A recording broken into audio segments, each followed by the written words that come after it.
Chapter 1: A Watermelon Knife. When your loved ones are humiliated by those who wield wealth and power, and justice eludes you, what price would you be willing to pay to see them punished? At Lingnan City Hospital. Daddy, Anan hurts. Anan is in so much pain. Woo. Anan, my dear, Daddy is here. It will soon be over. Zhang Heng cradled his daughter's small hand in his, tears streaming down his face uncontrollably. His daughter, merely 6 years old, was at the most innocent and endearing age. Yet now she resembled a rag doll run over by a car. Her once rosy cheeks were marred with bruises, 4 ribs were fractured, and her legs were broken. Every visible inch of her body was a tapestry of blue and purple. She was unable to raise her hand to wipe away her tears. Zhang Heng's heart shattered. He could scarcely fathom the torment his daughter had endured. All he knew was that she was not injured, as her homeroom teacher had claimed, by accidentally falling from the 2nd floor. Anan, tell Daddy, who has bullied you, all right? Suzy Xuan and the others, they spoke ill of Daddy, calling him a parasite, saying he smells terrible. They even said I smelled bad too. That seeing me made them want to vomit and told me to go to another school. When I said they were talking nonsense, they hit me and threw me off the 2nd floor. Zhang Heng's tears cascaded like a dam burst. He bowed his head in guilt, his teeth nearly grinding to dust. His daughter attended a private school, where the parents were either affluent or influential. Zhang Heng was acutely aware that his identity as a son-in-law and his job as a delivery driver might expose his daughter to ridicule from her peers. Thus, he had always entrusted her transport to his wife. However, in these past few days, his wife had been away on a business trip, leaving him to escort their daughter, an unforeseen catalyst for her suffering. It is all Daddy's fault. It is Daddy's inadequacy that has made you a target, and I have failed to protect you. Little Anan shook her head vigorously. It's not Daddy's fault. Daddy is my greatest hero. Zhang Heng was rendered speechless by tears. Bang! The hospital doors swung open, and a stunning woman rushed in. She was Zhang Heng's wife, Ren Yuqing. Having been on a business trip, she received the distressing news and hurried back with great urgency. Anan. Upon seeing her daughter on the hospital bed, Ren Yuqing covered her mouth, her beautiful eyes filled with horror. Anan, my poor Anan. She flung herself beside her daughter, weeping inconsolably. Suddenly, she lifted her head, her eyes ablaze with fury, glaring at Zhang Heng. How could you care for our daughter? I was only away for a few days, and look at what has become of her. Can you face me? Can you face Anan? She struck Zhang Heng with her fists, yet he seemed impervious to the pain, standing there with his head bowed, his fists clenched tightly, nails digging into his palms. Mommy, please don't hit Daddy anymore. It's Anan's fault. It was my mistake. I fell from upstairs. It's not Daddy's fault. I ain't bid to protect her father. Little Anan told her first lie. That innocent fib shattered Zhang Heng's already bleeding heart into a million pieces. The doctor will be here shortly to perform surgery. On Anan, you stay with her and take good care of our daughter. With those words, akin to a final farewell, Zhang Heng turned and walked away. Upon stepping out, Zhang Heng placed a call to his daughter's homeroom teacher, Feng Xia. Teacher Feng, may I inquire about Suzy Xuan's residence? I wish to discuss matters concerning my daughter with his parents. It's you, the parent of Zhang Jinggan. I can provide you with the address, but please do not act impulsively upon your visit. Everything can be negotiated, Feng Xia advised, leaving Zhang Heng in silence. After ending the call, he entered a nearby grocery store. Shopkeeper, I would like to purchase a sturdy watermelon knife. Chapter 2: The Wrath of an Ordinary Man. At this moment, Feng Xia found herself within the opulent villa of Su Zixuan's father, Su Daong. Aside from her, the parents of several elementary school students who had joined Su Zixuan in assaulting Zhang Jingyan were also present. Teacher Feng, has the surveillance footage been dealt with? Su Daong inquired. I instructed the security to delete it all, including backups. We will simply claim that there was a malfunction with the cameras, she replied. Thank you for your hard work. This card contains 200,000. 100,000 is for you, and the other 100,000. I entrust you to facilitate matters with the security personnel and the parents of the witnesses, Su Daong assured. Rest assured, Mr. Su, with such generous treatment, no one will dare to speak out of turn. I shall take my leave now, Feng Xia responded, a smile gracing her lips as she departed. Mr. Su, I have heard that the little girl was severely injured. Can we truly be certain that our children will not face repercussions? One parent expressed their concern. Do not worry. I have consulted with my lawyer, and considering our children are merely 6 or 7 years old, they bear no criminal responsibility. Moreover, I have taken care of the evidence matters as well. You all witnessed it, did you not? Su Daong declared confidently. My only fear is that the girl's parents may pursue this matter relentlessly. If that occurs, our children might face disciplinary actions from the school, and their reputations could be tarnished, another parent added. If they dare, I will simply gather people and confront Zhang Jing'an again. Su Zixuan suddenly interjected, his defiance palpable. The parents exchanged glances, their expressions revealing a mix of surprise and apprehension. Despite his youth, Su Zixuan's ferocity instilled fear in them. Yet, Su Daong did not find this troubling. Rather, he beamed with pride. Ha ha ha, splendid. This is my son. With a father to back you up, there is nothing to fear. Strike when you wish. He then turned to address the assembled parents. Your concerns are unfounded. I have investigated the girl's family. Her father is a spineless man, of no consequence. The mother is somewhat stronger, working as a department head at Ring Corporation, yet that company is merely a fraction of my own, so it poses no threat. They are aware of my background and would never dare to cause a scene. When the time comes, I will simply compensate them for medical expenses, and this matter will pass as if nothing ever happened. The parents chuckled in agreement. Mr. Su is truly a remarkable entrepreneur with solutions at hand. We feel quite embarrassed for having imposed on you. At that moment, someone entered to deliver a message. Mr. Su, there is a man named Zhang Heng outside who wishes to see you. Speak of the devil. Let him in, Su Daong replied nonchalantly. Zhang Heng strode into the room, his expression dark as he surveyed the gathering, his gaze settling on Su Daong. Are you Su Zixuan's father? Do you have any idea how badly your son and the other children have injured my daughter? Su Daong frowned. Mr. Zhang, I fully empathize with your feelings regarding your daughter's injury. However, one must not speak recklessly. Your daughter fell from the upper floor on her own accord. How is that our children's fault? The parents of the students echoed in agreement, urging him to inquire with the teachers or other classmates if he doubted their words. Su Daong produced a checkbook, swiftly signing a check for 20,000 yuan. Take this as a gesture of concern, considering your daughter attends the same school as my child. His nonchalant demeanor suggested he was merely tossing a bun to a beggar. Zhang Heng's face twisted in fury as he tore the check into shreds. Do you think this paltry sum can compensate for the harm done to my daughter? Su Daong, momentarily taken aback, chuckled and wrote out another check. Is 20,000 insufficient? I'll make it 50. I am aware of your circumstances. This amount is astronomically significant for you. One must learn to be content. Zhang Heng swatted his hand away, his voice sharp. Who desires your filthy money? Is it your son? And what are the others? All those who laid hands on her must first apologize to my daughter at the hospital. Su Daong's expression darkened. You think you can act so brazenly? Don't even speak of evidence. Even if you had it, given my son's age, he bears no legal responsibility. Even if he did, do you truly believe you could do anything about it? Do you know who I am? Even if my son merely harmed your daughter, it would be inconsequential. A lowly peasant like you, unaware of your own worth, dares to come to my home and cause a scene. You refuse my money, and now I will tell you this. Not only will you receive nothing, but I will also ensure your daughter cannot attend school, that you have no place to deliver takeout, that your wife has no job, and that your entire family ends up sleeping on the streets. Su Zisun, standing to the side, made a face at Zhang Heng. Yes, I hit Zhang Jing'an. What will you do about it? Ha ha ha. Does that infuriate you? Zhang Heng clenched his teeth, his eyes bloodshot with rage. You little beast. Su Daong, incensed, shouted, You insolent wretch, seize him. Before he could finish, Zhang Heng pulled out a fruit knife, screaming die.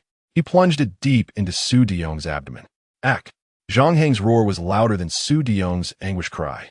He glared at the terrified Su Daong, withdrawing the knife only to stab again. He had lost all restraint, descending into madness. After years of living in humble submission, he now revealed a monstrous side. No one would administer justice for him. He would seek it for his daughter himself, even if it meant sacrificing his life. He intended to make Su Daong and everyone present understand. The impoverished are not to be humiliated at will by the wealthy and powerful. Even the insignificant can rise up. Chaos erupted as the parents of the students screamed and scattered. Su Zishuan stood frozen in shock, witnessing his father collapse in a pool of blood, his bowels releasing in fear as he wailed uncontrollably. Chapter 3. A blessing in disguise. Suddenly, a sharp pain struck Zhang Heng from behind, sending him flying. The bodyguards of the Su family descended upon him, raining down blows like relentless raindrops. He collapsed to the ground, eyes reddened in fury, glaring at Su Zishuan. Pain surged through his entire being. Every inch of him throbbed, blood streaming from his head and various wounds. His consciousness began to fade, eyelids growing heavier. "Anin, forgive me. There is little more I can do for you." Abruptly, a startling change occurred. As blood trickled down Zhang Heng's neck, it seeped into the mysterious bagua pendant he wore. The inscriptions on the pendant began to tremble ominously, transforming into a beam of golden light that surged into his mind. "I am Yang Xian. Having encountered a fated individual, I shall bestow upon you a fortuitous gift." Boom. A torrent of immense information exploded within Zhang Heng's consciousness, the overwhelming force causing him to lose consciousness entirely. Time passed unmeasured until Zhang Heng gradually regained awareness. He found himself lying by the roadside, drenched in blood, yet devoid of pain. To his astonishment, upon inspection, he discovered that his injuries had miraculously healed, and his mind brimmed with vast knowledge. Martial arts, medical skills, geomancy, astrology, and more, an ocean of wisdom. Zhang Heng was elated, realizing that these were the legacies imparted to him by the enigmatic Yang Xian. His adoptive parents had told him that this bagua pendant was a keepsake from his biological parents, and their deaths might be linked to it. For years, he had worn it as a memento, unaware of the monumental secret it concealed. Ding, ding, ding. The phone rang. Zhang Heng noticed it was his wife calling and hurriedly answered. "Our daughter is in trouble." Ren Yuqing's voice trembled with terror. She suddenly started coughing up blood, and no doctor is available to operate. "What should we do? Where are you? Hurry back." Zhang Heng's heart raced as he rushed towards the hospital. At the hospital, Ren Yuqing cradled their daughter, Zhang Jingyan, who was coughing up blood, frantically darting about like a headless fly. "Nurse, please help me find a doctor to save my daughter." "Doctor, please save my daughter. I beg you, I implore you. Someone, anyone, please save my daughter." Her desperate cries reverberated throughout the hospital. Witnessing her anguish, both medical staff and other families felt a pang of sympathy. Yet, no one stepped forward to assist her and her daughter, not a single soul. Before long, Zhang Heng arrived at the hospital. "How did this happen? What are we going to do? No one is willing to help our daughter. She is on the brink." Ren Yuqing's face was a mask of despair. "Let me see," Zhang Heng said, taking Zhang Jingyan into his arms. Ren Yuqing seized the doctor, demanding, "What is going on? Why isn't anyone helping my daughter? Why?" Suddenly, a woman scoffed, "Why? This is the punishment you both deserve." She approached with an imposing demeanor, wearing high heels, accompanied by a child, Su Zishuan. It was Xiao Qiong, the wife of Su Deong. Pointing at Zhang Heng, she declared, "Do you know what your husband has done? He dared to invade my home and stab my husband twice." Ren Yuqing was taken aback as she gazed at Zhang Heng, who was covered in blood. "What? This?" she stammered. Xiao Qiong, exuding an air of superiority, declared, "It was my son who struck your daughter." "What of it? He is inherently more noble than your daughter. The blow was meaningless. If you could recognize your place and come to us humbly, we would not mind showing mercy and refraining from pursuing this matter." However, her words turned venomous as she continued, "Your worthless husband dared to stab my husband. Do you still dream that someone will rescue your daughter? Let me make this clear. I will not relent. No hospital in Lingnan will dare to perform surgery on your daughter." Ren Yuqing felt as though she had been sentenced to death, collapsing to the ground. Summoning her strength, she clutched Xiao Qiong's leg, pleading, "I beg you, we were wrong. I apologize. Please grant my daughter a chance at life." Xiao Qiong, arms crossed, and looking down at Ren Yuqing, scoffed, "Now you fear? It is too late. You lowly peasants will not comprehend the hierarchy of society unless you are shown its true colors." With that, she kicked Ren Yuqing aside. "If you wish to save your daughter, both of you must bow to my son 100 times to make amends for frightening him. Then, kneel by my husband's bedside until he awakens. Only when he wakes will your daughter undergo surgery." Without hesitation, Ren Yuqing knelt before Suzy Xuan, her forehead touching the ground. I am sorry, young Master Su. It is all our fault. It has nothing to do with an N. Suzy Xuan responded with a slap across Ren Yuqing's face. You made my father suffer. Good son, well done. Xiao Qiong praised. That scoundrel stabbed your father. Go and punish him severely. Having just assessed his daughter's condition, Zhang Heng's rage boiled over at the scene before him. Damn you wretched spawn, he roared, charging forward to deliver a powerful kick that sent Su Zixuan flying. You dare to seek death, you lowly wretch. Xiao Qiong shrieked, aiming a kick at Zhang Heng's groin. Vile woman. Zhang Heng retaliated with a kick that sent Xiao Qiong sprawling. Zhang Heng, are you out of your mind? Do you wish to condemn our daughter to death? Ren Yuqing screamed in despair. Yuqing, and will be fine. I can save her, Zhang Heng declared, before sprinting away with Zhang Jingyan in his arms at breakneck speed. Chapter 4. Capture Ren Yuqing was oblivious to Zhang Heng's intentions and hurriedly pursued him. However, Zhang Heng ran too swiftly, and after a mere 100 meters, Ren Yuqing lost sight of her target completely. Despairing, she sank to the ground, calling out her daughter's name and weeping uncontrollably. Zhang Heng, moving with utmost haste, reached the nearest traditional Chinese medicine clinic, Tai Hall. Renowned as the premier clinic in Lingnan, Tai Hall boasted a century-old legacy, with its chief physician, El Qing Feng, celebrated for his miraculous healing abilities. Nevertheless, Zhang Heng did not seek El Qing Feng's assistance. He possessed a method to save his daughter. Upon entering, Zhang Heng slammed his palm on the counter. Bring me the silver needles. The apprentice behind the counter was startled.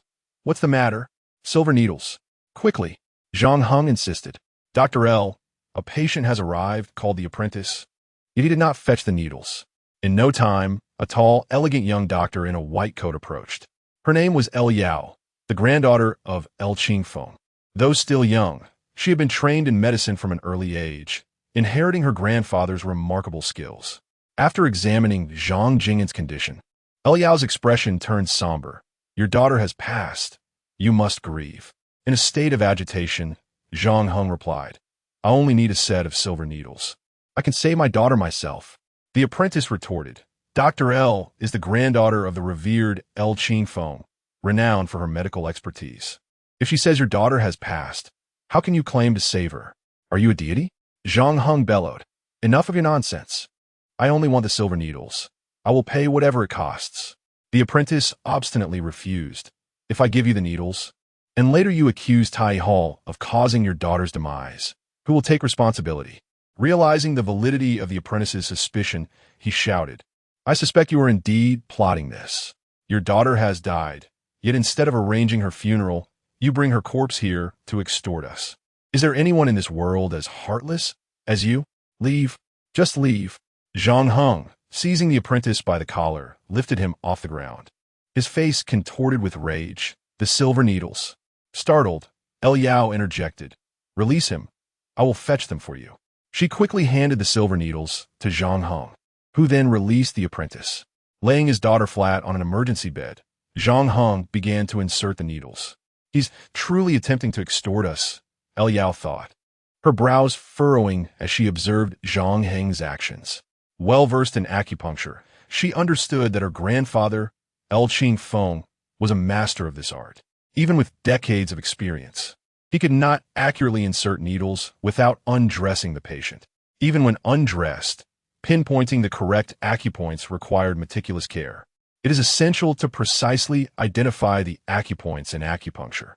Otherwise, not only would it fail to yield results, but incorrectly inserting the needles could exacerbate the patient's condition. Yet here was Zhang Heng, inserting needle after needle without undressing or even properly examining the patient. This was sheer recklessness. What should we do, Dr. L? Perhaps we should call the police? The apprentice suggested. El Yao nodded in agreement. At that moment, an aged voice echoed from behind them. Wait. It was El Qing Feng. Grandfather, that person. I just heard it all. Please hold your words and observe closely. Lu Qing Feng gazed intently at Zhang Heng as he administered the needles, his expression growing increasingly grave. Once Zhang Heng completed the 99 needles, he joined his fingers and lightly pressed them against Zhang Jingyan's heart. Zhang Jing'an took a deep breath and resumed breathing, and Lu Qingfeng was thoroughly convinced of his hypothesis. It was the 9-9 resurrection needle. Indeed, he murmured, his voice trembling, his hands shaking like leaves in the wind. Lu Yao and the apprentice stood in stunned silence. To witness a person who had been declared dead brought back to life was an overwhelming shock for them. What extraordinary medical skill was this? Who was this young man? Lu Qingfeng approached with utmost respect, clasping his hands in greeting. I am Lu Qingfeng. May I inquire your esteemed name, sir? The needle technique you employed, was it indeed the 9-9 resurrection needle? Zhang Heng glanced at him with mild surprise and replied, My name is Zhang Heng, and the technique I used is indeed the 9-9 resurrection needle. Lu Qingfeng, overwhelmed with emotion, wept tears of joy, exclaiming, It truly is. I had only heard my grandfather mention it once, and I thought such divine needlework existed only in legends. I never imagined I would be fortunate enough to witness it in my lifetime. Heaven is indeed merciful. With that, he bowed deeply to Zhang Heng. Lu Yao and the apprentice finally understood that Zhang Heng was not merely a charlatan. He was an unparalleled master of the healing arts. They hurried forward to express their apologies. Zhang Heng waved his hand and addressed Lu Qingfeng, saying, Old Lu, to treat my daughter, I will require some medicinal herbs. I kindly ask for your assistance in procuring them. Lu Qingfeng readily agreed. Zhang Heng swiftly wrote out a prescription, and Lu Qingfeng took it upon himself to gather the ingredients. Before long, the herbs were brought back. Zhang Heng stated, I will prepare the medicine personally. Please watch over my daughter. Immersed in his task, he brewed, simmered, and ground the herbs, meticulously blending their essences in precise proportions. After an hour, a smooth pill was formed. He administered it to his daughter, and within 5 minutes, Zhang Jing'an's previously pale countenance began to flush with color visibly. Checking her pulse confirmed that she was out of danger, and Zhang Heng let out a sigh of relief. That was indeed perilous. Is this all it takes? Lu Qingfeng and Lu Yao both expressed their astonishment, taking turns to check Zhang Jing'an's pulse. The revelation was nothing short of monumental. The pair exchanged wide-eyed glances. Gasping in disbelief, they had previously diagnosed Zhang Jing'an's severe internal injuries, accompanied by significant internal bleeding. Yet, with a single pill from Zhang Heng, her internal injuries were subdued and the bleeding ceased. Such miraculous efficacy in a medicine was something Lu Qingfeng, having practiced medicine for most of his life, had never even heard of. What kind of medicine was this, a divine elixir? Just as Lu Qingfeng was about to inquire further, Zhang Heng took out his phone and returned a call to Ren Yuqing. In the span of this hour, Ren Yuqing had dialed over 100 times. Zhang Heng, where are you? Where's my daughter? As soon as the call connected, Ren Yuqing exclaimed with excitement, Do not be overjoyed. I am at the Imperial Medical Hall, and your daughter is now safe. Before long, Ren Yuqing arrived at the Imperial Medical Hall. Upon confirming that Zhang Jing'an's condition had stabilized, she broke into tears once more, repeatedly bowing in gratitude to L Qingfeng and L Yao. The grandfather and grandson waved their hands, insisting that all credit was due to Zhang Heng, and that they had not contributed at all. However, Ren Yuqing paid no heed to their words. Her entire focus was on her daughter. Zhang Heng stayed by his wife's side, watching over their daughter, and as they waited, several hours passed. Suddenly, the sound of sirens pierced the air as 2 law enforcement vehicles came to a halt at the entrance. A squad of officers entered, and the leader pointed at Zhang Heng. Zhang Heng, you are suspected of intentional homicide, and you are hereby under arrest. With a wave of his hand, he commanded, Take him into custody. Chapter 5. A sudden transformation upon hearing the term intentional homicide. Ren Yuqing's delicate frame shuddered, her complexion paling. Instinctively, she clutched Zhang Heng's arm tightly, her slender fingers trembling incessantly. Zhang Heng was momentarily taken aback, but a smile of reassurance crept across his face. His marriage to Ren Yuqing was not the tale of a humble youth winning the heart of a wealthy goddess through sheer talent. Their union stemmed from a drunken escapade.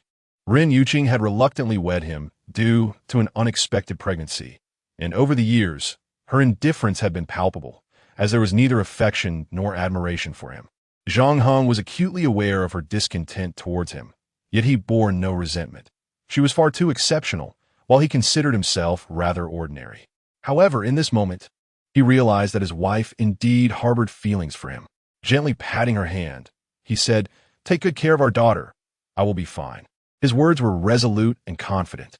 In the past, he had resigned himself to fate, even preparing mentally for the possibility of not emerging alive upon entering the Su family home. But now, with Yang Xian's legacy in his possession, he was determined to defy destiny. As he passed by Lu Qingfeng, Zhang Heng spoke softly, "Old Lu, with your esteemed reputation and extensive connections, if you could assist me with this matter, I would be eternally grateful." Lu Qingfeng's expression shifted as he nodded solemnly, just as Zhang Heng stepped out with the enforcers. Ren Yuqing prepared to leave as well. "Old Lu, could you kindly watch over my daughter? I must find a way to save my husband. I implore you." "That is certainly no problem, but—" Lu Qingfeng was about to mention that he could help with Mr. Zhang's situation when Ren Yuqing, in a state of urgency, expressed her gratitude and rushed out. At the enforcement bureau, in the interrogation room, two enforcers, one stout and one lean, sat across from Zhang Heng. The slender one took notes while the stout one glared menacingly at Zhang Heng. "Name. I want a lawyer. Name. I want a lawyer. I demand your name. I want a lawyer." With a loud bang, the stout enforcer slammed his palm on the table and stood up, pointing at Zhang Heng. "Do you think this will help? Do you realize the magnitude of your crime? The person you injured is still in the hospital undergoing emergency treatment. If you confess your wrongdoing voluntarily, I might be able to negotiate for leniency. Your lack of cooperation is akin to courting death." A sardonic smile crept onto Zhang Heng's lips. "Confess for leniency, sir, a long sentence? Resist for severity, and return home for the new year?" Enraged, the stout enforcer retorted. "You." Zhang Heng replied coolly, "I suggest you remain calm. Your face is swollen, your complexion pale, your eyes sunken and darkened. Heightened emotions will only exacerbate your symptoms. Your kidneys might be in jeopardy, perhaps even nearing failure." The stout enforcer's expression shifted dramatically as he stammered, "Why you?" He could hardly believe that Zhang Heng, with just a few glances, could discern his condition so accurately. Zhang Heng continued, "No need for pleasantries between us. If your symptoms are not properly addressed within 3 months, your condition will reach a critical stage, at which point you will truly understand the meaning of suffering." The slender enforcer expressed his concern. "Old who could it truly be? Just a few days ago, you felt unwell and went for a medical examination. Yet upon your return, you claimed everything was fine?" Zhang Heng replied, "It is not solely his issue. Your troubles are considerable as well. I noticed a slight limp in your left foot while you walked. Upon entering the air-conditioned room, your face reflected distress, and your limp became more pronounced. Is it a serious case of old cold legs? At your age, such ailments should not be present, which suggests a prior injury to the leg, quite significant at that. If this injury remains untreated, given your current condition, in no less than 6 months to 2 years, you may find yourself confined to a wheelchair." In disbelief, the slender enforcer gasped, staring incredulously at Zhang Heng. He tossed aside his pen and notebook. "Old who? This is a miraculous doctor. Truly, a miraculous doctor." The stout enforcer, filled with trepidation, extended his hand towards Zhang Heng, then withdrew it, opting instead to bow deeply. "Miraculous doctor, I sincerely apologize. My earlier behavior was merely a professional requirement, and I did not intend to offend you.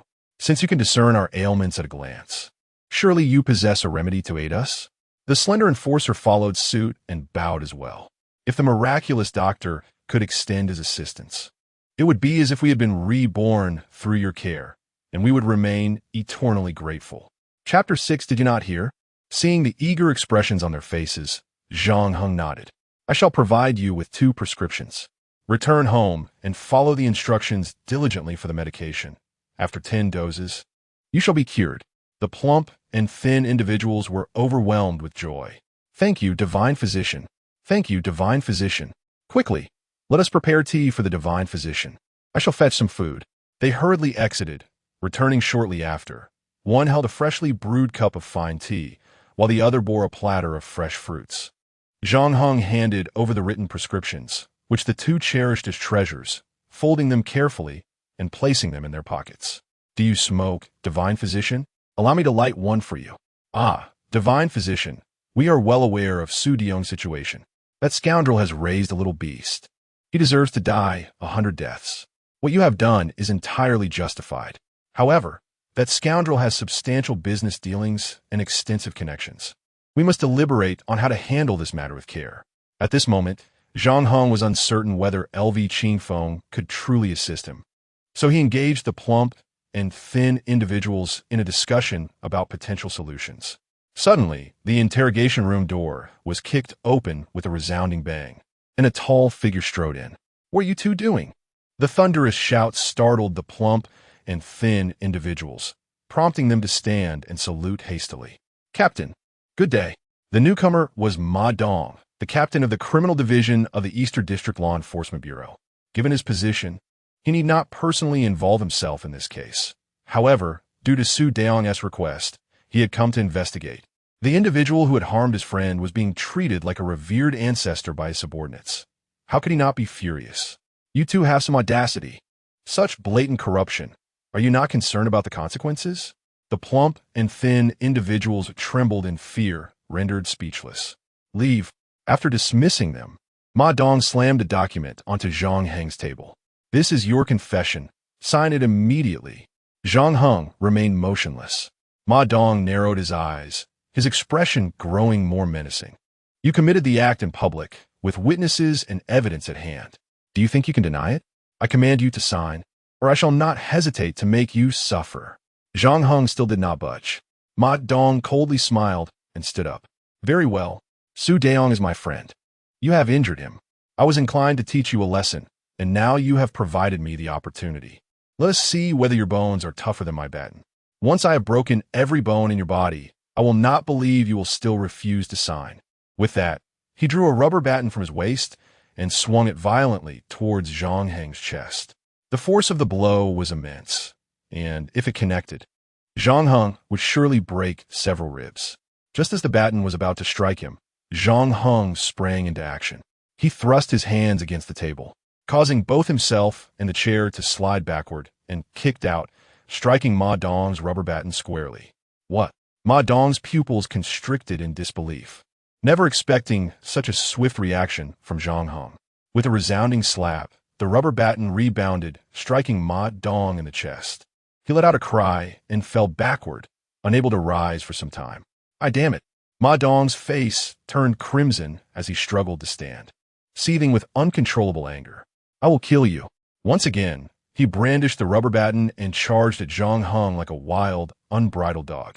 The ferocity etched on his face suggested an unyielding intent to annihilate Zhang Heng. Suddenly, a commanding voice rang out. "Halt!" Ma Dong's hand trembled, causing the rubber baton to clatter to the ground as he swiftly turned to salute Director Zhang. The newcomer was none other than Zhang Xiang, the head of the Eastern District Law Enforcement Bureau. "Captain Ma, you're no stranger to this field. Why do you still act so rashly?" "Yes, Director Zhang. I was in the wrong. I shall apologize to Mr. Zhang." What? Ma Dong questioned his own hearing. As a captain of the criminal investigation team, he was expected to apologize to a mere suspect, especially when he himself had suffered a loss. Yet, upon observing Zhang Xiang's austere demeanor, an unsettling realization dawned upon him. Could it be that this young man possessed some significant connections? But that couldn't be right. Wasn't he just a delivery man and a live-in son-in-law? Did Captain Ma fail to hear my words? Zhang Xiang's tone grew more severe. Chapter 7. The pricey transaction despite his reluctance. Ma Dong had no choice but to grit his teeth and bow his head in humiliation, offering an apology. "Mr. Zhang, I am truly sorry. It was my recklessness in handling the matter. I beg for your forgiveness." Zhang Xiang merely waved his hand dismissively. "Enough. You may leave now." He then gestured for Zhang Heng to follow him. "Mr. Zhang, please come with me." Upon entering the office with Zhang Xiang, Zhang Heng was taken aback. Seated on the sofa was a man with a square face, exuding an air of authority even without raising his voice. This was a face Zhang Heng had only seen on television. The chief of Lingnan City, Zhao Zhongqiang. While astonished by the formidable connections of LV Qingfeng, Zhang Heng stepped forward and extended his hand. "Chief Zhao, thank you." Zhao Zhongqiang shook his head. I have known old LV for many years, and this is the first time he has asked for my assistance. I am curious about the individual worthy of his request, hence my personal visit. As he spoke, he shook hands with Zhang Heng. Regarding the Su family, I can only assist you temporarily. If you fail to manage the situation properly, and the Su family insists on reporting you to the authorities, there is little I can do. He handed over his business card. This is my number. Should you require any assistance, feel free to reach out. His casual demeanor suggested that he did not perceive anything particularly remarkable about Zhang Heng. Unbothered, Zhang Heng exited the East District Law Enforcement Bureau and returned directly to the Tai Hall. Old LV, I am grateful for your assistance. I keep my word. I know you're quite interested in the elixir I administer to my daughter. I can provide you with a prescription. Ah, that is out of the question. LV Qingfeng hastily shook his head. Coming from a family of physicians, he understood the value of such a prescription better than anyone. It was typically a treasured heirloom, rarely shared, even at the cost of one's life. Moreover, the rarity of Zhang Heng's elixir was nothing short of extraordinary, rendering the prescription invaluable. Having already aided Zhang Heng, he felt that receiving such an elixir was more than sufficient compensation. As for the prescription, that was far too much to accept. Zhang Heng said no more. He fetched paper and pen and meticulously penned the prescription. Old LV, there is no need for further refusal. There may be many instances in the future where I will require your assistance, so consider this my early gratitude. LV Qingfeng hesitated, still wanting to decline. But the precious prescription, sought after by countless physicians, lay before him, and he lacked the courage to ignore it. After prolonged silence, he finally spoke. I can accept it, but it must not be without recompense. How about this? I will offer you 30% of the shares in my family's enterprise, the Universal Group. I am aware that this is far from matching the value of the prescription, but I owe you a significant favor, and in the future, I will be at your service whenever you have needs. Zhang Heng was taken aback. The Universal Group was a colossal enterprise valued in the hundreds of billions, primarily engaged in pharmaceuticals and investments, with its presence felt across various industries in Lingnan, often hailed as the backbone of the region. This was still under LV Qingfeng's steadfast commitment to family-run operations, having consistently rejected external investments. Had he been open to financing, the market value of the Universal Group could easily soar into the thousands of billions. The offer was staggering. Just as he was about to speak, Lu Qingfeng interjected, Mr. Zhang, there is no need for further discussion. If you do not consent, I cannot accept this prescription under any circumstances. Zhang Heng contemplated, realizing that acquiring this stake would significantly facilitate his efforts to suppress the Su family. He then decided to abandon any pretense. In that case, I shall not decline. Lu Qingfeng was elated, handing over a small portion of his century-old family business for the sake of a mere prescription. He appeared as though he had amassed a fortune of billions. Observing his demeanor, Zhang Heng mused. If he were to learn that I possess at least thousands of such prescriptions, would he still display such delight? Shaking his head, Zhang Heng suddenly sensed something amiss. Old Lu, where's my wife? She is worried for your safety. After you were taken by the police, she left, and I have no knowledge of her whereabouts. What? Zhang Heng's expression changed dramatically. Could it be that she had gone to plead with Su Diyong? He attempted to call her, but his phone was turned off. Fearing for his wife's dignity, Zhang Heng urgently requested Lu Qingfeng and Lu Yao to watch over his daughter while he hastened to the hospital. Chapter 8. The new aristocrat of Lingnan in the vehicle. Zhang Heng located Zhao Zhongqiang's number and dialed it. Mr. Zhao, it's me, Zhang Heng. Oh, what can I do for you? I require your assistance in applying pressure on the Su family swiftly and with maximum intensity. Zhao Zhongqiang was somewhat taken aback. When he had provided Zhang Heng with his contact information, it had merely been a formality. He had not anticipated Zhang Heng would call so promptly for such significant support. Mr. Zhang, I shall speak candidly. Please do not take offense. I am unaware of your relationship with old Master L. If old Master L, whom I have a good rapport with, were to make a request, I would comply. However, why should I assist you? Or, on what grounds do you expect my help? Simply because I have, with a single prescription, acquired 30% of the shares in the Universal Group. Is that truly the case? Zhao Zhongqiang was taken aback. He was acutely aware of the immense value of the shares in the Universal Group. He also understood that El Qin Feng held this family enterprise in the highest regard and would never relinquish shares lightly. There had been instances where offers of 100 billion had been made for 10% of the Universal Group's shares, all of which had been declined by El Qin Feng. Even his granddaughter, El Yao, who typically managed the critical decisions of the Universal Group, had only been granted 5% of the shares at this juncture. In his astonishment, Zhao Zhongxiang immediately accessed the Universal Group's official account to verify the claim. He discovered a post that had just been published moments ago, announcing, Dr. Zhang has acquired 30% of the shares in the Universal Group through an unparalleled prescription, becoming the first non-family board member and the second largest shareholder of the Universal Group. It was indeed true. Zhao Zhongxiang inhaled deeply, suppressing his astonishment, and inquired, "What kind of prescription was it?" Zhang Heng replied nonchalantly, "That is of little consequence. What matters is that I could effortlessly produce dozens, if not hundreds, of such prescriptions." Zhao Zhongxiang. Zhang Heng. "Now, Mr. Zhao, may I ask if you have considered whether to assist me?" Zhao Zhongxiang. "I will issue orders immediately to take action against the Su Corporation as a figure at the pinnacle of power in Lingnan City." Zhao Zhongxiang's command was met with swift attention from various departments, such as industry and commerce, quality inspection, taxation, law enforcement, and fire safety, all converging upon the Su Corporation like a tidal wave. Simultaneously, the announcement from the Universal Group's official account spread rapidly, causing an uproar throughout Lingnan. Everyone speculated about the extraordinary nature of this prescription and the remarkable character of Dr. Zhang.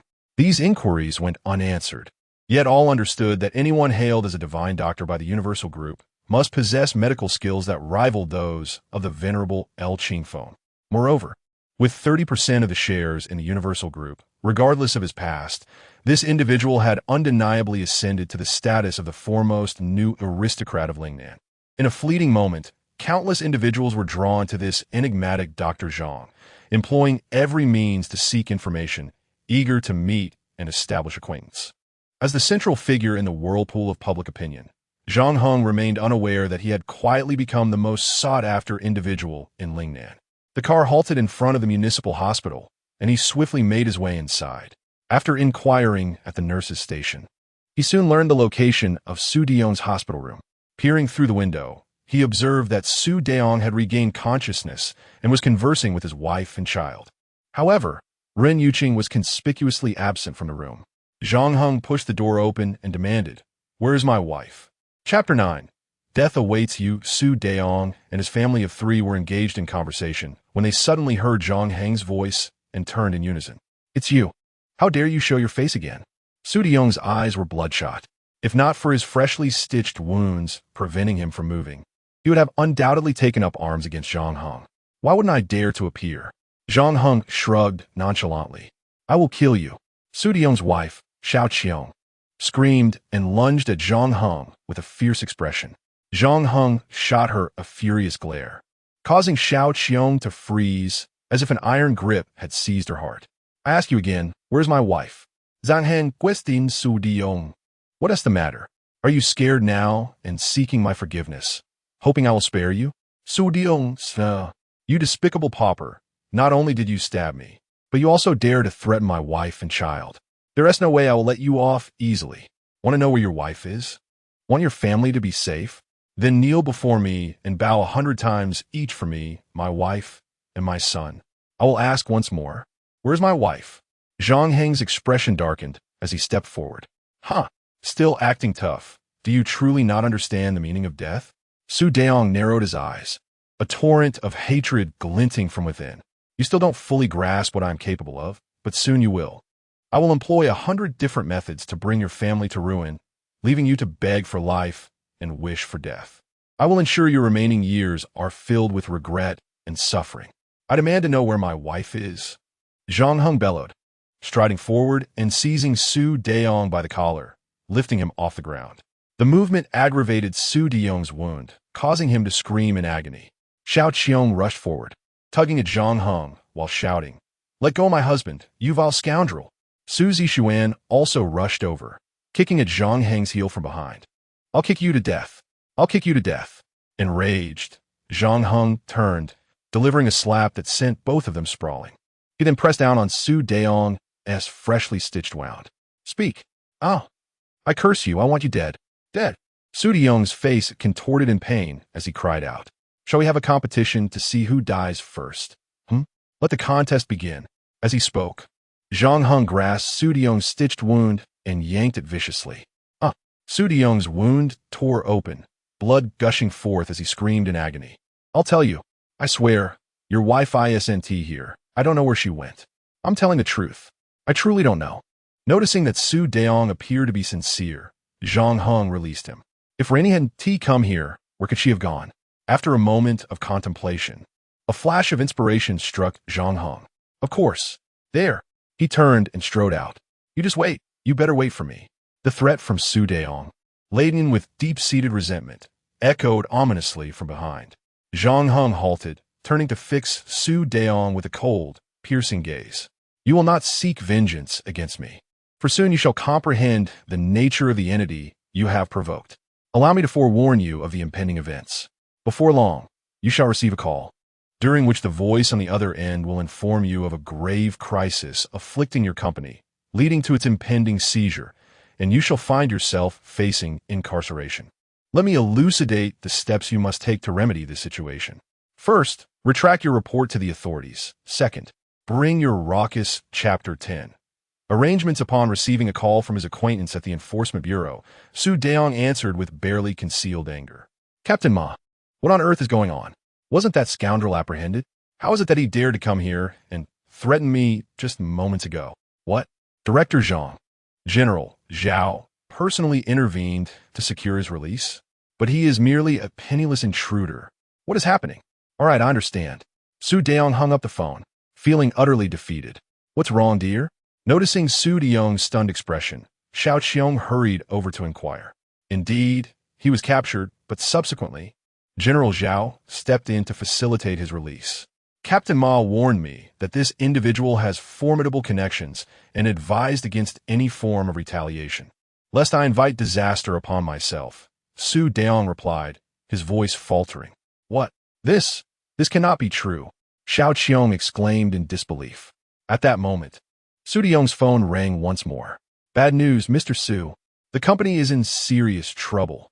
Representatives from various departments, business administration, quality inspection, taxation, enforcement, and fire safety have all arrived simultaneously, demanding a thorough investigation of the company. What should we do, Mr. Su? No company can withstand such scrutiny. If we allow this to continue unchecked, the company may be sealed, and you and several executives could face criminal charges. Thunderstruck, Su Daong felt as if he had been struck by lightning. His mind went blank. Indeed, it was precisely as he had feared. At this moment, the circumstances unfolded exactly as Zhang Heng had described prior to his departure, enveloping Su Daong in a shroud of unrelenting dread. This time, I've truly hit a brick wall. Damn it. What is it, dear? What has happened now? Xiao Qiong asked. Stop your incessant chatter. The Su family is doomed. Quickly, call a doctor to stitch up my wounds, and then accompany me to the Rin family to bow and seek forgiveness. Su Daong shouted in despair. Meanwhile, after leaving the hospital, Zhang Heng hailed a cab straight to the Rin household. He reasoned that since his wife had not come to plead with Su Daong, she must have returned to her family to seek her grandfather's assistance. The Rin family was engaged in the renovation business and held a modest fortune, with Old Master Rin possessing considerable social connections. However, Zhang Heng was certain that Old Master Rin would not lend his support. Rather, he would likely make things even more difficult for his wife. Old Master Rin had always looked down upon his granddaughter's husband, having repeatedly sought various excuses to pressure her into divorce. Given the magnitude of the disaster Zhang Heng had caused, he was convinced that Old Master Rin would seize this opportunity to once again coerce his wife into ending their marriage, and with even greater intensity than before. With these thoughts in mind, Zhang Heng dialed his wife's phone number. Mr. Zhang, how may I assist you? Came a reply. I wish to arrange a wedding for my wife as soon as possible. Could you help facilitate this? Of course. I will arrange for the most professional team to handle it, with the date set for 3 days from now. Does that work for you? Yes. Make a grand affair. I owe her so much. Also, Please arrange for a substantial betrothal gift to be sent to the Run family today to build anticipation. Understood. I will take care of it immediately. With the arrangements in place, Zhang Heng exhaled a sigh of relief. Reflecting on those who have consistently looked down upon him, he finds himself smiling at the sight of the substantial betrothal gifts and the splendid wedding, as well as the radiant smile of Ren Yuqing. Yuqing, in the past, I often cause you embarrassment and distress. That will never happen again. Upon returning home, he discovers that his wife and in-laws are absent, prompting Zhang Heng to hasten to the residence of Old Master Ren. In the villa, Ren Yuqing is fervently pleading on behalf of Zhang Heng. Chapter 11. Casting Mud Grandfather. I implore you, save Zhang Heng. After all, he is your grandson-in-law. Can you bear to watch him go to prison? Grandson-in-law. I have never acknowledged that. If it weren't for your drunken mistake leading to a child, do you think that worthless creature would ever have the right to enter the Ren family? The old man Ren's face was filled with indifference. He got himself into trouble with the Su family. I have no obligation to care whether he goes to prison or not. I see this as a fortunate turn of events. With the trouble he has stirred up, it is the perfect opportunity for you to divorce him. But, grandfather, what about I? That useless wretch is nothing but a disgrace to the Ren family. He serves no purpose. You could easily find a man on the street who would surpass him. You haven't truly fallen for him, have you? If that is the case, you would deeply disappoint me. Ren Yuqing's parents, Ren Zhengrun and Jin Sufan, joined in to persuade her. Yuqing, your grandfather is right. That good-for-nothing has no right to be our son-in-law. Now is indeed the perfect time for a divorce. Ren Yuqing could hardly believe her ears. Her parents were saying such things. Zhang Heng may be inadequate, but after all these years of hard work and dedication, she had developed some affection for him, just as one would for a pet. At that moment, Run Sweki, the eldest granddaughter of the Run family, suddenly cried out, "Heavens! A friend of mine from the hospital just told me that Zhang Heng stabbed President Su twice. President Su is still lying in the hospital." The Lin family was taken aback. What? Is this true? That useless fellow has such audacity. President Su is no ordinary man. How could he dare to act so recklessly? This is disastrous. Our Ren family may very well suffer repercussions. That wretched good-for-nothing. Ren Yuqing, didn't you say that Zhang Heng merely had a confrontation with President Su? How could things have escalated so severely? With this accusation, everyone turned their furious gazes toward Ren Yuqing. She was instantly flustered. She had intended to explain the entire situation, but had not yet found the opportunity. I didn't mean to conceal it. I believe you are deliberately hiding the truth. You only care about your useless husband, completely disregarding our Ren family. Thankfully, grandfather did not fall for your tricks and helped Zhang Heng smooth things over. Otherwise, the Su family would surely have a grudge against us, and our Ren family would face utter disaster. As she spoke, a sinister smile crept across her lips. She had long harbored resentment toward Ren Yuqing. Although she was the elder sister, she always fell short in comparison to Ren Yuqing in terms of looks and ability. The man she admired was utterly devoted to Ren Yuqing. The task she struggled with, Ren Yuqing accomplished effortlessly. Now that such a splendid opportunity to strike at her rival had arisen, she could not let it slip away. With her incitement, the old man Ren's expression changed drastically, his finger trembling in anger as he pointed at Ren Yuqing. Do you truly harbor such malevolent intentions? No, grandfather, please let me explain. Ren Yuqing was filled with grievance. Hey, you have nothing to say? I see that Zhang Heng, that useless wretch, would never have the guts to harm President Su. It must be that you harbor resentment and instigated him to act thus. That spineless fool obediently followed your commands, leading to this calamity. Ren Sweki did not grant Ren Yuqing a moment to explain, launching another attack. You have placed the Run family in jeopardy, and now you dare to feign pity here. Grandfather, the Run family has never been unkind to Ren Yuqing, yet she only considers her own interests, entirely disregarding the welfare of the family. Such a person is utterly unworthy of managing our Run family enterprise, let alone being a member of the Ren family. Upon hearing this, Old Master Ren's expression darkened further. Ren Yuqing turned pale as a ghost, frightened that her grandfather, in a fit of rage, might truly expel her from the family, shaking her head repeatedly. Grandfather, I truly did not. Rin Zhengren and Jin Sufin also interceded on her behalf. Old master, Yuqing has always been devoted to the family and would never act so selfishly. Indeed, this entire matter was instigated solely by Zhang Heng. Yuqing is also a victim. Please, old master, temper your anger. Old master Ren slammed the table and rose to his feet. Silence.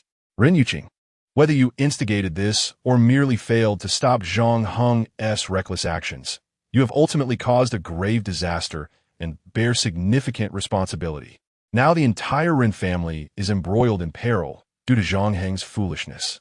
I ask you, do you realize your transgression? Grandfather, I kneel. Ren Yuqing trembled, standing there in a daze as tears streamed down her face. She did not comprehend what wrong she had committed, nor why she was being commanded to kneel. She merely felt profound sorrow. Her daughter had been severely injured. Her husband faced imprisonment, yet her family offered no assistance, only compounded her distress. She felt that her life was truly wretched. Rin Sweki approached, raising her hand to strike Ren Yuqing across the face. Didn't you hear your grandfather tell you to kneel? Coming up behind Ren Yuqing, she kicked her knee, forcing her down to the ground.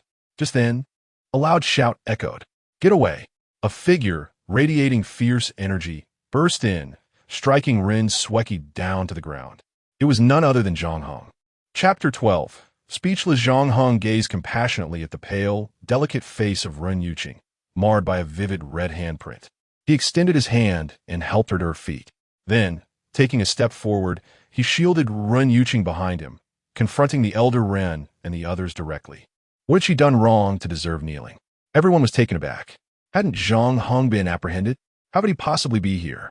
More importantly, he stood before them like a fearless general facing an army alone.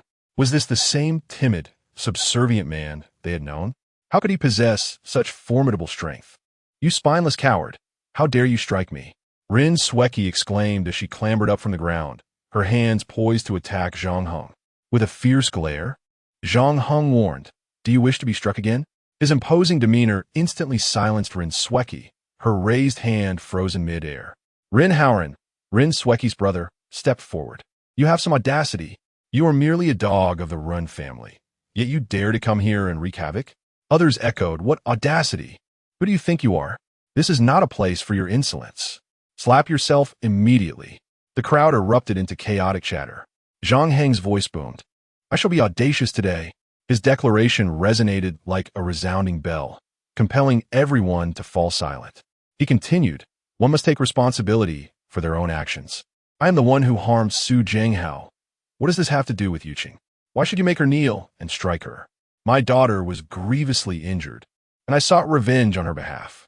She merely asked for your assistance. Where's her fault? You may choose to deny me, but Yuqing is your family. When she's in distress, is it not your duty to help her? Instead, you choose to humiliate her. Does that make any sense? With each rhetorical question, his intensity grew, leaving everyone speechless. Ren Yuqing gazed at Zhang Heng, feeling that in this moment, his profile appeared particularly resolute, his figure towering. He seemed to transform into a mighty tree, offering her shelter from the storms of life. For the first time, Ren Yuqing felt that this seemingly ornamental husband of hers was someone she could rely upon. Suddenly, the elder Ren slammed his hand on the table with a resounding crack. How dare you? Who do you think you are? When did it become your place to speak in my household? Ren Yuqing is my granddaughter. How I choose to discipline her is my concern. Are you attempting to teach me a lesson? He continued. I ask you, weren't you apprehended? How did you escape? Could it be? His expression shifted dramatically. Did you defy the law and flee? The crowd's expressions changed in unison. Ren Howren exclaimed, He has truly lost his mind. He injured President Su and escaped from the law enforcement, and now he dares to come to the Ren family to create chaos. Grandfather, we must expel this man immediately. Otherwise, our family will suffer greatly because of him. Rin Sweki added, I believe merely expelling him is insufficient. We must capture both this coward and Ren Yuqing and deliver them to President Su for punishment. Otherwise, Mr. Su fears that the Ren family might be perceived as harboring these two individuals, which would spell disaster for us.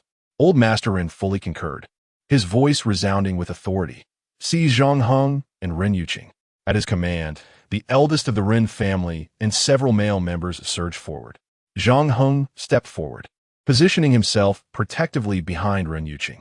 If you wish to lay a hand on Yuqing, you must first reckon with these fists of mine.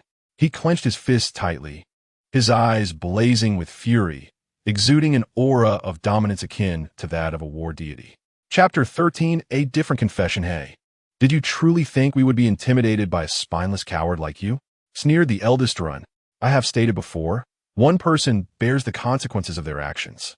The Ren family will undoubtedly remain unscathed. You may rest assured of that. I have already resolved this matter, and the Su family shall be here shortly to apologize. The moment these words escaped Zhang Heng's lips, the room fell into a profound silence. Moments later, uproarious laughter erupted. Did you hear that? At such a critical juncture, this worthless fool still finds time to crack jokes. Zhang Heng, why don't you take a look at yourself in a mirror? What gives you the audacity to utter such nonsense? I believe this spineless wretch has lost his mind. The Su family will come to apologize because of you. Were you even? Third uncle, third aunt, your son-in-law, truly possesses remarkable talents. Ren Zhengren and Jin Sufan felt utterly ashamed, wishing they could vanish into the ground. Their disdain for this coward deepening. Ren Yuqing sighed and shook her head in sorrow. She understood that Zhang Heng's fabrications were meant to protect her. Yet such self-deceiving words would not be believed by anyone of sound mind. If you do not believe me, you may. Zhang Heng's statement was cut short as Ren Yuqing could no longer contain herself. Zhang Heng, please stop. Jin Sufan, gritting her teeth, added, if you continue, I will take a kitchen knife to you. Ren Zhengrun pleaded, Father, regardless of what Rain Qing has contributed to the family. This predicament primarily stems from Zhang Heng's actions. Rain Qing is also a victim in this. We need only to hand Zhang Heng over, sever ties with him, and make our position clear. The Su family will not trouble us further. The old master nodded slightly. Ren Yuqing possessed exceptional business acumen, and the old master had always held her in high regard, disapproving only of Zhang Heng. Rain Qing, although you have erred and opposed my wishes, I still value our familial bond. As long as you express your willingness to divorce this incompetent man and sever all ties, I can find a way to protect you. This is your final opportunity. Ren Yuqing gazed at Zhang Heng. Throughout their years of marriage, she had contemplated divorce more than once, even countless times. Yet, such thoughts had vanished 3 years prior. This seemingly useless man, despite the criticisms and disdain he had brought upon her, had always been by her side, silently safeguarding her. Those subtle gestures of care and affection, like a gentle spring rain, nourished her soul without her even realizing it. Unbeknownst to her, this man, whom she had once dismissed, had quietly entered her heart. I'm sorry, grandfather, but I will not divorce him. I know you look down on Zhang Heng and deem him worthless. However, we have been married for 7 years, and our child is growing up. No matter how inadequate he may be, he is still my husband. Ren Zhengren and Jin Sufan were beside themselves with frustration. So what if you have a child? You have never loved this man. Rain Qing, what has come over you? Good daughter, how can you be so foolish? Is this man truly worth your unwavering loyalty? Old Master Ren's expression turned utterly frigid. Very well, since this is your choice, I shall grant you your wish. Seize those two and deliver them to President Su for his judgment. With a single command, the members of the Ren family advanced in unison. Zhang Heng silently clenched his fists, bracing himself for an impending fierce battle. Just as chaos was about to erupt, a thunderous roar resonated, shaking the entire building. The crowd exchanged alarmed glances and hurried outside to investigate. There, they beheld an SUV with a crumpled front, from which emerged 3 individuals, none other than Su Daong and his family. The trio stumbled towards them in a state of disarray. Chapter 14. The entrance of Su Daong and his family startled everyone profoundly. Zhang Heng remarked nonchalantly, what is there to panic about? They have come to apologize, as I mentioned. Rin Sweki rolled her eyes with exasperation. You spineless fool, are you still asleep? Who comes to apologize in a manner that threatens to demolish the house? Do you not realize you are on the brink of disaster? The members of the Rin family were in agreement, hastily glancing towards the elder Rin.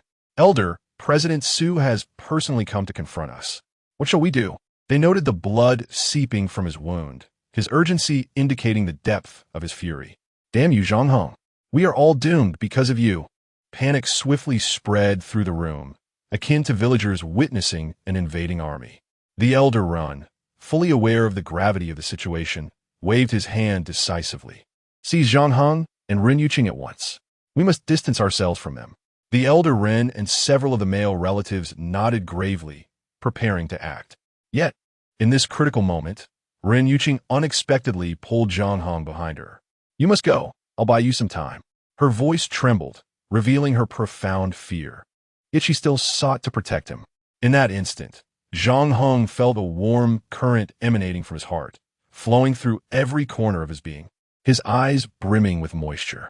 He had long believed himself to be insignificant in his wife's eyes, but today he realized he had been mistaken.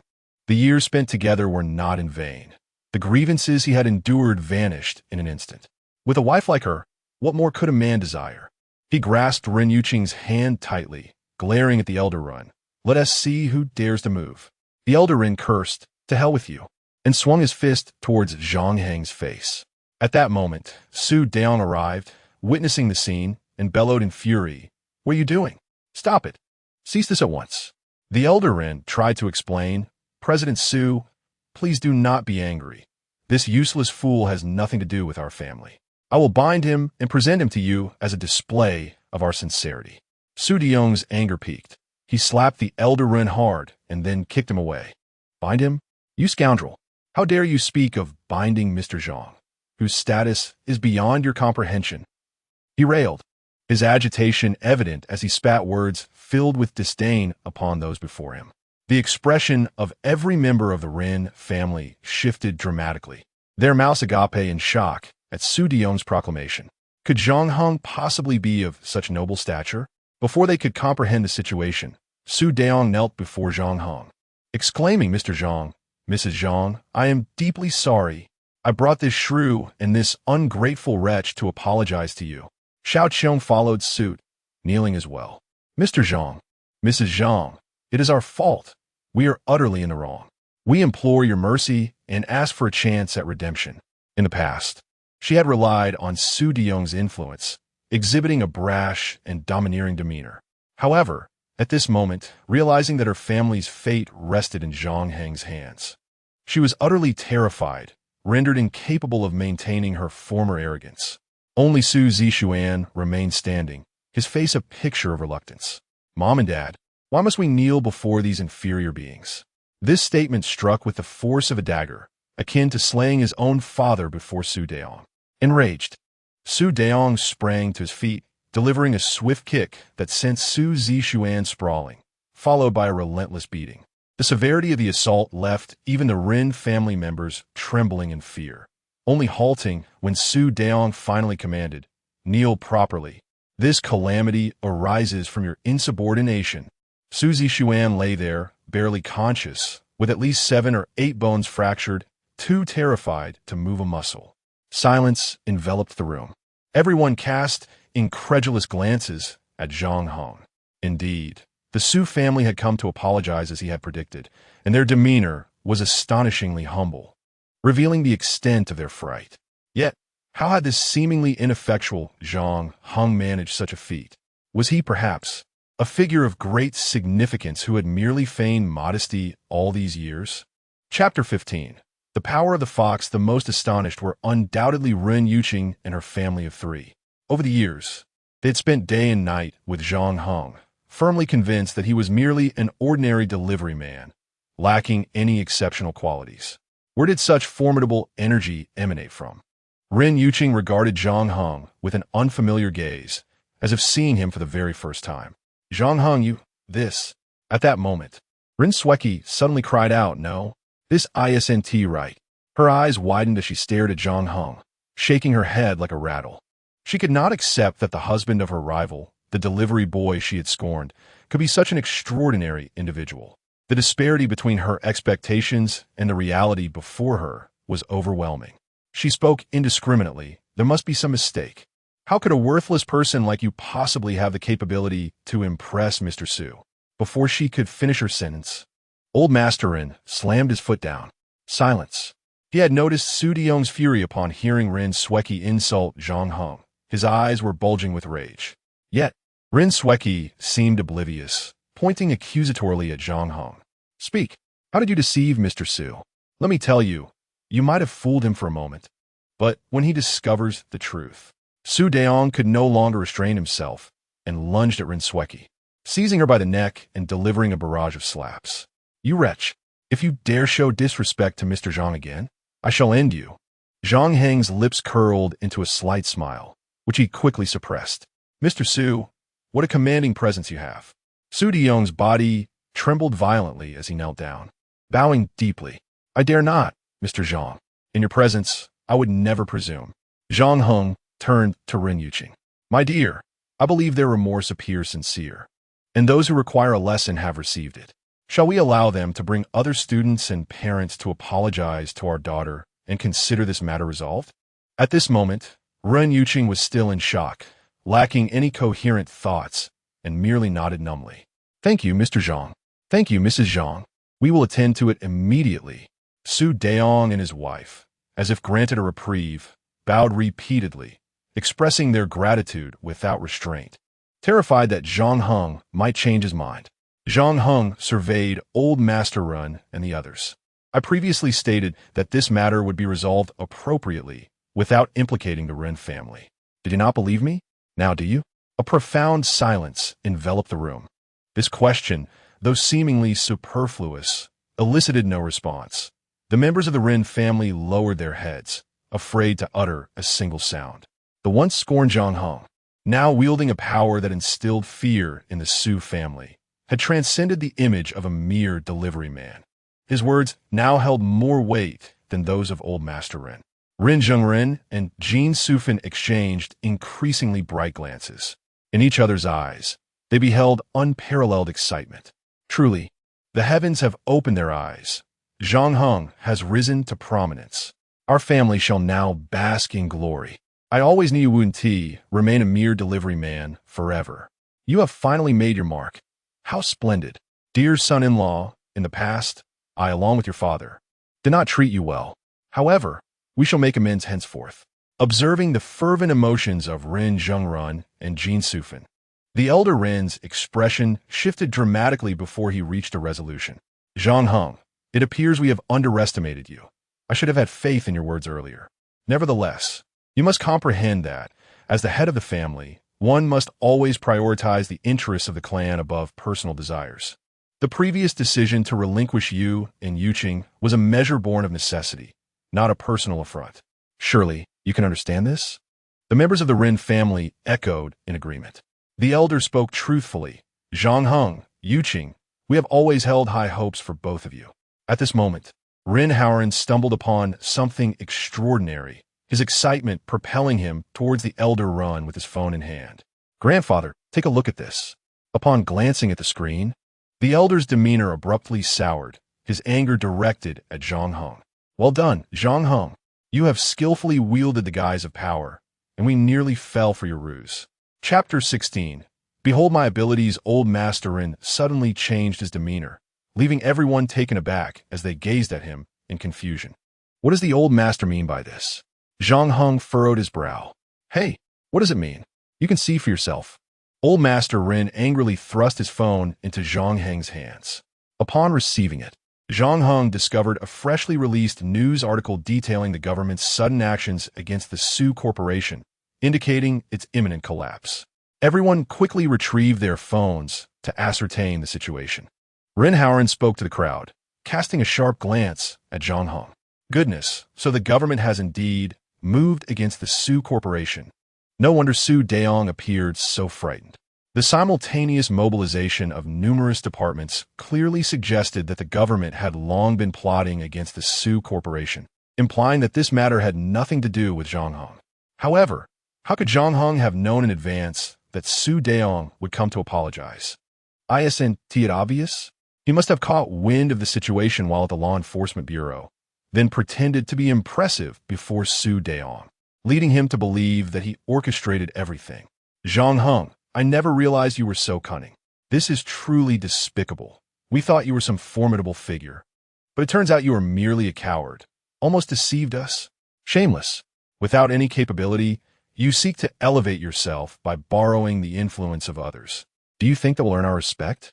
A chorus of accusations ensued. Just moments ago, the Ren family had been warmly welcoming towards Zhang Heng, but now they unanimously condemned him. Even Ren Zhengren and Jin Sufan were no exception. Zhang Heng, is this truly the case? Ren Yuqing inquired, her eyes filled with disappointment. Zhang Heng shook his head. No, Yu King. Not so. Ren Howren scoffed. Such a large-scale operation would be overseen by leaders at least at the level of deputy mayor. Zhang Heng, are you suggesting that you can command such high-ranking officials?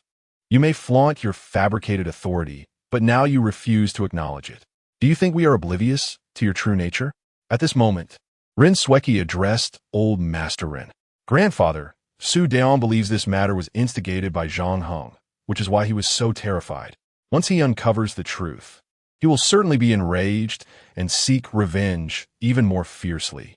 We must expel both Zhang Heng and Ren Yuqing from the family. Otherwise, we will surely be dragged down by them.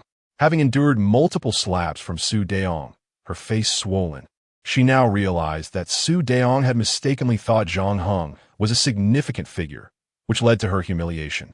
Naturally, she aimed to retaliate against Zhang Heng for her grievances. Old Master Ren nodded slightly and turned to Ren Yuqing. Yuqing, you have witnessed Zhang Heng's true colors. Do you still insist on not divorcing him? If that is the case, you may leave with him. From this day forth, you shall have no ties to the Ren family. Ren Yuqing's body trembled, her complexion paling. Grandfather, Zhang Heng merely wishes to prove himself. Old Master Ren snorted disdainfully. Proving oneself must rely on genuine strength, not on the pretense of borrowing someone else's power. Zhang Heng stepped forward. I am aware that you have always looked down upon me, deeming me worthless and unworthy of being Ren's son-in-law. However, soon you shall recognize my true capabilities. I have arranged for a splendid wedding for Yuqing, along with a substantial betrothal gift. Ren Sweki scoffed. Oh, is that so? How much have you prepared for the betrothal gift? Zhang Heng pondered for a moment. At least over 10 million. A hush fell over the crowd, followed by, ha ha ha. The room erupted in laughter. Over 10 million? In paper money, perhaps? Fool, do you even know how many zeros are in 10 million? You are utterly ridiculous. Uncle and aunt, how did you not realize your son-in-law was so wealthy? At this point, Zhang Heng persisted in his absurd boasting, resembling a mere jester. And both Ren Zhengren and Jin Sufan could contain their anger no longer. One urged Ren Yuqing to hasten the divorce proceedings, while the other physically pushed Zhang Heng away, demanding he leave. The eldest members of the Ren family looked on at this farcical scene, amusement dancing in their eyes. Just then, a group of impeccably dressed men entered, carrying large boxes. Each box was adorned with vibrant double happiness symbols. As the items were set down, the leader extracted a gift list and read it aloud with resounding clarity. 520 pairs of gold ingots, cash amounting to 13,314,000. One Rolls-Royce Phantom, a villa in Fonglin Bun, a pair of platinum earrings named Phoenix Dance in the Sky, a pair of jade bracelets known as Dragon and Phoenix Present Auspiciousness, a star diamond necklace titled 5 Elements Blessing. Chapter 17. A display of opulence. The spacious room fell into an abrupt silence. The lavish array of cash, cars, real estate, and jewelry amounted to at least several tens of millions. This was nearly equivalent to the entire fortune of the Ren family. Magnificent. Absolutely magnificent. The atmosphere bristled with extravagance. The crowd gaped in astonishment at the precious gifts, enveloped in profound shock. Even Ren the Elder, along with everyone present, had never witnessed such wealth in their entire lives. Even Zhang Heng was taken aback by this grand display of affluence. He inwardly mocked himself, realizing that his perspective had been rather limited. The world of the affluent could indeed be so extravagant. At that moment, he noticed that many eyes were fixed upon him, prompting a cold smile to surface on his lips. Weren't you all skeptical of my words just a moment ago? The crowd exchanged glances, rendered speechless, utterly at a loss for words. Zhang Heng, these betrothal gifts. Ren Yuqing stared at him, her beautiful eyes filled with disbelief. These gifts could not possibly have come from Zhang Heng. Rin Sweki declared firmly. She was uncertain, but she was unwilling to accept the notion that her sister's seemingly ineffectual husband had suddenly transformed into a person of immense wealth. May I inquire who bestowed these betrothal gifts? Rin the Elder asked, refraining from jumping to conclusions and addressing the gift-bearers. We represent the newly inducted shareholder of the Universal Group, Divine Dr. Zhang, to present these betrothal gifts, the leader replied with a slight smile. Gasp! The Universal Group? No wonder such a grand gesture. But who is this Divine Dr. Zhang? Rin the Elder questioned, puzzled. I'm not entirely sure, but I do know that this Divine Dr. Zhang is highly esteemed by our chairman, Mr. L, as a medical virtuoso. He acquired 30% of the Universal Group shares through an exceptionally rare prescription. The leader's words elevated the astonishment of the crowd to new heights. The reputation of the Universal Group was well known among the people of Lingnan. Consequently, they not only understood the enormity of the organization, but were also aware that it had never had a shareholder from an outside family. Now, this Divine Dr. Zhang had not only become the first external shareholder of the Universal Group, but had also secured a staggering 30% stake. How remarkable! I told you these betrothal gifts could not possibly have come from Zhang Heng. Rin Sweki laughed triumphantly. This fellow was merely boasting, fortuitously stumbling upon this matter. So what? Am I not allowed to be Divine Dr. Zhang? Zhang Heng retorted. Ha ha ha! You? Divine Dr. Zhang? Rin Sweki burst into laughter, slapping her thigh. Did everyone hear what this guy just said? He claims to be Divine Dr. Zhang. The crowd erupted in laughter. Zhang Heng, I believe you've truly lost your mind. You've become so engrossed in your pretense that you've forgotten who you are. Haven to you? Rin Howard scoffed. What did this gentleman just say? Divine Dr. Zhang is a revered medical master, even esteemed by old Dr. L. What makes you think you can lay claim to such a title? Moreover, Dr. Zhang, armed with an unparalleled prescription, secured 30% of the shares in the Universal Group. If you truly were Dr. Zhang, after spending so many years in the Rin family, why have you never presented any remarkable prescriptions? Brother, do temper your words. Perhaps Zhang Heng simply relishes a life akin to that of a stray dog, dependent upon others. Some individuals are born to be subservient, are they not? Rin Sweki scoffed. Yet now, having grown weary of that existence, he begins to assert himself. Today, he is Dr. Zhang, and who knows, perhaps tomorrow we shall discover he is the president of M country. Oh, Ren Yuqing, I truly envy you for having such an exceptional husband. If I were in your shoes, I would have long since thrown myself against a block of tofu. Laughter erupted once more among the crowd. The Ren family, ridiculed to the core, wished fervently for a crevice in the ground to hide within. At that moment, the leader of the gift-giving party spoke up. Chapter 18. Display of brilliance today is undoubtedly a festive day. Let's all refrain from discord. The leader's gentle admonition prompted Mr. Run to nod in agreement. Indeed, this gentleman speaks wisely. Let's all calm down. By the way, I wonder to which young lady of the Ren family Dr. Zhang intends to bestow his betrothal gifts? The leader hesitated, uncertain of the answer. Our esteemed general manager did not provide explicit instructions. She merely mentioned that Dr. Zhang wished to surprise Miss Ren. In 3 days' time, Dr. Zhang will host a wedding for Miss Ren at the Golden Jade Hotel, and we shall send a dedicated vehicle to escort everyone there, at which point the matter will become clear. Seeing that Mr. Run had no further inquiries, the leader took his leave along with his entourage. Once they departed, the Ren family began to speculate on who the fortunate recipient might be. Among the 4 children of the Ren family, the eldest has a daughter, Rin Sweki. The second son has been away for years and seldom returns home. The third is Rin Yuqing's father, Rin Zhengren. And the youngest also has a daughter who is still in university. The daughters of the second and youngest sons could be ruled out, leaving only 2 candidates, Rin Sweki and Rin Yuqing. I believe the betrothal gifts are most likely for our Yuqing, for she is truly exquisite. Don't you agree, grandfather? Jean Sufan said with a beaming smile. Third brother's wife. That assertion is rather misguided. Are you suggesting that only your daughter Rin Yuqing is beautiful, while my Sweki is not? The wife of the eldest Rin retorted coldly. No, that is not my intent. I merely meant to say that our Yuqing. Yes, Rin Yuqing is indeed more beautiful than I, but what of it? Rin Sweki replied, icily. It is well known that Rin Yuqing married a good-for-nothing and even bore him child. Would someone of Dr. Zhang's stature marry a woman of such a lowly character? Third, aunt, even in dreams, one should not be so unrealistic.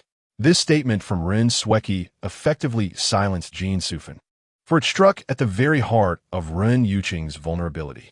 Jin Sufan could not help but stomp her foot in frustration, pointing an accusing finger at Zhang Heng. It is all your fault, you useless man. You have wasted Yuqing's potential. Otherwise, Sai, you truly infuriate me. Observing her ire, Rin Sweki felt a surge of triumph. Third aunt, you should not always direct your anger at Zhang Heng. He may be inept, but he has committed no wrongdoing. Besides, perhaps Yuqing enjoys being with a man like him, relishing the hardships of life together. As she spoke, she arrogantly tilted her chin toward Rin Yuqing. Sister Yuqing, am I not correct? Rin Yuqing lowered her head, remaining silent. Very well, Sweki, since it is you whom Dr. Zhang wishes to marry. You may take the betrothal gifts with you, Mr. Rin declared. Prepare diligently in these few days and strive to dazzle all at the wedding in 3 days' time. The ascendance of our Rin family now rests entirely upon you. Rin Sweki smiled with poise. Rest assured, grandfather, I shall certainly deliver. In the midst of jubilant congratulations, Rin Jiaolao and Rin Haoran prepared to retrieve their gifts. At that moment, Zhang Heng stepped forward, blocking their path. It is best not to meddle with what does not belong to you, he admonished. The two were incensed. You imbecile, step aside, they retorted. What is it to you? Are you going to announce to everyone that you are Zhang the healer, and that this betrothal gift was bestowed upon Rin Yuqing by you? Rin Yuqing, unwilling to witness Zhang Heng's humiliation any longer and not wanting her family to bear the brunt of ridicule, approached him urgently. Stop speaking. Let us return home. Zhang Heng shook his head resolutely. Even if I am not Zhang the healer, this betrothal gift cannot possibly be intended for Rin Sweki. What right does anyone have to take what is rightfully yours? He then declared, I shall call General Manager Liu to verify this matter and have her inform everyone to whom this betrothal gift truly belongs. With that, he retrieved his phone and dialed Liu Yao's number. Chapter 19. Apologies for the trouble enough. Rin Yuqing exclaimed in exasperation, swatting Zhang Heng's phone away. I know myself well. After all these years of marriage and with a child of considerable age, the person Zhang, the esteemed doctor, wishes to marry is certainly not me. Wife, please be quiet. Zhang Heng interjected. Despite your past virtues of honesty and reliability, your current vanity is astonishing. Is it truly fulfilling to deceive oneself? If you can fool yourself, do you believe you can fool others? Do not let my remaining goodwill towards you dissipate entirely. Upon hearing these words, Zhang Heng felt a pang in his heart.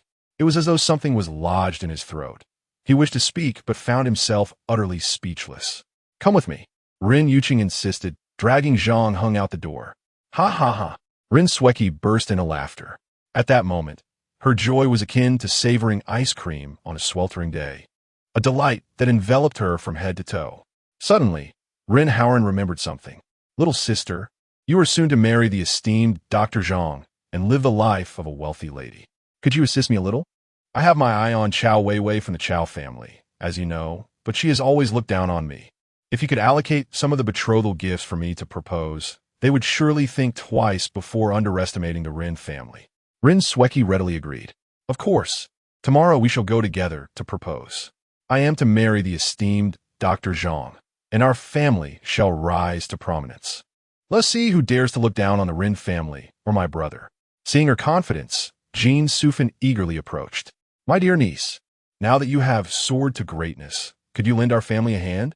After all, we are family. Before she could finish, she was interrupted by the wife of the eldest Rin brother.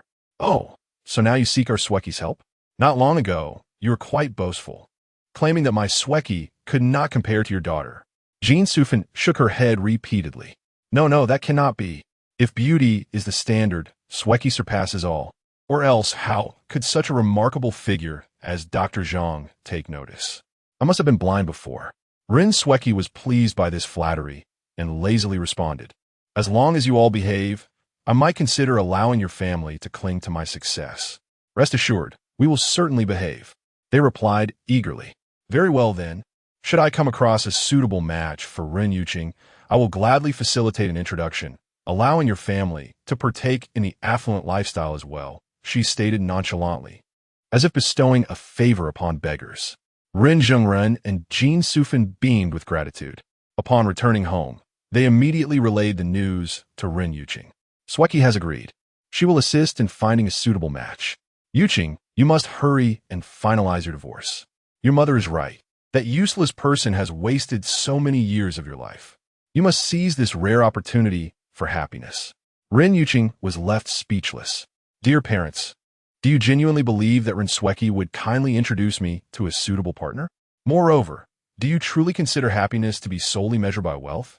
Yet, Rin Zhengren and Jin Sufan are utterly unwilling to comprehend this notion.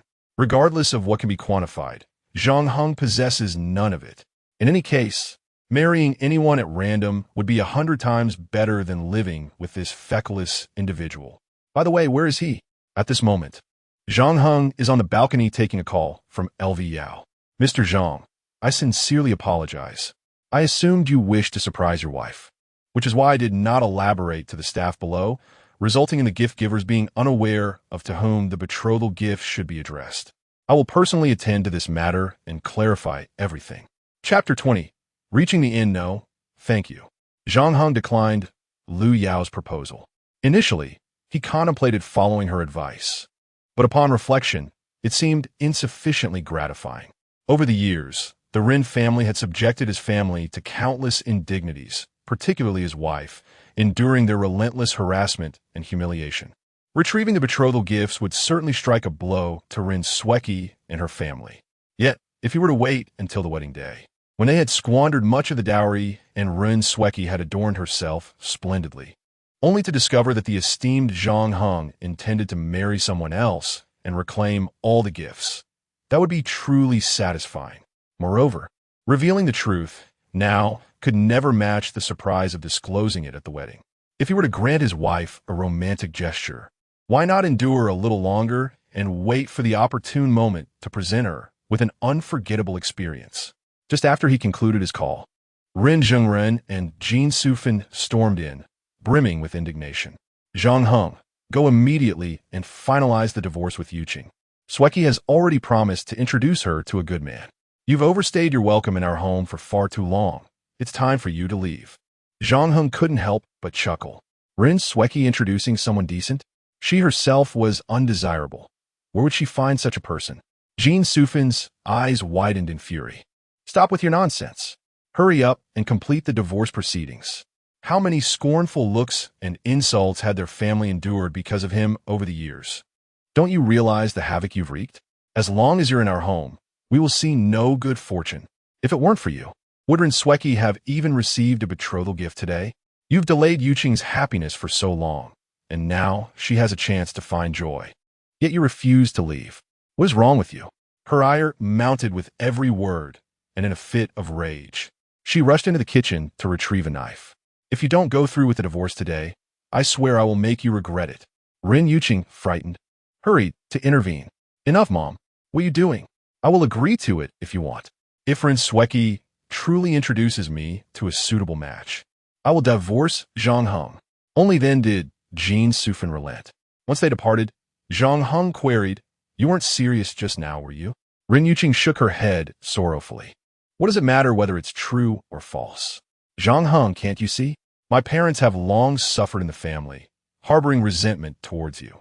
Now that Rin Sweki is engaged to the esteemed Zhang Heng, Uncle's family will surely become more arrogant, and my parents will feel even more discontented. As long as we remain married, such quarrels will continue to plague us daily. I have had enough of this restless existence. I am exhausted, truly worn out."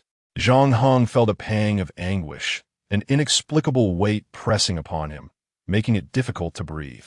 After regaining his composure, he articulated if, in 3 days, My parents discover that the betrothal gift was not intended for Rin Sweki. They may find some semblance of balance, and perhaps we won't need to divorce. Rin Yuqing offered a bitter smile, her voice weak. Let's hope so.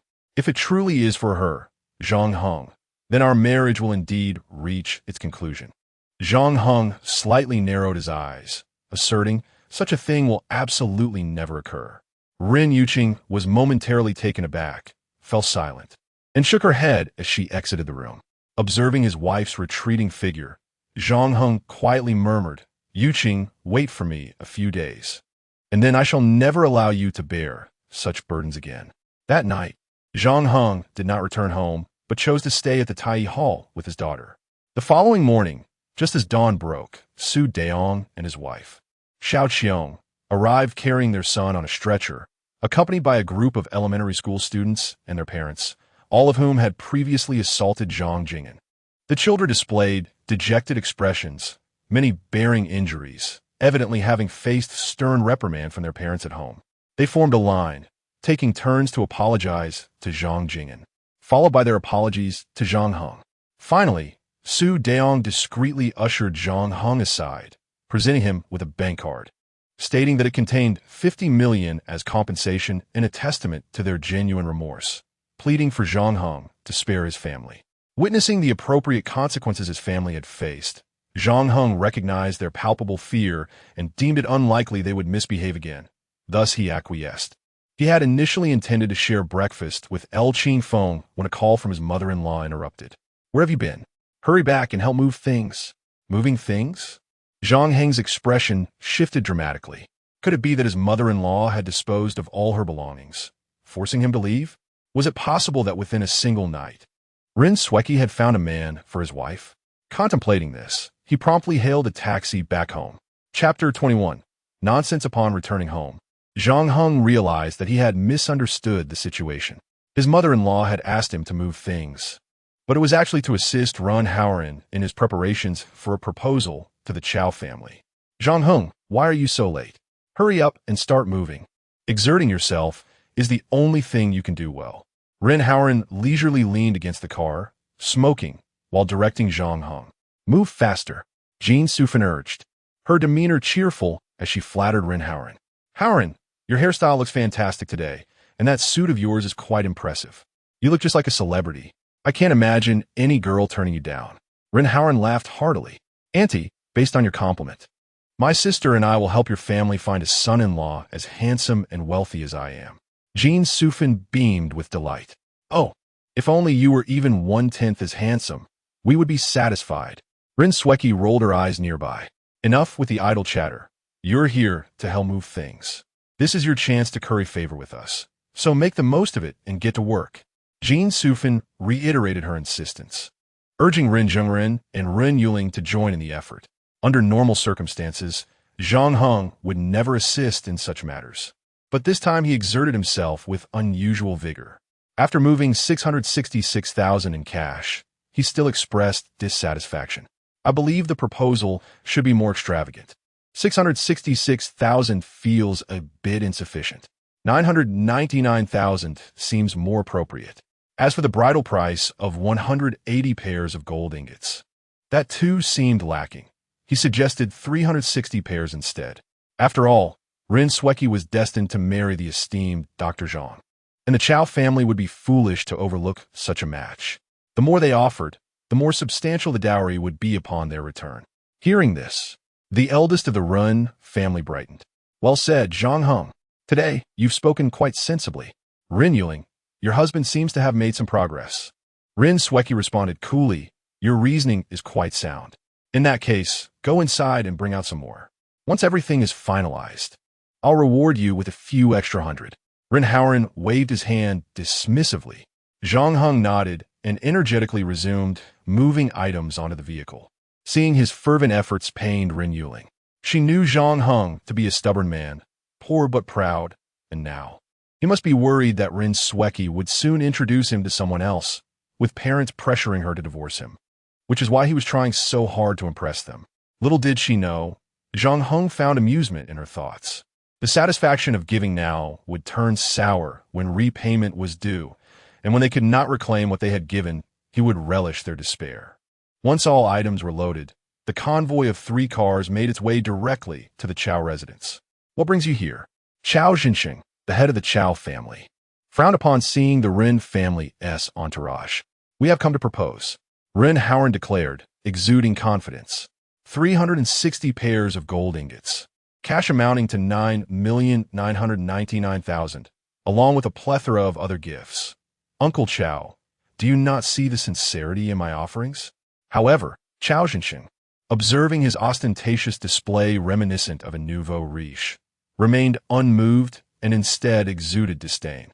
Do you take the Chow family for an unworldly clan? The disparity between the Chow and Run families cannot be bridged by such trifles. My daughter shall not marry you. Abandon this futile hope. With that, he signaled for the guests to leave. At that moment, Old Masterin stepped forward. Mr. Chow, please hold on.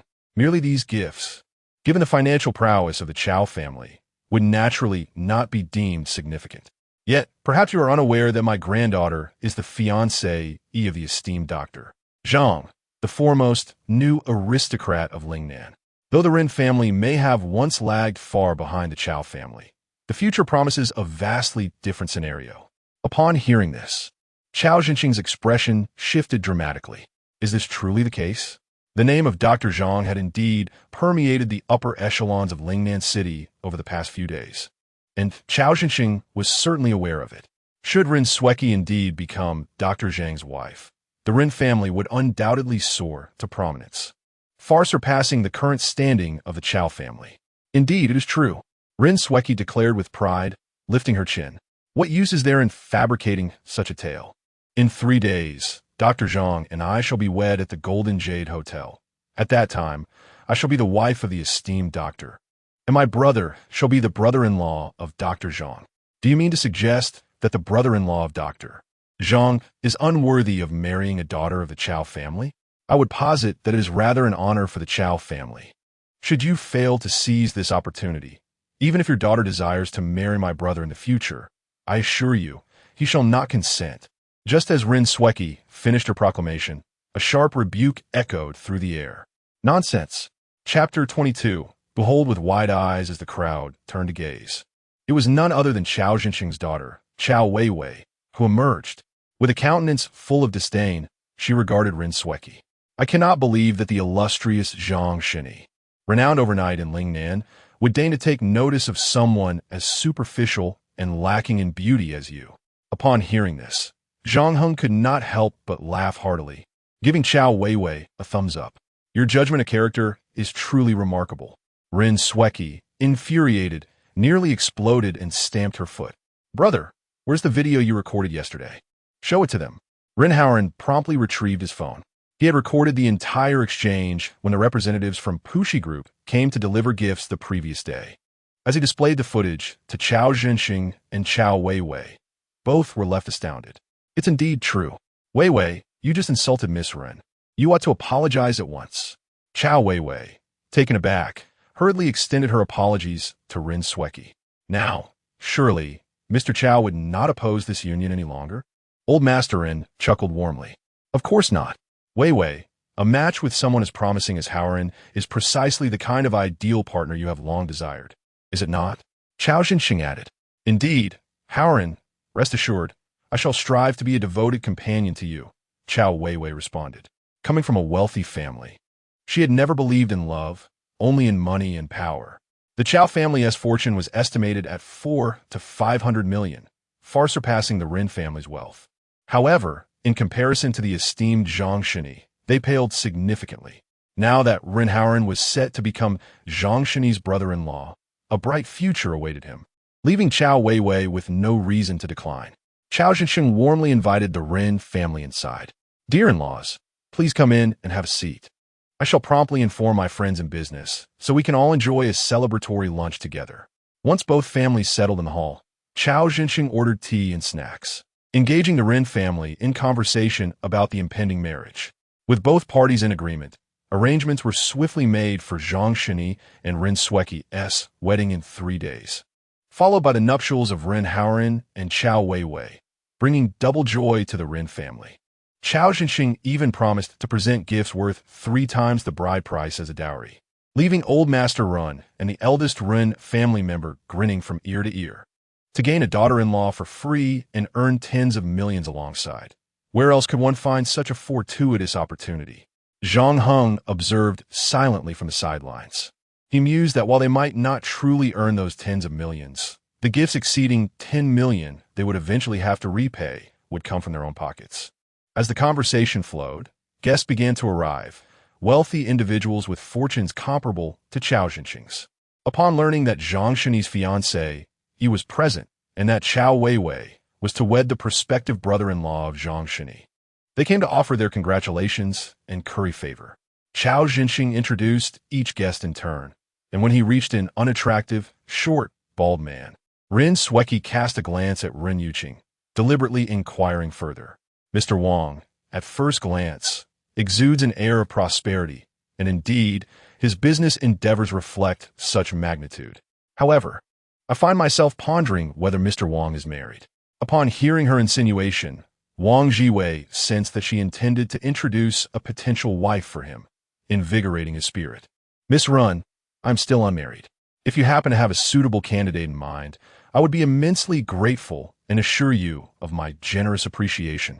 Ren Sueki gestured towards her cousin, Ren Yuqing. This cousin of mine is precisely in need of a worthy partner. Wang Jiwei turned to see Ren Yuqing's exquisite beauty, leaving him momentarily speechless. He struggled to articulate a suitable compliment, his lack of education evident in his stammering.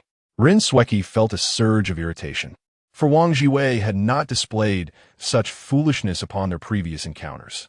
Yet, considering the prospect of Ren Yuqing marrying this rather corpulent man, she dismissed her annoyance.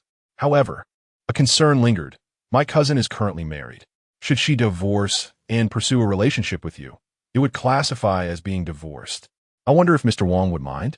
Wang Jiwei shook his head vigorously. I do not mind at all. Such beauty, even if she has had 10 or 8 children, is of no consequence. With that, he approached Ren Yuqing directly. Miss Run, would you do me the honor of marrying me? Should you agree, I vow to cherish you for a lifetime. All my wealth would be yours, granting you a life of opulence. Witnessing this exchange, not only Ren Yuqing, but also Ren Zhengren and Jin Sufan were taken aback. They had indeed sought Ren Sueki's assistance in securing a suitable match for their daughter, yet Wang Jiwei, while wealthy, his appearance was rather dismal. Short, corpulent, balding, and with a mouth full of yellowed teeth, he appeared to be older than they were. Hesitation clouded their expressions. Dear niece, this. Ren Sueki's countenance darkened. What is the matter? Was it not you who requested my help in finding a match for Ren Yuqing? While Mr. Wang may not be conventionally handsome, he is at least affluent. And what of Ren Yuqing? Having been married and having children, does she have the luxury to be so selective? I am merely trying to assist your family, so do not be ungrateful. Ren Zhengren and Jin Sufan, sensing her irritation, feared provoking her further, which could jeopardize their chances of receiving assistance. They turned to Ren Yuqing. Yuqing, perhaps you should consider accepting his proposal? After all, Mr. Wang is indeed wealthy and willing to treat you well. Isn't that sufficient? Ren Yuqing was utterly speechless. Father, mother, are you serious? Ren Sueki slammed her hand on the table. Ren Yuqing, I am now poised to become the esteemed wife of a renowned physician. I am personally playing matchmaker for you. Do you dare to defy my wishes? I am about to marry Dr. Zhang, propelling our family to prosperity, and you should learn from my example. Joining with Mr. Wang could yield immense benefits for our family. If you selfishly choose to remain with Zhang Heng for a life of ease, I may have no choice but to suggest to grandfather that you be disowned. Old Master Ren now regards only Ren Sueki with utmost reverence, squinting his eyes as he fixates on Ren Yuqing. Your cousin speaks the truth, Ren Yuqing. After so many years of indulgence, it is high time you exhibit some maturity. Ren Yuqing trembled slightly, rising to her feet with a face full of desperation. Grandfather, I have always devoted myself to the family, but this matter... At that moment, Zhang Heng, who had maintained a dark countenance since Ren Sueki's proposal, stood up. He obstructed Ren Yuqing's path. My dear, there is no need to plead with them. He pointed an accusatory finger at Ren Sueki. You heartless vixen, out of jealousy, you seek to ruin your cousin? wielding your petty authority like a weapon. Do you truly believe you are the woman destined to marry the esteemed Dr. Zhang? Open your eyes and behold. I am Dr. Zhang. Chapter 23. Gathering at the Golden Jade Hotel, Zhang Heng initially intended to reveal the truth on the day of the wedding. However, he was compelled to act sooner, as he could not bear the thought of Chao Weiwei falling into Ren Haoren's trap. Furthermore, Ren Sweki's behavior had become intolerable.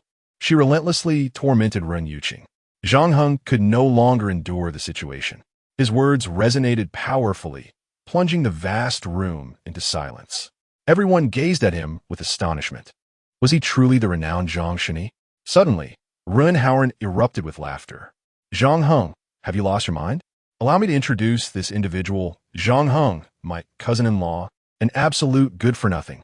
He claims to be Zhang Shini. But let me ask you all, do you really believe that a live-in son-in-law who has spent years delivering takeout can possibly be compared to someone of Zhang Shini's stature? This pathetic creature, devoid of any merit, has no association with such greatness. The crowd shook their heads in agreement. You despicable coward, how dare you insult me? Ren Sweki seethed with rage. Grandfather, I have had enough of this pretentious fool and that ungrateful Ren Yuqing.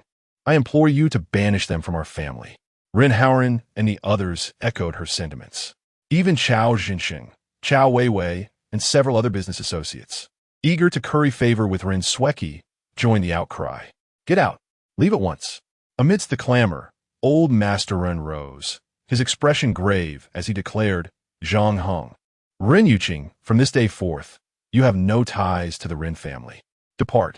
Noticing that Ren Jingren and Jin Sufan seemed inclined to intercede, old Master Ren added, anyone who dares to plead for them shall also be expelled from the Ren family. Ren Yuqing trembled violently, her legs growing weak as she stumbled backward. Zhang Heng quickly steadied her. My dear, if we must leave, then so be it. Rest assured, I shall create a world for you. He cast a dark glance at the assembly. Very well. Since you all are so foolish, I shall not rush to prove anything to you. In 2 days, you will experience regret like never before. He lifted Ren Yuqing into his arms and strode away. Zhang Heng, remember this. If you ever dare to misuse my fiancé Zhang Shini's name again, I will ensure your demise.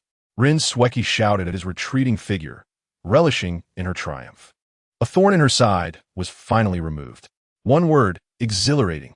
Upon returning home with Ren Yuqing, Zhang Heng was pained to see her despondent state. He understood that despite the Ren family's cruelty, his wife still held deep affection for them. Yuqing, do not worry. I will make them come to you, begging for your return. Ren Yuqing sadly chuckled, shaking her head, clearly unconvinced by his words. 2 days swiftly passed. During this time, the eldest branch of the Ren family reveled in their success. Ren Sweki squandered wealth daily, while Ren Haoren indulged in nightly escapades. In stark contrast, Zhang Heng found himself enduring unprecedented hardships, not solely due to his wife's melancholic demeanor, but also because Ren Jingren and Jin Sufan had incessantly berated him and urged him to leave. Zhang Heng felt the pressure mounting. However, on that fateful morning, when the dedicated vehicle from the Universal Group arrived to escort them to the Golden Jade Hotel for the wedding, Zhang Heng realized that he had reached his limit. All the pent-up frustration he had endured would find its release today. The grievances he had suffered in recent days would be rendered worthwhile upon witnessing the blissful and content smile on his wife's face. Knock, knock, knock. Zhang Heng rapped gently on the door. Darling, the car from Universal Group has arrived. We should head to the Golden Jade Hotel for the wedding. I won't go. Ren Yuqing's tone was rigid. Just trust me this once, will you? Today as protagonist will certainly not be Ren Sweki, Zhang Heng implored softly. Before he could finish, Jin Sufan dashed over and kicked him. What nonsense are you feeding Yuqing now? How could I have not seen before that you possess no real ability? Merely a talent for boasting and deceit? Why don't you try your hand at pyramid schemes instead? Ren Zhengren also expressed his dissatisfaction with Zhang Heng. If you wish to humiliate yourself, by all means, go ahead. Just do not expect us to accompany you and endure that embarrassment. Zhang Heng ignored their remarks and continued to persuade Ren Yuqing. I understand you doubt me. Over the years, I have never made any demands of you. Now, I only ask that you trust me this once, all right? If I embarrass you today, I swear I will leave and never show my face before you again." Upon hearing this, Rin Zhengren and Jin Sufin exchanged glances, both stirred by the prospect. For them, nothing would be more gratifying than Zhang Heng's permanent disappearance. Just as they contemplated assisting Zhang Heng in persuading their daughter, they heard a click as Rin Yuqing's door swung open. She gazed intently at Zhang Heng. "I can believe you this time, but if you disappoint me..." Zhang Heng shook his head. "I want tea." With that, Rin Yuqing said no more. After getting ready, the family of four exited together, boarded the Universal Group's vehicle, and made their way to the Golden Jade Hotel. Chapter 24. Leave as the premier hotel in Lingnan City. The Jinyu Grand Hotel attracts only the affluent and elite. Typically, it is a tranquil establishment, but today, a vibrant atmosphere envelopes the premises. Flowers and red carpets adorn the surroundings, while a grand floral banner at the entrance proclaims, "Congratulations to Mr. Zhang and Miss Ren on their wedding." Beneath this banner, 2 rows of tall hostesses clad in crimson kipeos welcome distinguished guests into the hotel. The scene is bustling with elegantly dressed dignitaries and prosperous merchants, all engaged in lively conversation, their faces beaming with joy. A crowd of onlookers, men, women, and children, gathers outside, unable to enter the celebration, and they murmur among themselves. Just look at the scale of this event. How much must it cost? This wedding could sustain several families for a lifetime. Who exactly is this Mr. Zhang? Such grandeur. Could it be that Miss Run is a celestial being to warrant such extravagance? Be careful with your words. Such prominent figures cannot be spoken of disrespectfully. If one of their associates were to overhear, it would spell disaster. Did you see that person? He frequently appears on television. He seems to be a high-ranking official. Indeed, I should remain silent and observe. Rin Zhengren and Jin Sufin, upon arriving and witnessing the opulence of the affair, are filled with envy. What a spectacle! It's a pity at ISNT our daughter's wedding, they lament. Indeed, how fortunate the eldest family is. If it weren't for that useless Zhang Heng delaying Yuqing, this joyous occasion could have been for Rin Sweki. Zhang Heng shook his head. This celebration was never meant for Rin Sweki. Just wait and see. Soon her family will find themselves in tears, unable to weep. Rin Zhengren and Jin Sufin exchanged skeptical glances. We believe you not. The wedding venue was arranged on the 2nd floor. By the time Zhang Heng and his family of 4 arrived, the area was already teeming with guests. They form a line to extend their congratulations to Old Master Run, the eldest Run, and Rin Sweki. Today, Rin Sweki is undeniably the center of attention. Graciously seated between Old Master Run and the eldest Rin, accepting accolades from all directions. Others from the Ren family stood aside, collecting gifts, their hands growing weary, their faces cramping from smiles. Suddenly, Rin Sweki spotted Zhang Heng and Rin Yuqing. Her expression turned icy as she strode towards them. What are you doing here? Hasn't grandfather already expelled you from the Rin family? You have no right to attend my wedding. Faced with Rin Sweki's haughty confrontation, a flustered Rin Yuqing instinctively clutched Zhang Heng's hand tightly. Zhang Heng smiled faintly. Do you still believe you are the protagonist of today's ceremony? Rin Sweki seethed with anger. You pathetic coward have come to disrupt my day. Haven't you? Guards! Rin Zhengren and Jin Sufin immediately grew anxious, rushing forward to calm her. Sweki, today is your joyous occasion. Do not let anger spoil it. Indeed, Zhang Heng is on the verge of divorcing Yuqing, severing all ties with our family. We have come specifically to extend our congratulations to you. Rin Sweki chuckled softly, casting a glance at Rin Yuqing. Is that so, Yuqing? So, your purpose for coming here is to beseech me, to persuade grandfather to retract his decree and allow you to return to the Rin family? Rin Zhengren and Jin Sufin nodded fervently. Yes, indeed, that is precisely our intention. They nudged Rin Yuqing with their elbows. Yuqing, do say something. Rin Yuqing regarded Rin Sweki in silence. Before arriving, she had harbored a faint hope that Zhang Heng's betrothal gifts had been mistakenly delivered, thus sparing her from divorce. However, witnessing this grand affair, she realized that such a notion was implausible. After all, it was impossible for so many distinguished guests to have misidentified the recipient of their lavish gifts. She felt an overwhelming sense of envy towards Rin Sweki. The hotel was adorned in opulence, with a multitude of well-wishers in attendance. What girl in the world does not dream of a wedding that is both splendid and celebrated? In comparison to Rin Sweki, she felt a profound sadness. When she married Zhang Heng, there was no wedding ceremony, let alone such a grand occasion with congratulatory guests. Throughout the years, she had reassured herself that a simple life was not without merit. Yet, upon witnessing such a magnificent celebration, she realized that her heart had always harbored regrets and a deep-seated dissatisfaction. Noticing here deze vein suiki faunil. I do not have the luxury of time to waste with you. If you seek my assistance, then present yourself in a manner befitting a supplicant. Here is the deal. If you kneel before me, bow 3 times, and promise to divorce Zhang Heng to marry the esteemed General Wang, whom I will introduce, I shall persuade grandfather to welcome you back into the family. If not, be gone. Never show your face again. Rin Yuqing gently shook her head and turned to Zhang Heng. Let's go. She wished to leave. Every additional second spent here felt like unbearable torment, for she understood that her inner discontent would forever remain unfulfilled. Zhang Heng shook his head, tenderly cupping Rin Yuqing's face, noticing tears slipping from her eyes, and gently wiped them away. Have you forgotten what I said before we came here? I brought you here not to leave you disappointed or envious of others. I know you have endured much over the years, yearning for a dignified wedding. Today, you shall have what you desire. This wedding is my gift to you. You will be the most radiant and happiest woman today, and you will realize that your husband is not a useless coward, but a man capable of providing for you and possessing the strength to protect you until the end of time. Rin Sweki erupted into laughter.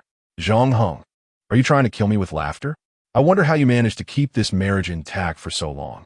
It seems you have been deceiving Rin Yuqing all along, but it appears you have forgotten my warning. Haven to you? If you impersonate my fiancé, the esteemed Zhang, once more, I will ensure your demise. Do you believe Zhang Heng's face darkened? You venomous wretch. I granted you a fleeting opportunity to revel in your arrogance.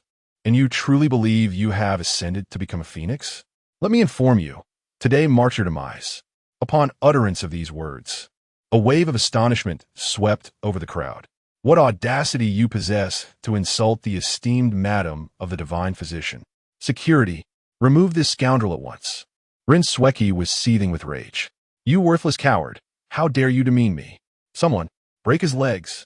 A throng of security personnel rushed forward, yet they merely escorted Zhang Heng away without resorting to violence. Rin Sweki shouted, act swiftly. I am the madam of the divine physician. Should any mishap occur, Master Zhang will shield me. Zhang Heng sneered, his voice laced with fury. You are nothing but a pathetic pretender. General Manager Liu, step forth and enlighten this wretched woman as to whom Master Zhang truly intends to wed. Chapter 25. An awful silence. Do you derive pleasure from the thought of destroying our family? Jean Sufin exclaimed, unable to contain her fury, as she forcefully shoved Zhang Heng. Her anger was almost palpable. Did he not see how splendid Rin Sweki appeared at this moment? Yet, he continued to provoke her to the brink. Was this not tantamount to courting death? Are you aware that you cannot alter the situation regarding your divorce from Yuqing? So you feel compelled to drag us down with you? Where's the kitchen knife? I will take it and end you. Mother, I never intended to harm you. All the glory of today rightfully belongs to Yuqing. Yet this shameless wretch seeks to usurp it all. Zhang Heng attempted to clarify. Enough, Zhang Heng, Rin Yuqing shouted, her voice rising in exasperation. Have I not made it clear? Even if the esteemed Dr. Zhang were not to marry Rin Sweki, he would certainly not choose me. What nonsensical drivel are you spouting? You said you wouldn't let me down. Do you realize how profoundly disappointed I am in you right now? I regret coming here with you. Tears streamed down her face as she spoke, feeling utterly hopeless about Zhang Heng. Despite the circumstances, he persisted in his self-deception. Rin Sweki's fiancé was the renowned Dr. Zhang, while her own husband was merely a pitiful creature, deluding himself in a world of fantasy. How had she become so wretched? Wiping her tears forcefully, Rin Yuqing turned and fled. Darling, Zhang Heng hurriedly grasped her arm. Trust me, President LV is on his way. Soon, You will see that I speak the truth and witness this wretched person receive her comeuppance. How dare you? Ren Haoran could no longer restrain himself, yelling as he charged toward Zhang Heng. Calm down. Elder Run intervened, pulling Ren Haoran back with a stern warning. Today marks the wedding of your sister and Dr. Zhang. With so many distinguished guests present, do not allow outsiders to witness our family's disgrace. Ren Haoran glared fiercely at Zhang Heng, pointing a finger at him. Just wait. You spineless coward. Once my sister is married, you will see how I deal with you. Chow Weiwei cheered Ren Haoran on from his side. Haoran, you are truly a man. Ren Haoran smiled proudly. Of course, I am destined to be the brother-in-law of Dr. Zhang. I can strike whomever I please. Chow Weiwei beamed with delight. Such masculinity. I shall reward you well tonight. Suddenly, Ren Sweki bellowed at the security guards. Are you all merely idling about? Do you not understand who the true star of today is? Remove this troublemaker at once. Otherwise, I will lodge a complaint with your boss and ensure you all lose your jobs. Initially hesitant, the guards had been uncertain of the situation, for the guests were all of high status, and no one dared to act rashly. However, upon realizing that Ren Sweki was indeed the future wife of the esteemed doctor and that Zhang Heng was undeniably causing a disturbance, they wasted no time in moving forward to take action.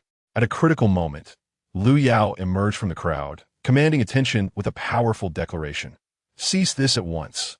As the granddaughter of Lu Qingfeng and the chief executive officer of Universal Group, she was a figure well known to all. Upon her arrival, everyone hurried to extend their greetings. Welcome, CEO Lu. Greetings, CEO Lu. Even Ren Sweki, in the face of Lu Yao, refrained from exhibiting any arrogance. So, is CEO Lu?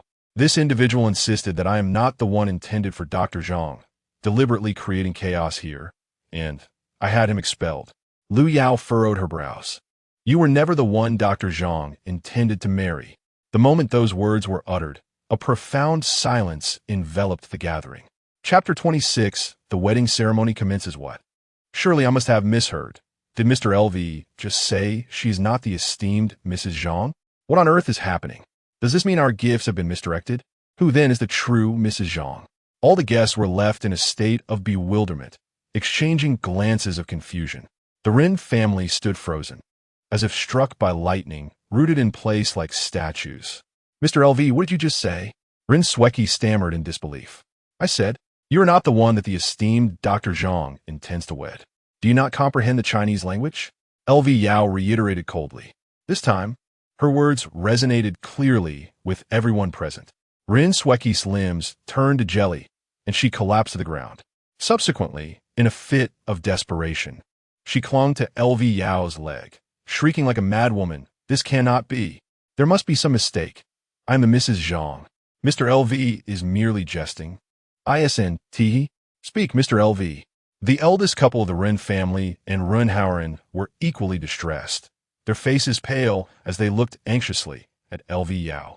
The bride price paid by Dr. Zhang had exceeded 10 million, and they had promised many business associates lucrative returns for future collaborations, thus collecting substantial sums of money. If Ren Sweki truly was not the Mrs. Zhang, they would not only face overwhelming debt, but also the prospect of being accused of fraud. It would be a veritable nightmare. Who is joking with you? Security. LV Yao snapped. Get her away from here. Do not disturb Mr. LV. The hotel security acted with surprising decisiveness, swiftly pulling the frenzied Ren Sweki away. Witnessing this scene, the Ren family felt as if they were plummeting into an abyss, trembling uncontrollably. Ha ha ha. Ren Zhengren and Jean Sufin burst into laughter. Weren't you all so full of yourselves before? Did you think you had soared to great heights? You dismissed our family entirely. Now, how does it feel to be brought low? Who would have guessed that Zhang Heng spoke the truth? The bride price was not bestowed upon Ren Sweki in vain. It is our Rain Qing who is destined for greatness. Our family is about to ascend. At this moment, the crowd began to murmur with curiosity. Mr. LV, who is it that Dr. Zhang truly intends to marry? Who is the genuine Mrs. Zhang? LV Yao raised her hands to quiet the crowd. Ladies and gentlemen, I sincerely apologize for the delay. I was attending to Mr. Zhao and several other dignitaries on behalf of Dr. Zhang, which caused some confusion. Now, it is with utmost responsibility that I announce. The one Dr. Zhang intends to marry is Miss Ren Yuqing. Upon hearing this, Ren Yuqing felt as if she had been struck by a colossal stroke of fortune, her mind swirling as she stood there, dazed and enraptured. Ren Zhengrun and Jin Sufan shrieked in unison. It truly is Yuqing. It truly is Yuqing. This is splendid. The elderly couple embraced, leaping with joy. The Ren Sweki family was left utterly dumbfounded. What? How? How can this be? How is this possible? Ren Sweki cried out in despair. The eldest of the Ren family and others were left in shock and despondency. Amidst the chorus of congratulations from the guests, old Master Ren approached eagerly, his face beaming with a smile. Yuqing, is it truly you, the fortunate one? Alas, I had misjudged. My old eyes have deceived me. This is indeed a great fortune for the Ren family. Jin Sufan's expression instantly turned cold. This is our family's great fortune. But what does it have to do with the Ren family? Old Master, you were quite resolute in expelling Yuqing from the family. We even hesitated to plead on her behalf. Old Master Ren, unfazed, maintained his cheerful demeanor. Ah, my dear daughter-in-law, it is merely that my age has clouded my judgment. We are all one family, bound together despite any rifts. How could I truly cast Yuqing out? I retract my previous words and apologize for my earlier actions. Yuqing, please forgive me, and I promise to treat you well from now on. Seeing that Ren Yuqing remained unresponsive and Jin Sufan wore a face of indifference, Old Master Ren turned to Ren Zhengrun as a means of persuasion. Third son, would you not help convince her? Do you not recognize me as your father? Ren Zhengrun shook his head, offering Ren Yuqing a few words of encouragement. Ren Yuqing understood well that her grandfather was merely a man of opportunistic tendencies. However, having grown up in this family, witnessing her grandfather's humble plea stirred her heart, and she eventually acquiesced. Old Master Ren's face instantly lit up with joy. At that moment, LV Yao clapped her hands. The auspicious hour has arrived. I kindly ask everyone to make way for the esteemed Dr. Zhang and Miss Ren, as the wedding is about to commence. Chapter 27. It is you who should depart. Has the esteemed Dr. Zhang arrived? Where is he? Let me see him at once. Make way. The moment Lu Yao announced that Dr. Zhang was about to make his entrance, the venue erupted with excitement. Everyone had gathered here today solely to catch a glimpse of the illustrious newcomer of Lingnan, hoping to seize an opportunity to become acquainted and curry favor. Such is the essence of being the center of attention. Amidst the fervent atmosphere, Ren Zhengrun and Jin Sufan appeared particularly animated, nudging Ren Yuqing from either side. Yuqing, why are you still dawdling? Hurry up and go on stage to marry Dr. Zhang. Is this child truly so blissfully ignorant? Ren Yuqing stood frozen, still struggling to grasp the reality that she was the main attraction today. Even as Zhang Heng urged her, "Dear, why are you in a daze? Come on, let us go up." Ren Yuqing felt a surge of irritation. Are you really so eager for me to marry Dr. Zhang? Zhang Heng nodded vigorously. Absolutely. I am exceedingly eager. Ren Yuqing's chest heaved with indignation. You. Clenching her teeth, she found herself at a loss for words. Over the years, how many times had she turned down her grandfather's matchmaking efforts, despite the many outstanding suitors he had presented? She had never once entertained the thought of divorcing Zhang Heng.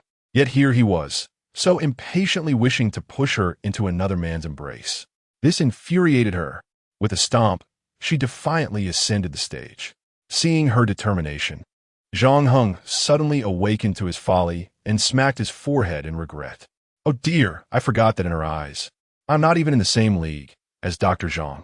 He hurried after her, calling, "Wait for me, dear." As Zhang Heng took the stage, the already fervent banquet hall erupted into an uproar. Wow, is this Dr. Zhang? He is so young. Dr. Zhang is so handsome. You are my idol. I love you. It was astonishing to witness Lingnan's foremost newcomer in such a manner, far exceeding my expectations. Truly, heroes emerge from youth. Various shouts of admiration and astonishment echoed throughout the hall. Suddenly, a booming voice pierced through the excitement. You audacious Zhang Heng!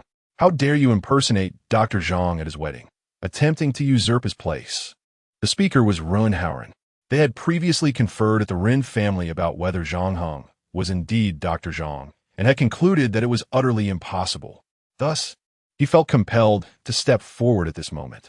Perhaps, in light of his dedication to exposing the truth, Dr. Zhang might assist him with the troubles that loomed ahead. As he acted, Rin Sweki and the elder members of the Rin family quickly caught on. One by one, they clamored to reveal Zhang Heng's true identity to the guests, striving to showcase themselves before Dr. Zhang. Upon learning that Zhang Heng was indeed an impostor, the crowd erupted in fury. "You audacious scoundrel! How dare you impersonate Dr. Zhang? Get off the stage at once. Where are the security guards? Hurry and remove this rogue." Amidst the clamor, Ren Haoren seized Rin Sweki's hand. "Gulme, let us bring Zhang Heng down and showcase our skills before the esteemed Dr. Zhang." Rin Sweki nodded resolutely. The siblings dashed onto the stage, with Ren Haoren grinning malevolently. "Zhang Heng, how dare you impersonate our most revered Dr. Zhang? You are courting death. Now get off this stage." With that, he lunged at Zhang Heng.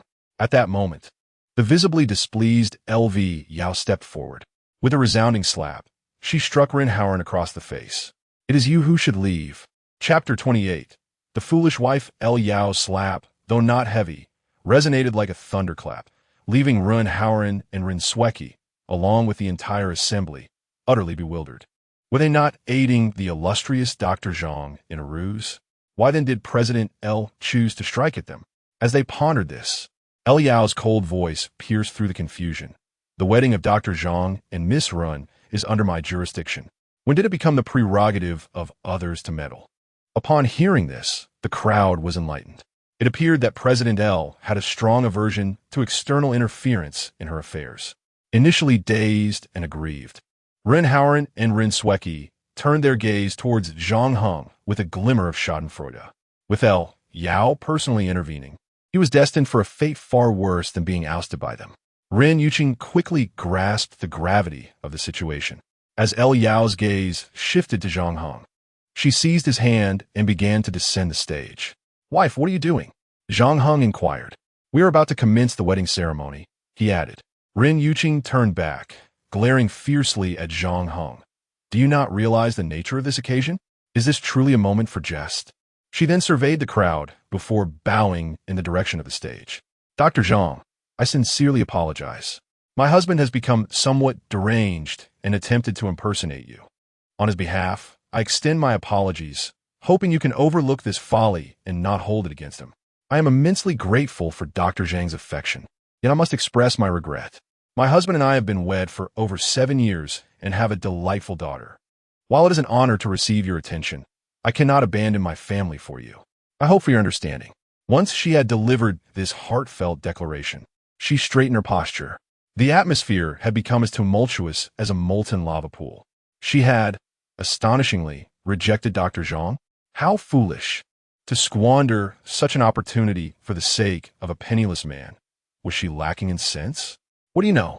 Regardless of the wealth or power of the other party, none could compel her to forsake her principles. This was not foolishness.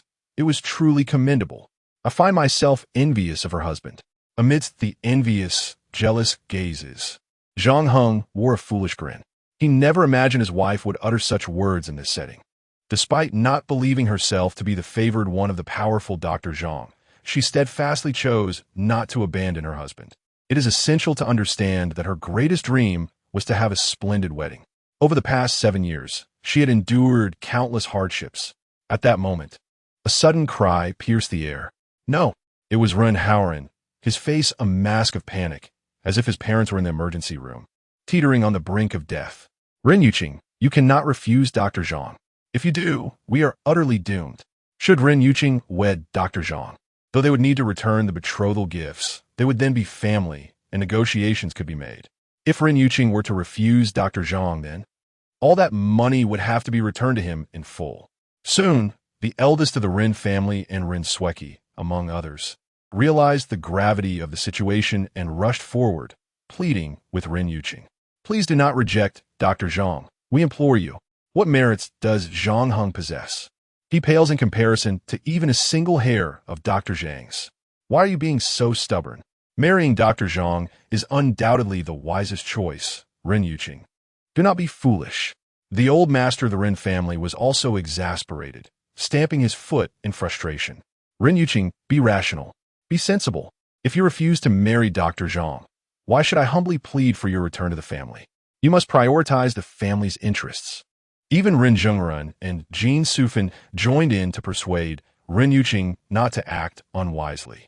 Tiekze ni atu, immediate rekening Ren Yuging ignored her appearance, casting a cold glance at the Ren family's eldest son and his family of 4, before shaking her head at the elder Ren.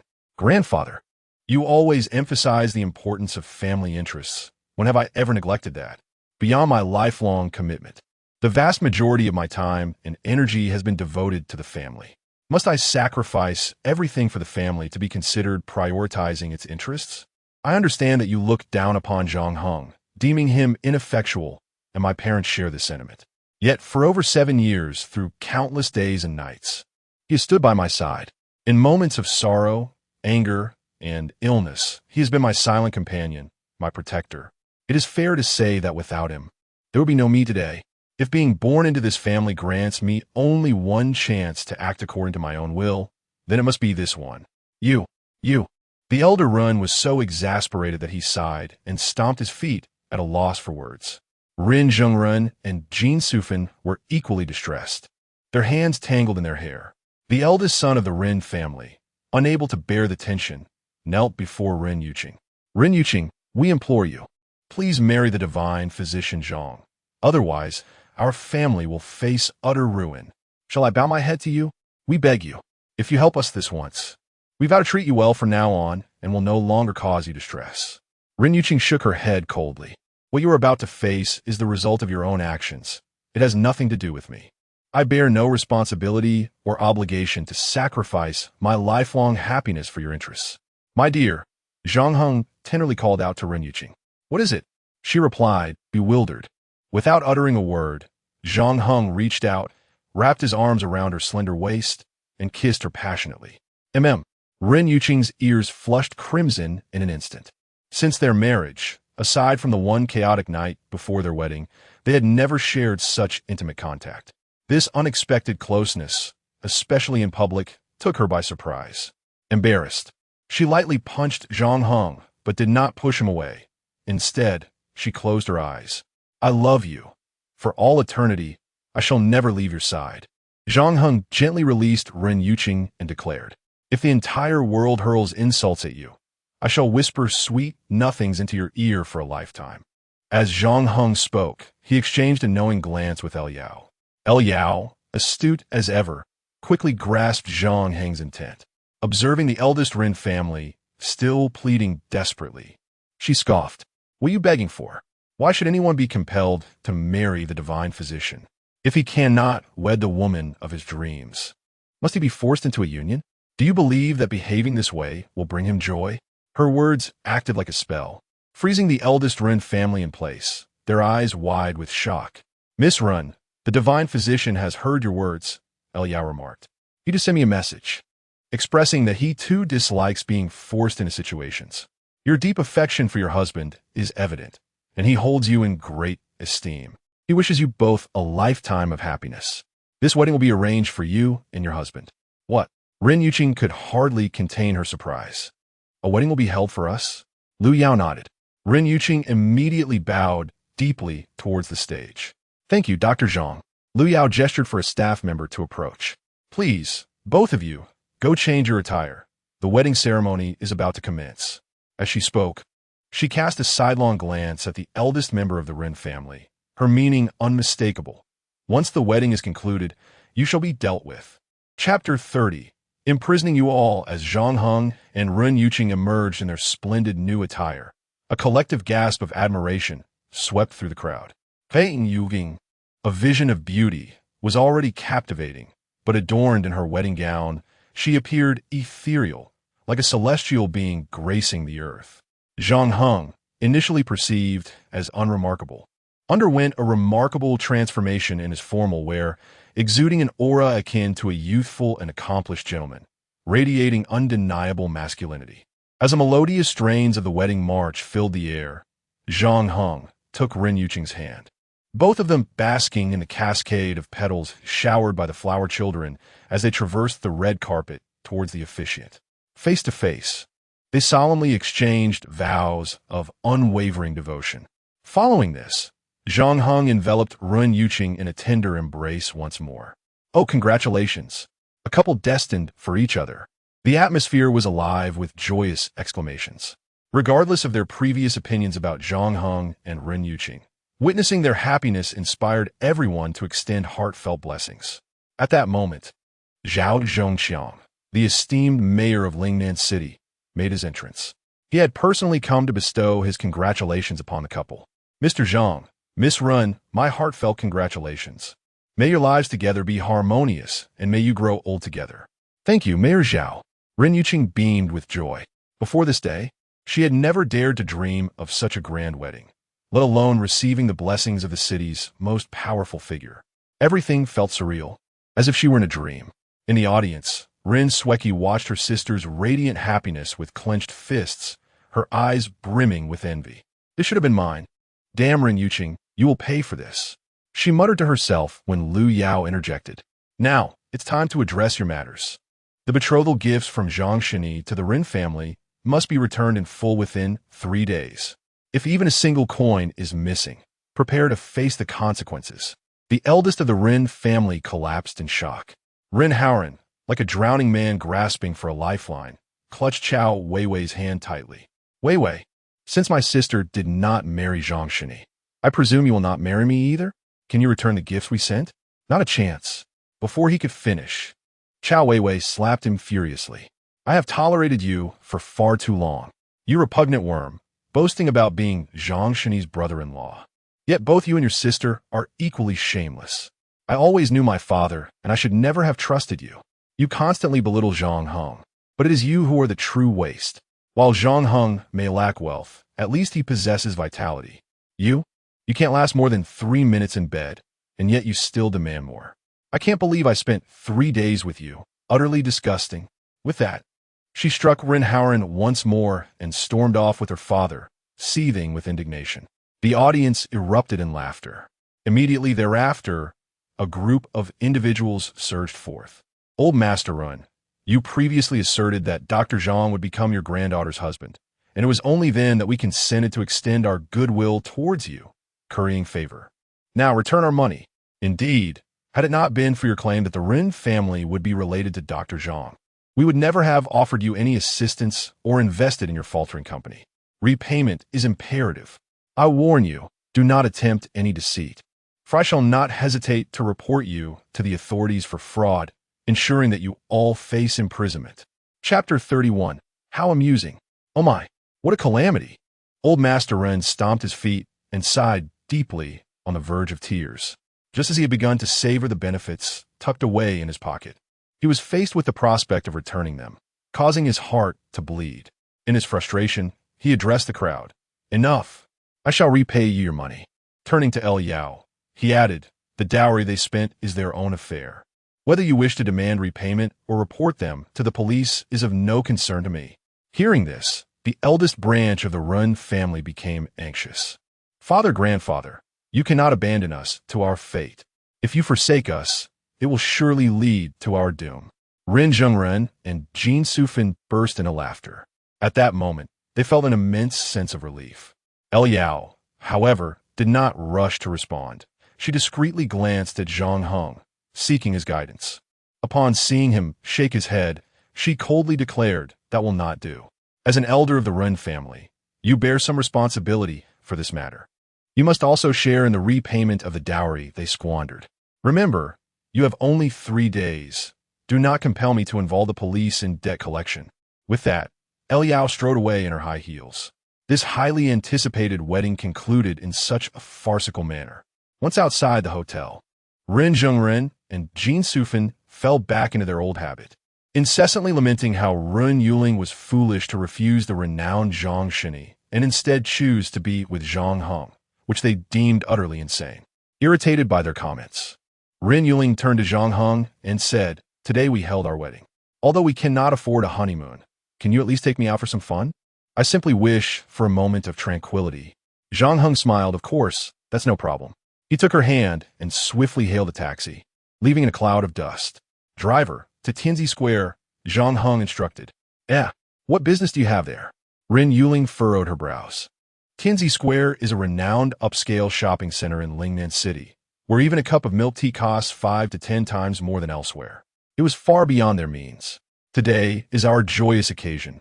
We must celebrate in a fine place. Do not worry. I have saved a little from my years of delivering food, Zhang Heng reassured, patting his pocket. Very well, Rin Yuling replied, her spirits lifted.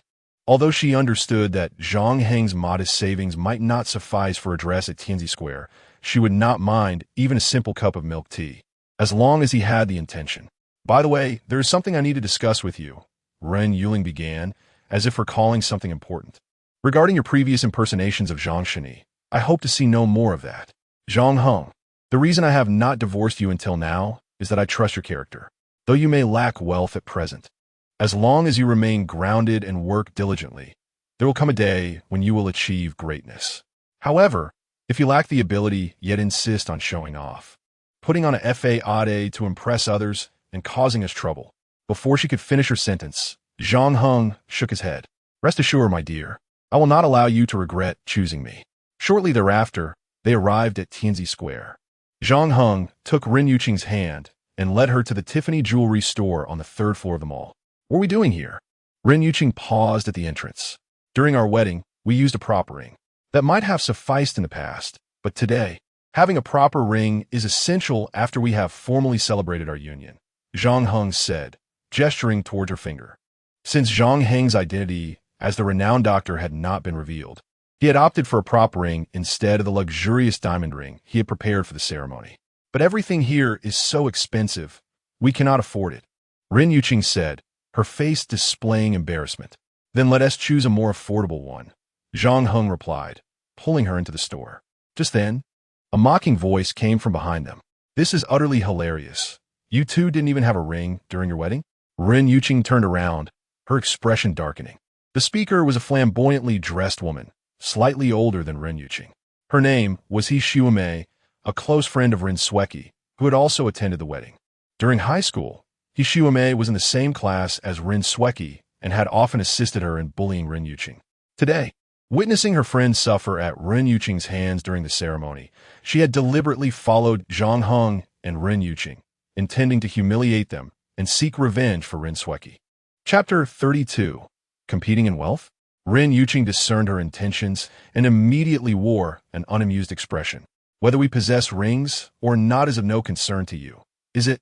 He Xiumei chuckled nonchalantly, raising her hands in a gesture of indifference. It is indeed of no consequence to me, but I am known for my benevolence. Whenever I encounter a stray dog on the street, I feel compelled to purchase a bag of premium dog food from a pet store to offer it. Considering your pitiable circumstances, I shall persuade my husband to assist you. As she spoke, she leaned against a man in his 40s, playfully nudging him with her chest. Darling, since you drive a BMW worth over 500,000 and earn more than $1 million annually, spending a little to help these impoverished souls and show some compassion should not be a burden, right? The middle-aged man evidently relished this flattery, a comfortable smile spreading across his face as he nodded in agreement. Of course, it's no trouble at all. Supporting my darling in her charitable endeavors is a small price to pay. Ugh. Zhang Heng could no longer tolerate He Xiumei's affected demeanor and the man's lecherous grin, mimicking a retching motion. Even though we may be impoverished, we do not require your assistance. With that, he pulled Rin Yuqing inside. My dear, let us ignore them. He Xiumei, fuming, strutted in on her high heels. Hey you, come here. She fished a card from her bag and summoned a staff member to her side. Do you see this? I am a member of your store. Those two paupers cannot afford anything here. Their presence is utterly distasteful to me. Please have them removed. The staff member hesitated. In such upscale luxury boutiques, employees undergo rigorous training, with the foremost rule being that discrimination against customers is strictly forbidden. Although many employees fail to adhere to this principle, Tiffany's upper management is particularly sensitive to complaints in this regard, enforcing strict measures. Thus, the staff member was reluctant to comply. He Xiumei grew increasingly irate, slapping her card onto the counter. I have spent hundreds of thousands in your store annually, and I can assure you today that I will spend no less than 200,000. All commissions will be credited to you. Now, will you escort them out? Or shall I request another staff member to do so?" Upon hearing this, the staff member perked up. Spending over 200,000 would yield a commission exceeding 20,000. Offending two destitute customers, even if reprimanded by superiors, seemed a small price to pay. The staff member bowed respectfully to He Xiumai and approached Zhang Heng and Ren Yuqing. "Our establishment refuses to provide service to you two. Please leave at once." Zhang Heng frowned in displeasure. "Refusing us service? On what grounds?" He Xiumai approached with a cold smile. "On what grounds? Simply on the basis that you two are utterly incapable of making a purchase and would deter other customers from shopping. They have explicitly asked you to leave. Are you planning to cling on stubbornly? Even if you stay, you can only observe. Is that truly enjoyable?" Ren Yuqing felt a wave of embarrassment and subtly tugged at Zhang Heng's sleeve. "Perhaps we should just go." She was acutely aware that she could not compete with He Xiumei's wealth, and remaining in that situation would only subject her to further humiliation. However, Zhang Heng was unwilling to depart. "My dear, do not fret.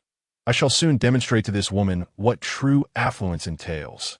He Xiumei erupted in laughter, gesturing towards herself with an exaggerated expression. "Show me what it means to be wealthy?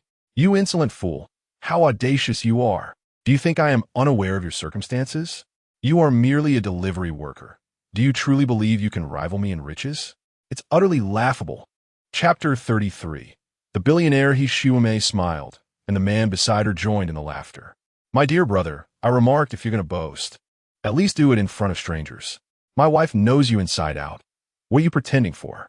Upon hearing this, the nearby clerk could hardly contain his amusement.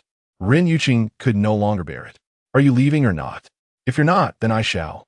With that, she stormed out of the store in a huff. Zhang Heng, feeling frustrated, reflected that his wife's spirits had been high that day, and he had intended to buy her a cherished gift to elevate her happiness further. Yet, He Xiumei had dampened his enthusiasm. "Do you think just because you drive a BMW, you are certainly wealthier than I am? Let me enlighten you. Those who drive BMWs are not necessarily richer than those who ride bicycles. Are you daring enough to wager with me? If my card holds more money than yours, you two shall kneel and bark like dogs as you leave." The middle-aged man laughed heartily. "All right, I accept your bet. All the clerks here will be witnesses, and if you try to weasel out after losing, I will not let you off easily." Zhang Heng nodded solemnly. "I extend the same challenge to you." Saying this, he pulled out the black bank card that Su Deong had previously gifted him and handed it to the snobbish clerk. "Go check the balance on your machine." He Xiumei looked at the card and chuckled. "I've never seen such a card before. It couldn't possibly be a membership card for an arcade, could it?" The middle-aged man laughed along, unfamiliar with the black card himself, as his wealth had yet to grant him such privilege. "Regardless of what card it is, just remember, if you lose, you cannot back out." He then produced his own bank card and handed it to the clerk. "Go ahead, see whose balance is greater." The clerk took both cards and went to the back counter to check the balances, with Zhang Heng and He Xiumei following closely behind. Zhang Heng's cash was indeed limited, consisting solely of the 50 million Su Deong had given him. However, he was confident that this amount far surpassed the wealth of the small business owner He Xiumei was associated with. It was a simple logic. With an annual income of $1 million, how many years would it take to save 50 million? Even if someone had been earning $1 million since birth, they still would not have saved enough. Before long, the results were revealed. The clerk stared at the numbers on the screen, mouth agape in shock. This, stammering, unable to articulate his thoughts. "Haha, did I frighten you? Earlier, when you heard my wife say, I earn $1 million a year, you surely didn't expect my car to hold 10 million, did you?" The middle-aged man laughed triumphantly. In truth, this 10 million was not his discretionary funds, but rather the company's receivables, money he would soon need for purchasing inventory. He had intentionally displayed the card to show off, and it had indeed achieved its intended effect. This card does not belong to you." The clerk finally managed to say. "What? Not mine? Then it must belong to this pauper. How could his card frighten you?" The middle-aged man inquired. "Perhaps I should conduct another inquiry. As there may have been an error with the machine," the clerk suggested, proceeding to manipulate the device once more. In a brief moment, the results were revealed, yet her expression remained unchanged. What could possibly be amiss? At this juncture, the middle-aged man sensed something was awry and rushed behind the counter to investigate. Upon seeing the results, his eyes nearly bulged from their sockets. Goodness! How is this even possible? He exclaimed. Hishiume, perplexed by his reaction, inquired, "What is wrong, dear? Let me take a look." Upon joining him behind the counter, she let out a piercing scream. How can this be? The numbers? 500 million. At the mention of this, Zhang Heng too felt a sense of bewilderment. Wasn't Su Daong supposed to have 5 million? How had it escalated to 500 million? Chapter 34. A surprise for you. The middle-aged man stammered for quite some time, unable to articulate a single coherent sentence. Enough of this nonsense. What did you just say? Hurry up and kneel down, barking like a dog, and get out. Impossible. How could you possibly possess 500 million? Hishiume shrieked. What kind of international joke is this? A mere delivery worker could toil for a lifetime and still not amass such wealth. This card cannot be yours. You must have stolen it from somewhere. The shop assistant nodded in agreement. Indeed, the cardholder does not bear the surname Zhang, but rather that of Mr. Su. He has previously made purchases at our establishment, and we have his contact information. Hishiume's eyes lit up. Quick, call Mr. Su to verify, she exclaimed, excitement bubbling within her as she vigorously shook the arm of the man beside her. Darling, we are about to strike it rich. By assisting Mr. Su in apprehending a thief and recovering his losses, he will surely reward us handsomely. The middle-aged man wholeheartedly agreed. A billionaire is bound to be generous. Perhaps he will casually bestow a few million upon us, equivalent to years of my hard work. Zhang Heng listened quietly, a smirk of disdain hidden beneath his calm exterior. At that moment, the shop assistant successfully connected the call to Su Daong. Hello, Mr. Su. There is a gentleman named Zhang Heng, who is using your card to make a purchase at our store. Is this card indeed yours? Yes, what is the issue? Su Daong's response sent a chill through the shop assistant, Hishiume, and the middle-aged man, their faces turning ashen. And no problem at all, it's just that. The amount on this card seems rather excessive. 500 million, Mr. Su, why would you give this Zhang Heng such a large sum? Hishiume forced herself to ask. After a brief silence, Su Daong's furious roar erupted from the other end. What the hell does it matter to you? My money is mine to give to whomever I please. You have no say in this. Let me be clear, whoever dares to trouble Mr. Zhang, I will obliterate you in an instant. The shop assistant was utterly terrified and hastily hung up the phone. She then bowed deeply to Zhang Heng. Mr. Zhang, I sincerely apologize. I was foolish, driven by a momentary gain, attempting to expel you and your wife. I deserve to be punished. As she spoke, she began to slap her own face in remorse. Enough, enough. Zhang Heng waved his hand dismissively, uninterested in prolonging the encounter. He turned to Hishiume and the middle-aged man. So what do you have to say now? The two remained silent, their faces alternating between shades of green and white. May I advise you to adhere to the gambling agreement? Mr. Zhang is a person of considerable stature that you cannot afford to offend, the shop assistant urged. Hishiume and the middle-aged man, fully aware of the gravity of the situation, finally gritted their teeth and knelt down, barking as they fled for their lives. They no longer dared to utter a word to Zhang Heng or even cast a glance in his direction. Sir, may I inquire what you wish to purchase? The shop assistant approached Zhang Heng cautiously and inquired. No need for you, Zhang Heng replied coldly, then casually pointed to another staff member. You, come here and serve me. The chosen assistant promptly stepped forward. Zhang Heng wandered through the store and quickly located the diamond ring his wife adored. Fortunately, the ring was part of a matching set. This one will do. Please wrap it up for me. How much is it? I'll pay by card. The assistant was elated, nodding vigorously. Of course, sir. Please hold on a moment. My goodness, this pair of rings costs a staggering 66 million. Just from the commission alone, that's over 600,000. I'm going to strike it rich. Meanwhile, the assistant who had previously assisted Hishiume had collapsed onto the floor, weeping uncontrollably. She was filled with regret. With a beautifully wrapped ring in hand, Zhang Heng exited the store, bowing in gratitude as all the staff bid him farewell in unison. Just as he was about to call his wife to inquire about her whereabouts, Su Daong's call came through. Mr. Zhang, I made a mistake earlier. I was supposed to give you a different card. The one you currently have is my entire fortune. Could you possibly? Are you asking me to return it? Zhang Heng found this amusing. Under normal circumstances, he would have dismissed Su Deong's blunder as his own problem. But today, Su Deong's error had allowed him to deliver a significant blow to the couple, Xiume and her companion.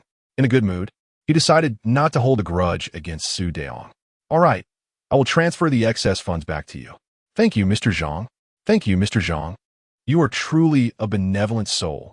I'll have someone sculpt a statue of you to be placed on an altar. After hanging up, Zhang Heng called Ren Yuqing. Have you finally finished? Have you embarrassed yourself enough? I'm not embarrassed, dear. I'm not lying to you. Where are you? I have a surprise for you. Chapter 35. The soul savior Ren Yuqing stood outside the shopping mall, her patience wearing thin. Although she was irritated that Zhang Heng disregarded her advice and insisted on showing off, she was equally concerned that he might be severely bullied by Xiume. Just as she was about to enter to check on him, she received a call from Zhang Heng. A surprise? What kind of surprise could this fellow possibly have for me? Lost in thought, she soon spotted Zhang Heng jogging towards her. Darling, look, Zhang Heng exclaimed, opening a box containing a diamond ring and presenting it to Ren Yuqing with a beaming smile. Isn't this the Eternal Heart diamond ring? Ren Yuqing gasped, covering her mouth in astonishment. How did you? You often looked at it at home. I noticed several times. Now, I present it to you. What could be better? Zhang Heng replied, gently slipping the ring onto Ren Yuqing's finger. This diamond ring is merely a beginning. I vow that everything you desire in the future, I shall bring to you. Upon hearing Zhang Heng's tender words, Ren Yuqing felt a wave of emotion wash over her. She truly hadn't anticipated that such a trivial matter as browsing jewelry on her phone would be etched in his memory.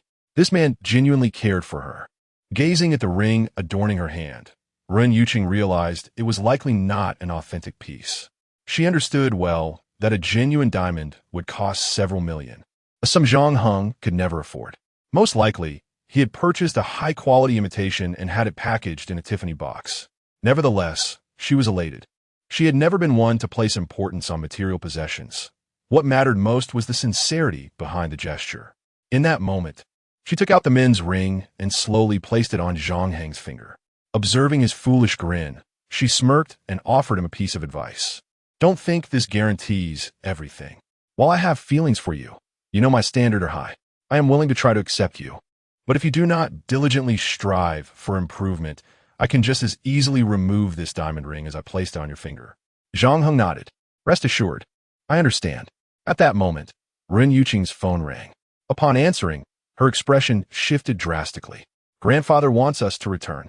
He sounded quite furious. It cannot be anything good. A smile crept onto Zhang Heng's lips. He was well aware of what old Master Ren intended. He surely wanted Ren Yuqing to assist in securing funds. The Ren family was currently mired in substantial difficulties.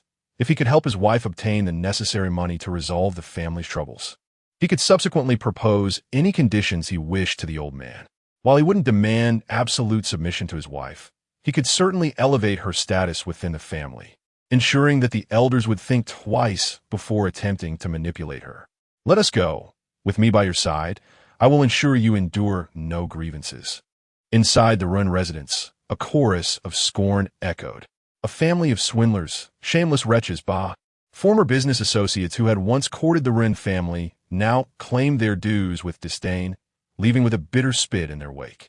Old Master Ren felt both heartbroken and frustrated, powerless to retaliate, and could only endure in silence. Once everyone else had departed, he could no longer contain himself and pointed at Ren Sweki and Ren Howren. You two, kneel before me. The siblings dared not defy his command and promptly collapsed onto the ground. Grandfather, this matter is not my fault. If blame is to be assigned, it should fall upon Ren Sweki. She insisted that the betrothal gifts were meant for her. If it weren't for that, I would not have squandered such a fortune. You, how can you place the blame on me? Have you forgotten that it was you who begged me to assist in securing a bride, thus prompting me to provide the dowry? Had you not spent so extravagantly, would we be in this predicament? The proverbial saying goes that a couple is like birds of the same forest. When disaster strikes, they each take flight. Not only couples, but even siblings can act thus when confronted with dire straits.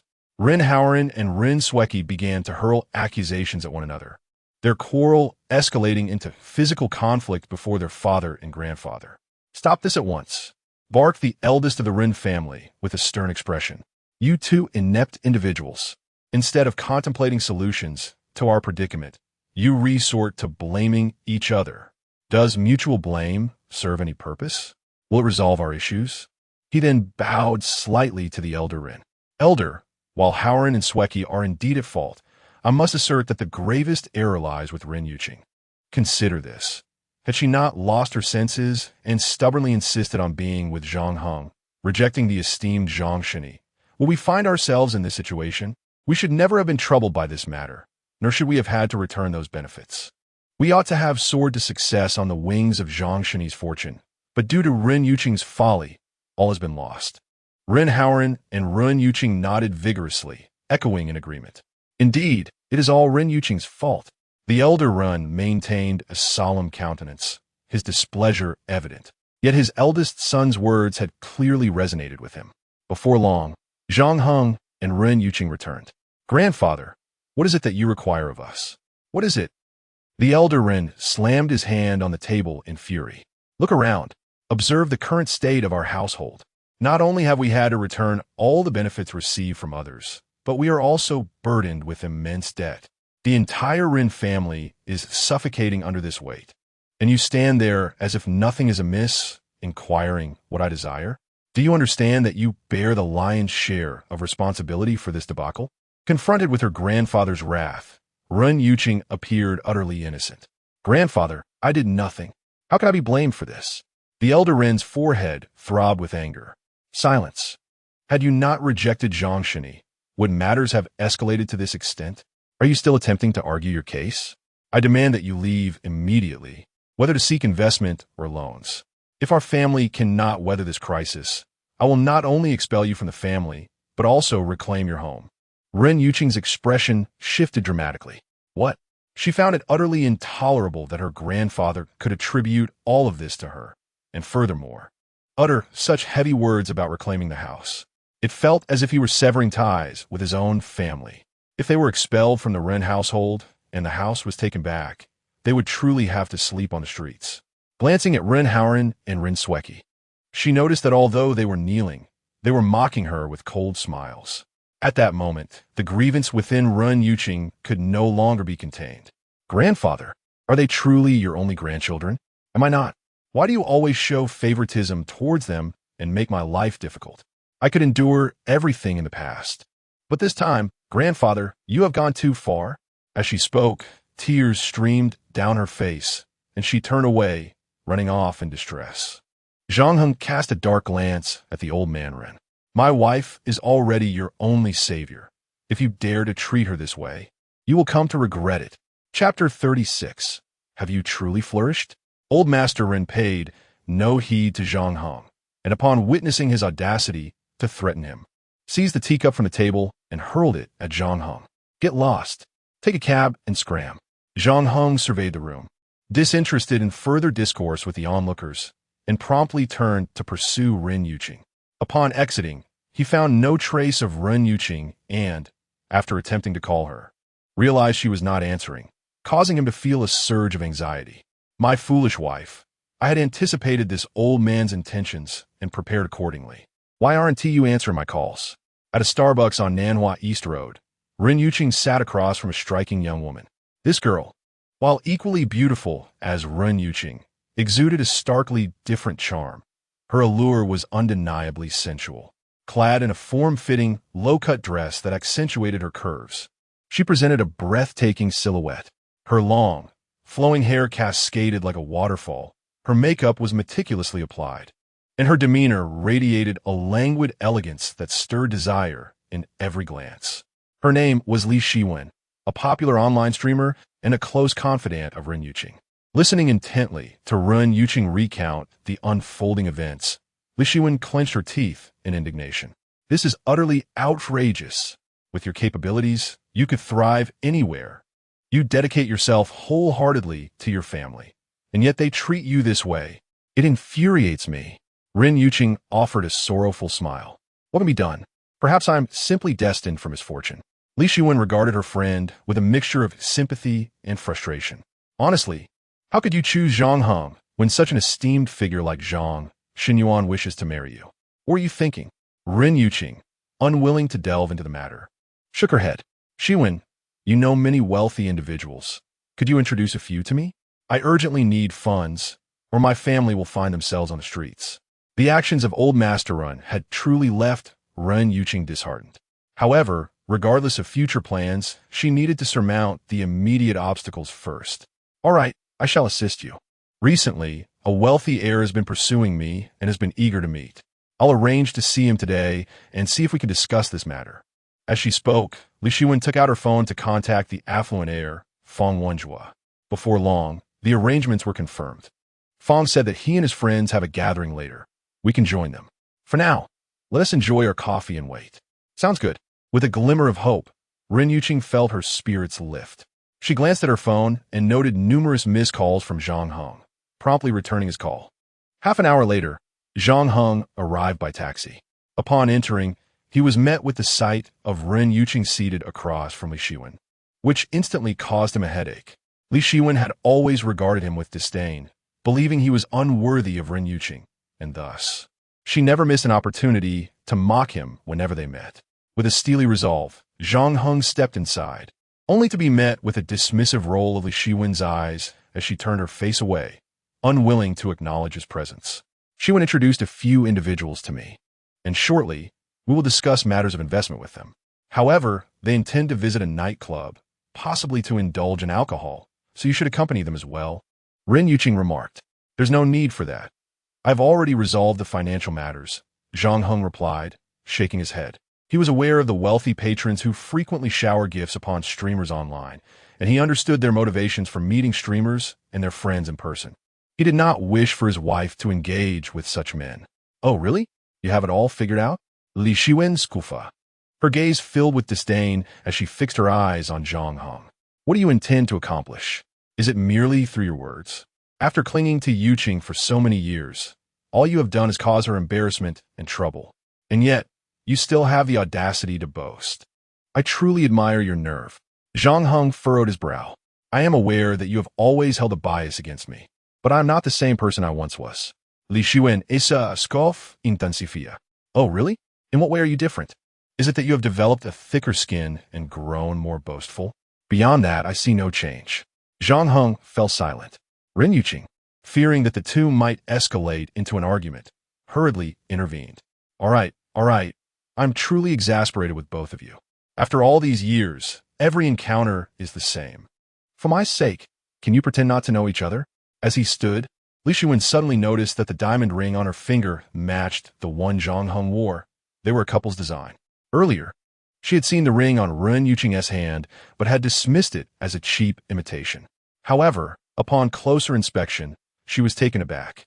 Yuqing, the ring you and this fellow are wearing, is that not the couple S ring from Tiffany? If I recall correctly, it retails for over 6 million. She exclaimed, incredulous as she turned her gaze toward Zhang Heng. Could it be that you have truly prospered? You can afford such an extravagant diamond ring. Chapter 37. What can you do? Upon hearing her words, Ren Yuqing felt a pang of guilt and quickly concealed her hands behind her. No, it's merely a cheaper imitation, she stammered, fearful that Li Shiwen might discern the truth of the counterfeit and stir conflict with Zhang Heng. At that moment, Li Shiwen's phone rang. Fang Xiao and the others have arrived, she announced, tucking her phone away as she slung her bag over her shoulder and exited the CF. Observing the situation, Zhang Heng reluctantly decided to follow her. On the roadside, a Wrangler and a Land Rover came to a halt, from which disembarked a group of 7 or 8 elegantly dressed men and women, clearly hailing from affluent backgrounds. Li Shiwen waved to a tall, slender youth among the crowd. Fang Xiao, over here. Upon spotting Li Shiwen, Fong Wenjua's eyes lit up as he approached her. Shiwen, it's been ages. You've grown even more beautiful, he exclaimed. When his gaze fell upon Ren Yuqing, an unmistakable surprise flickered in his eyes. Wow, is this stunning beauty your friend? Li Shiwen promptly introduced the two. Fong Wenjua stole several glances at Ren Yuqing before diverting his attention. Let us go, get in the car. Cui Xiao and the others are already waiting. We should hurry. The Wrangler drove off first, while Fong Wenjua ushered Li Shiwen and Ren Yuqing into the Land Rover he was driving. Just as Zhang Heng was about to enter, Fang Wenjue pressed the accelerator and sped away. Hey, wait a moment, Fang Xiao. My husband hasn't gotten in yet. Ren Yuqing quickly reminded him. What?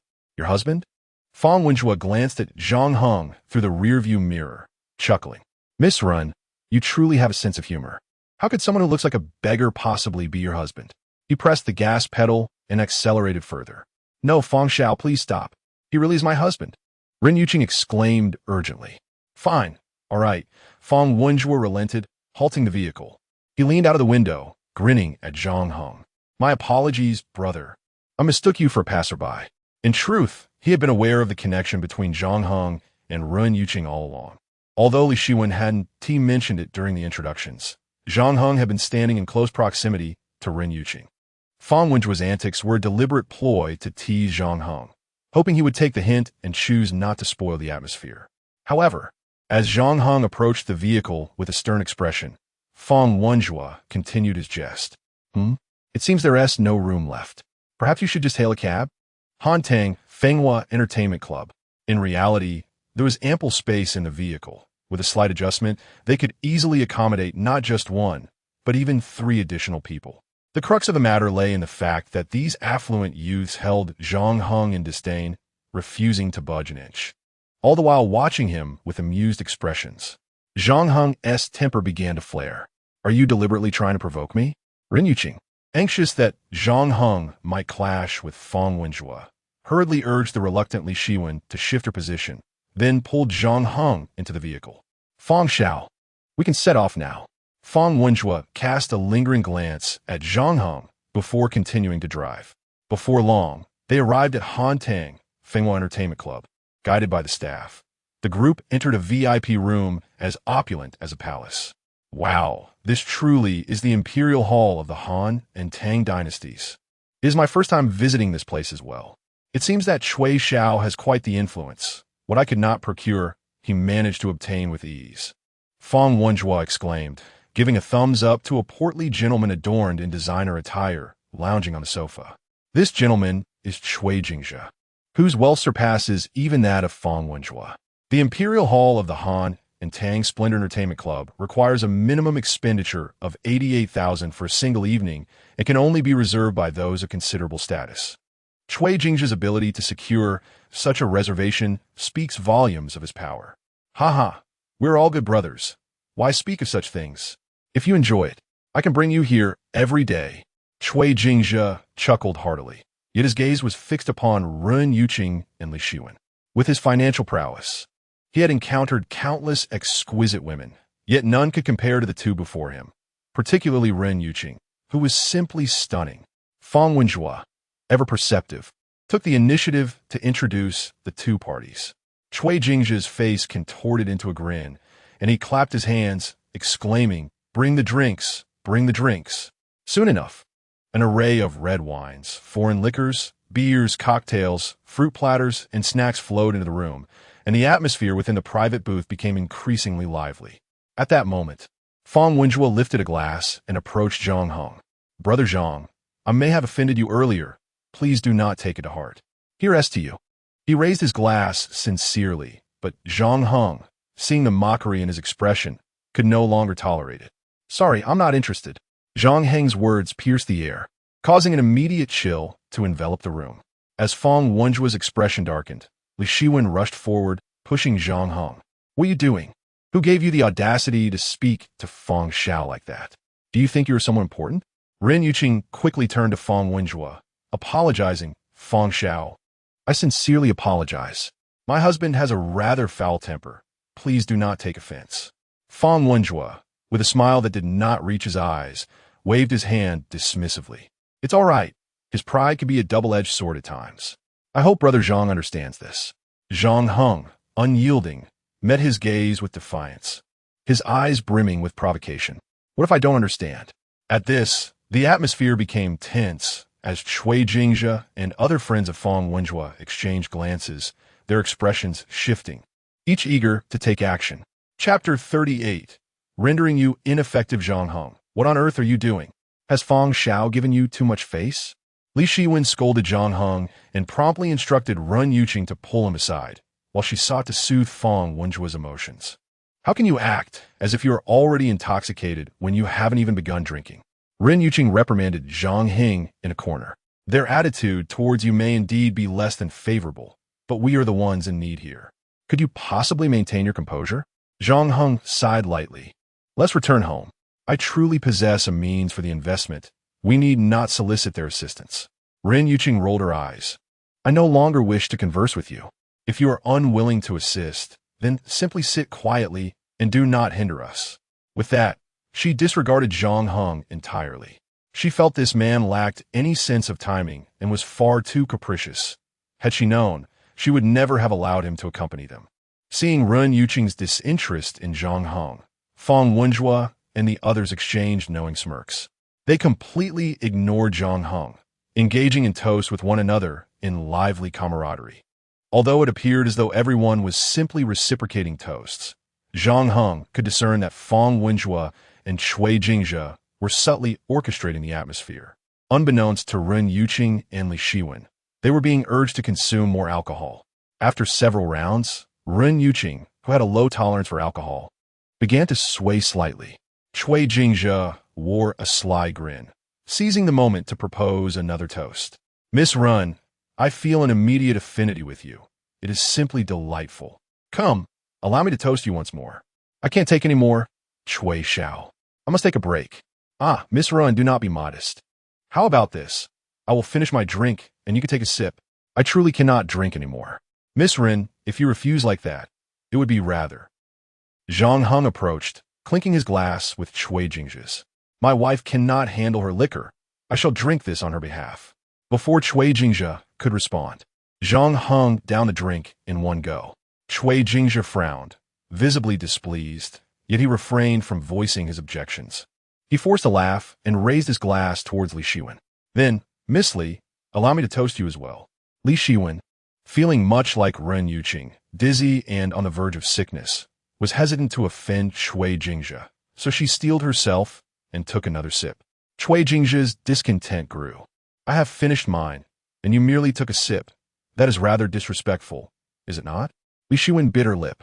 Then I shall finish mine as well. Cui Jingzhe chuckled. Now that is the spirit. Just as Li Shiwen was about to down her drink, a hand intervened, taking her glass away. Cui Jingzhe's expression darkened. What are you doing? Zhang Heng replied. Miss Li can no longer drink. If this toast must be made, I shall drink in her stead. And with that, he finished the contents of her glass. Li Shiwen had only agreed to meet these individuals to assist Ren Yuqing. Her presence here was solely for the sake of fostering investment opportunities. Although Zhang Heng harbored no fondness for Li Shiwen, he was clear about his grievances and would never allow her to suffer under the hands of these individuals. Ren Yuqing observed this scene with a glimmer of approval in her eyes.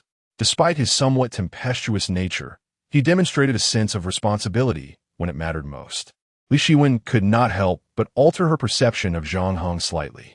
However, she quickly recalled that she had taken a sip from the very cup, which led her to the mortifying realization that it might be akin to an indirect kiss with Zhang Heng.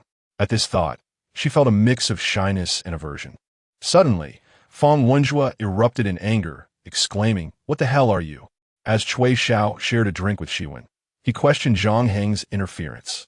Zhang Heng retorted, Why are you so agitated? Are you intending to force him to drink? Fang Wenjue was momentarily at a loss for words. Cui Jingzhe's expression also darkened.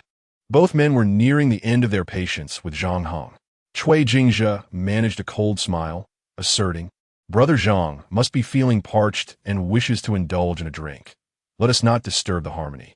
Fang Wenjue immediately grasped the underlying implication, sneering, Of course. I completely understand Brother Zhang's sentiments. After all, such exquisite wine is not something one encounters every day.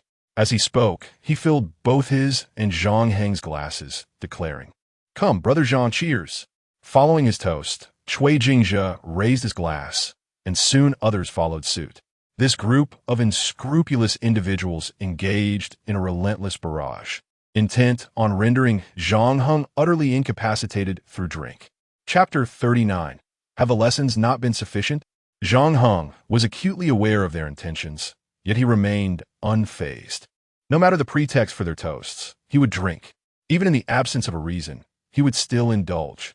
Half an hour had elapsed, and Zhang Heng had consumed at least 3 dozen beers for bottles of red wine, 2 bottles of whiskey, and a bottle of vodka. While most individuals would be incapacitated or violently ill after such excessive drinking in a short span, Zhang Heng displayed no adverse reactions. He stood resilient, akin to the formidable Hangu Pass, impervious to the onslaught. Ren Yuqing, observing his relentless drinking, expressed her concern softly. These individuals are clearly targeting you. Given the current situation, securing any investment seems futile. Shall we leave? Continuing like this could be detrimental to your health. Zhang Heng merely smiled faintly. Rest assured, this amount of alcohol poses no challenge for me. The martial arts techniques inherited from Yang Xian possessed a remarkable efficacy. They could expel impurities from the body. Alcohol was merely another impurity. As long as Zhang Heng maintained his practice, the rate at which his body metabolized alcohol far exceeded that of the average person, making drinking as effortless as consuming water. While he remained unscathed, his adversaries, such as Cui Jingjia and Feng Wenjue, began to falter. The excessive beer took its toll, leading many to retreat to the restroom, with several of the weaker drinkers succumbing to nausea. They were left bewildered, questioning whether this loser possessed an iron stomach. Even a bull could not possibly drink this much. As they contemplated a brief respite before commencing another round, Zhang Heng launched a counteroffensive and began initiating toasts himself. Naturally, the others could not refuse. To do so would be to concede that a mere loser outmatched their collective prowess. Despite their discomfort, they had to endure. Thus, over an hour passed, and the table was cleared of all beers, with over a dozen bottles of red and white wine also consumed.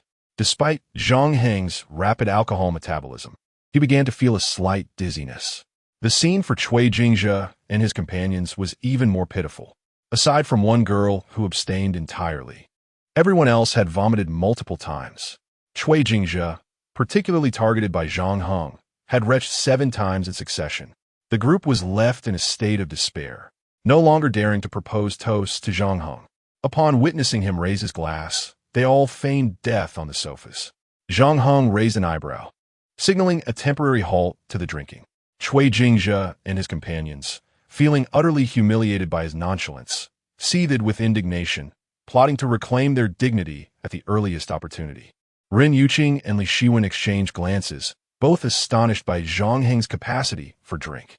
In such circumstances, having someone like him for protection instilled a profound sense of security. I need to use the restroom. Let us depart upon my return, Zhang Heng stated as he rose to leave. As he exited, Cui Jingjia and Feng Wenjue hurried to the restroom as well. Each of them succumbed to another bout of vomiting. Upon finishing his business, Zhang Heng encountered a visibly distressed Cui Jingjia. Noticing the mocking smile at the corner of Zhang Heng's mouth, Cui Jingjia ground his teeth in frustration. So what if you're a good drinker? You're still worthless. Just wait.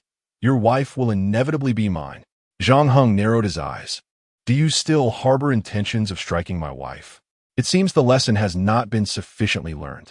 At that moment, a woman's piercing scream erupted from the wash basin, followed by a sharp crack as Feng Wenjue received a stinging slap across the face. The woman berated him vehemently. Keep your hands to yourself. How dare you touch my backside? Do you seek death? Enraged, Feng Wenjue retaliated with a swift slap to the woman's face. She shrieked and engaged in a fierce struggle with him. Witnessing this, Cui Jingjia rushed forward, and the 2 large men pinned the woman to the ground, delivering a relentless barrage of punches and kicks. The woman, battered and bruised, glared venomously at Cui Jingjia and Feng Wenjue, as if she intended to etch their faces into her memory. You wait. I will make you regret this. Regret what? We are in the Imperial Hall. Come and try us if you dare. Feng Wenjue, unfazed, casually linked arms with Cui Jingjia as they returned to their private room. Zhang Heng, trailing behind, noticed the woman dash into a private suite, and his expression shifted. Is this not the ultra-luxurious suite that Cui Jingjia mentioned? Even more opulent than the exclusive Imperial Hall, reserved solely for the bosses? It appears that they need not lift a finger. Cui Jingjia and Feng Wenjue would not be able to exit the Han Tang Fenghua. Chapter 40. Is this all you are capable of? Upon returning to the private room, Zhang Heng observed Fang Wenjue animatedly recounting how Cui Jingzhe had valiantly dealt with a frivolous woman, extolling his loyalty and prowess. The surrounding individuals were fervently showering him with flattery. Zhang Heng felt utterly speechless. He could not fathom what was so commendable about two men confronting a woman, nor could he understand the need for such sycophantic praise. Shaking his head, he turned to Ren Yuqing and remarked that it was time for them to leave. Ren Yuqing and Li Shiwen nodded in agreement and rose to their feet. With no hope left in their investment endeavors, they had no desire to linger any longer. Moreover, given that Cui Jingzhe and his companions were likely embroiled in trouble, they preferred to avoid being entangled in it. Cui Jingzhe's expression darkened upon witnessing this scene. Fang Wenjue, noticing his demeanor, pointed at Zhang Heng and began to berate him. Cowardice is indeed cowardice. Are you really so intimidated by having merely confronted a woman of ill repute? If you wish to leave, then go. Shiwen and Miss Ren are not bound to follow you. Although he had managed to maintain a semblance of composure, after Zhang Heng's considerable embarrassment, he could no longer pretend. Ren Yuqing frowned and stated, "It is getting late. We truly should return." Fang Wenjue interjected, "Miss Ren, today, Cui Xiao is in good spirits and has graciously hosted this gathering to ensure everyone enjoys themselves. Since you have come, is it not rather ungracious to leave after such a brief time? Furthermore, even if the woman seeks revenge, with so many of us present, what is there to fear? How could a mere escort truly pose a threat to us?" Cui Jingzhe nodded in agreement, saying, "Indeed, Miss Ren, who among us does not possess status and background? Such trifling troubles are hardly worth your concern. Should any serious issues arise, I assure you that I will protect you and ensure your safety." His fervent pledge was almost akin to a declaration of affection, prompting several young lords and ladies to join in the revelry. Miss Ren, who is unaware of the vast business empire owned by Cui Xiao. His words carry significant weight. "What do you have to worry about?" they exclaimed. "Cui Xiao treats you exceptionally well, unlike that man beside you, who only knows to flee in times of trouble. Can you truly feel secure with such a man? I suggest you part ways with this coward and choose to be with Cui Xiao instead." These individuals had long held disdain for Zhang Heng, and now, after suffering a loss under his influence, their words became increasingly audacious. Ren Yuqing felt quite displeased and regretted attending this gathering, having always been cautious in her dealings. She recognized that these individuals were not ones to offend. With everyone urging her to stay, she found it difficult to contradict them. Thus, she conceded, "Then let us remain a little longer." However, Zhang Heng was unwilling to subject his wife to such indignity and firmly insisted, "We are leaving. Do you intend to stop us?" Fang Wenjue stepped forward, glaring at Zhang Heng. "If you wish to leave, then do so quickly. Shiwen and Miss Ren will not accompany you, so do not overestimate your importance." Cui Jingzhe narrowed his eyes and said, "Since you wish to leave, then depart directly. Rest assured, we shall ensure the safe return of both young ladies to their homes." With a dismissive gesture, he nodded towards a wealthy scion, instructing, "Open the door, allow Brother Zhang to go home." Turning back, he added coldly, "Please be my guest." Zhang Heng shook his head. "We shall leave together, the three of us." Cui Jingzhe scoffed icily, while Fang Wenjue spoke menacingly. "Do you genuinely believe that we cannot do anything to you? Out of respect for Shiwen and Miss Ren, we are granting you some leniency, yet you truly consider yourself significant. Let me assure you, we could devise 100 ways to end your existence, and you would be utterly powerless to resist. Now, I suggest you leave obediently." Before he could finish, Zhang Heng struck swiftly, seizing Fang Wenjue by the throat and lifting him off the ground. Fang Wenjue, in a fit of rage, flailed like a goose in the air, exerting every ounce of strength, yet still unable to break free. "Is this the extent of your ability to stop me?" Zhang Heng remarked disdainfully. Chapter 41. Terrifying surprise, everyone was astounded. No one expected Zhang Heng to possess such audacity, ready to take action without hesitation. "What the hell are you doing?" cried Cui Jingzhe and others, rushing forward to confront Zhang Heng. It was only then that Ren Yuqing and Li Shiwen realized the gravity of the situation and hurriedly intervened. urging Zhang Heng to release the individual he had seized. With a swift motion, Zhang Heng flung Fang Wenjue aside, standing defiantly before Cui Jingzhe and his companions. Who dares to take action? As the atmosphere thickened with impending chaos, a thunderous bang resonated as the private room door was flung open, and a group of over 10 burly men surged in. Leading them was a bald, muscular figure, adorned with a wolf's head tattoo on his chest, exuding an air of menace. His gaze swept across the faces of those present, and he inquired, "Miss Fang, are these the individuals who assaulted you?" The woman who had previously been attacked by Cui Jingzhe and Fang Wenjue stood beside him, pointing an accusatory finger at them and exclaiming, "It was them." The bald man raised his hand decisively, declaring attack. "Make sure to incapacitate those two." At these words, the countenance of everyone present shifted dramatically. They were utterly unprepared for such a scene, their faces paling as they scrambled backward in panic. Cui Jingzhe stepped forward, shouting, "Wait. May I ask which faction you belong to?" "I am Cui Jingzhe, son of Cui Qishan, and Gaoshan Corporation is my family's enterprise." He gestured towards Fang Wenjue, adding, "This is Fang Wenjue. His father is a leader in the Eastern District. It would be rather inappropriate for you to act so rashly." Fang Wenjue, being the offspring of a powerful family, quickly composed himself and remarked, "I believe this matter to be a misunderstanding. We can resolve it through discussion. If you act impulsively, you may find that everyone here holds significant status. Resorting to connections afterward will only lead to unfavorable outcomes for all." The bald man's expression fluctuated as he considered their words. Having navigated the underworld for many years, he recognized that it was prudent to refrain from action until he fully understood their backgrounds. "Very well. You shall all accompany me to meet my boss and hear his judgment." Cui Jingzhen nodded in agreement. "No problem." They followed the bald man to another lavish private room. A timid, wealthy young lady whispered, "These individuals seem formidable. Do you think anything will happen?" Cui Jingzhe scoffed dismissively. What could possibly occur? In the entire eastern district of Lingnan, apart from Master Wu, everyone else would have to show my father some respect. Besides, Fang Xiao's family connections are extensive. Did you not notice how these men hesitated upon learning our identities? Someone gasped, "Master Wu? Is that Wu Changwei? I've heard of him. He supposedly wields immense power in the Eastern District, straddling both the legal and illicit realms. There is a leader who once sought to challenge him, and with a single phone call, Master Wu had him removed from his position. He is indeed an extraordinary figure." Cui Jingzhe smirked subtly. "In fact, my father has conducted business with Master Wu. If anything were to go awry, Master Wu would certainly extend me some courtesy."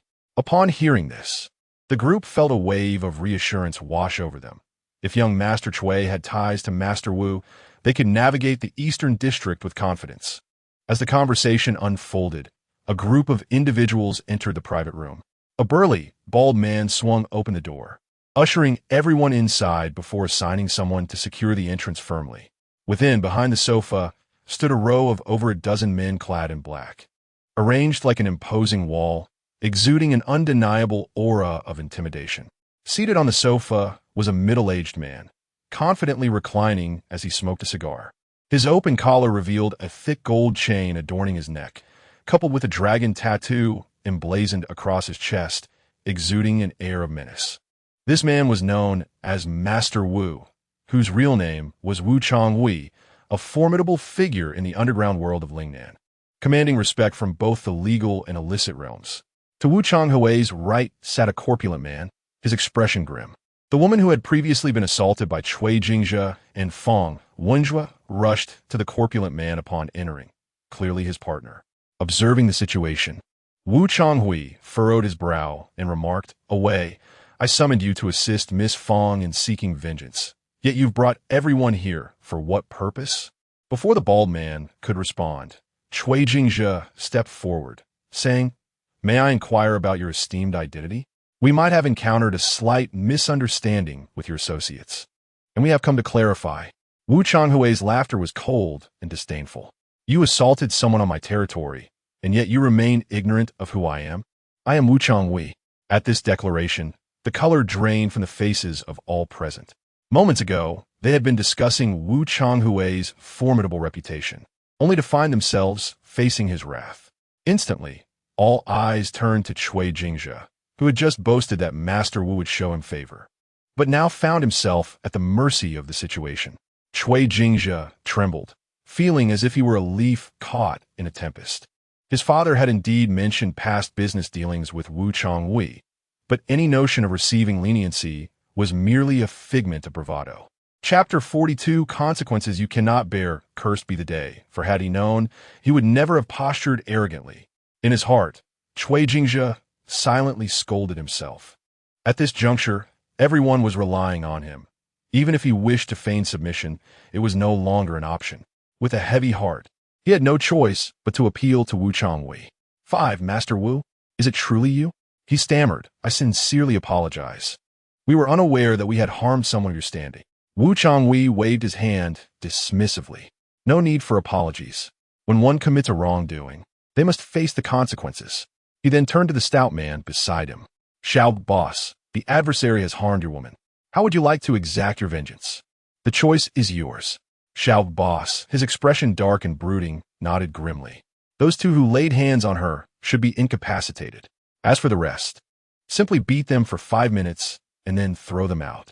Cui Jingjia interjected loudly. Master Wu, please hold. I am Cui Jingjia, son of Cui Qishan, the owner of Gaoshan Company. Surely you are familiar with him? My father has previously conducted business with you.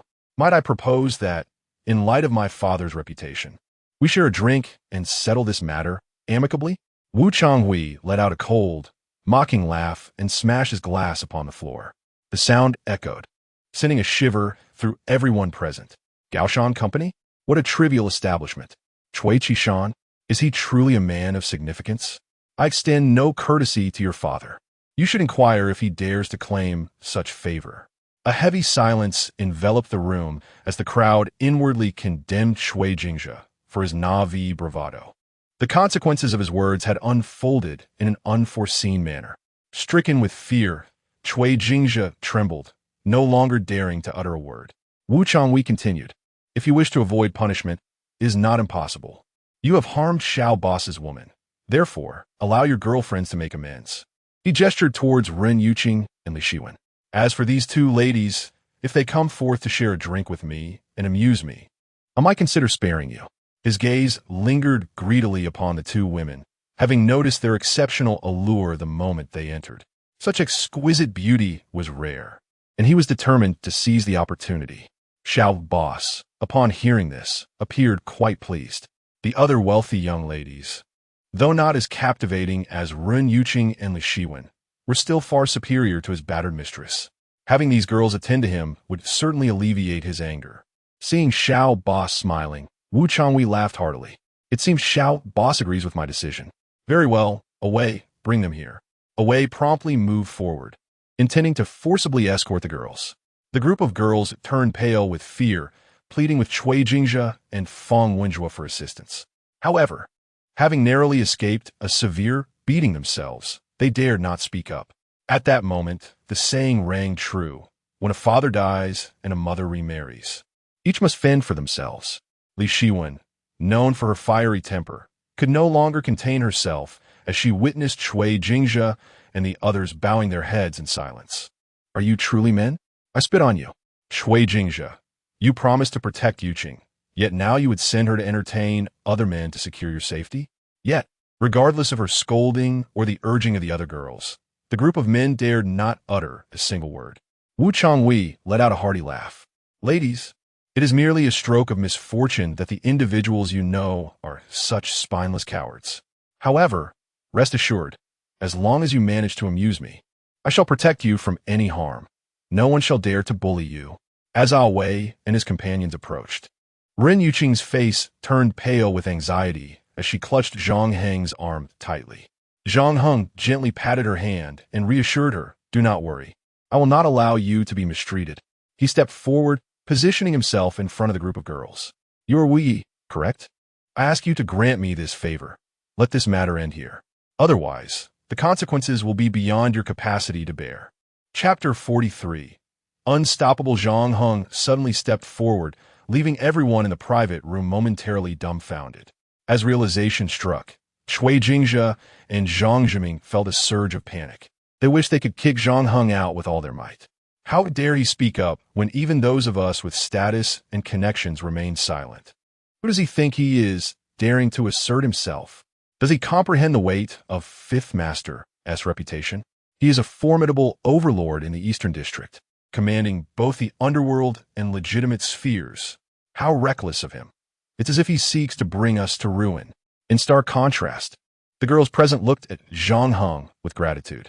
Those wealthy young ladies who had previously mocked him now regarded him as far superior to Cui Jingjia and his ilk. At least he had the courage to stand up like a man. Wang Changhui narrowed his eyes, fury blazing within them. Were you to demand my respect? Zhang Heng tilted his head, a smile inexplicably creeping across his face. I am someone you cannot afford to provoke. How dare you? Upon hearing this, Cui Jingjia and Zhang Zhiming recoiled as if faced with a plague, hastily distancing themselves from him. Fifth Master, this person has nothing to do with us. He is foolishly opposing you. Please do not hold us accountable. Indeed, Fifth Master, we do not know him. The girls, witnessing such cowardice, felt a surge of indignation while simultaneously worrying for Zhang Heng. In this situation, it was evident he would struggle against the adversary. He was bound to suffer greatly. How impulsive. What to do? Rin Yuqing clutched her collar tightly, wanting to help but feeling utterly lost. Wang Changhui pointed to himself, his expression exaggeratedly incredulous. You think I cannot handle you? Huh, I shall see how I cannot. If you walk out of here unscathed today, it will be a testament to my incompetence. With a command from Wang Changhui, the three burly men closest to Zhang Heng immediately charged forward, fists clenched, without so much as a glance. Zhang Heng executed a sweeping kick. The three men tumbled to the ground, their bodies flying in all directions, colliding with several of their comrades. Damn it! Witnessing his ferocity, Wang Changhui cursed, then waved his hand. All of you attack together. More than a dozen men surged in from behind, bolstered by those stationed near the door. These men were Wang Changhui's elite subordinates, battle-hardened from years of tumultuous encounters, each carrying the burden of at least one life taken. They rushed in like a pack of wolves. Even facing the king of beasts, they would tear him to shreds. Alas, they were up against Zhang Heng, a threat far more perilous than any beast. In the face of Zhang Heng's swift adaptability and exceptional skills, their brute force was rendered insignificant. Zhang Heng was like a tiger unleashed among sheep, unstoppable in his path. In less than 5 minutes, he had effortlessly taken down everyone in his vicinity. The expansive private room was littered with Wang Changhui's subordinates, writhing and groaning in defeat, while Zhang Heng stood proudly amidst the chaos, virtually unscathed. Wow, what the hell? Cui Jingjia and others gaped in disbelief, their mouths agape, as if they could fit 2 eggs inside, their eyes wide with astonishment as they gazed at Zhang Heng. A sensation of unease creeping over them. Could it truly be? Was this not merely a scene from a film? His martial prowess was astonishingly formidable. A wave of trepidation washed over them as they recalled their earlier humiliation and provocation of Zhang Heng, nearly coming to blows with him. They were relieved that matters had not escalated to violence. Several girls were equally dumbfounded, perceiving Zhang Heng in that moment as towering and exceptionally handsome, radiating an undeniable coolness. Even the women near Wu Changhui exhibited the wide-eyed adoration of starstruck fans. Li Shiwen's eyes sparkled with unmasked admiration as she dreamily remarked, Yuqing, how is Zhang Heng so incredible? Rin Yuqing regarded Zhang Heng as if he were a stranger, gently shaking her head. I only just realized it myself. Zhang Heng's gaze was fixed on Wu Changhui as he inquired, what do you have to say now? Chapter 44. Play with you until the end. Wu Changhui was taken aback, but being seasoned by the tempests of life, he quickly regained his composure after the brief shock. This young man was indeed formidable, yet what he could accomplish, a Wei could as well. A Wei, dispose of him, he commanded in a deep voice. A Wei.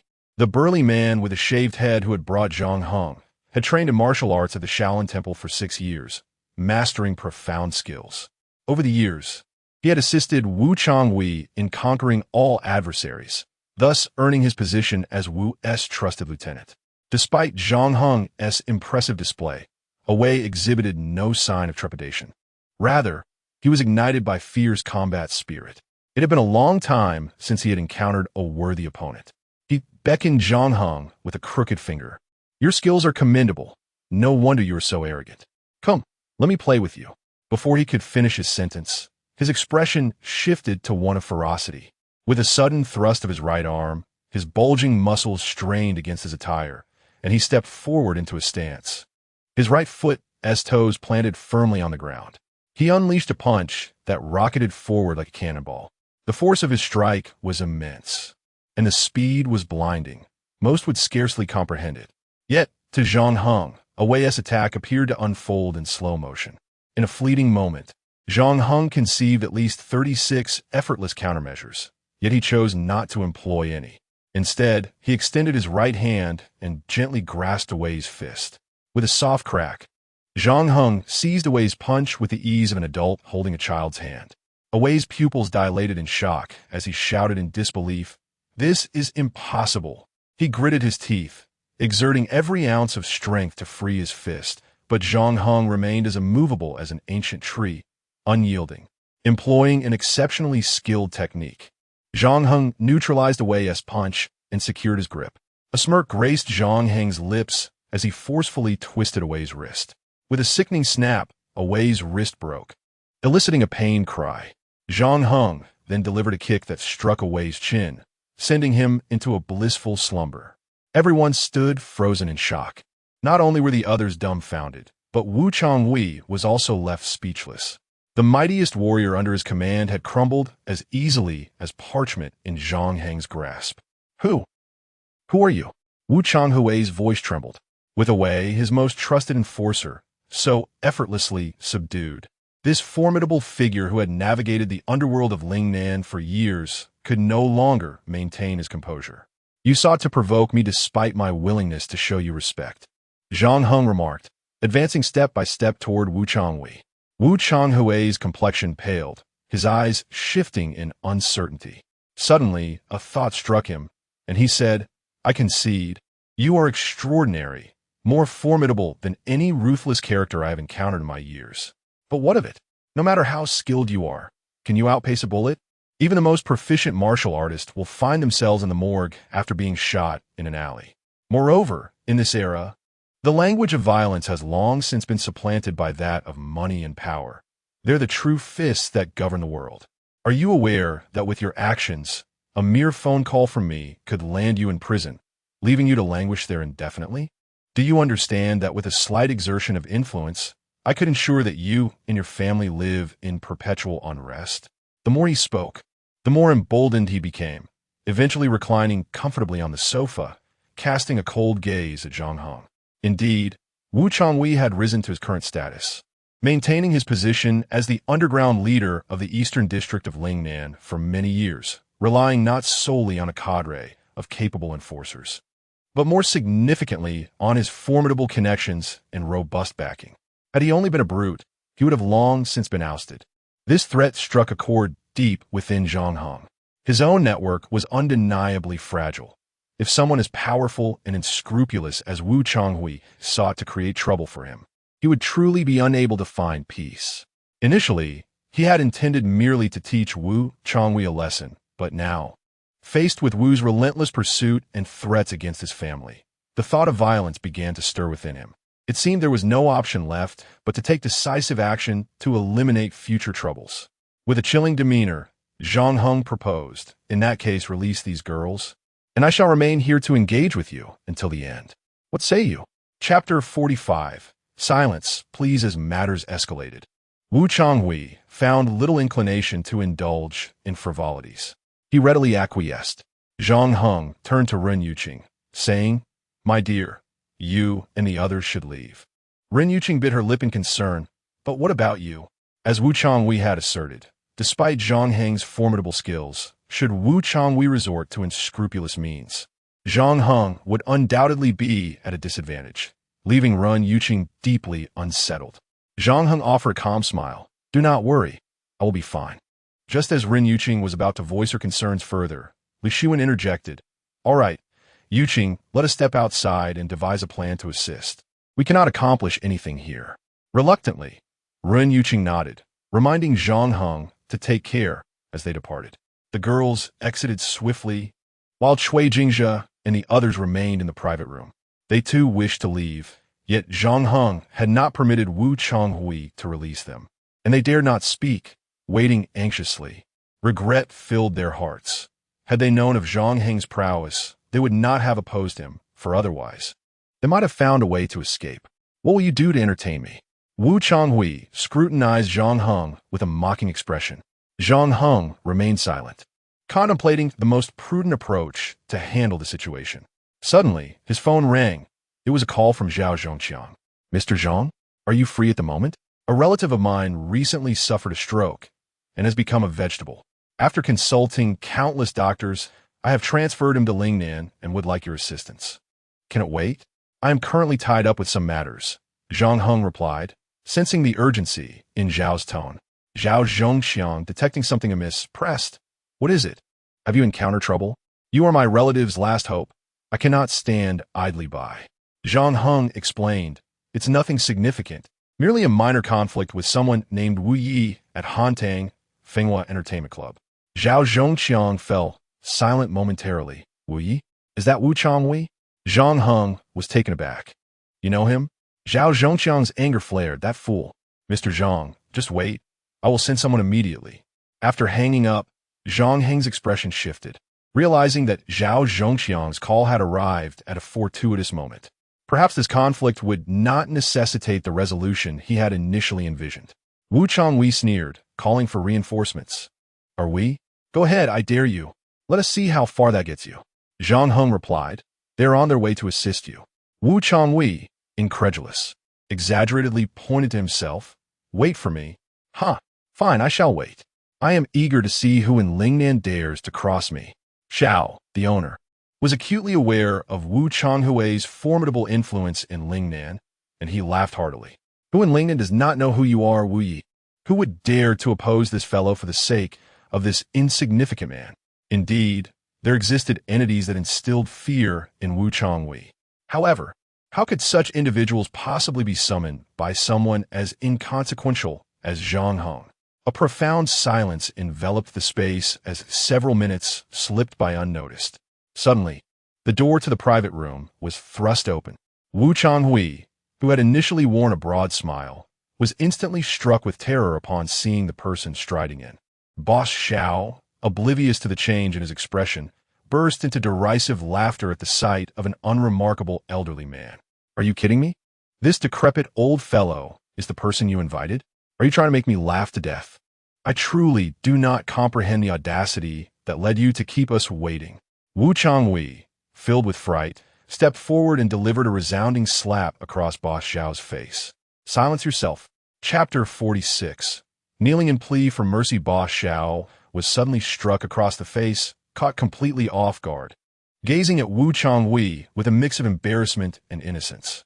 Wu Changhui then briskly approached the elderly man, bending his back in a servile manner. Hilao, what brings you here today? Though the others were unfamiliar with the old gentleman, Wu Changhui recognized him as He Shirong, a longtime driver for the city as chief. Zhao Zhongxiang. Those knowledgeable about Zhao Zhongxiang understood the profound trust he placed in this driver, treating him with the utmost respect befitting an elder. Often, He Shirong would represent Zhao Zhongxiang, resolving various matters on his behalf. His presence was tantamount to Zhao Zhongxiang being there in person. No matter how formidable Wu Changhui might be, he was ultimately a minor figure unworthy of note, and thus dared not act with impudence before such a powerful individual. Ah, Wu Changhui, your audacity has grown exponentially. You even dare to humiliate a distinguished guest of Chief Zhao. Do you truly believe that no one in Lingnan City can hold you accountable? He Shirong uttered coldly. What? Chief Zhao, Cui Jingjia, and Feng Wenjua were left utterly speechless, astonished beyond measure. Boss Xiao trembled, his complexion turning as pale as paper. Wu Changhui's heart quaked violently. This fellow not only possessed formidable fighting skills, but also had connections with Chief Zhao. How could this be? Though difficult to accept, the reality was undeniable. In that fleeting moment, Wu Changwei resolved to concede. Mr. Zhang, I sincerely apologize. I was unaware of your status. In any case, all blame rests with me. I will do everything in my power to make amends. Please forgive me. He Shurong cast a disinterested glance at Wu Changwei and turned to Zhang Heng. Mr. Zhang, how would you like to handle this matter? Observing Wu Changwei thoroughly intimidated, Zhang Heng surmised that he would not seek revenge afterward, and thus refrained from further inquiry. After all, he bore no significant grudge against Wu Changwei. Since you acknowledge your mistakes, I shall grant you a temporary reprieve. Wu Changwei felt as if he had been granted a pardon, expressing his gratitude profusely. Zhang Heng remarked, I'm a person who distinguishes clearly between gratitude and grievances. You have offended me, and you have already paid the corresponding price. However, some individuals he turned his gaze toward Cui Jingzhe and Fang Wenjue. Upon meeting Zhang Heng's eyes, the duo was struck with terror, collapsing to their knees and bowing fervently. Mr. Zhang, I was wrong, blinded by ignorance. I dare to oppose you. I deserve to die. Mr. Zhang, I am sorry. We have underestimated you. We will punish ourselves. Mr. Zhang, you are magnanimous. Please treat us as insignificant. Zhang Heng let out a cold snort. Silence. Instantly, the crowd fell silent. Zhang Heng fixed his gaze upon Cui Jingzhe and Fang Wenjue. Do you dare entertain any further treacherous thoughts? The two, faces awash with despair, replied, We dare not. We would not even consider it. Zhang Heng continued, In that case, I offer you an opportunity. Tomorrow morning, invest in Rin's company and make it abundantly clear that the funds are for my investment, with all shares held entirely under my name. As for the amount, you may decide for yourselves. Initially, he had intended to utilize the funds provided by Su Deong for this matter. However, with this group of unsuspecting individuals at hand, it would be a missed opportunity not to take advantage of the situation. Cui Jingzhe and his companions were not foolish. They were acutely aware that what Zhang Heng was asking of them, while couched in the flattering terms of investment, was essentially a monetary loss. After all, who would consider an investment where one relinquished shares? Nevertheless, none dared to voice their grievances. Some nodded in agreement, while others patted their chests, each assuring, Rest assured, Mr. Zhang, we will ensure your satisfaction and comfort. Outside the establishment, several affluent young women who had narrowly escaped earlier sincerely apologized to Ren Yuqing for their previous disrespectful behavior towards Zhang Heng. They gazed at Ren Yuqing with envy. Miss Ren, with a husband like Mr. Zhang, you must feel secure and at ease. We truly envy you for having found such a reliable man, unlike Cui Jingzhe and Fang Wenjue. Indeed, being with such a man brings true security. If there were a man of his caliber willing to marry me, I would gladly pay the price. Listening to these words, Ren Yuqing felt a surge of happiness. What woman wouldn't relish the praise of her husband? Yet at this moment, her predominant sentiment was one of concern, leaving her little inclination for pleasantries. Li Shiwen discerned this and offered comforting words. Do not worry, Yuqing. I believe Zhang Heng will be fine. Though she spoke with conviction, she herself found the situation rather improbable. Turning to the other affluent young women, she urged, Let us all think of ways to assist Zhang Heng. The girls, without hesitation, retrieved their phones, ready to leverage their connections to aid Zhang Heng in his predicament. Just then, they spotted an older man and a younger one exiting the venue. Zhang Heng and He Shurong. One of the wealthy young women, upon recognizing He Shurong beside Zhang Heng, gasped in astonishment, clearly familiar with him. Chapter 47, Absurdity Hubby. Ren Yuqing exclaimed, rushing forward to embrace Zhang Heng tightly. Zhang Heng was taken aback. It was the first time in all these years that Ren Yuqing had referred to him as her husband. A wave of sweetness washed over him as he reciprocated her embrace. It's all right. I'm fine, he reassured her. Several affluent young women and Li Shiwen gathered around, expressing their gratitude to Zhang Heng. You and Li Shiwen should head back first. I have some matters to discuss with Mr. He here. Once I return, we can talk at length, all right? Zhang Heng spoke softly. Ren Yuqing glanced at He Shurong. Unfamiliar with him, she felt unease, uncertain if he was akin to the characters in movies who might take Zhang Heng away for nefarious purposes. Her concern was palpable. I will be all right. Do not worry. Zhang Heng added, prompting Run Yuqing to nod in agreement. I will wait for you at home. You must return safely, she insisted, accompanying He Shurong into the car. He began to explain the current situation to Zhang Heng as he drove. It turned out that the individual who had suddenly suffered stroke and become a vegetable was Zhongxiang's father-in-law, Wei Goen. This man was quite remarkable. He had enlisted at a young age and had endured numerous trials of blood and fire, eventually attaining the rank of a 3-star general. Although he had retired several years ago, he still wielded considerable influence in the Central South Province. Zhao Zhongxiang's current position was largely due to Wei Goen's support. Thus, he could not bear to see Wei Goen incapacitated. Without him, he would lose his pillar of support. Upon arriving at the Lingnan City Cadre Sanatorium, Zhang Heng entered a special care ward where he encountered Wei Goen. The frail old man lay motionless on the hospital bed, his closed eyes rendering him almost indistinguishable from a corpse. The room housed Zhao Zhongxiang, El Qingfeng, and a man in uniform, whose insignia indicated he was a brigadier general.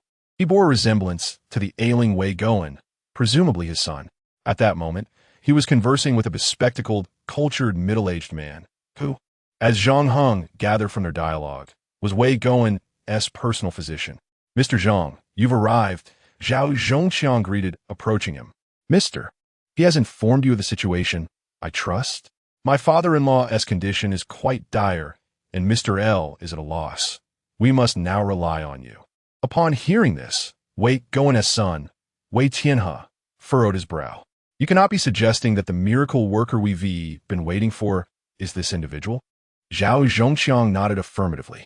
El Qingfeng interjected, "Mr. Wei, although Mr. Zhang is young, his medical expertise is." Before he could finish, Wei Tianhe shook his head in disbelief. "This is utterly absurd." He pointed at Zhang Heng, his disdain unabashed. At this age, even if he had studied medicine since birth, how could he possibly be a miracle worker? If you claim he is an expert in Western medicine, perhaps, given his prodigious talent, that might be plausible, but traditional Chinese medicine? No way. He shook his head once more. Wei Goen's personal physician, Huang Guan, shared a similar sentiment. "This is truly a waste of time. Mr. Wei, we should hasten to transfer the elder back to the provincial hospital. I have requested my father to reach out to several esteemed acquaintances, distinguished figures in the medical field, who may possess the means to assist the elder." Zhao Zhongxiang interjected.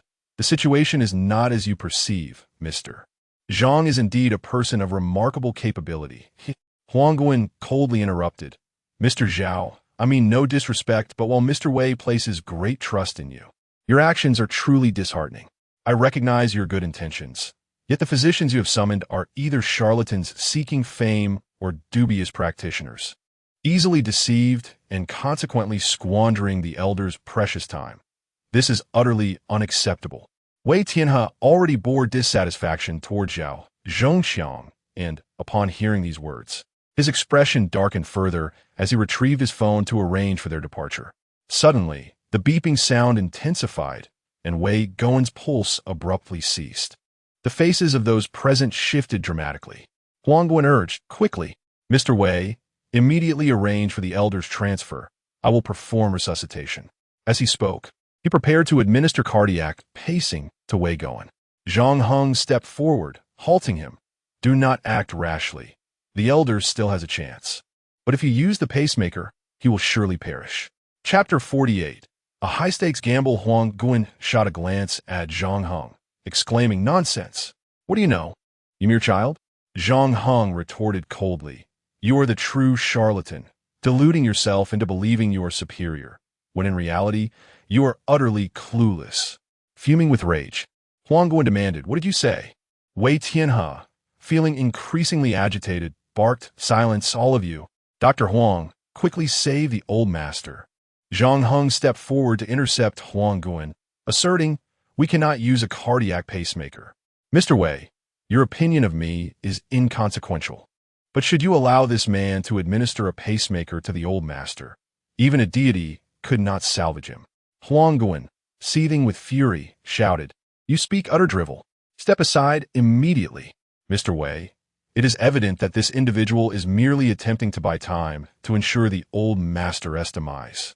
At these words, Wei Tianhe's expression shifted dramatically, and he advanced menacingly. Zhao Zhongxiang rushed to intervene, declaring, "Mr. Zhang is certainly no fraud." Wei Tianhe glared fiercely. "Do you intend to impede me? Whether you genuinely believe him or are colluding to harm the old master, you are either foolish or malevolent. You would do well to step aside at once." Zhao Zhongxiang was taken aback by Wei Tianhe's harsh words, uncertain of how to proceed. If he firmly aligned with Zhang Heng and the old master failed to survive, it would spell disaster. It would be a fate far worse than losing his powerful backing, for the Wei family would undoubtedly unleash their full wrath upon him. In his moment of hesitation, Zhang Heng's voice reached his ears. "The old master cannot withstand a pacemaker nor the time required for a transfer. In this world, I alone possess the means to save him. Whether or not I am permitted to do so rests in your hands." The struggle was evident on Zhao Zhongxiang's face as he glanced at Qing Feng. With a solemn countenance, nodded in agreement. Resolutely, Zhao Zhongxiang shouted, "Bring them in." Several bodyguards stationed at the entrance rushed in at once. "Keep watch. Anyone who dares impede Mr. Zhang shall be taken down." At his command, the bodyguards fixed their steely gazes on Wei Tianhe and Huang Guan. "You!" Wei Tianhe seethed with fury. "Are you certain you wish to proceed with this? Should anything happen to the old master, I shall ensure you live a life of eternal regret." Zhao Zhongxiang ignored him, his expression grave as he addressed Zhang Heng. "Mr. Zhang, I am risking everything. My future, my family's fate, including Lao's and your own life, all lie in your hands. If you fail, there will be no redemption." Zhang Heng nodded solemnly and extended his hand toward Qing Feng. "Lao, the silver needles." Qing Feng promptly handed over the prepared silver needles to Zhang Heng. "This is madness, utter madness. This is bound to lead to disaster," Huang Guan exclaimed, watching Zhang Heng methodically insert needle after needle into Wei Guan, his frustration mounting. Wei Tianhe attempted to make a phone call for help, only to have his phone snatched away by a bodyguard. Infuriated, he unleashed a torrent of curses at Zhao Zhongxiang. Amidst the chaos, Zhang Heng remained wholly focused on his acupuncture, determined to save the old master. He seemed to be isolated from the entire world, impervious to whatever transpired outside. In this state, his precision in needling intensified and his speed accelerated. In an instant, he had completed the 81 needles of the 99 resurrection acupuncture. Zhang Heng placed his right hand flat on Wei Guan's abdomen and slowly pushed upward, exerting a gentle pressure upon reaching the chest. "Ah!" Wei Guan emitted a dry gasp from his throat, regaining his breath. Beep, beep, beep. The electrocardiogram revealed the resurgence of Wei Guan's pulse. Suddenly, the ward fell into a profound silence, so still that one could hear a pin drop. Huang Guan and Wei Tianhe were utterly astonished. This remarkably youthful individual was indeed an extraordinary master of traditional Chinese medicine, especially Huang Guan, who had lived a long life and engaged with countless luminaries in both Western and Chinese medicine, had never before encountered a technique so miraculous, one that could truly be deemed a resurrection. Chapter 49, Becoming the Master Good. "Good, excellent," Zhao Zhongxiang murmured, a sigh of relief escaping his lips. Moments ago, as he watched Zhang Heng administer the needles and awaited the outcome, he had been so tense that his back was drenched in cold sweat. Fortunately, the worst fears he had harbored did not materialize.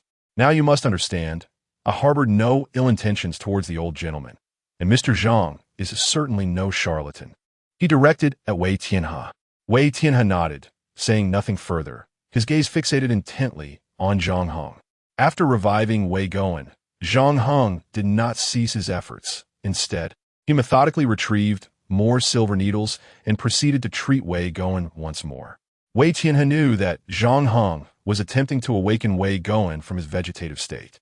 The success of this endeavor was of utmost concern to him. The room remained enveloped in an oppressive silence. Not a soul dared to disturb it. Even breaths were held in check. Everyone feared that even the slightest noise might disrupt Zhang Heng's concentration. The previous injection had targeted Wei Guan's body, but now, Zhang Heng aimed for his head. This technique was known as the rebirth needle. According to the teachings of Yang Xian, the complete rebirth needle could enable a person to recall their past lives. However, even Yang Xian himself did not possess the full mastery of this technique, and thus Zhang Heng's inheritance was also incomplete. Whether Wei Gowen could be restored to consciousness was, in truth, a matter of fate. One needle after another. For a full half hour, Zhang Heng inserted at least 170 to 80 needles into Wei Gowen's head. Wei Gowen resembled a porcupine. Finally, after completing the procedure, Zhang Heng exhaled deeply and pressed firmly between Wei Gowen's eyebrows. Awaken. With a sudden jolt, Wei Gowen's eyes sprang open as if he were coming back to life. What is happening? As Wei Gowen's voice echoed in the room, every individual present felt a shiver down their spines, goosebumps erupting all over, each hair standing on end. He succeeded. He truly succeeded. A man in a vegetative state had been brought back to life. Father!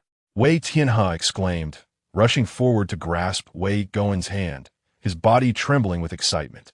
His voice quaking. Father, how do you feel? I'm fine, just a bit weary, Wei Gowen replied weakly.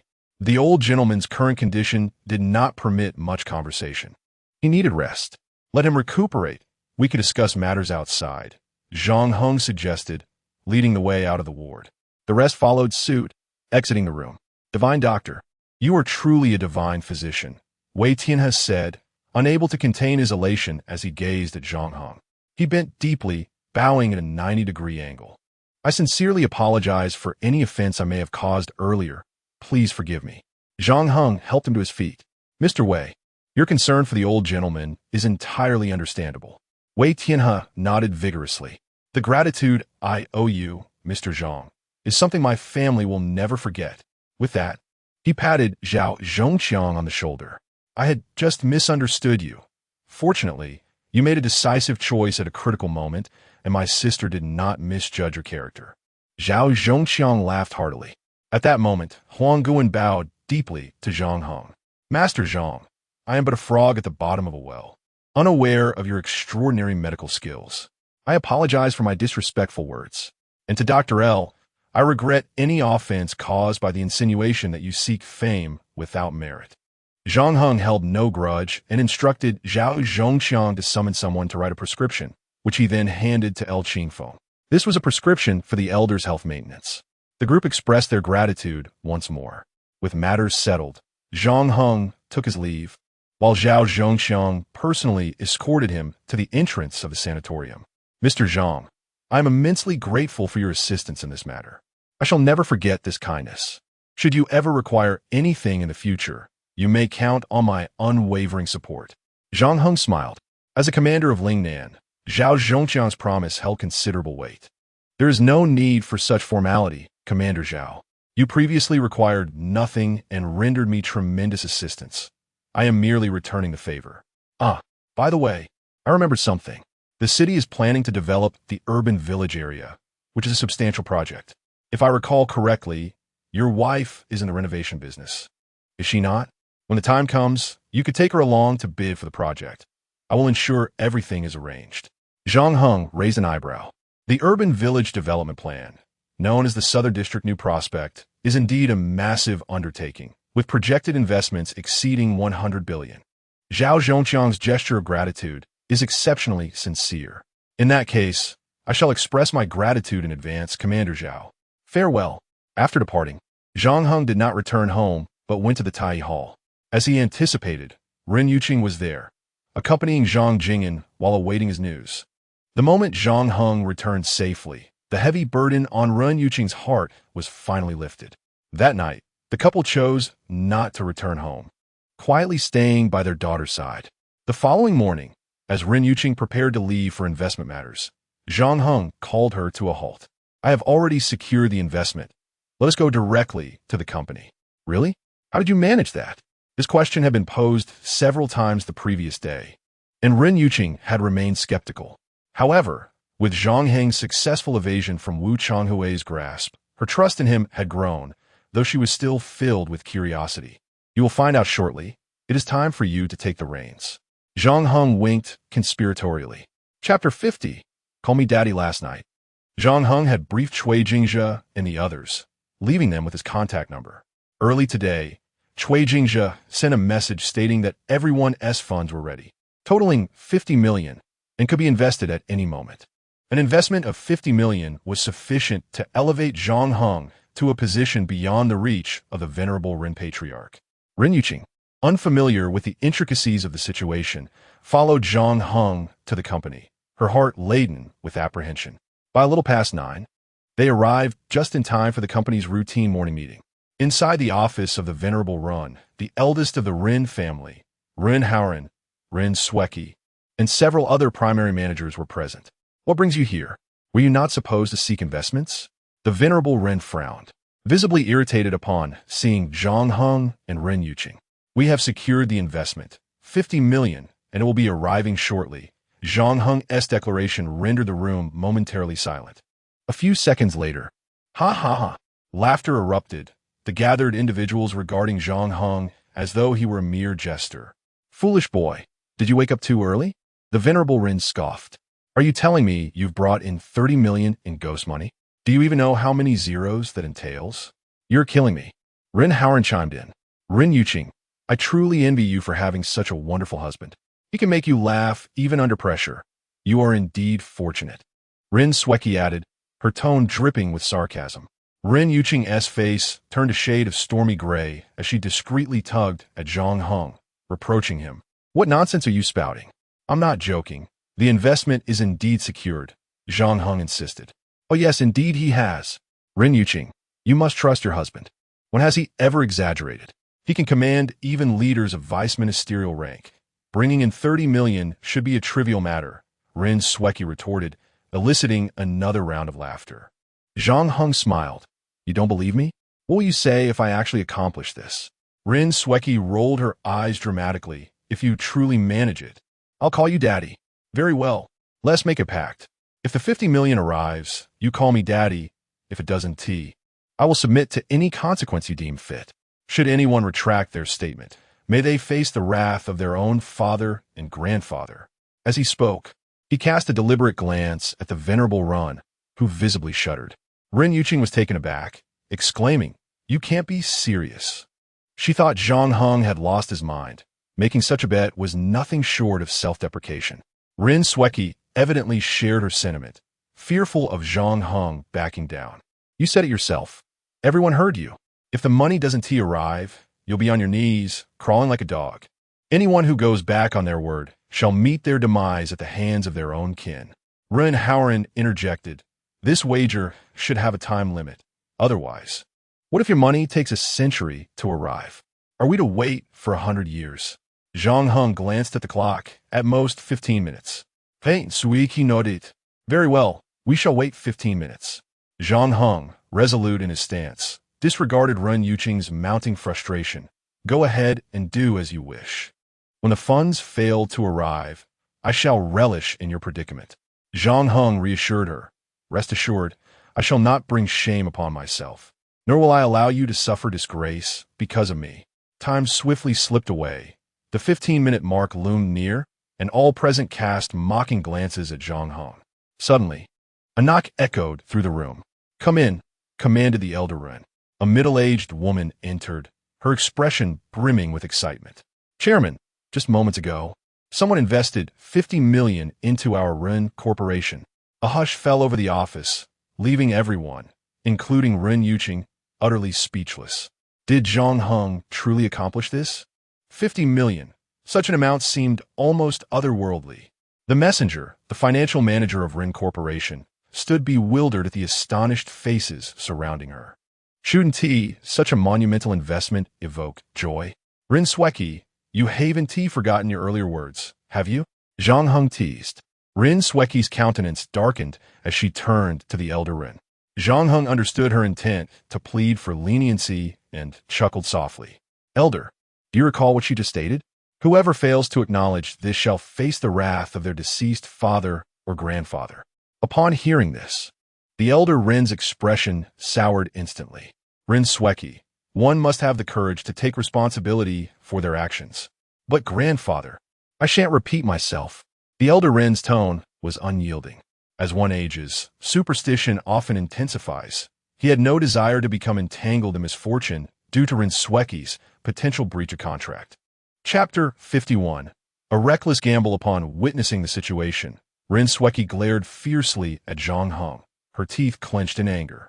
Although she possessed a notoriously vile character and an audacious spirit, she dared not defy the wishes of old Master Rin, who wielded absolute power over the fate of anyone within the Rin family. With a voice laden with humiliation, she called out, "Father." "What? I can't hear you. Speak louder." "Father, have you not eaten? Speak up." "Father." "Ha! I would never dare have a daughter like you. It would be a stroke of misfortune," Zhang Heng remarked, casting a deliberate glance at the eldest of the Ren family, who was seething with fury, his fists clenched tightly. Rin Sweki trembled with rage. "You useless good-for-nothing, just wait." Zhang Heng pointed to himself in disbelief. "Wait for what? Did I mishear you? Understand your situation. It was your family that misappropriated the betrothal gifts from the esteemed Dr. Zhang, plunging old Master Ren and the entire Ren family into crisis. Rainqing and I brought in 50 million in investments, which not only salvaged the Ren family, but also spared your entire household from ruin. Instead of expressing gratitude, you dare to tell me to wait?" Zhang Heng shook his head and turned to old Master Ren. "Old Master, is this reasonable?" Though old Master Ren harbored disdain for Zhang Heng, he could not deny the truth in Zhang Heng's words. He recognized that the responsibility for the Ren family's predicament lay with Ren Yuqing, but he also understood that the true culprits were Ren Haoren and Rin Sweki. While Zhang Heng's smug demeanor was irksome, he had indeed rescued the Ren family and imparted a lesson to the eldest family members, which was not without merit. With a stern expression, old Master Ren nodded. "Zhang Heng is correct. Eldest, your family ought to express gratitude to Zhang Heng and Rainqing. They are your saviors." The faces of the eldest Rin family members immediately shifted in response. "What? Apologize to him?" "Father," this reluctant to comply. The eldest Rin family member found himself at a loss for a suitable rebuttal. At that moment, Rin Haoren had a sudden inspiration, seizing on a critical point. "Zhang Heng, don't get too smug. It is indeed as you say. Our family has received a 50 million investment. But who says it was necessarily you and Rin Rainqing who secured it?" Rin Sweki immediately chimed in, "Indeed, the Rin family has been thriving for years. While our scale may be modest, our profits have remained steady with promising prospects. It is only natural that larger companies would take notice of our potential for growth. This investment has no bearing on you, Zhang Heng or Rin Rainqing." Zhang Heng nodded thoughtfully. "Very well. Then shall we place another wager? If I can prove that this investment was indeed secured by me, not only must you and your family express gratitude to Rainqing and me, but you must also relinquish 10% of the company's shares as a token of appreciation. Do you dare?" Rin Sweki was taken aback, then scoffed. "Even if you were to act as Rin Rainqing's guardian, the shares in her family's company amount to only 5%. What do you have to wager for 10%? Zhang Heng grinned widely. "It's quite simple. If I lose, not only will that 5% of shares belong to you, but the house we reside in will also become yours." Upon uttering these words, Rin Yuqing was taken aback, her complexion paling as she forcefully tugged at Zhang Heng. "Have you lost your mind? How can you wager such a substantial amount?" Zhang Heng's actions amounted to risking his entire fortune. Even though Rin Yuqing had come to trust him to some extent, she could not bring herself to gamble at such a level. "My dear, trust me," Zhang Heng said, looking steadily into Rin Yuqing's eyes. His gaze was calm, yet brimming with confidence. And though Rin Yuqing opened her mouth to speak, she ultimately refrained from voicing any further objections. "Very well. I shall accompany you in this reckless endeavor. Do you dare?" Zhang Heng inquired of Rin Haoren and Rin Sweki. The two fell silent. Prior to any investment, they would have undoubtedly followed Zhang Heng without hesitation.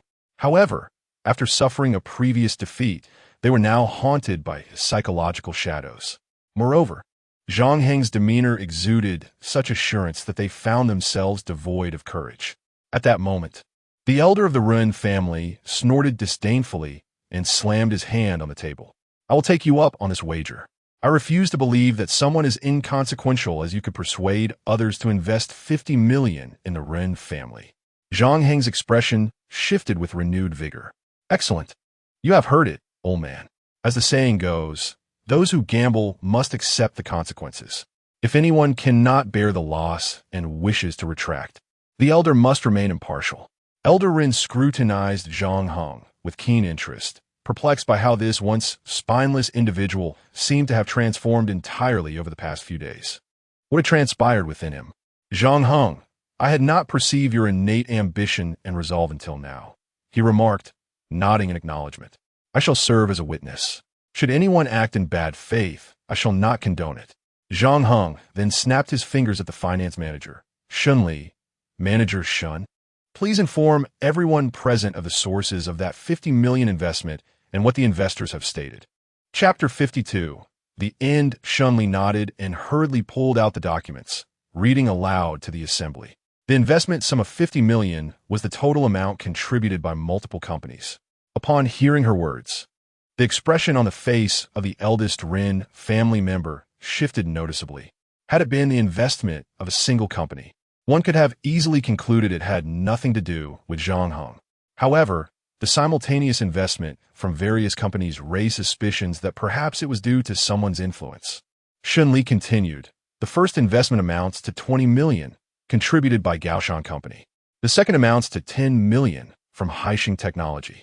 The third investment totals 800,000 from Guiyuan Company. Once all the investment figures were disclosed, she added, all the investors have left a message. At this critical juncture, she hesitated, causing everyone to grow anxious. What is it? Speak quickly, urged old Master Ren. Indeed, all the investors stated that their funds were invested in consideration of Mr. Zhang Heng's reputation, she said, and before she could finish her statement, the eldest Rin family member erupted. This is impossible. Rin Haoren and Rin Sueki shook their heads vehemently, insisting, no, there must be some mistake. At this moment, Ren Yuqing, who had been holding her breath, finally relaxed. The grip she had on Zhang Heng loosened as her sweaty palms released their hold. Zhang Heng smiled gently at her. I told you, didn't I? I would not disappoint you. Ren Yuqing nodded vigorously, her beautiful eyes gleaming with surprise and happiness. This husband, who had once seemed like mere furniture, had brought her wave after wave of delightful surprises in recent days. Zhang Heng stepped forward. Manager Shun's words were clear and unequivocal. What could possibly be amiss? Old Master, you heard the terms of the wager clearly and agreed to be a witness. It is only right for you to uphold justice. The eldest Rin family member grew anxious, looking pleadingly at old Master Ren. Father, the matter of the shares cannot proceed. Old Master Ren's face showed signs of hesitation before he finally nodded. Zhang Heng, I believe it will be best to forego the transfer of shares. Let them express their gratitude to you and Yuqing with a generous gift. And that should suffice. Under normal circumstances, old Master Ren would have favored the eldest Rin family member, but he was not inclined to be overtly biased, as that would contradict his own principles. However, the matter of the shares was entirely different. The eldest Rin family member's influence could be tolerated, but Zhang Heng and Rin Yuqing were unruly.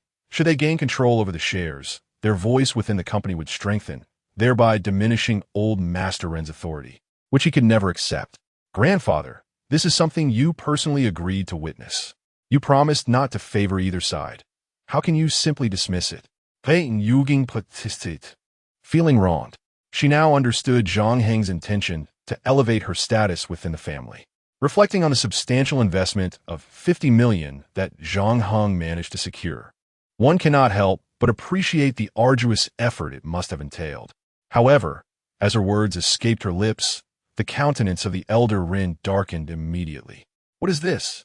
Are you now attempting to instruct me on how to conduct my affairs? If it were not for your obstinacy, the Rin family would not be grappling with the current crisis. This investment should have been garnered by you and Zhang Heng. He has merely exploited a modicum of cleverness to obtain some advantages. I have not wholly dismissed him, yet he must not grow complacent and overreach. Rin Yuqing, taken aback by the elder's outrageous remarks, found herself at a loss for words. Zhang Heng shook his head, unable to suppress a mocking smile. They say the head of a family must maintain equity, yet your balance is utterly skewed. Absurd. Thankfully, I anticipated your character and prepared a contingency. You wish to retract your words? Very well. We shall take our leave, and I shall await your entreaty for our return. With that, he seized Rin Yuqing's hand and departed. You scoundrel! The elder Run, incensed by Zhang Heng's assertion of his foreseen behavior, slammed his fist on the table in fury. He continued to rage until Zhang Heng and Ren Yuqing had vanished from sight. The eldest son of the Run family secretly reveled in their departure before hastily attempting to placate the elder. "Do not be vexed, grandfather. What merit is there in being angry with a thankless wretch? You graciously welcomed them back into the family, yet they have repaid you with such disdain. It is best to expel them and never see them again. Indeed, grandfather, let us consider the positive side. The company has secured a 50 million investment, which is a tremendous boon for the family's advancement." Upon hearing this, the elder Ren's ire subsided slightly. "You are right. This 50 million investment must have been a result of Zhang Heng's painstaking efforts. He has gained no benefit from it, and a few insults directed at me are of little consequence. I suspect he is far more incensed than I." Just then, Shun Li's phone rang, and her expression shifted dramatically as she nearly succumbed to tears. "It's over. Chairman, all the investors have suddenly decided to withdraw their investments. They claim that you have shown Mr. Zhang disrespect and thus do not deserve their support." Chapter 53. A request at the door. What? Lord Ren exclaimed in astonishment. Blood surged through him, his heart raced, and he nearly fainted. Is this the backup plan he spoke of? A treacherous wolf in sheep's clothing. The eldest of the Ren family also erupted in curses. The office descended into chaos.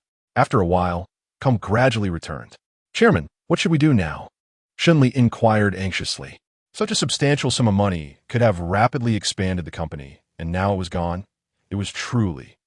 Do you think I am unaware? Lord Ren nearly suffered another heart attack as he hurled a document at Shunli. Startled, Shunli recoiled and hurriedly exited. "Father, what shall we do now?" the eldest Ren asked darkly. "This despicable coward is far too cunning. I truly cannot fathom how he managed to persuade those companies to invest in his ventures." Before he could finish, Lord Ren struck him across the face. "Silence. All of this is because of you all. If it weren't for my favoritism towards you, would I be in such a predicament?" The eldest Run, a man in his 50s, seethed with rage at being struck before his siblings and children, yet he dared not retaliate. His heart brimmed with hatred for Zhang Heng, wishing to see him utterly destroyed. "All of you, come with me to the third brother's house and plead with them," Lord Ren bellowed, rising to his feet. Ren Howren hesitated, about to speak, but Lord Ren silenced him with another slap, stifling his words. "Before we arrive at the third brother's house, all of you must remain silent. Once there, adopt a demeanor of humility that you have never exhibited before and salvage this situation. If this matter goes awry, you shall all face dire consequences." With that, Lord Ren stormed out of the office in a fury. On the way home, Ren Yuqing was downcast. "My dear, do not be too disheartened. They will soon come to our door, begging for our assistance," Zhang Heng said gently.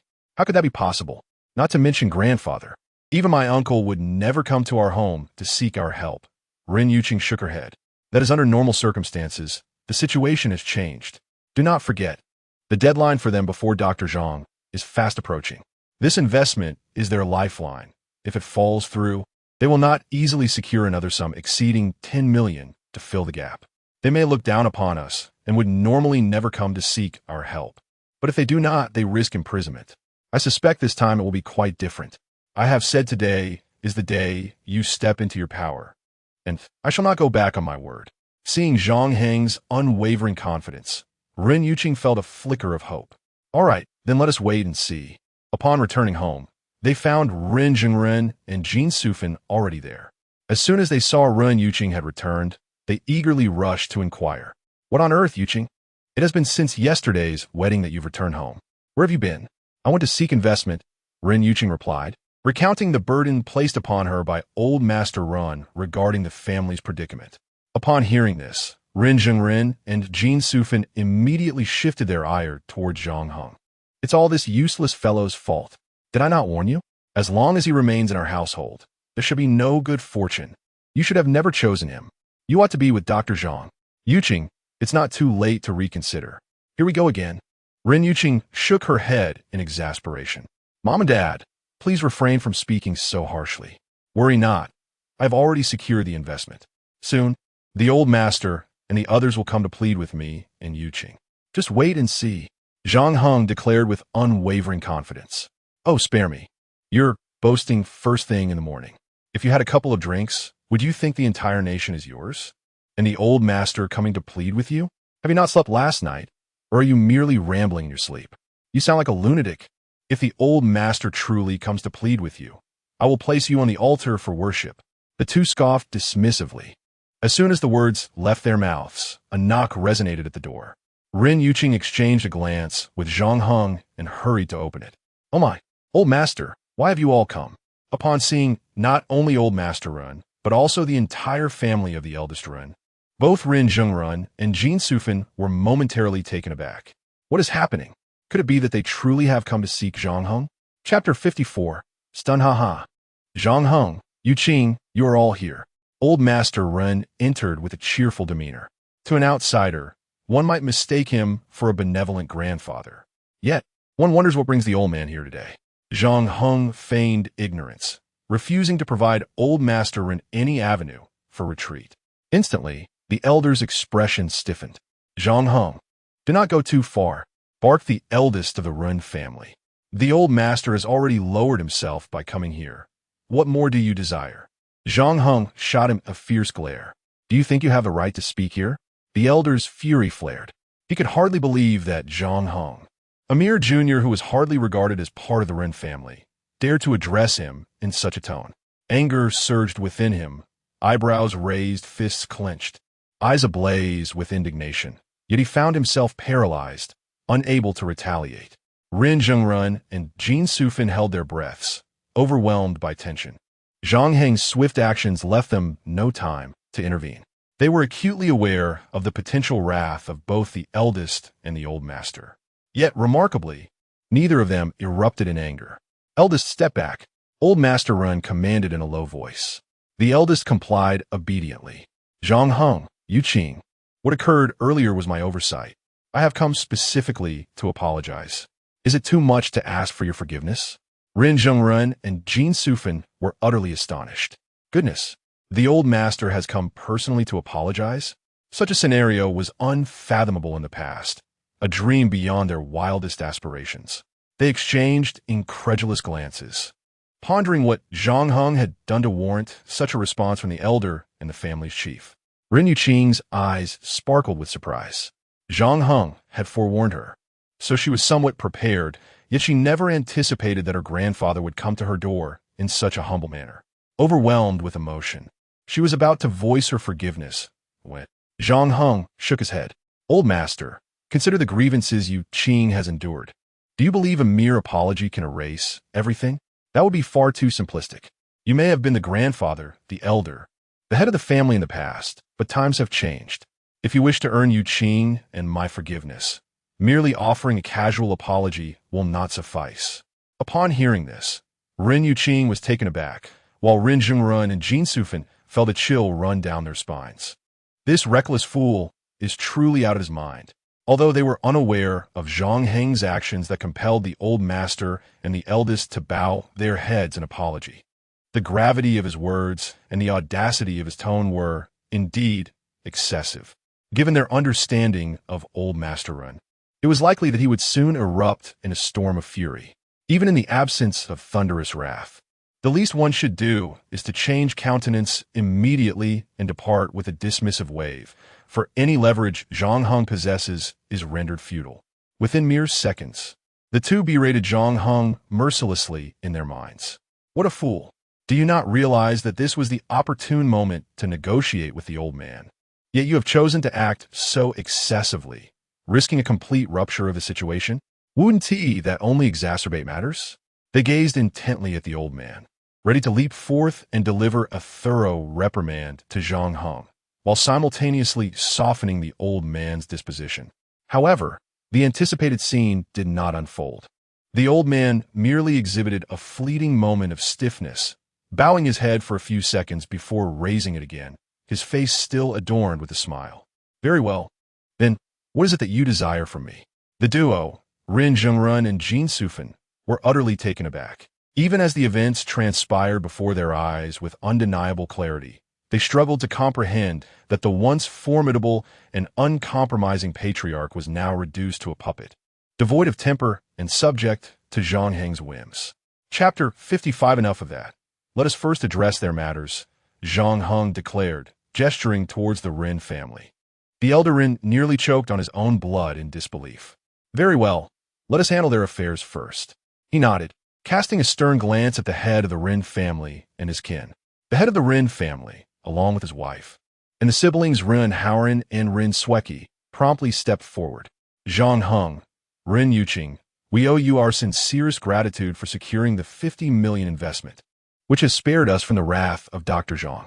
Please forgive our previous transgressions and implore the investors not to withdraw. The four spoke in unison, their rehearsed lines evident. Before they could finish, Zhang Heng shook his head. This sounds too rehearsed. I sense no sincerity. What about you, dear? Ren Yuqing, lost in thought, merely shook her head. And you, parents? He inquired of Ren Zhengrun and Jin Sufeng. The two remained dumbfounded and motionless. Here's the deal, uncle and aunt. You shall sincerely apologize to my parents. You have often belittled and insulted them. Now, kindly serve them tea with genuine respect, understood? As for Ren Hauren and Ren Sweki, please prepare tea for me and Yuqing. Though reluctant, the Ren family complied under the weight of circumstance, nodding silently before retreating to fetch tea. Before long, the four returned with 4 cups of tea. Just as they were about to present it, Zhang Heng shook his head. What is this? Is this how you brew tea at home? You haven't even washed the cups? The four, rendered speechless, disposed of the tea, meticulously washed the cups, and prepared fresh brews. At this moment, Ren Zhengrun and Jin Sufeng truly grasped the authenticity of the situation. Their hearts swelled with indescribable excitement and elation.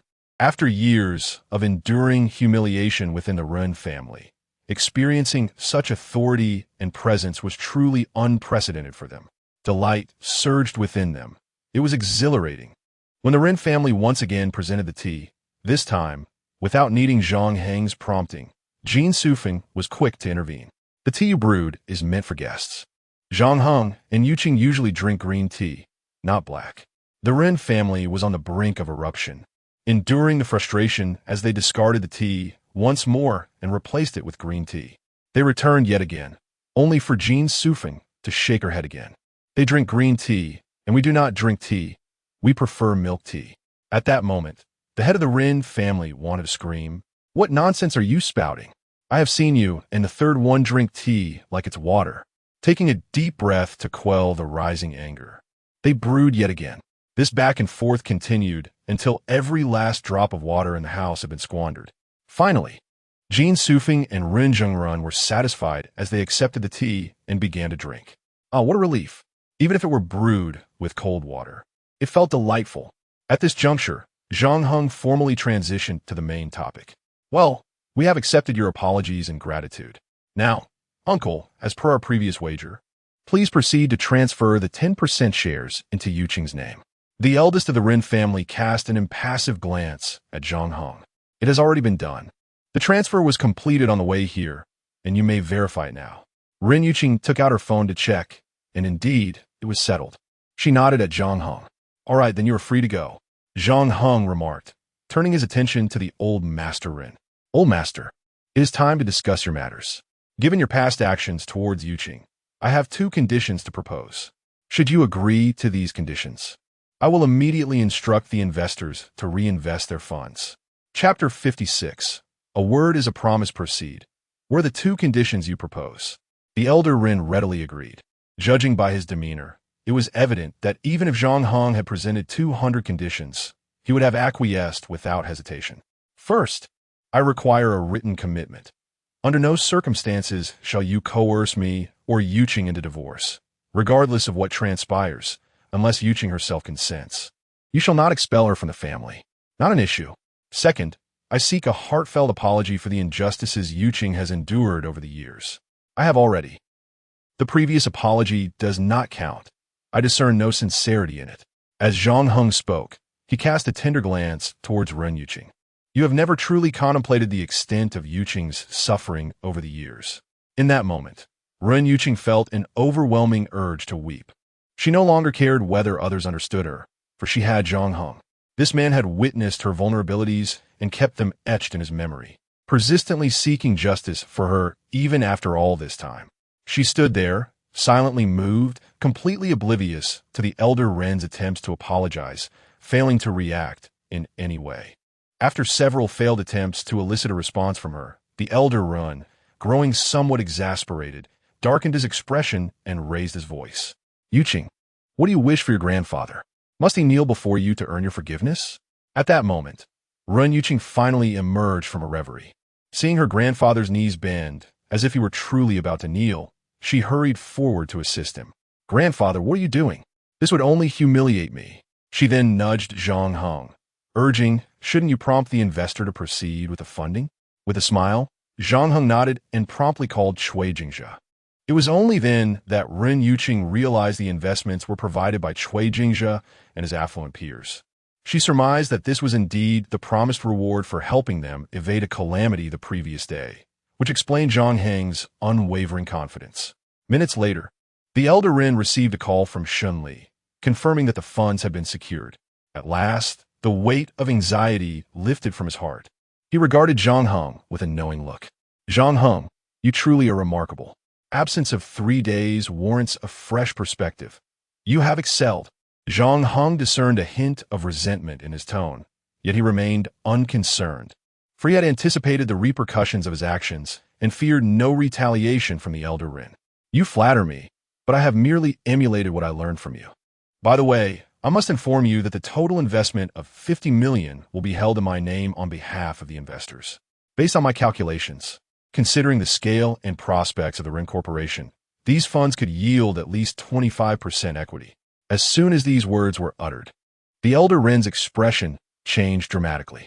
In this scenario, the combined shares held by Zhang Heng and Ren Yuqing amount to 40%, merely 10% less than the shares possessed by the chairman himself. At that moment, old Master Ren felt an overwhelming threat to his absolute control over the company. Just then, a new segment appeared on television. According to a municipal government announcement, the South District New Vision Project, with an investment scale of billions, would be publicly tendered to all real estate enterprises in Lingnan in 3 days. Having heard rumors about this project as preparation, old Master Ren was exhilarated as the day he had been eagerly anticipating had finally arrived. This significant project presents an unparalleled opportunity for my family, he proclaimed. Even securing a small portion of it would enable us to achieve remarkable success. As he spoke, a brilliant idea suddenly dawned upon him. He turned to Zhang Heng. Zhang Heng, I never realized your capabilities. I wonder if you possess the necessary confidence? Zhang Heng raised an eyebrow, intrigued by old Master Ren's words. With a mischievous smile, old Master Ren gestured toward the television. It's quite simple. If you and Ren Yuqing can secure this project for my family, even if it is merely a minor segment, I shall willingly relinquish control of the company and allow Ren Yuqing to assume the role of president.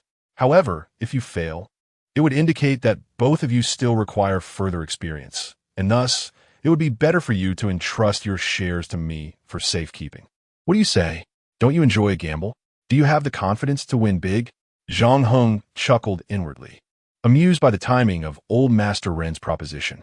Since you wish to retire, shall I fulfill that desire for you?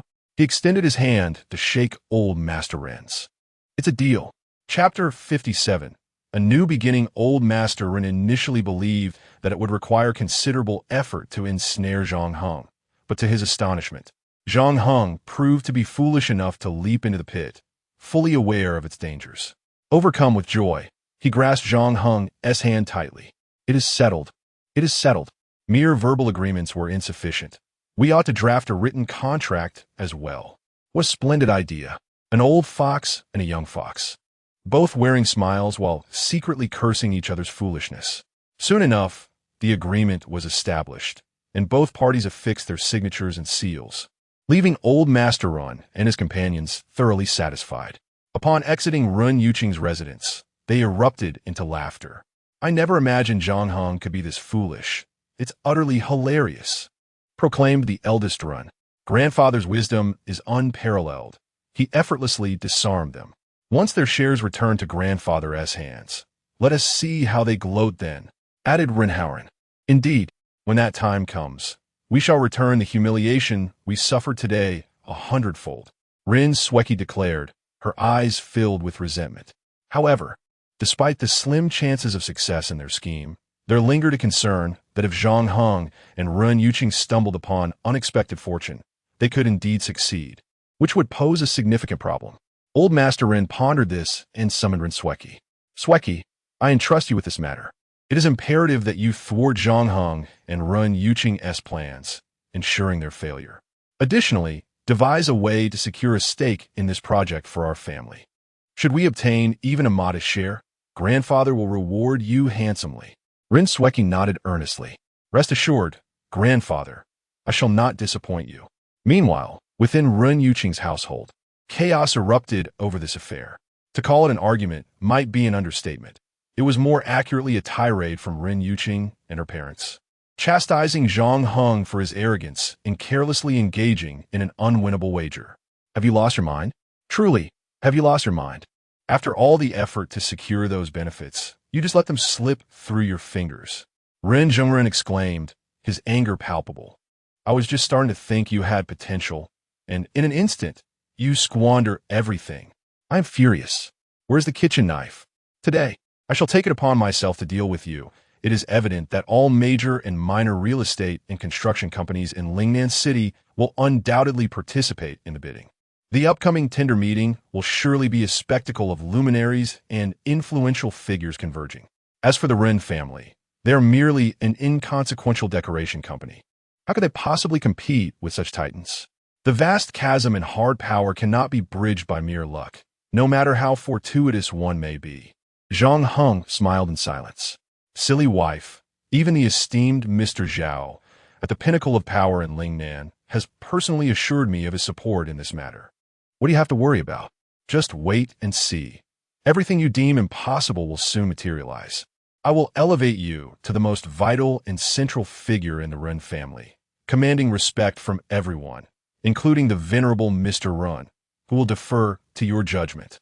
My dear, rest assured, I will make this happen for you. I understand your skepticism. Thus, let us make a deal. If I indeed succeed, we shall have another child. Shall we? Chapter 58. Self-destruction. Ren Yuqing was momentarily stunned by the words, her delicate face flushing slightly. She shot Zhang Heng a glare before turning on her heel and retreating into her room. It was truly exasperating. Even in such dire circumstances, he still had the audacity to make jokes. Ren Yuqing felt as though her words had fallen on deaf ears, akin to playing a lute to a cow. At that moment, Jean Sufin had found a kitchen knife and brandished it menacingly at Zhang Heng. Startled, he took off running. You had better run far away and never return, or I will chop you into 81 pieces to make soup. Jean Sufin shouted from the doorway, her voice dripping with ire. Zhang Heng was left speechless. This mother-in-law was something else. Sighing, he realized that he could not return home until the project was secured. While feeling a bit dejected, he envisioned the day he would assist his wife in clinching the project, at which point his mother-in-law would warmly invite him back, filling him with anticipation. Just then his phone rang. Is this Zhang Heng? This is Aunt Wang, your neighbor. Your mother has been assaulted and is now unconscious. Those thugs are still harassing your father and sister. I called the police, but no one has come. You need to hurry. What? What on earth is happening? Zhang Heng's expression shifted dramatically. Oh, it's just the uproar from the demolition. Haven't you heard about the Southern District Development Plan? This area is slated for demolition, but the compensation offered by the developers is woefully inadequate, leaving many discontented. Several families have faced violence in recent days. I'm on my way. After hanging up, Zhang Heng rushed home in a frenzy. As an orphan, he had been adopted at the tender age of 3. Though not a blood relation, his adoptive parents had treated him with more affection than many biological parents would. For Zhang Heng, his adoptive parents and sister were as vital as his wife and daughter, essentially the most important people in his world. Driver, please step on it. Zhang Heng thrust all the cash he had into the driver's pocket. Upon seeing the colorful notes amounting to at least 1,000, the driver slammed on the gas and sped off. Heading south, they arrived in about 20 minutes. The location was a dilapidated tenement in a city village. situated in the most impoverished part of Lingnan City. Zhang Heng's family had little money, and this was the only type of accommodation they could afford in the city. As soon as he entered the courtyard, Zhang Heng heard his sister Zhang Yu's terrified scream from the third floor. His heart clenched, and he hurried up the stairs in a rush. In the corridor, several neighbors were gossiping, while inside the room, his mother lay unconscious on the floor, and his father was being restrained by two thugs. Meanwhile, three others leered menacingly at his sister, making unwanted advances. "Old man, if you know what's good for you, sign the contract quickly. Otherwise, your daughter may find it difficult to marry in the future. Ha ha ha." One of them sneered, reaching out to rip Zhang Yu's clothing, causing her to scream in terror. She attempted to escape, but was thrust back and forth among the assailants, crying out in fear. Zhang Heng's mind bust, and in an instant, he lost all sense of reason. He roared, charging at them. The leading thug, startled by the sudden shout, turned just in time to receive a powerful punch. Brother Xiong, as several subordinates witnessed him soar through the air, they gasped in horror and rushed over to help him up. "How dare you strike me? You are courting death," roared Brother Xiong. "Xiaoyi, are you all right?" Zhang Heng removed his own shirt and draped it over his sister, then handed her his phone. "Call for an ambulance to take Mom to the hospital." He then stepped forward to confront Brother Xiong and his companions. "You shall pay dearly for your actions." Brother Xiong sneered. "You little brat, seeking to be a hero, are you? Very well. I will take your sister before your very eyes, and you will learn the consequences of your bravado." With that, four subordinates charged at Zhang Heng simultaneously. "Be careful," cried Zhang's father, attempting to intervene, only to be knocked to the ground by Brother Xiong's fist, followed by brutal kicks. Zhang Heng's rage ignited, and with a swift motion, he unleashed the martial arts techniques inherited from Yang Xian. In just a few blows, he sent all four adversaries sprawling. Zhang Heng then advanced towards Brother Xiong, his fists clenched. "Damn it, I will end you." Brother Xiong furiously cursed as he drew a spring knife from behind his waist and lunged forward. With a sharp movement, Zhang Heng seized his wrist and twisted it downwards, causing the knife to clatter to the ground. He deftly caught it and plunged it into Brother Xiong's thigh. Withdrawing the blade, he struck the other leg as well. "Ah, my legs! My legs!" Brother Xiong writhed on the ground, clutching his injured limbs. Without hesitation, Zhang Heng unleashed a flurry of kicks upon Brother Xiong, who could only protect his head and wail in agony. "I will certainly kill you, you bastard. Stop, please. I made a mistake. Cease this. I beg you, stop." After delivering a sufficient beating, Zhang Heng halted, placing his foot firmly on Brother Xiong's head. "Who instigated this?" he demanded. Individuals like Brother Xiong are never truly tough. They prey on the weak and vulnerable, but when faced with a real challenge, they crumble. Yes, it was Ba Shou who instructed us to do this." "Ba Shou? Which Ba Shou?" "It's me," came an angry voice from behind Zhang Heng. Chapter 59. Are you still pretending? Zhang Heng turned around and discovered a man in his 40s, portly and adorned with extravagant gold chains and a lavish watch, clutching a large leather bag under his arm, a quintessential image of a construction mogul. "This project is under my contract. Regardless of whether your family relocates, you will ultimately be forced to leave. Your actions are merely courting trouble for yourself. Each person you injure incurs medical expenses of at least 10,000. Given that Brother Xiong has been so severely harmed, the cost will surely exceed 50 to 60,000, totaling 100,000. Your compensation is 300,000, and now you only have 200,000 left. If you take your family and leave now, the 200,000 will be transferred immediately by tomorrow. It will dwindle to a mere 100,000, and the day after, you will find yourself with nothing. By the third day, not only will you be penniless, but your entire family will also face a beating." His demeanor exuded an unshakable confidence, revealing that he was no stranger to situations like Zhang Heng's and regarded them with disdain. "And what if I refuse?" Zhang Heng retorted coldly.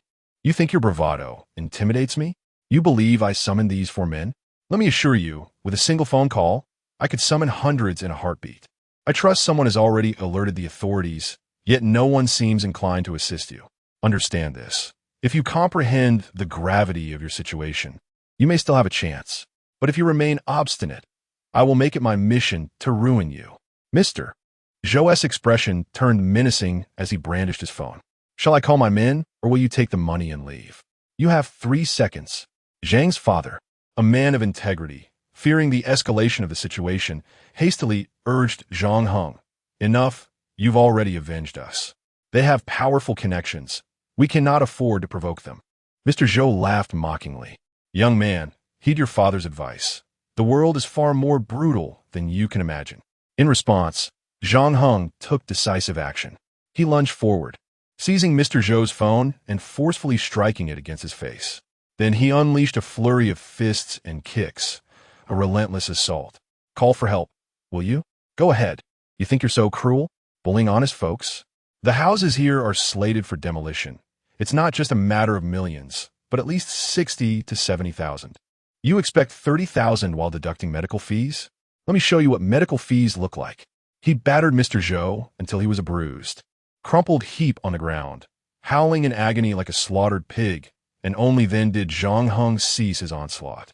Grabbing the back of Mr. Zhou's collar, he hurled him outwards with a command. Get lost. You'll regret this. Just wait. Mr. Zhou spat as he fled for his life. Soon after, Brother Xiong and his companions scrambled away from the Zhang household in a similar fashion. The crowd erupted into thunderous applause. The neighbors, who had all suffered under Mr. Zhou's tyranny, had long been silenced by fear. Now, witnessing Zhang Heng's decisive retribution, they felt a surge of vindication. Yet, Zhang's father could not share in the joy, letting out a heavy sigh. Oh dear, what have you done? My child, you have been too impulsive. Those men are not to be trifled with. Father, do not worry. I will handle this matter, Zhang Heng reassured as he knelt to assess his mother's condition. Confirming that she was relatively unharmed, he felt a slight relief. Although he had faith in his medical skills, he still wished for her to undergo a thorough examination at the hospital. At that moment, the phone rang with an unfamiliar number. Is this Mr. Zhang? Wu Chongwei. Yes, I apologize for this sudden intrusion. I have been troubled by the incident from yesterday. I wonder if Mr. Zhang might be available for a meal together. It would allow me to properly express my apologies over a drink. Zhang Heng initially intended to decline, but recalling what Boss Zhou had said about retaliation, he reconsidered. All right, send someone to pick me up, and do send a few more. I could use the assistance. No problem. I will personally bring a team over right away. After waiting for approximately 20 minutes, the sound of an approaching ambulance grew louder. As Zhang Heng was about to carry his mother downstairs, he suddenly noticed the neighbors keeping their distance. A cacophony of footsteps echoed as a group of rough-looking individuals rushed up the stairs, and a quick glance revealed that there were at least dozens of them. Chapter 60. Mr. Zhang. As these individuals arrived at Zhang Heng's doorstep, they halted abruptly, casting menacing glances at his family. A middle-aged man with a buzz cut stepped forward from the crowd, raising his chin towards Zhang Heng. Did you strike Boss Zhou? Zhang Heng overheard a neighbor gasping in shock. It's Brother Dong. We're doomed. Brother Dong is notorious for his thuggish behavior in this area. The Zhang family is in for trouble. My goodness, he has brought so many people. What shall we do? These bullies are truly lawless. Unfazed, Zhang Heng took a step forward, meeting Lu Zhendong's gaze with unwavering courage. And if I did? Lu Zhendong grinned. You're quite the spirited young man. How about this? Let's not be unreasonable. Considering your actions were in self-defense, if you break both your arms, we can consider this matter settled. Jiang Yu was left speechless. So, for the sake of my self-defense, I must break my arms? Brother Dong certainly has a unique approach. Lu Zhendong shrugged. This is how we conduct our affairs. What is the matter? Are you dissatisfied? I know you're quite skilled. Boss Zhou informed me of your capabilities. However, I suggest you take a good look at how many brothers I have brought with me. Do you truly believe you can defeat them all? If you are confident, I wouldn't mind a little sparring. But let me be clear. Should you make that choice, it won't be as simple as just breaking your arms. Viang Yiskofut, do you think you can intimidate me with your ragtag bunch of misfits? Lu Zhendong's demeanor darkened. I'm trying to speak to you reasonably, and you dare to show such disrespect? Fine, if you insist on courting disaster, I shall oblige. He raised his hand, ready to give the order to attack, when Jiang Yi suddenly posed a question. You know Wu Chongwei, don't you? Lu Zhendong was enraged. Who the hell do you think you are to utter Wu Ye's name so casually? Jiang Yi chuckled. You seem quite tense. It appears you truly do know him. Wu Changhui's territory lies in the East District, and this area is on the edge of the South District, adjacent to the East District. Given your reaction, it seems this place still falls under Wu Changhui's influence. Perhaps you should give him a call and ask whether he would dare to speak to me in such a manner. Lu Zhendong could no longer contain his fury. You insolent brat. If I don't teach you a lesson, you'll never know who your father is. In all my years, I've never encountered someone so arrogant. With a wave of his hand, he commanded, "Get him, beat him to a pulp." As his subordinates surged forward, the atmosphere thickened with impending violence when suddenly someone shouted, "More people are coming. So many of them. Oh dear, these newcomers look even more fearsome." A convoy of black vehicles had come to a standstill below, resembling a dark dragon. The doors swung open with a series of sharp clicks, and one by one, impeccably dressed men in black emerged. Accompanied by dozens, if not hundreds, of subordinates, Wu Changhui approached with an imposing stride. His presence and the disciplined demeanor of his followers surpassed Lu Zhendong's entourage by several magnitudes. Such individuals, accompanied by merely 7 or 8 companions, wield a far greater aura of intimidation than the multitude led by Lu Zhendong. Not to mention that Wu Changhui arrived with a contingent exceeding 100.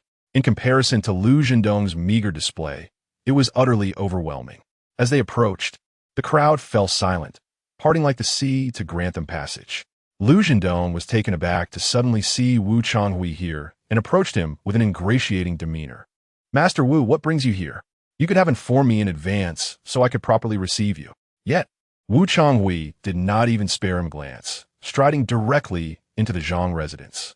Coming to a halt before Zhang Heng, he bowed deeply, exclaiming, "Greetings, Mr. Zhang." Behind him, over 100 elite subordinates simultaneously bowed, their voices resounding like thunder, echoing to the heavens. In an instant, the vast structure, 3 stories high, was enveloped in a profound silence. Chapter 61. Unbelievable. Lu Zhendong could scarcely believe his eyes. The esteemed leader of the East District, Master Wu Changhui, was exhibiting such deference to this young lad. Heaven above, what has become of this world? The astonishment of the neighbors surpassed even that of Lu Zhendong and his companions. They were acutely aware of the Zhang family's circumstances, and some had even ridiculed Zhang Heng in private due to his status as a son-in-law. Yet now, how had this seemingly ridiculous figure become such a remarkable presence? Zhang Heng's father and sister were utterly speechless, their astonishment reaching unprecedented heights. Their son-brother's display of capability left them feeling as though they were caught in a surreal dream. Only Zhang Heng remained unfazed, his expression indifferent, as if he found nothing extraordinary in the situation. He waved his hand dismissively and nodded towards Lu Zhendong. "Is this person one of your subordinates?" Wu Changhui's gaze suddenly shifted to Lu Zhendong, a fierce glint in his eyes, as if he intended to devour Lu Zhendong whole. Lu Zhendong trembled in fear, his legs turning to jelly. And Master Wu Changhui stepped forward, seizing Lu Zhendong by the collar, and without further ado, struck him across the face repeatedly with a flurry of slaps. "Have you lost your senses? Do you have any idea who Mr. Zhang is? How dare you offend him?" Upon finishing his tirade, he delivered a vicious kick to Lu Zhendong's abdomen, sending him sprawling and nearly causing him to regurgitate his last meal.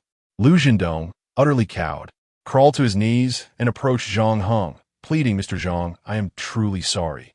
I was blind. I deserve punishment. Whatever you wish, I will comply. I beg for your mercy." Zhang Heng nodded slightly. "Considering your earnest plea, I shall grant you an opportunity. 2 conditions. First, regarding Boss Zhou's matter, the compensation for everyone here must be doubled. Second, this territory is under your jurisdiction, correct? From now on, should my family or neighbors encounter any trouble, I shall seek no one but you." These demands were undeniably severe, yet witnessing Wu Changhui's obedience to Zhang Heng, Lu Zhendong dared not utter a word of protest, quickly acquiescing with vigorous nods. "Begone!" Zhang Heng waved his hand, and Lu Zhendong hurriedly departed with his entourage, after instructing Wu Changhui to disperse the crowd and await at the dining venue.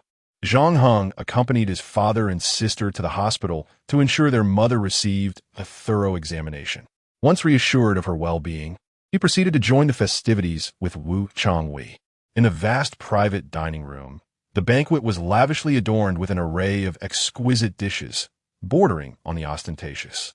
Wu Changwei poured 3 rounds of wine for Zhang Heng, engaging in the customary niceties. However, Zhang Heng, disinclined towards such circumlocutory pleasantries, opted for a more straightforward approach. Master Wu, we are all sensible individuals here. If your intent is merely to express an apology, there is no need for such formality or to personally assist me in dealing with a few ruffians. Surely, you have an ulterior motive? I prefer a more straightforward approach. No need for that. Mr. Zhang calls me Master Wu, which is rather flattering. Simply refer to me as Lao Wu or Xiao Wu. Since Mr. Zhang is so candid, I shall not be coy.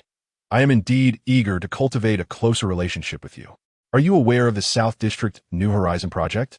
Zhang Heng raised an eyebrow, taken aback that Wu Changhui would mention this matter, and nodded in acknowledgement. Wu Changhui smiled. Given your relationship with General Zhao, I am well aware that securing this project would be effortless for you. Thus, I am rather audaciously requesting if you might consider bringing me along. As he spoke, he produced a bank card and handed it to Zhang Heng. This is but a small token of my sincerity, a gesture to atone for my previous indiscretions. And as for what I just mentioned, should you be inclined to contemplate my request, I assure you that I have more substantial gifts to offer. Furthermore, I pledge that should you agree to assist me, I, Wu Changhui, will not hesitate to traverse mountains or seas for your sake. Zhang Heng toyed with the bank card and inquired, "What is the name of your company, and what is its scale?" Wu Changhui replied, "I manage Changhang Real Estate, which has an approximate scale of around 1.5 billion. To be frank, I do have some connections. It would not be an issue for me to tender a bid on my own. However, it certainly pales in comparison to the opportunity of collaborating with you, where I could partake in the feast." Haha. Zhang Heng found it amusing. It was as if a pillow had been delivered just as sleep beckoned. He had made a bet with old Master Ren to secure a significant share of the South District New Horizon project for the Ren family. Yet their scale was far too diminutive to even qualify for bidding. Thus, they needed to seek out a slightly larger firm to join forces for the bid. He surmised that his wife was likely fretting over potential partners for the joint bid, and he was just about to find a solution when Wu Changhui presented himself at the door.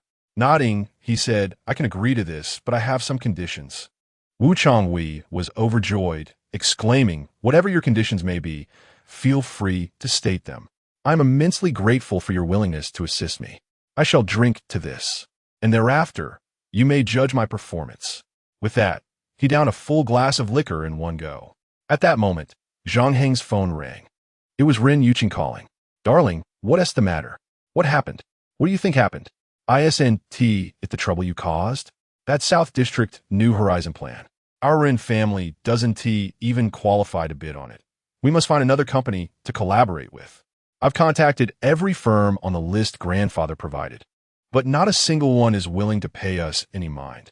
The scale of Ren's company is far too small. We are simply disregarded.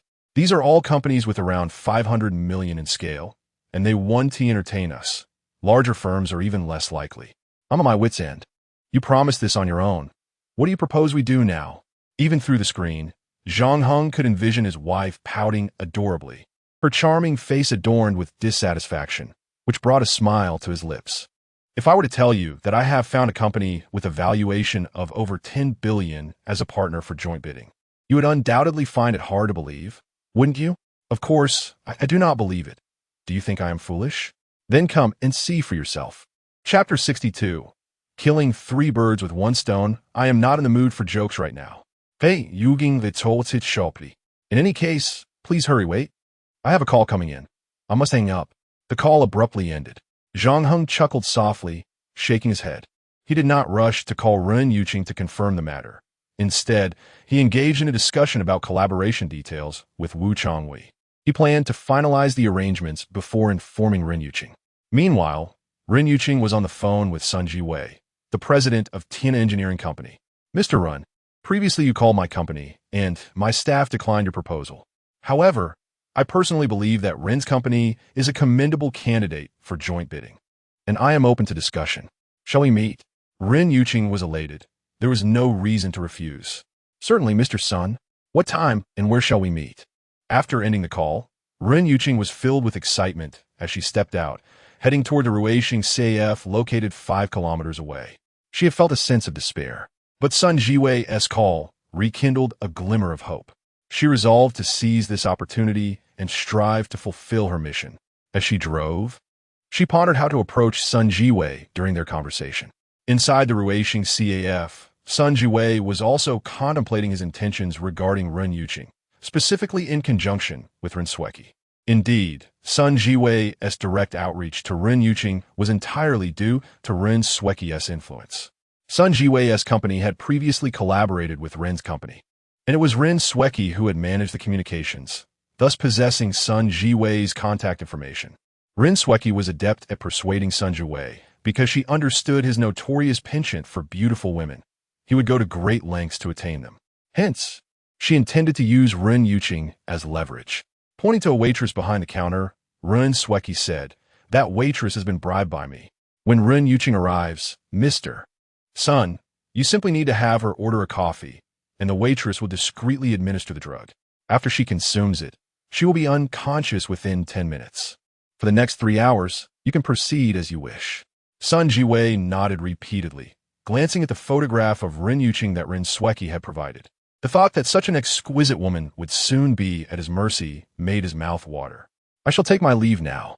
Mr. Sun, do not forget to designate me as the signatory when the joint bidding agreement with Ren's company is finalized. Rest assured, with such a generous gift from you, I will keep my word," Sun Jiwei replied. "I'll look forward to your good news." Ren Sueki left, her heart brimming with excitement, knowing that this plan would not only reclaim her losses to Zhang Hong, but also earn her family substantial rewards and deliver a devastating blow to both Ren Yuqing and Zhang Hong, thus achieving the remarkable feat of killing 3 birds with 1 stone. Before long, Ren Yuqing arrived. "Mr. Ren, please have a seat. Would you like something to drink?" Sun Jiwei greeted her politely. "I am profoundly grateful to Mr. Sun for agreeing to meet with me. This opportunity is indeed rare for me and the Ren family." Ren Yuqing casually ordered a cup of coffee, expressing her heartfelt appreciation. "Oh, Mr. Ren, you are too modest. I've long heard of your remarkable beauty and exceptional work capabilities. And seeing you today, it is indeed a well-deserved reputation," Sun Jiwei remarked, although he claimed to be discussing a collaboration with Ren Yuqing. His words were nothing but inconsequential small talk for the first half hour. Unbeknownst to her, Ren Yuqing had already finished her coffee. Feeling somewhat lightheaded, she broached the topic of collaboration once more. "Mr. Sun, may we discuss the joint bidding matter now?" Sun Jiwei chuckled lewdly, a smile that seemed rather inappropriate. "Of course, but I believe it would be better if we discussed it in bed." Ren Yuqing was taken aback, her cheeks suddenly paling. "How could you utter such disrespectful words, Mr. Sun?" She was cut off mid-sentence, a sudden shock coursing through her as she glanced at her empty coffee cup. They must have drugged this coffee. As her eyelids grew heavier, her mind became unnaturally alert. "I need to use the restroom," she stated, attempting to feign composure as she stumbled toward the bathroom. Once inside, she retrieved her phone, locating Zhang Heng's WeChat and sending a position message. "Darling, help." Her voice faltered, and she could no longer hold on, collapsing in the restroom. 5 minutes later, a female attendant, bribed by Ren Sueki, entered the restroom, assisted Ren Yuqing, and accompanied Sun Jiwei to the hotel. Chapter 63. Shall we give it a try? Ding dong, ding dong. As Zhang Hong concluded his conversation with Wu Changwei, he was about to take his leave when a series of WeChat notifications sounded. Initially wearing a smile, his expression shifted dramatically upon checking his phone. "Prepare a car for me, immediately." Before the words had fully escaped his lips, Zhang Hong dashed out like an arrow released from its bow. Wu Changwei hastily contacted the driver waiting outside the restaurant. As Zhang Hong burst out onto the street, the driver was just pulling the car to the curb. "Mr. Zhang, where to? Get out!" Zhang Hong bellowed, causing the driver to nearly tumble out of the vehicle in fright. Without a moment's hesitation, Zhang Hong jumped in, leaving the door ajar, and pressed the accelerator, launching the Mercedes S600 forward like a rocket. It was only after he had swiftly vanished from the driver's sight that Wu Changwei arrived. "Can you track the car's location on your phone?" Wu Changwei inquired of the driver, who nodded in confirmation. At that moment, 3 SUVs approached, and Wu Changwei yanked the driver into one of them. Follow Mr. Zhang. Though it was not rush hour, the area was bustling with traffic. From above, amidst the sea of sluggish vehicles, a black Mercedes stood out like a beacon. It weaved through the congested traffic with astonishing speed, leaving a trail of astonished and terrified gazes in its wake. Zhang Heng disregarded the congested traffic and traffic lights entirely. His foot pressed firmly on the accelerator, his eyes wide with a fierce intensity, his mind clearer than ever before. With an uncanny ability to navigate through the chaos, he surged forward at an incredible pace, avoiding any accidents. My heavens, is this man driving a car like it's an aircraft? What driving skills! This is astounding. The drivers he overtook were left in awe, and the traffic control staff monitoring the surveillance footage were equally astounded. They had witnessed countless reckless drivers over the years, but none compared to Zhang Heng's prowess. Yet Zhang Heng craved more speed. Faster, faster, he growled, his teeth clenched, nearly breaking the accelerator beneath his foot. Thus, a journey that would typically take at least half an hour was completed in under 10 minutes. He halted in front of the Ruisheng CAF and rushed inside, taking 3 steps at a time. With a resounding clap, he slammed his phone onto the table, displaying a photograph of Ren Yuqing. My wife was just here. Where is she? At that moment, the waitress who had just assisted Sun Jiwei in escorting Ren Yuqing to the hotel returned. Upon seeing the photograph, she was visibly startled and quickly shook her head. I've not seen her. Zhang Heng detected her unease and seized her by the collar.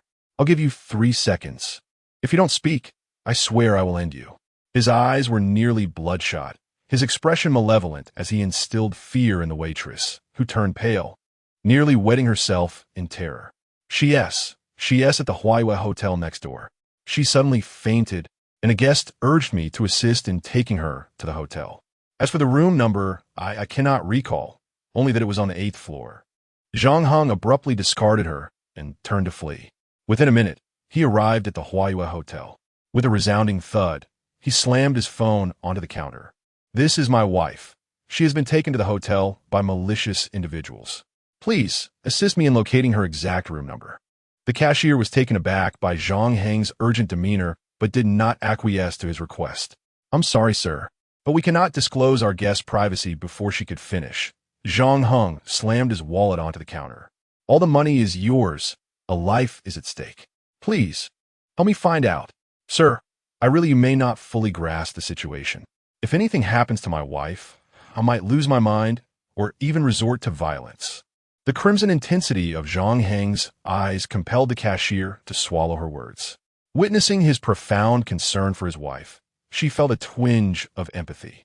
Gritting her teeth, she resolved to risk her job to assist him. I will check for you right away. Suddenly, a loud shout echoed from the side. Do not assist him. A man in a managerial uniform approached, flanked by several security guards. Who is this lunatic threatening people in my Huaihua hotel? You dare to make a move. Just try it. Chapter 64. The arrival of the Grim Reaper Zhang Heng cast a glance at the name tag of the speaker, realizing it was Huang Sheng, the lobby manager of the Huaihua Hotel. What are you staring at? Let me make it clear.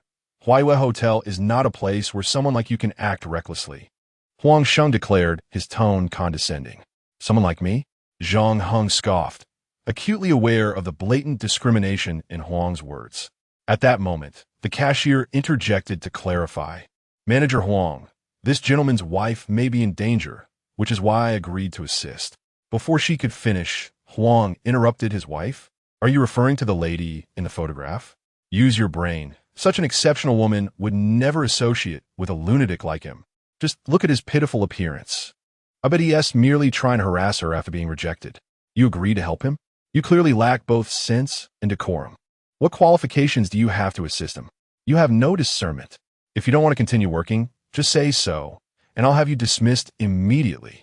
The cashier, overwhelmed by Huang's tirade, lowered her head in silence, feeling utterly humiliated. If you help me investigate, I assure you I will help you find a better job, one where you won't have to endure such treatment, Zhang Heng said to the cashier. Ha ha, you're hilarious. Huang laughed loudly. pointing at Zhang Heng as if he were a mere jester. You? Help her find a job?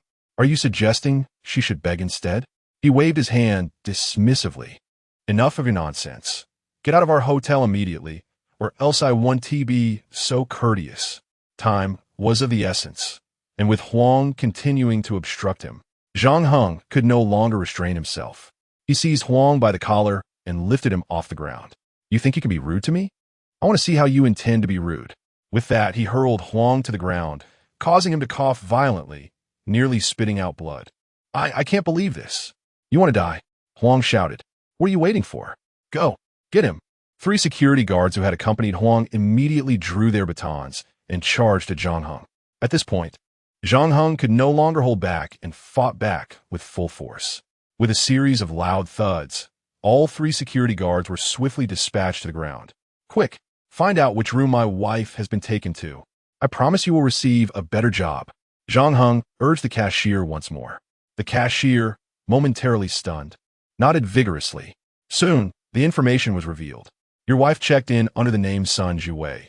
He is staying in Suite 1 on the 8th floor. Before she could finish, Zhang Heng was already dashing towards the elevator like a whirlwind. Huang, meanwhile, pulled out his walkie-talkie to contact the hotel's security. Security department, assemble immediately. Right now. On the 8th floor, inside the suite, the sound of water ceased as Sun Jiwei emerged from the bathroom, wrapped in a towel. Lying unconscious on the luxurious bed before him was Ren Yuqing. The exquisite visage, the snow-white neck, the towering peaks, the delicate waist, the rounded hips, the elongated and fair legs. Sun Jiwei felt as though his nosebleed was about to erupt. This woman was utterly flawless. However, he refrained from hastily violating Ren Yuqing. Instead, he retrieved the camera from his bag, set up the tripod, and began to maneuver the camera around the room. After several attempts, he finally selected an angle and lighting that were truly optimal. Sun Jiwei possessed a peculiar obsession. He relished capturing the entire process of his dalliance with women on film, so he could savor it at his leisure in the future. With the camera positioned, he rubbed his hands together in excitement and jogged toward Ren Yuqing. My little beauty, I am here to cherish you, he exclaimed, extending his hands towards her bosom. Just as he was about to make contact, a thunderous roar erupted, startling Sun Jiwei to the brink of collapsing onto the floor. In a state of sheer terror, he turned around to see the door to the room had already collapsed, and a figure, exuding an aura of malevolence, strode in with imposing steps. The fury etched on the face, and the ferocity in the eyes resembled that of the grim reaper emerging from the depths of hell. Chapter 65. Who are you? What do you want? Sun Jiwei's voice trembled. Though wealthy and influential, he was not one to shy away from trouble. Yet Zhang Heng's demeanor was utterly terrifying. That's my wife. Zhang Heng pointed at Ren Yuqing on the bed. She came willingly. I did not force her. Moreover, I haven't done anything. Sun Jiwei hurriedly explained. Willingly? Zhang Heng sneered. Suddenly, he lunged forward, landing a punch squarely on Sun Jiwei's throat. Ah, cough, cough. Sun Jiwei collapsed to the ground, clutching his throat, his expression one of excruciating pain, his face quickly turning a deep shade of crimson. Zhang Heng lifted his foot and placed it on Sun Jiwei's groin. This action nearly sent Sun Jiwei into a panic. No, please, don't. Zhang Heng's eyes glinted coldly as he gradually applied pressure. You should be grateful that you haven't had the chance to do anything to her. Otherwise, I would take your life. Sun Jiwei felt the pain intensifying below, cold sweat pouring down him as he screamed, Stop, stop. It hurts. I'm dying from the pain. Suddenly, a series of footsteps echoed down the corridor as Huang Sheng arrived with a dozen security guards. Stop. Huang Sheng shouted upon witnessing Zhang Heng's actions. What? Was the lesson I just gave you not enough? Zhang Heng coldly retorted. Seizing the moment of distraction, Sun Jiwei sprang to his feet like a grasshopper and rushed to Huang Sheng's side. Manager Huang, I was getting cozy with my girlfriend when this brat suddenly interrupted. Quickly, beat him hard. I am Sun Jiwei, the owner of Tin Engineering Company and a friend of your hotel's owner. Just go ahead and hit him. I'll take responsibility for anything that happens. Huang Sheng, initially inclined to teach Zhang Heng a lesson, became even more resolute upon hearing Sun Jiwei's words. with Sun Jiwei being friends with his boss. He thought that if he could placate Sun Jiwei, he might speak favorably of him to the owner, thus securing his own future. He waved his hand and commanded attack. The security guards, wielding rubber batons, prepared to charge. Just then, a thunderous roar resonated in the corridor. I dare anyone to move. A group of burly men clad in black entered in formation. Wu Changwei stepped forward, greeting Zhang Heng before glaring fiercely at Huang Sheng. If anyone dares to lay a finger on Mr. Zhang, I will send them straight to hell. The security guards, merely low-paid employees, were no match for Wu Changhui's fearless crew. The atmosphere shifted dramatically, leaving the guards hesitant, glancing at Huang Sheng. Huang Sheng and Sun Jiwei exchanged astonished looks, both taken aback by Zhang Heng's seemingly impoverished appearance and yet the grand display he commanded. After a moment's hesitation, Huang Sheng asked, "Excuse me, may I inquire where you hail from?" Wu Changwei retorted, "Who do you think you are to ask me that? Get your people out of my sight now." Huang Sheng, unable to maintain his composure, glared and retorted, "Do not be so arrogant. Do you think I fear you simply because you have connections? Allow me to inform you that the owner of the Huaiyue Hotel is equally adept in both the legitimate and illicit realms." Sun Jiwei chimed in, "Indeed, the proprietor, Mr. Wu, is a friend of mine. He has explicitly stated that the successful development of the Huaiyue Hotel was facilitated by a certain influential figure known in the underworld as Fifth Master. Are you aware of him? He is the foremost individual in the Eastern District. Those with sense should swiftly take their leave. Do not provoke Mr. Wu or Fifth Master over the trivial matter of a mere pauper, or you shall deeply regret it." With newfound confidence upon learning of his boss's formidable backing, Huang Sheng declared, "I shall give you 30 seconds to depart. If you do, I shall treat this incident as if it never occurred. Otherwise, I will call Mr. Wu." Wu Changwei smirked and nodded. "Go ahead. Call your Mr. Wu and have him come here. I am eager to see if he dares to exhibit such bravado in my presence." Caught in a predicament, Huang Sheng gritted his teeth. "Very well. You have brought this upon yourself. When Mr. Wu arrives with his men, do not be surprised if they leave you battered and broken." With that, he retrieved his phone and called Mr. Wu. "Mr. Wu, we have a situation at the hotel. Not only have they injured our security personnel, but they have also harmed guests, and they continue to provoke you. How shall we proceed? Is this true? Who possesses the audacity to act so recklessly? Keep them waiting. I shall be there with my men at once." Huang Sheng hung up, his nostrils flaring as he faced Wu Changwei. "Mr. Wu has instructed that you remain. Should you possess any courage, do not attempt to leave." Wu Changwei pointed a finger at Huang Sheng. "You shall pay for those words. Rest assured, we shall not depart." With that, he invited Zhang Heng to join him on the sofa, while his cadre of elite subordinates stood resolutely behind them like a row of javelins. Chapter 66. Terrified to the core observing Wu Changhui's audacious demeanor, Huang Sheng found himself increasingly apprehensive. He murmured, "These individuals are so brazen. I hope when Mr. Wu arrives, he can handle them. It would be utterly disastrous if he cannot." Unfazed, Sun Jiwei replied, "How could that be? Who in the East District would dare provoke Master Wu? Mr. Wu is one of Master Wu's people, and I refuse to believe their connection to Master Wu is stronger than that of Mr. Wu himself." Reassured by this logic, Huang Sheng felt a sense of relief. Before long, a cacophony of footsteps approached from outside the door. Huang Sheng's heart raced as he rushed to greet the arriving figure. "Mr. Wu, you've come. Oh my, you've brought so many people." Seeing that Mr. Wu was accompanied by a contingent of 40 to 50 individuals, Huang Sheng was both astonished and elated. Who are these troublemakers? Mr. Wu entered with a stern expression. "It's these two." Huang Sheng pointed at Zhang Heng and Wu Changwei. "This one injured our security and guests, while that one came with a group to defend him, acting all high and mighty." As he spoke, he brazenly challenged Wu Changwei.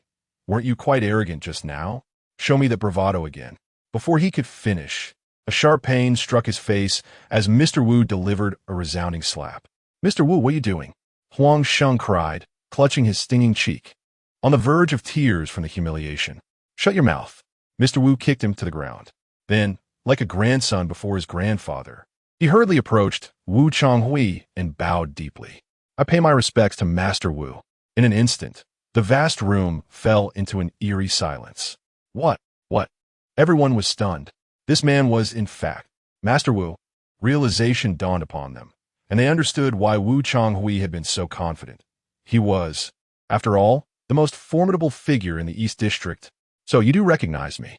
I thought Mr. Wu had become so successful that he no longer regarded me. Wu Changhui remarked, looking down at Mr. Wu with an icy demeanor. And no, Master Wu, how could you say that? Without you, how could I be where I am today? I will forever be indebted to your kindness. Mr. Wu stammered, drenched in cold sweat and trembling. This is Mr. Zhang, my benefactor. His wife was brought to your hotel with ill intentions. He came to rescue her, but was deliberately obstructed by your staff.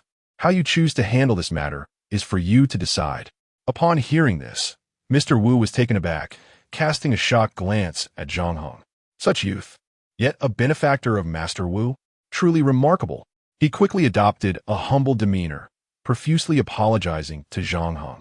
Then, with a fierce glare, he turned to Huang Sheng, his eyes ablaze with fury, as if he were gazing upon a sworn enemy, wishing to devour him whole. Huang Sheng was so frightened he nearly lost control of himself. With a thud, he fell to his knees, fervently bowing to Zhang Heng. I am sincerely sorry, Mr. Zhang. I was blind to your worth and almost allowed harm to befall your wife. I deserve to be punished. I deserve to be punished. As he spoke, he fiercely struck his own face. In the midst of this self-inflicted torment, a sudden realization dawned upon him, and he pointed an accusatory finger at Sun Jiwei. It is primarily his fault. He has deceived me. Otherwise, I would never have committed such a foolish act, Mr. Zhang. I implore your understanding. Sun Jiwei felt as though his scalp was on fire. He turned to Huang Sheng, his eyes bulging with rage, internally cursing Huang Sheng's ancestors through generations. Then, he bent his knees and knelt down resolutely.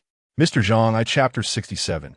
I wonder who his finished Sun Jiwei knelt there, gazing up at Zhang Heng, his face a portrait of terror.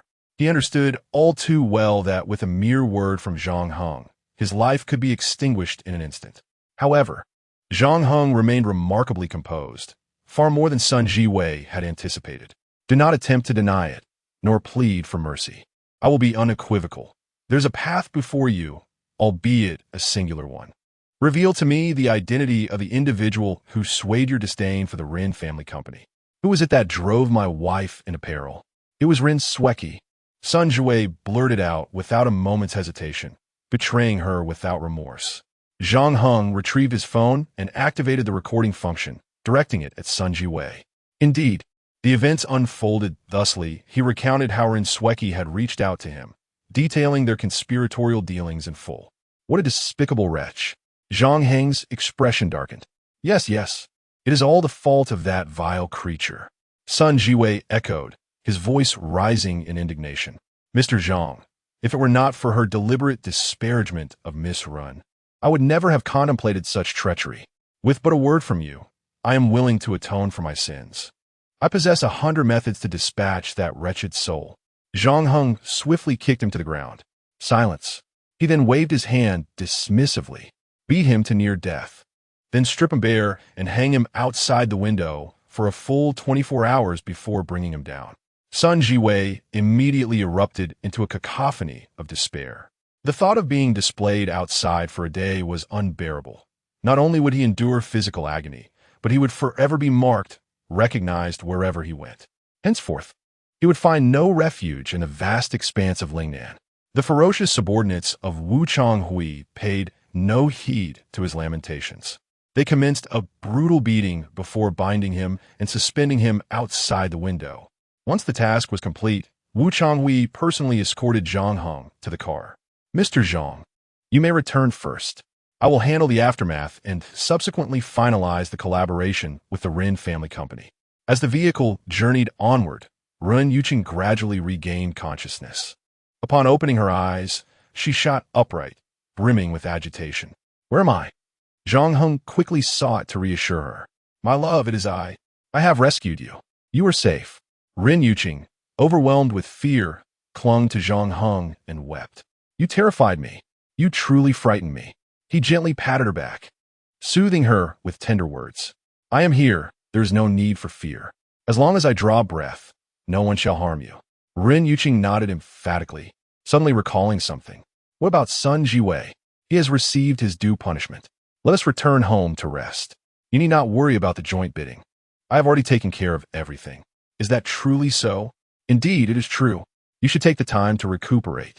No sooner had they returned home than a series of urgent knocks echoed at the door, followed by the entrance of Ren's patriarch and others. Zhang Heng, Rin Yuqing, come fort. What mischief have you both been up to? Confess everything, in detail. Rin Zhengren and Jin Sufan were taken aback by the old man's excitement and hurriedly inquired about the matter at hand. What is it? They asked. Well, take a look for yourselves. Rin Sweki tossed her phone to the two of them. The screen displayed a news article. The central image strikingly featured a naked man hanging out of a hotel window, undeniably eye-catching. Who is this person? Rin Zhengren and Jin Sufan were utterly perplexed. This individual is none other than the business partner I introduced to your beloved daughter, Rin Yuqing, Mr. Sun Jiwei from Tian Engineering Company. I was concerned that Rin Yuqing might fail the task entrusted to her by her grandfather, so I attempted to assist her in secret. And what transpires? Rin Yuqing has conspired with Zhang Heng to treat Mr. Sun in such a manner. Do you have any idea that Tian Engineering Company is worth several billion? They could easily ruin our Rin family. With such a grave mistake made by Rin Yuqing and Zhang Heng, do you still think this is trivial? What? Rin Zhengren and Jin Sufan were horrified. How long has it been since Zhang Heng caused such a huge ruckus again? I should have dealt with him decisively. I should have done it before.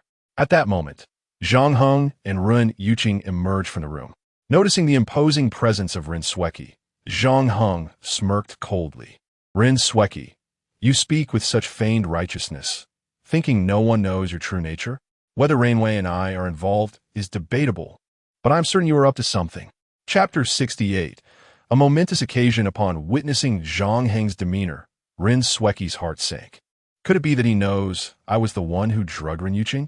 No, he has already stripped Sun Jiwei and hung him outside the hotel window. If Sun Jiwei were to reveal the truth, Zhang Heng would not resort to such actions. With this thought, Rin Sweki regained her composure. Even if Sun Jiwei were to speak up, Zhang Heng lacks evidence. There would be no proof against me. Why should I fear him? Her confidence surged again. Do I have a matter to address? You, a pathetic fool, must be jesting. You may not yet realize the magnitude of the trouble you and Rin Yuqing have stirred. Let me be unequivocal. With Sun's capabilities, a mere word from him could render you and Rin Yuqing unable to operate in Lingnan from this moment forth. Not to mention the uproar you've caused. The entire city is aware of it. One can only imagine how furious President Sun must be. Our family stands a significant chance of being implicated due to your reckless actions. The company is currently striving to prepare for the new prospects in the Southern District, a crucial juncture that could determine our rise. You dare raise your voice at me after causing such calamity? The head of the Rin family and Rin Howard joined in the condemnation of Zhang Heng and Rin Yuqing. The room erupted in a cacophony of accusations and chaos. Silence. Elder Rin commanded sternly.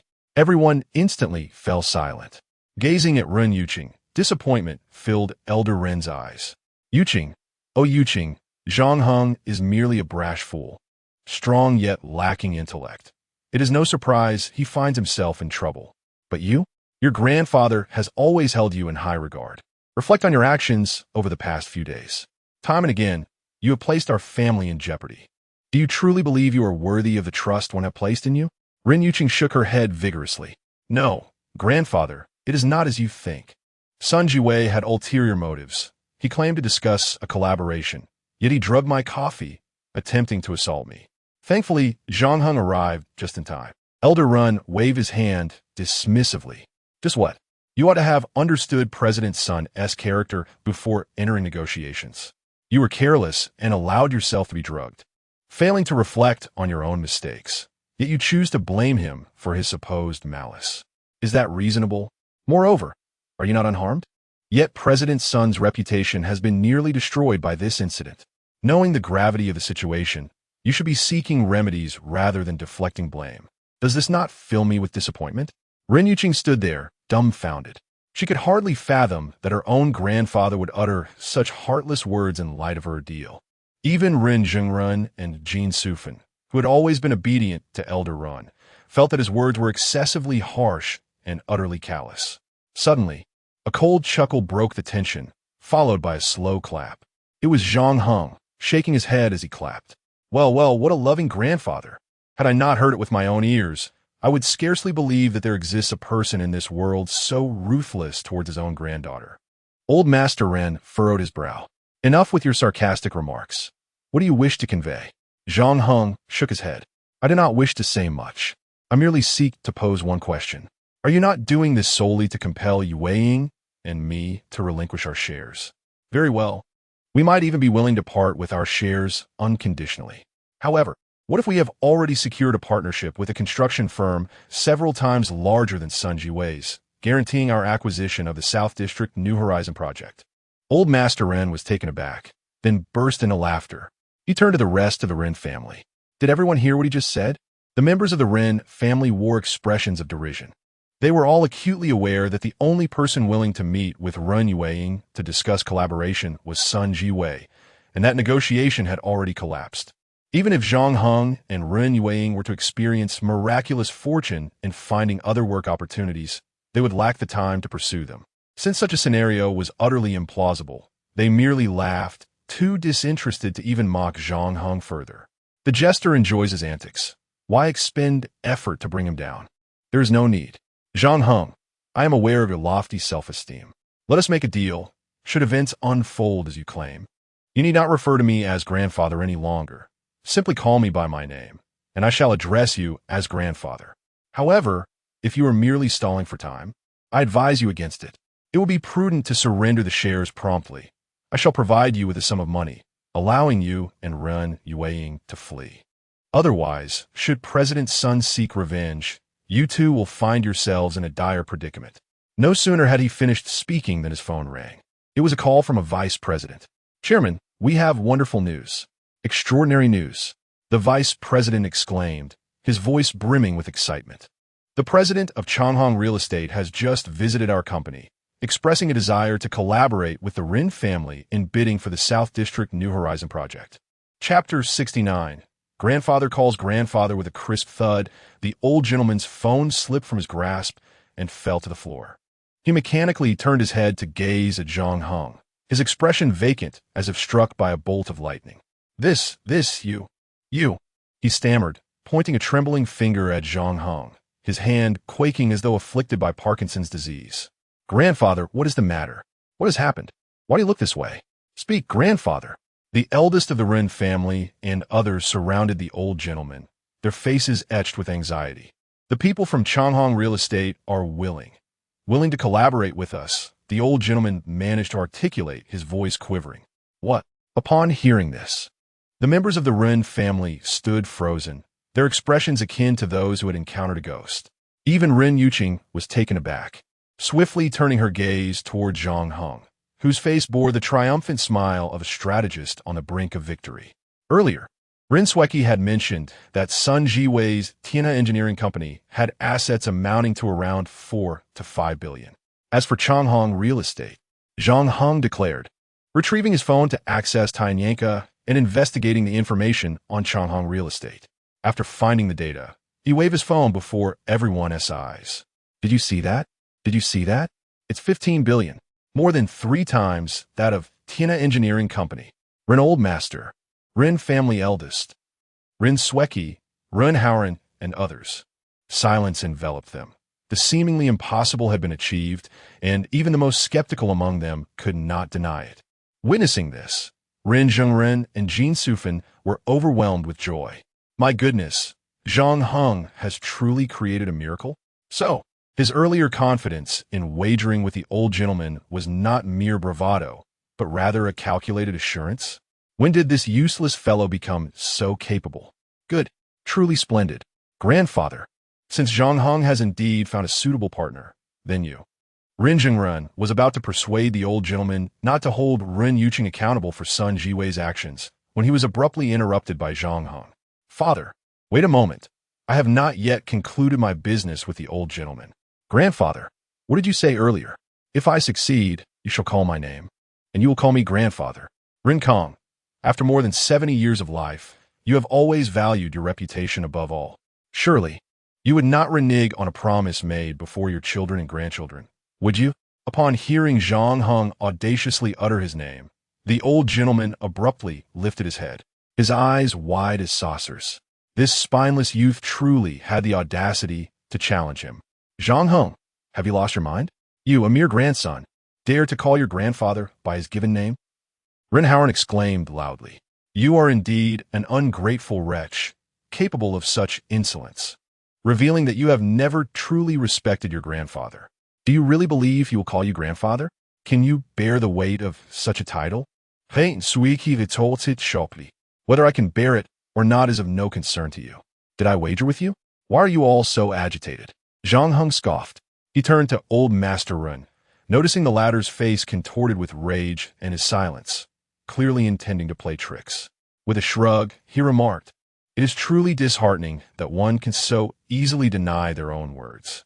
Given this circumstance, I shall have no choice but to instruct Shui Jingzhe and the others to retract the 50 million investment. Rainey and I will venture to establish our own company, subsequently collaborating with Changhong Real Estate to seize the lucrative Nanjun New Vision project, thereby supplanting the Ren family." This declaration was akin to a masterful maneuver, sending the Ren family into a frenzy. No, how could you even contemplate such an act? Are you intent on bringing us to ruin? They exclaimed.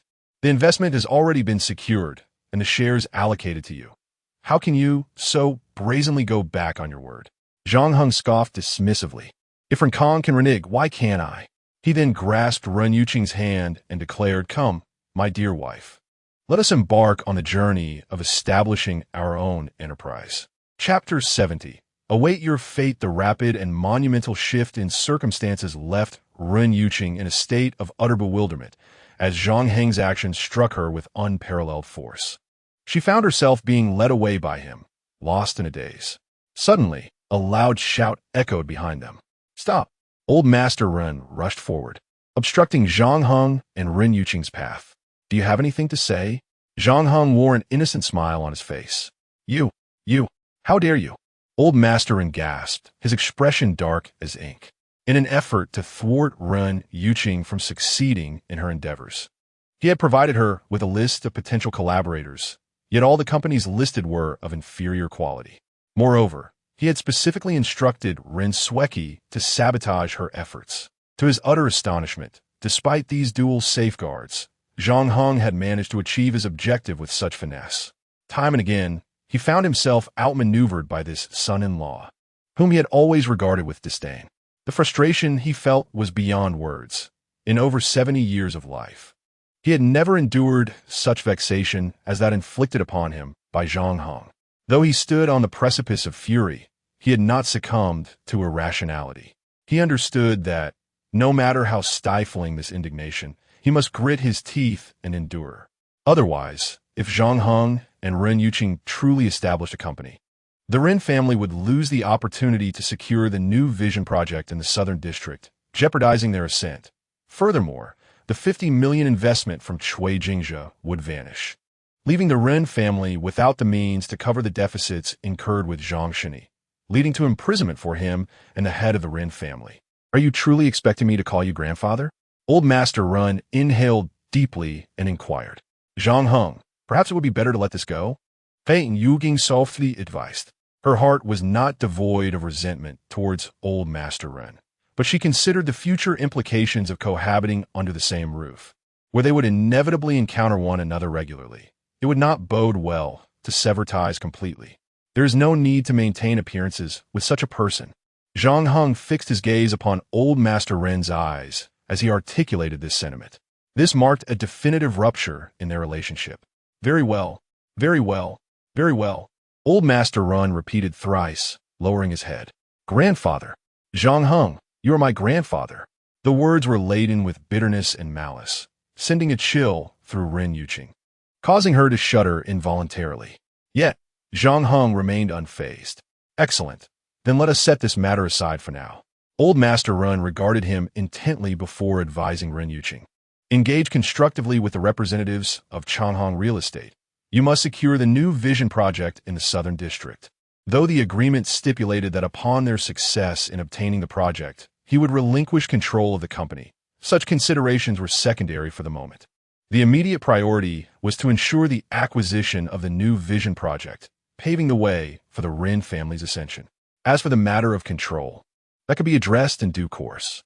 Having spoken, he felt no desire to linger in a place that had subjected him to such humiliation for another second. And he turned to leave. How remarkable, Zhang Heng. You truly possess an unyielding spirit. Are you not afraid of divine retribution? Wait and see. For committing such an outrageous act, retribution will inevitably find you.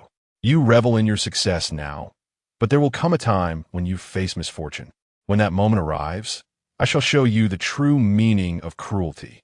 As the Rin family members passed by Zhang Heng, they unleashed a barrage of verbal assaults. Hold on, everyone. There is still an unresolved matter. Please do not rush to depart, Zhang Heng said with a cheerful demeanor. He turned towards Rin Sweki. You just mentioned that everyone experiences triumphs and failures, correct? Well, as for others, I cannot say for certain, but it is highly likely that you will not witness my moments of despair. What do you mean? Zhang Heng retrieved a video from his phone, showcasing Sun Jiwei's confession. What do I mean? You may as well see for yourself. I have stated before that my involvement with Yuqing is uncertain, but your involvement is undeniably clear. Chapter 71. Are you afraid now? Rin Sweki watched in horror as the video revealed Sun Jiwei divulging every detail of their conspiracy. Her eyes widened and her complexion paled. How could you? She stammered, her gaze frantically darting towards Zhang Heng. She had never anticipated that Zhang Heng would confront Sun Jiwei and even record his confession. The expressions of the Rin family members transformed dramatically. With this footage in existence, their daughter-sister was undoubtedly in grave peril. Hey, just moments ago, you were so sanctimonious, claiming that you were merely trying to assist Yuqing in achieving her goals by introducing Sun Jiwei. You boldly asserted that you would be entirely unscathed. What is this? Are you afraid now? Zhang Heng sneered. You're lying. This isn't true. Sun Jiwei is fabricating everything. I did indeed collaborate with Sun Jiwei, and I was instrumental in facilitating his discussions with Rin Yuqing, but I certainly did not conspire with him, nor did I drug Rin Yuqing. His words are purely a product of his fear that you would expose him, attempting to shift the blame onto me. The elders of the Rin family quickly echoed her sentiments. Yes, this is a misunderstanding. Sweki would never resort to such actions. Zhang Heng, do not allow yourself to be misled by deceitful individuals and wrongfully accuse your own kin. Zhang Heng curled his lips in a mocking smile. Kin? He then nodded. Very well, Rin Sweki, since you claim to be wronged, I shall contact the authorities to apprehend both Sun Jiwei and you, allowing you to confront each other and for the police to uncover the truth. As he spoke, he retrieved his phone and began dialing. No, Rin Sweki screamed, lunging forward to seize his device. She was acutely aware that her relationship with Sun Jiwei was not robust enough for him to bear the burden for her. If the police were truly involved during interrogation, Sun Jiwei would undoubtedly abandon her and do everything in his power to place the blame squarely on her shoulders. The prospect of imprisonment loomed ominously. Zhang Heng reacted swiftly, pivoting just as Rin Sweki charged at him, causing her to miss her target. Please do not call the police. I beg you, Rin Sweki cried, a mix of desperation and fury in her voice. Why should I refrain from alerting the authorities? Did you not assert that you had no collusion in harming our Yuqing? Let the police investigate and ascertain the truth of your claims. Indeed, if you are innocent, why do you appear so apprehensive now? Speak the truth about what transpired. At this moment, Rin Zhengren and Jin Sufan stepped forward to support their daughter. Previously, any disputes had merely been matters of pride, but now, Rin Sweki's intentions to ruin Rin Yuqing were utterly unacceptable. Even they, accustomed to enduring grievances, could no longer restrain themselves. Rin Sweki glanced at Rin Yuqing, only to find her coldly gazing back, prompting Sweki to lower her head in shame. Then, like a drowning person clutching at a lifeline, she grasped old Master Ren's arm tightly. Grandfather, please save me, save me. Old Master Ren, with a cold expression, shook off her hand. The sins you have committed are of your own making. What use is it to plead with me for salvation? Upon hearing old Master Ren's words and observing the change in his demeanor, Zhang Heng's eyes narrowed. Indeed, old Master Ren was aware of this matter. As an elder, how could he conspire with Ren Sweki in such a nefarious scheme? What a truly wicked intent. The earlier address of grandfather had been too lenient. With this thought, Zhang Heng passed the responsibility back to old Master Ren. Ren Kong, you are the head of this family. Now that such internecine strife has arisen within the clan, how shall you address this situation? Pray enlighten us. Chapter 72. Expulsion from the family upon hearing Zhang Heng directly address him by name once more. Old Master Ren felt a twitch at the corner of his mouth. After a moment of contemplation, he glanced at Ren Yuqing. In the past, he would have undoubtedly punished Ren Sweki severely.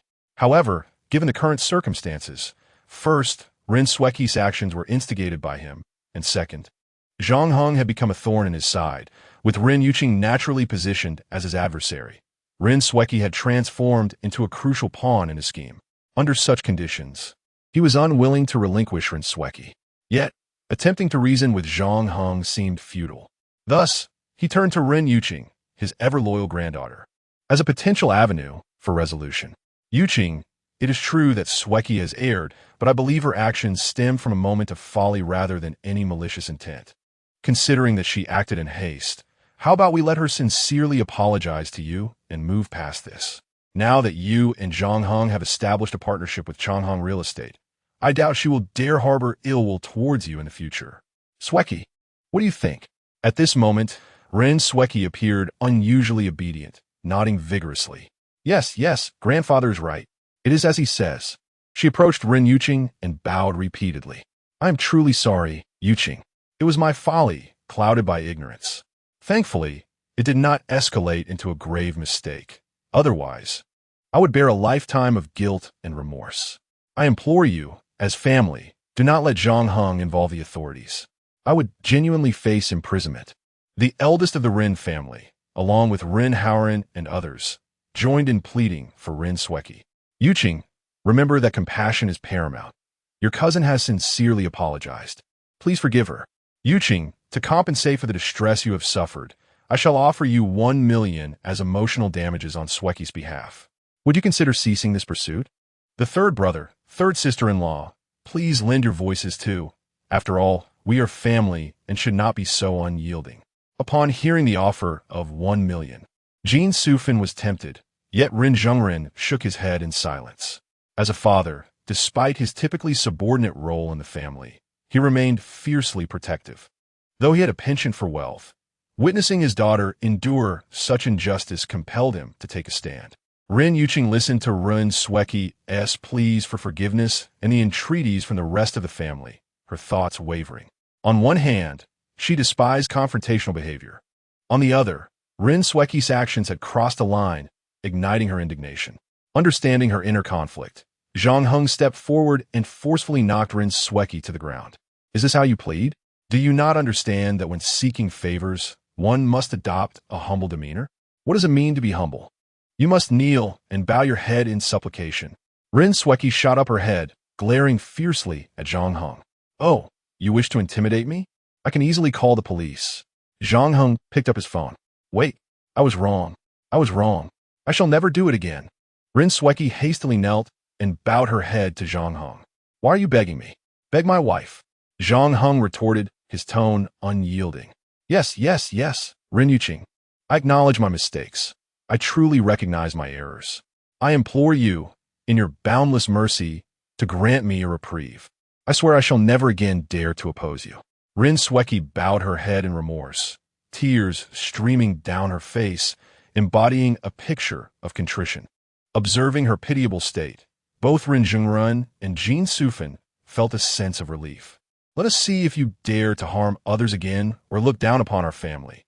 Ren Yuqing, possessing a kind heart, felt a twinge of compassion upon noticing blood trickling from Ren Sweki's forehead. The old patriarch, recognizing the moment, interjected, Yuqing, I believe that is enough. You should allow Sweki to rise. We wouldn't want any serious harm to come to her. Just as Ren Yuqing nodded in agreement and was about to respond, Zhang Heng interjected, No, Rin Sweki's apology lacks sincerity. With such a person within our family, neither Yuqing nor I can work with peace of mind.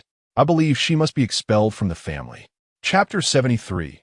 Render him incompetent. Upon hearing these words, the expressions of Old Master Run and the others shifted dramatically. Old Master Run exclaimed in anger, You cannot be. He intended to say, Did you not summon me to resolve this matter? I have proposed a solution, and Rin Sweki has already bowed her head numerous times, yet you still wish to expel her from the family. If that is the case, why on earth did you ask me to intervene? Are you toying with me? However, upon witnessing Zhang Heng's insidious smile, he realized that Zhang Heng sought to manipulate him, to once again trample upon his authority and dignity with relentless force. An involuntary tightening of his fists and gritting of his teeth ensued. At over 70 years of age, one would expect his mindset to be exceedingly tranquil, yet in that moment, he felt an overwhelming urge to pounce upon Zhang Heng like a rabid dog. Intent on crushing his throat, Zhang Heng furrowed his brow and remarked, Rin Kong, what is that expression on your face? Are you dissatisfied with my solution? If that is the case, then let us not resolve it at all. I will simply call the police. Old Master Run, in a state of panic, quickly countered, I shall agree to your demands. The eldest of the Rin family and others were taken aback, staring at Old Master Run in disbelief. Grandfather, you cannot be serious. Old Master, could you truly bear to? Rin Sweki, bloodied and kneeling on the ground, gazed imploringly at Old Master Rin, desperately shaking her head. Yet, amidst all this, Old Master Rin chose to turn a blind eye. For if Zhang Heng were to involve the authorities, the situation would only escalate into something far more severe and uncontrollable. Resolutely, he declared, Rin Sweki, your heinous actions against your family are utterly unforgivable. From this day forth, you are expelled from the Rin family. Henceforth, you shall have no ties with us. Boom! Rin Sweki felt as if struck by lightning, collapsing to the ground like an emptied sack. The eldest of the Rin family and the others were equally devastated, their faces pale. In contrast, Rin Zhengren and Jin Sufan were overjoyed.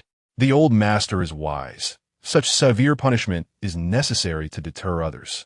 Let us see if they dare to harm our Yuqing again. Humph. Once Old Master Run and the others departed, the ecstatic couple promptly called for a lavish feast. Eager to celebrate heartily, as common folk, today brings us immense joy. We are riding high. After so many years of humiliation, our family has finally turned the tide. How liberating, ha ha. Indeed, did you see the expressions on the eldest one's face just now? Ha ha ha. Let them bully Yuqing. Let them show off. Let us see if they dare to do so again. Zhang Heng, you handled the day, as affair remarkably well. I never expected you to have made such progress. Keep it up. If you continue like this, your mother and I might reconsider allowing you to divorce Yuqing. Zhang Heng smiled and nodded. Noticing Rin Yuqing's troubled expression, he inquired, What troubles you, my dear? Shouldn't you be glad that Rin Sweki has been cast out from the family? Rin Yuqing shook her head. It is not that. I am merely concerned. You have severed ties with grandfather today and have completely offended uncle's family. What will happen in the future? Zhang Heng gently patted Rin Yuqing's back. Speaking softly, do not worry. With me around, everything will be just fine. Rin Yuqing stood blankly at Zhang Heng, feeling as though this man she knew intimately was enveloped in a thick mist, exuding an air of mystery. However, she felt no fear. Instead, she found solace in the realization that Zhang Heng was gradually becoming someone she could genuinely rely on. With that thought, she chose not to ponder further. Meanwhile, after the Rin family patriarch and his entourage departed from Rin Yuqing's residence, they returned to the patriarch's villa in silence. Once there, they could no longer contain their frustrations, erupting into vehement curses. Their resentment towards Zhang Heng and Rin Yuqing had reached its zenith, especially Rin Sweki, who silently vowed that unless she brought these two individuals to utter ruin, she would not rest. As the group vented their grievances, they noticed that the most aggrieved among them, the old patriarch, had remained silent throughout. The eldest of the Rin family gestured for quiet, and then inquired, Old Patriarch, what do you propose we do about this? That young man Zhang Heng seems to have struck some fortunate connection with Changhong Real Estate. His current arrogance knows no bounds. If he and Run Yuqing manage to secure the new vision project in the Southern District, it is likely that not only will you be ousted from the company, but we may also find ourselves expelled. The old patriarch nodded grimly. However, the new vision project is pivotal for our family's ascent. We cannot afford to lose it. Our only course of action is to devise a way to prevent Zhang Heng and Run Yuqing from participating in the bidding. Either you or Howren must represent us in collaborating with Changhong Real Estate. We must eliminate them from the competition before the bidding commences. The room fell into a heavy silence. While the old patriarch's plan provided a clear direction, the path to achieving their goal was fraught with difficulty. After a prolonged pause, during which no one spoke, Rin Howren stood up. I believe I have a simple yet effective solution. We should directly find someone to incapacitate Zhang Heng and Rin Yuqing. Chapter 74. The poisonous scheme. As soon as Rin Howren finished speaking, the eldest of the Rin family kicked him squarely in the backside. Think before you speak. He was utterly speechless at his son's folly. Such a simple plan. How could no one have thought of it? Why had no one suggested it? His son seemed to have his brain merely resting on his shoulders. Holding his backside, Rin Howren looked innocently perplexed. What's wrong, Dad? The eldest Rin glared at him. What's wrong? Do you not realize who the mastermind behind Changhong Real Estate is? It's the underground overlord, Master Wu from the East District. Although Zhang Heng might not be acquainted with Master Wu, he had established a partnership with Changhong Real Estate. If any mishap occurred, the people from Changhong would certainly send someone to investigate. If the trail led back to us, would we even survive? Upon hearing the gravity of the situation, Rin Howren felt a wave of dread wash over him, instinctively shrinking back. Yet he soon began to vent his frustration. Damn it, how did that scoundrel Zhang Heng manage to cozy up to Changhong Real Estate? Did he send Ren Yuqing to sleep with them? His words were meant as a mere slander, but upon hearing this, Rin Sweki's eyes suddenly lit up. Eureka! I have a plan, she exclaimed excitedly. What plan? Everyone turned their eager gazes toward her. Well, I know someone whose family is quite impoverished, yet possesses exceptional computer skills. If Grandpa provides me with some funds, I can have him. After she revealed her scheme, the old man Run and the others were astounded, applauding her brilliance. Excellent. A truly ingenious plan that achieves the goal without bloodshed. Immediately, old man Rin bestowed upon Rin Sweki a sum of money to execute her plan. The following noon, Zhang Heng and Rin Yuqing visited their daughter, lulling her to sleep before heading to the Zhujian Mall. They intended to buy Zhang Jingyan a few new outfits to delight the little one. While the two were shopping, they suddenly noticed a large crowd had gathered behind them, whispering and pointing. That must be the woman, right? She's quite beautiful. But who would have thought she's one of those shameless types? Indeed, that's her, Rin Yuqing. I heard she was pursued by the new elite, Zhang Xindi of Lingnan, but she actually turned him down. Now it seems it was because Zhang Xindi found her beneath his notice. Who could possibly desire such a brazen harlot? Zhang Xindi is the foremost elite of Lingnan. Upon discovering her seemingly innocent facade hides a loose character, he would surely flee. What a pity for the man beside her. He thinks he has struck gold. But little does he know his goddess is nothing but a fallen star. How unfortunate!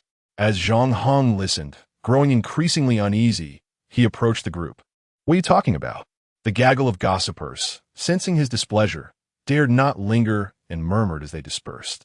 Zhang Heng, irked, remarked, be careful with your words. Even if you wish to speak ill of my wife, do so from a distance. My hearing is quite sharp. If I catch wind of it again, do not expect me to be polite. A tempestuous woman, incensed by his audacity, exclaimed, What do you mean? Your wife brought this upon herself. Do you dare to silence our words? We are merely enlightening you to the fact that she is a wanton. You ought to be grateful to us.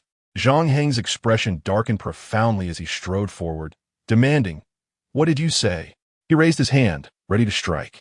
The fiery woman, startled, hastily offered her phone, insisting, Take a look for yourself. We are not fabricating anything. Upon seizing the device, Zhang Heng felt as though a bomb had detonated within his mind. A cacophony of confusion enveloping him. What on earth was happening? Rin Yuqing, witnessing the scene, snatched the phone to examine herself.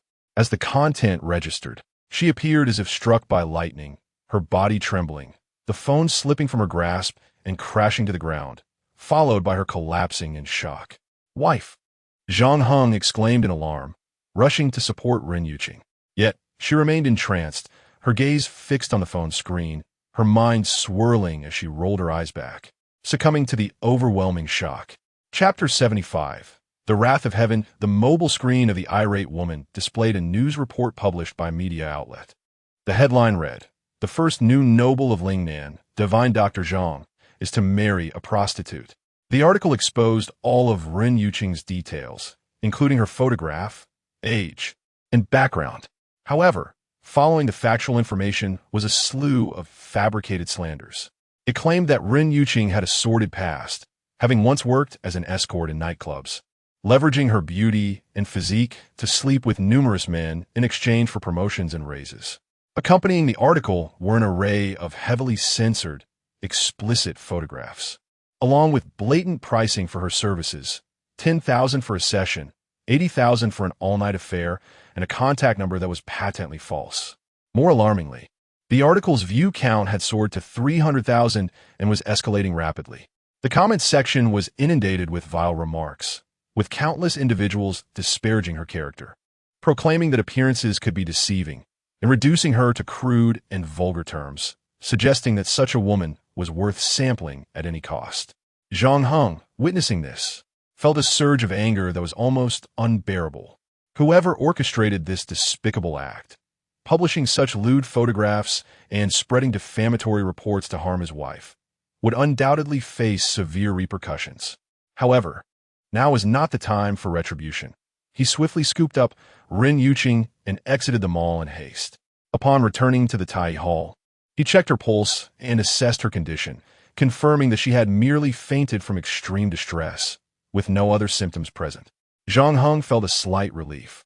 He administered a dose of medicine to Ren Yuqing and then retrieved his phone to investigate further. In the brief span of time, the article's view count had surged to nearly 400,000.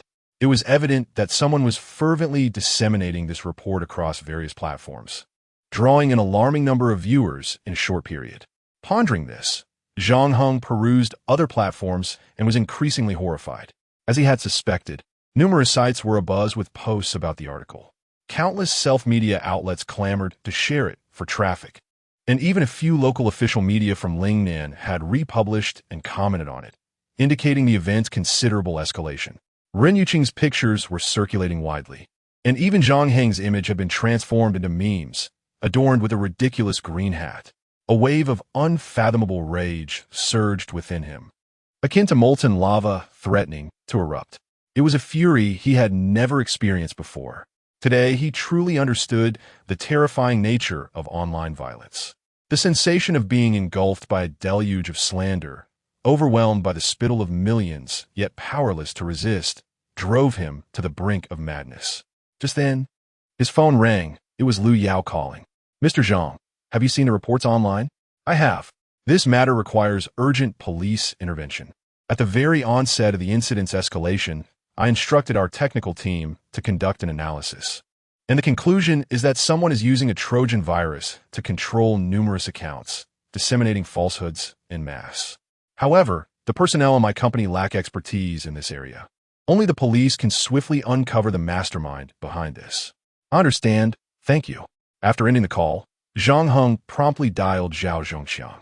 He succinctly recounted the situation and urged, "I kindly ask you, General Zhao, to instruct your subordinates to address this matter without delay." Subsequently, he approached El Qingfeng and said, "Old El, I entrust the care of my wife and daughter to you for the time being, as I must attend to some urgent matters." Upon exiting, Zhang Heng, consumed by an overwhelming fury, hailed a cab and directed it towards Ren Sweki's residence. Chapter 76. No one could save you. He bore no profound grudge against Ren Yuqing.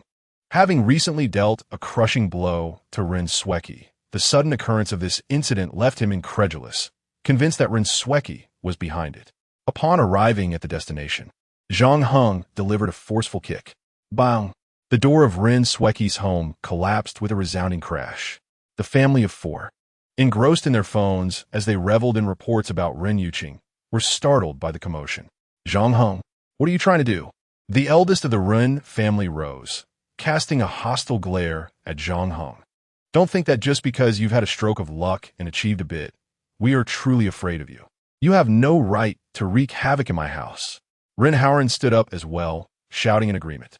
Get out of my way, Zhang Heng bellowed, forcefully pushing the eldest Ren and his son aside. In a swift motion, he advanced towards Ren Sweki, seizing her collar. You malicious wretch. Yuqing has shown you nothing but mercy, yet you conspire to drive her to despair. You are courting death. Ren Sweki, taken aback by Zhang Heng's fury, shook her head innocently. Zhang Heng, I do not comprehend your words. I have already faced the consequences for my prior actions against Ren Yuqing. What more do you desire? Zhang Heng nodded, his voice filled with menace. So, you choose to remain silent, do you? Allow me to see how many punches you can withstand. With that, he swung his fist, ready to strike. The eldest Ren shouted defiantly, Do you dare? He then called out, Officers, come in quickly. In response to his urgent call, 2 uniformed officers entered, their eyes fixed on Zhang Heng with keen scrutiny. Release Miss Ren. Ren Sweki taunted, a triumphant smile gracing her lips. Zhang Heng, though I am unaware of the events that have incited your wrath, I believe you are mistaken. It would be wise for you to let me go. Otherwise, I will not hesitate to hold you accountable. Besides, at this moment, Ren Yuqing needs your support. Surely, you would not wish to spend time at the police station? The eldest Ren and the others joined in sinister laughter, clearly having anticipated Zhang Heng's impulsive nature and preemptively notifying the authorities. Realizing he had been ensnared, Zhang Heng trembled with fury, his gaze growing more menacing as he tightened his grip. Ren Sweki gasped for breath as her collar constricted. You're hurting me. Let me go. Let me go. She cried out, striking at Zhang Heng in desperation. I command you to release her. Otherwise, we will resort to using our firearms. The officers warned, drawing their weapons and fixating their anxious gazes upon Zhang Heng. Zhang Heng inhaled deeply, suppressing his rage. He relinquished his hold on Ren Sweki and surveyed the Ren family with disdain. You have squandered the opportunity for redemption I once granted you. From this moment forth, I shall show you no mercy. The ominous words fell on deaf ears, as the eldest Ren and his kin remained unfazed. He, you, and Ren Yuqing are now ensnared, poised to lose your collaboration with Changhong Real Estate, and soon your shares will evaporate. You will soon possess nothing, and I am eager to see what mercy you could possibly extend towards us. The eldest of the Ren family scoffed. This time, we shall not pursue the matter further. However, remember this lesson. Do not assume that mere brute strength is commendable. This society does not favor the strong alone. Now be gone, Ren Howren declared triumphantly. Do you think I cannot uncover evidence and hold you accountable? Zhang Heng gritted his teeth. Let's see you find that evidence first. Ren Sweki, adjusting her attire, retorted with unfaltering confidence. Until then, vacate our premises. Otherwise, I will ensure you comprehend the consequences of your brutishness. What consequences might those be? Zhang Heng suddenly grinned maliciously. What if there is no evidence? If I, Zhang Heng, wish to strike you, not even 1,000 soldiers can shield you. With that, he swung a formidable slap, sending Ren Sweki spinning through the air, landing several meters away. Chapter 77. Regretful consequences. How audacious you are. You spineless fool. You are courting your own demise. The head of the Ren family and Ren Howren shouted in unison. Sweki. Ren Sweki's mother cried out, rushing to embrace her daughter. Upon seeing half of her daughter's face swollen and blood streaming from her lips, her eyes blazed with fury as she yelled at the 2 enforcers. Why aren't you apprehending this thug immediately? The 2 enforcers, momentarily taken aback, were astonished to see that despite drawing their weapons, Zhang Heng still dared to act. Regaining their composure, they hurried forward to subdue him. Ren Sweki, do you truly wish for them to take me away? Zhang Heng queried, a grin still on his face. Do not forget, I possess the video of Sun Jue. If I so choose, I can ensure your imprisonment at any moment. Hearing this, Ren Sweki's heart raced, and she quickly intervened. Wait, gentlemen, I wish to settle this matter privately with him. I kindly ask you to refrain from intervening. The enforcers exchanged glances, somewhat perplexed by the situation. However, Considering that the parties involved preferred to resolve the conflict privately, they decided to step back. You deceitful scoundrel. You. After inflicting such harm on Sweki yesterday, you still have not deleted the video? The head of the Rin family seethed, pointing an accusatory finger at Zhang Heng. Me? Deceitful? Compared to you, I seem to fall short. You are leagues more venomous, Zhang Heng retorted coldly. Sweki, would you not agree? Rin Sweki glared at Zhang Heng with palpable resentment, remaining silent. Rest assured, I have no immediate plans to imprison you. For a woman with such a heart of venom, merely serving a few years would be far too lenient. You think I cannot find evidence against you? Just wait and see. I shall ensure that you, and all associated with you, will regret ever crossing paths with me for a lifetime. With that, Zhang Heng strode away. Sweki, are you all right? Both the head of the Rin family and Rin Haoran rushed to her side. Little sister, bear with it for now. We have already taken care of matters with the hacker. The coward will undoubtedly find no evidence against us. Indeed, once he and Rin Yuqing are utterly powerless, our father will ensure that your grievances are repaid tenfold. Just as Zhang Heng stepped out, his phone rang. It was a call from LV Qingfeng. Mr. Zhang, I sincerely apologize.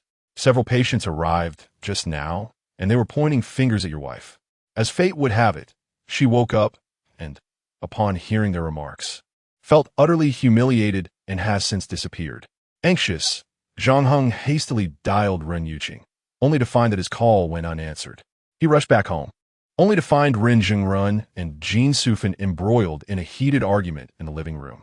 As Zhang Heng entered, both turned their ire towards him. It's all your fault. You offended the old master and Ren Sweki yesterday.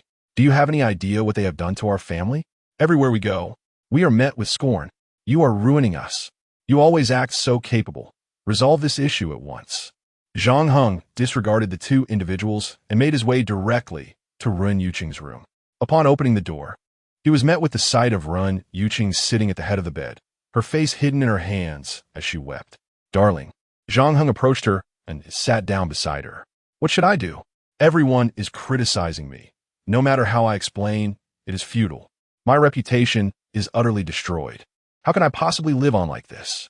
Ren Yuqing lamented in despair. Zhang Heng noticed her phone, which lay on the bedside, incessantly vibrating. He picked it up and discovered a barrage of WeChat messages flooding in. Requests for friendship were pouring in by the thousands. And within the various WeChat groups Ren Yuqing belonged to, individuals were constantly tagging her, hurling a myriad of insults. A surge of anger welled up within Zhang Heng. He silently powered off the phone and enveloped Ren Yuqing in a tight embrace. Trust me, with my presence, we will undoubtedly resolve this matter and restore your reputation. Zhang Heng assured her, a chilling resolve glimmering in his eyes. Those who have harmed you will surely pay a devastating price. At that moment, Zhang Heng's phone rang. Mr. Zhang, greetings. I am Zhang Xiang, the head of the Eastern District Law Enforcement Bureau. We have met previously. I would like to discuss the deliberate defamation you and your wife have faced online. Zhang Heng's expression shifted. Is there finally a lead in this matter? Chapter 78. Seizing the opportunity, this has not yet happened. Zhang Xiang's tone was exceedingly awkward. Zhang Heng immediately felt a surge of displeasure. Yet he refrained from expressing it. Instead, he gently patted Ren Yuqing's back and spoke softly, My dear, there is good news from the Law Enforcement Bureau. We will soon uncover the mastermind behind this, restoring your reputation. I will step outside to take a call. Once out the door, his dissatisfaction became apparent. What is going on? Are the numerous technicians at the Law Enforcement Bureau incapable of identifying the hidden perpetrator behind the screen? You all, he longed to exclaim. What do you all do in your usual duties? However, realizing the harshness of such words, he restrained his temper. Zhang Xiang explained, Mr. Zhang. It is as follows. According to our technical team's report, this incident was orchestrated by a remarkably skilled hacker, whose IP address changes every second and shifts across multiple locations worldwide. Zhang Heng, unable to endure such a futile explanation, interrupted, I understand. Here's what we shall do. I will personally offer a reward of 1 million. Whoever first identifies the mastermind will receive this sum. I asked Director Zhang to disseminate this information within the law enforcement community so that more talented individuals may assist us. After hanging up, Zhang Heng returned to the room. My dear, the Law Enforcement Bureau requires my cooperation on certain matters. I must step out. Please rest well at home and refrain from using your phone. He gently kissed Ren Yuqing on the forehead and hurriedly departed. He made his way directly to Puxi Group, seeking out LV Yao. The efficiency at the Law Enforcement Bureau is lacking. This matter must be resolved swiftly, and it falls to us. I intend to offer a substantial sum to recruit a team of top-notch hackers to assist in swiftly identifying the mastermind. LV Yao had no objections. I will make the arrangements immediately. As Zhang Heng busied himself with the investigation, the elder Ren once again visited Ren Yuqing's home. Elder, what brings you here? Ren Zhengren and Jin Sufan rose to greet him, though they were aware that the elder had been severely humiliated by Zhang Heng. And with their daughter now embroiled in such a scandal, it was likely that he too, aside from Ren Sweki, had some involvement. Nonetheless, the elder was their senior, a figure of authority within the Ren family. Thus they felt compelled to exhibit adequate respect. I have learned of the situation. Yuqing must be feeling quite distressed. Am I correct? I came to see her. The elder displayed a facade of deep concern. Upon entering Ren Yuqing's room and witnessing her in tears, he revealed a cold smirk before inquiring with feigned compassion. Yuqing, how are you holding up? Have you been eating properly? As the saying goes, one with a clear conscience has nothing to fear from shadows. Those who know your character will understand, so do not let these rumors affect your spirits. Thank you for your concern, Grandpa, Ren Yuqing replied weakly. However, there is something I must inform you. It is not only you who is affected. Zhang Heng's reputation has also suffered significantly. While I am aware of your innocence, the external clamor is overwhelming. It seems you and Zhang Heng may not be able to represent our Ren family in the bidding for the South District New Horizon project. Upon hearing this, Ren Yuqing managed a self-deprecating smile. Indeed, it is evident that grandfather's concern for me is far from genuine. His true and sole interest lies solely in personal gain. Grandfather, please articulate your wishes. The old man feigned a sigh.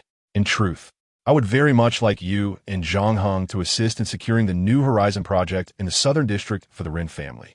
After all, it was you and Zhang Heng who negotiated the collaboration with Changhong Real Estate. However, circumstances are rather dire at the moment. Here is an agreement. Please sign it. I will arrange for someone else to negotiate with Changhong Real Estate to ensure that our family successfully acquires the New Horizon project. Rest assured, if this endeavor succeeds, the primary credit will belong to you and Zhang Heng, and I will certainly not forget it. At that moment, Ren Yuqing felt utterly exhausted, lacking the energy to engage further with the old man on such matters. She nodded in agreement. Very well. I hope you will not go back on your word. Upon signing the document, the old man's face brightened with glee as he lifted the contract. I shall visit you again soon. Take care of yourself. As he turned, a cunning smile of triumph spread across his face. Ren Zhengren and Jin Sufan happened to witness this expression and, once he departed, hurried into the room to inquire about what had transpired with Ren Yuqing. Upon learning the situation, they lamented, slapping their thighs in dismay. The old man is taking advantage of our misfortune. Now, the only leverage we had to keep him in check has vanished. What shall we do moving forward? Good heavens! The old man has been plotting our downfall from the start. We are left with nothing, and with the overwhelming slanders we now face, how will we endure? They despaired, feeling as though the world had turned dark and lifeless. Meanwhile, upon returning home, the old man summoned Ren Howard immediately, presenting him with a contract that Ren Yuqing had just signed. Howard, take a look at this. Upon receiving the contract, Howard's spirits soared. Ren Yuqing has relinquished her rights to collaborate with Changhong Real Estate. The old man nodded with a cheerful smile. Thanks to Sweki's plan, everything has proceeded smoothly. Now, I entrust the collaboration with Changhong Real Estate to you. Do not disappoint me. Howard nodded earnestly. Rest assured, grandfather, Howard will not fail in his mission. The thought of successfully negotiating with Changhong Real Estate, thereby displacing Zhang Heng and Ren Yuqing, filled him with exhilaration. He envisioned the accolades he would receive from grandfather, while Zhang Heng and Ren Yuqing would lose everything. With a surge of enthusiasm, he clutched the contract and hastily drove towards Changhong Real Estate. At that moment, Zhang Heng was engrossed in recruiting top hackers when his phone rang unexpectedly. President Wu, what can I do for you? The call was from Wu Jigang, the president of Changhang Real Estate. Although he was not entirely familiar with Zhang Heng's status, his superior, Wu Changhui, had informed him that Zhang Heng was an exceptional individual, and all decisions regarding their collaboration must be made by him. Therefore, in light of an unusual situation, he promptly reported to Zhang Heng, Mr. Zhang, it is as follows. The arrangement made with Master Wu stipulates that your wife is to sign the cooperation agreement with us. Correct? However, we now have an individual named Ren Howren who has presented a document claiming that your wife has relinquished her rights to cooperate, asserting that he intends to represent the Ren family in this partnership. How shall we proceed with this matter? Is such a situation conceivable? Zhang Heng narrowed his eyes, a cold glint flashing within them. Chapter 79. Utter Destruction. After a moment of contemplation, Zhang Heng remarked, I heard from your fifth master that you used to associate with him? Wu Jigang, puzzled by Zhang Heng's inquiry, replied, indeed. Zhang Heng continued, then you must be aware of how your fifth master deals with those who take advantage of crisis? Wu Jigang was momentarily taken aback before responding, I understand. Upon hanging up, he summoned Ren Howren. Ren Howren entered with a sycophantic smile plastered across his face. Hello, President Wu. Wu Jigang nodded indifferently. I have heard that Miss Ren Yuqing has relinquished her rights to collaborate with us. Consequently, you will be responsible for the cooperative bidding between Changhang Real Estate and the Ren family company. As he spoke, he removed his coat and watch. Ren Howren nodded vigorously. Indeed, President Wu, I recognize that the partnership with your esteemed company was not negotiated by me, and you may have reservations about a change in personnel midway. However, you are aware of Miss Ren's current predicament. That fickle woman is hardly worthy of collaborating with your esteemed company, as it would tarnish both your reputation and that of Changhang Real Estate. My character and capabilities far surpass those of Ren Yuqing, so you may rest assured with me at the helm of this collaboration. Wu Jigang replied with a nonchalant, I am quite at ease. He produced a cigarette and offered it to Ren Howren, even retrieving a lighter to ignite it for him. Ren Howren, taken aback by the gesture, grinned broadly and hurriedly placed the cigarette in his mouth. Thank you, President Wu. Thank you. After lighting the cigarette, Wu Jigang suddenly inquired, do you know why flowers bloom so red? Ren Howren looked bewildered. What? In the next moment, a cigarette ashtray abruptly loomed before him. With a resounding crash, Wu Jigang slammed it squarely into Ren Howren's face. Ouch! Ren Howren cried out in pain, blood gushing from his nose as he collapsed, legs flailing in the air. The most excruciating part was that the lit cigarette was forcefully shoved into his mouth, scorching his tongue. It hurt so much. Ren Howren yelled, clutching his face. Hurt? Huh? Wu Jigang sneered, leaping up to deliver a fierce kick to Ren Howren's abdomen, then unleashing a torrent of blows upon him, each strike falling like a tempest. After an exhaustive 5 minutes of assault, Wu Jigang finally ceased, panting heavily. He tore off his tie and spat at Ren Howren. What the hell do you think you are? How dare you compare yourself to Miss Ren? Do you believe that Changhang Real Estate is a place where just anyone can partner with us? Get lost. Though battered and on the verge of collapse, Ren Howren dared not utter a word, struggling to rise and fleeing as if for his life. Half an hour later, Ren Howren returned to the residence of old Master Ren. Grandfather! Grandfather! He shouted before even crossing the threshold. Ah, Howren has returned. Seeing you so agitated must mean you bring good news, old Master Ren chuckled. The eldest members of the Ren family were also present, their faces adorned with expressions of satisfaction. However, when they saw Ren Howren enter, his face covered in blood and his body marked with footprints, they were all taken aback. What? Howren, what on earth happened? The eldest of the Ren family urgently inquired. Grandfather, I nearly lost my life. Ren Howren recounted the events, tears and snot streaming down his face. The expressions of old Master Ren and the others immediately darkened. It must have been Zhang Heng's doing. He secured the partnership with Changhang Real Estate and undoubtedly holds considerable influence there. I cannot fathom what nefarious tactics he employed to earn such importance with them. Ren Sweki seethed with indignation. That wretched individual truly possesses audacity. It seems the assault on Ren Yuqing was insufficiently severe. Immediately, she took out her phone and instructed the hacker she had arranged. Intensify the efforts. Bring disgrace upon both Ren Yuqing and Zhang Heng. Completely ruin them. Chapter 80. I didn't expect you to be so foolish, grandfather. What should we do now? Ren Howren gazed at the elder Run with a face full of grievance. Even if my younger sister urged for intensified efforts, as long as Zhang Heng's words still held sway over the people of Changhong Real Estate, we would never be able to forge a partnership with them. Tomorrow marks the bidding conference for the South District New Horizon project. If this matter remains unresolved, our Ren family will miss a golden opportunity to soar. A profound silence enveloped the room. No one could have anticipated that the representatives from Changhong Real Estate would only acknowledge Zhang Heng, this incompetent buffoon. What right did he have? It was truly vexing. After a lengthy pause, Elder Run waved his hand and spoke. There's no need for undue anxiety. Hasn't Sweki already escalated the pressure?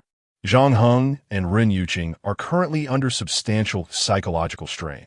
If public sentiment intensifies, they will soon find themselves on the brink of collapse.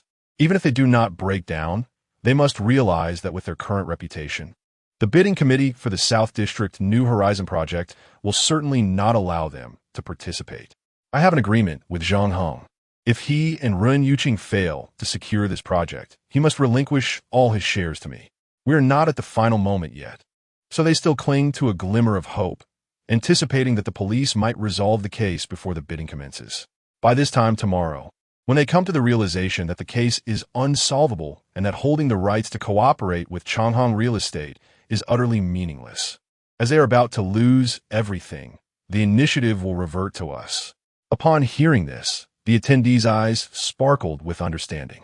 Elder Ren's words indeed carried substantial weight. Grandfather is wise.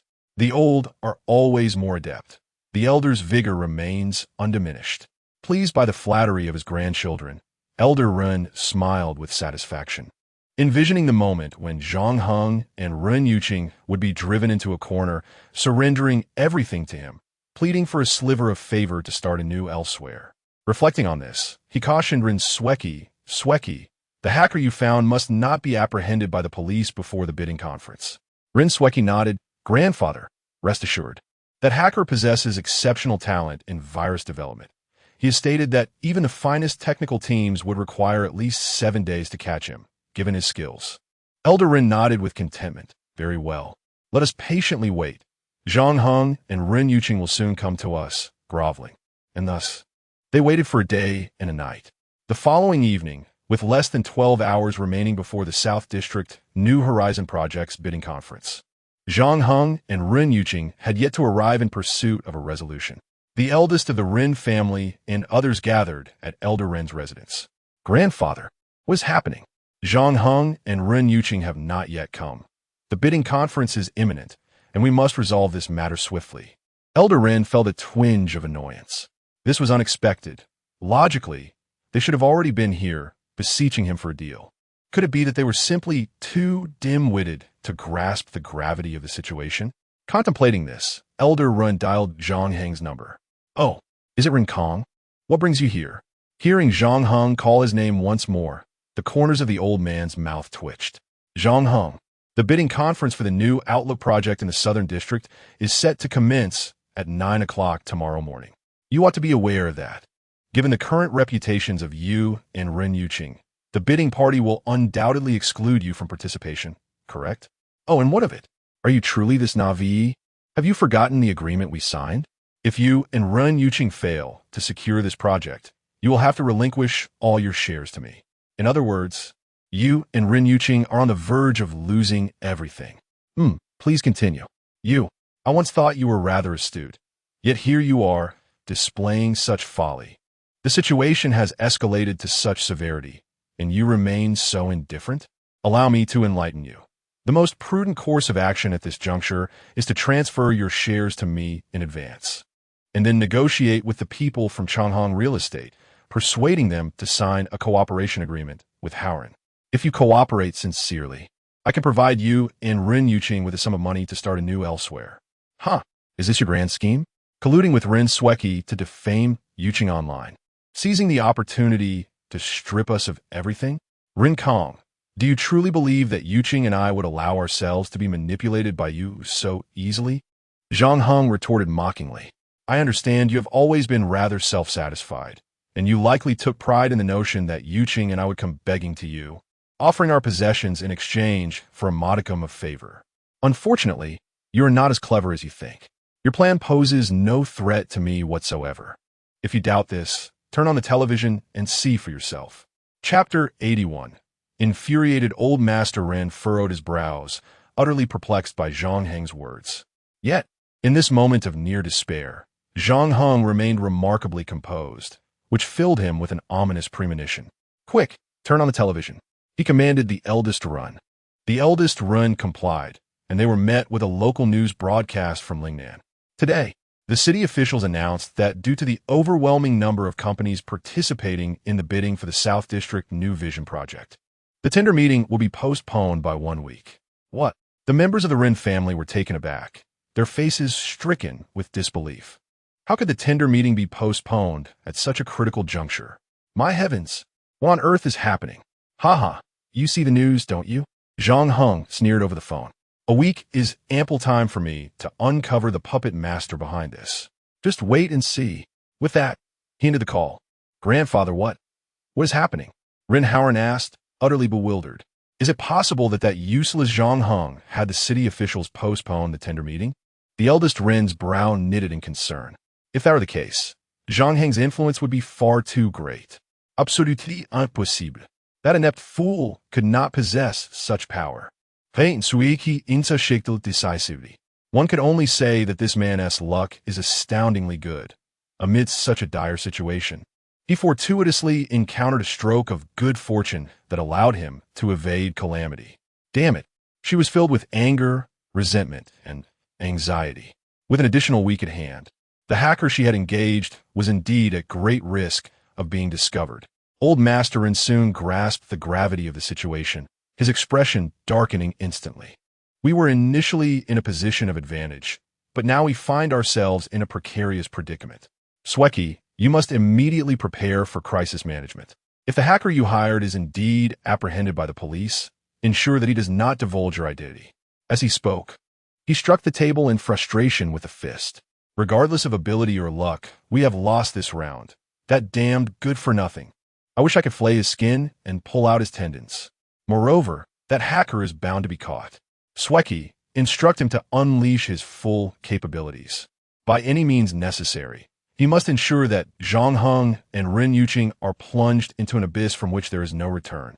At that moment, Zhang Heng was in a newly vacated workspace at the Universal Group, overseeing over 30 elite hackers he had urgently gathered. He gazed at the phone screen, displaying Old Master Ren's number. Rin Kong, you've lost to me once again. I can only imagine your bitterness, frustration, and anger. This is merely the beginning. Soon enough, you shall understand the consequences of daring to target those most dear to me. Just then, a hacker raised his hand. I have discovered a vulnerability in the virus program used by the mastermind. Zhang Heng's spirits soared, and he hurried over. The speaker is a young man, approximately 25 or 26 years old, named Hao Yulong. Zhang Heng has a recollection of him. At the age of 12, he secured the national championship in computer technology, making him the most formidable among this group of urgently recruited elite hackers. Once aware of a vulnerability, we must swiftly dismantle the opponent's system to prevent the proliferation of rumors and information, and then trace their IP address, Zhang Heng stated. I can dismantle their system, but tracing their IP address is beyond my principles, Hao Yulong replied firmly. What did you say? Zhang Heng furrowed his brow. The virus program created by this individual has approached perfection, resembling a magnificent work of art. Merely dismantling this program is already a torment for me. As for tracking the opponent's location, no matter the compensation offered, I shall refuse to do it, Hao Yulong asserted resolutely. My willingness to undertake this task is not motivated by financial gain. Rather, it stems from a pure desire to study the virus program they have developed. Chapter 82. A revelatory encounter. Zhang Heng firmly grasped Hao Yulong's shoulder. Listen carefully, he asserted. Whether you wish to investigate or not, you will do so today. Hao Yulong attempted to shrug off Zhang Heng's hand, but Zhang's grip remained unyielding, akin to a hawk's talon tightly clutching its prey. Unable to free himself, and feeling the pressure intensifying, pain flickered across his face. What do you intend to do? Release me. If this continues, I won't even assist you in deciphering the virus program. Zhang Heng released his hold, inhaling deeply to quell the tempest of his darker emotions. My apologies for my earlier impulsiveness. Hao Yulong, visibly displeased, adjusted his attire. Do not presume that wealth grants you superiority. With my skills, I lack for nothing. The only reason I consider aiding you with the virus is out of pity for your victimhood. Do not be ungrateful. Zhang Heng found himself at an impasse with this individual. Suddenly, he noticed something about Hao Yulong's hands that sparked an idea within him. Perhaps you do not require money, yet you are in dire need of someone to treat your hands. Are you not? Hao Yulong turned, puzzled. What do you mean? Zhang Heng gestured towards Hao Yulong's hands. Your hands appear pristine, softer than a woman's, yet I sense a hindrance when you type. As a top-tier hacker, you must spend countless hours at the keyboard. Surely, your hands suffer from severe arthritis and tenosynovitis? Hao Yulong was taken aback, realizing the depth of Zhang Heng's observation. Such a minute detail had led to such an accurate deduction. It was no wonder he had attained wealth at such a young age. Nevertheless, he scoffed. And what of it? Zhang Heng smiled knowingly. For a hacker, aside from innate talent and skill, the dexterity of one's hands is paramount. Is it not? You claim you are not in need of money, yet you have undoubtedly visited hospitals, and your hands remain afflicted. This indicates that your arthritis and tenosynovitis have escalated to a critical stage, making surgery perilous. You cannot afford to take that risk, can you? At this revelation, Hao Yulong was genuinely astonished by Zhang Heng's intellect. From such a simple observation, he had inferred an abundance of information, all with remarkable precision. This individual was truly formidable. As he stood in contemplation, LV Yao approached. You may not yet comprehend the significance of the individual before you. Have you heard of the renowned Zhang Shini? He is a revered figure in the medical field, respected and admired even by my grandfather. Hao Yulong nodded. I am indeed familiar with Zhang Shini's reputation, but... His gaze turned to Zhang Heng, his eyes widening in disbelief. Could it be that you are? LV Yao smiled and nodded. Indeed, this is Zhang Shini. If there exists but one person capable of healing your hands, he stands before you now. Hao Yulong's expression transformed dramatically. He quickly rose and bowed deeply to Zhang Heng. Zhang Shini, I apologize for my earlier rudeness. I did not realize it was you. Please forgive me. Rest assured, I shall exert every effort to swiftly dismantle this malicious program and uncover the whereabouts of the puppet master behind it. With a flattering smile, I implore Dr. Zhang to consider aiding me in the restoration of my hands. Should I truly regain their former state, I shall comply with any request you make, without demanding a single coin in return. Zhang Heng erupted into hearty laughter. This young man indeed possesses a spirited nature, proud when necessary and yet humble when called for. He clapped Hao Yulong on the shoulder and urged, quickly bring the mastermind to light, and I shall promptly attend to your hands. Chapter 83. I will be right there very well. Hao Yulong responded without hesitation, his fingers dancing deftly across the keyboard as he diligently worked to dismantle the virus program. Let us inform Chief Zhang in advance. As soon as Hao Yulong locates the IP address, we will proceed to apprehend the suspect, Zhang Heng remarked to Liu Yao. He then prepared to call Ren Yuqing to share the good news.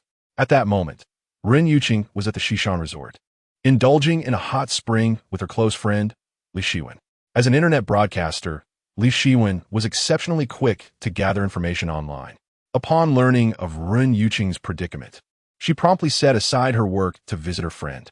Ren Yuqing, feeling dejected at home and unable to eat, was encouraged by Zhang Heng to step outside for a change of scenery. Yuqing, you cannot remain in this despondent state any longer. You must cultivate a stronger spirit. Li Shiwen urged. Do you recall what the illustrious star, Sister Bingbing, once said? The amount of slander one can endure is directly proportional to the amount of praise one can receive. Just focus on being your true self. Disregard what others may say. One day, when you achieve undeniable success, the rumors will dissipate on their own. Consider this, she continued. I stream live daily, and countless individuals criticize me. An array of trolls revel in their fantasies about me. If I were to fixate on those negative comments, would I even be able to carry on with my life? Even if the police resolve this case, there will always be whispers about you. But let those words be mere nonsense. Do not let them weigh on your heart. Ren Yuqing managed a bitter smile and nodded in agreement. She understood the wisdom in Li Shiwen's words. Yet, it was often the case that despite knowing so many truths, one still struggles to navigate life. Regardless of how others perceive or speak of us, it is easier said than done to put those thoughts into practice. As the two women shared their heartfelt conversation, they remained oblivious to a pair of keen eyes observing them from the shadows. "Damn, they are truly exquisite," exclaimed Lu Bowen, the young master of the Shishan resort. Having heard from his staff about the fervent discussions surrounding Ren Yuqing and another beautiful woman at the hot spring, he had come to witness the scene for himself. Upon seeing Ren Yuqing, he realized she was even more captivating in person than in photographs. Her stunning beauty, ethereal and coldly elegant demeanor, and flawlessly smooth skin, enveloped in the steam of the hot spring, made her appear otherworldly. Especially in her swimsuit, her graceful figure was accentuated, leaving much to the imagination. Lu Bowen felt a rush of excitement, nearly overwhelmed as he swallowed hard, gripping a purple clay teapot as he approached. He tread lightly past the two women, but, as he neared, deliberately increased the sound of his footsteps. The girls turned in surprise, exclaiming, "Who is it?" With a startled yelp, Lu Bowen dropped the teapot, shattering it into pieces. "My teapot! My beloved teapot!" He cried out in dismay. An employee rushed over to steady him, asking, "Young master, are you all right?" Then, addressing Ren Yuqing and Li Shiwen, he exclaimed, "What are you doing? This is our young master Lu.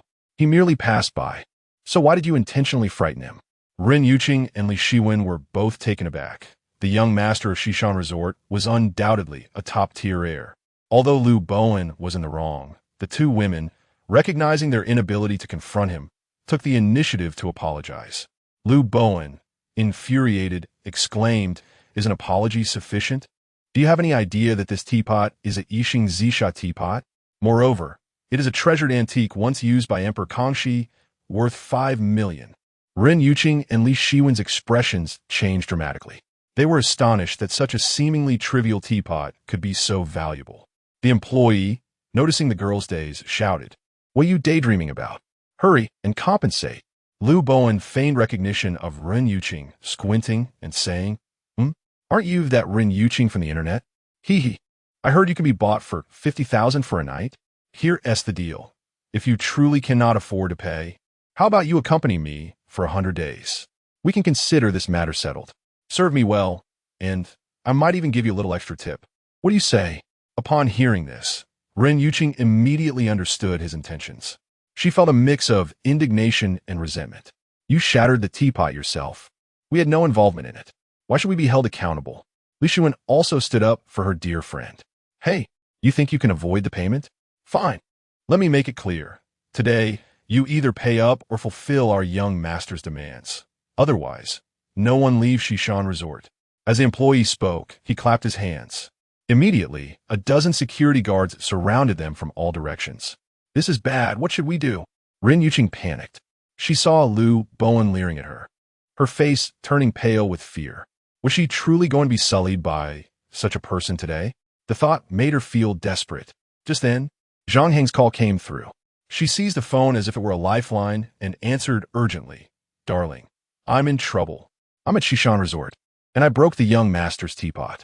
He demands 5 million in compensation, or he won't let me leave. What should I do?" "Don't worry, my dear. I'll be there right away." Chapter 84. To annihilate your entire family you dare to call your cuckolded husband? Very well. I shall await his arrival and see if he can compensate for the damages. Lu Bowen scoffed disdainfully, recalling that Ren Yuqing's husband was merely a delivery man, a son-in-law with no standing. Could such a lowly individual possibly procure 5 million? He felt no trepidation. Should that spineless wretch attempt to forcibly take Ren Yuqing away, he would have no qualms about instructing his dozen or so security guards on the meaning of a firm fist. Regardless, today, Ren Yuqing was destined to be his. Meanwhile, Zhang Heng, upon receiving Ren Yuqing's call, was consumed by rage. Do you know who the owner of Shishan Resort is? He inquired of Lu Yao. Yes, I visited that place a few times. The owner is Lu Fengyan. Why? Lu Yao replied. You must contact Lu Fengyan immediately and inform him that if his wretched son dares to lay a finger on my wife, I shall annihilate his entire family. With that declaration, Zhang Heng stormed out, making a beeline for Shishan Resort. He arrived at the hot spring where Ren Yuqing and Li Shiwen were located. Husband, you've come. Ren Yuqing and Li Shiwen had already donned their clothing, encircled by several unsavory security personnel, both girls visibly frightened. Upon seeing Zhang Heng, they rushed to his side. Do not worry, my dear. As long as I am here, no one can harm you. Zhang Heng reassured, his gaze fixated on Lu Bowen. My wife shattered your teapot. What manner of teapot, pray tell, is worth 5 million? Lu Bowen gestured disdainfully at the shards strewn across the ground. Take a look for yourself. Zhang Heng approached and picked up some fragments, scrutinizing them closely. Lu Bowen observed with a derisive smirk. You examine them so intently, as if you can truly comprehend their worth. Allow me to enlighten you today. This teapot is a Zisha teapot, and not just any Zisha teapot, but one from Yixing. The treasures of this world pale in comparison. Yixing Zisha is the pinnacle of refinement. Have you ever heard such words? Oh, I forget. You're merely a delivery man. Likely illiterate, hence you wouldn't grasp such poetry. Ha ha ha. Let us dispense with the pleasantries. This Zisha teapot was once used by Emperor Kangxi. Should you manage to produce 5 million today, we may consider the matter resolved. If you cannot, however, do not blame me for rectifying the losses in my own way. Zhang Heng suddenly laughed, waving a shard of the teapot before Lu Bowen. Do you truly believe I am so easily deceived? While I may not know that verse you quoted, to assert this is an Yixing Zisha teapot is utterly laughable. Lu Bowen's face darkened with fury. What did you say? Zhang Heng replied with a cold sneer. I said this is by no means an Yixing Zisha teapot, nor an antique. What makes Yixing Zisha so precious is due to its vibrant colors. In addition to the prevalent chestnut purple, there are hues of red purple, brown purple, and indigo purple, among others. However, the so-called purple clay product from places other than Yixing exhibit a rather monotonous hue, typically an orange shade. This teapot of yours is entirely orange. Can it truly be crafted from Yixing purple sand? As for why I assert it is not an antique, the reasoning is even simpler. During the Kangxi period, purple sand teapots were generally adorned with enameled paintings. Yet, the motifs on your teapot are evidently applied later, lacking the seamless integration of authenticity. The artwork should depict the longevity and spring blossoms, yet the portrayal resembles weeds, clearly indicating a modern imitation. How could an emperor as esteemed as Kangxi utilize such inferior modern replicas? Zhang Heng's words resonated powerfully, stirring the atmosphere into a profound silence. Chapter 85. A stomp to oblivion. Ren Yuqing and Li Shiwen were both astonished. When did Zhang Heng become so knowledgeable about antiques? It was truly unexpected. Zhang Heng pulled out his wallet and counted out 500 yuan in cash. This fake teapot, made of inferior materials and crude craftsmanship, is worth at most 300. I'm feeling generous, so I'll give you an extra 200. With that, he tossed the 500 yuan onto the ground. Lu Bowen's face shifted between shades of green and white, a mix of shock and anger. It was astonishing that a mere delivery boy could possess such expertise in antique appraisal. It was simply unbelievable. His anger stemmed from the fact that Zhang Heng not only slapped him in the face in front of everyone, but also displayed an attitude that dismissed him entirely. As a privileged young master accustomed to a life of luxury, Lu Bowen could hardly tolerate such humiliation. Seeing Zhang Heng attempting to leave with Ren Yuqing and Li Shiwen, he bellowed, "Stop! Just because you say it's fake doesn't make it so. I say it's real. You will compensate today, whether you like it or not. If you don't have the money, then leave your wife behind." As his words fell, his sycophantic subordinates immediately signaled to the security guards. The guards swiftly surrounded Zhang Heng and the two women. Realizing that Lu Bowen was acting out of humiliation and was intent on creating trouble, Zhang Heng's expression turned icy. "Young Master Lu, I understand you've spent too much time in this hot spring resort, perhaps allowing a bit of water to seep into your brain. But if you truly intend to threaten my wife and lay hands on me, I suggest you consult your father first." Luke Bowen, infuriated, retorted, "How dare you bring my father into this? Beat him." The guards charged forward. Zhang Heng pulled Ren Yuqing and Li Shiwen behind him, then stepped forward to meet the onslaught. The sounds of muffled grunts echoed as the security guards were sent flying one by one. Wu Changhui's elite subordinates, numbering in the dozens, were no match for Zhang Heng. These guards, accustomed to a mundane existence and earning a meager salary, were far inferior in quality to Wu Changhui's men, making them ill-equipped to handle Zhang Heng. In less than 3 minutes, over 10 of them lay on the ground, incapacitated. What? Lu Bowen was aghast. He never anticipated that this delivery boy possessed such formidable fighting prowess. It was as if he were a raging bull. Even Ren Yuqing and Li Shiwen, who had witnessed Zhang Heng in action before, were once again deeply impressed. "This guy is really quite formidable," Li Shiwen murmured.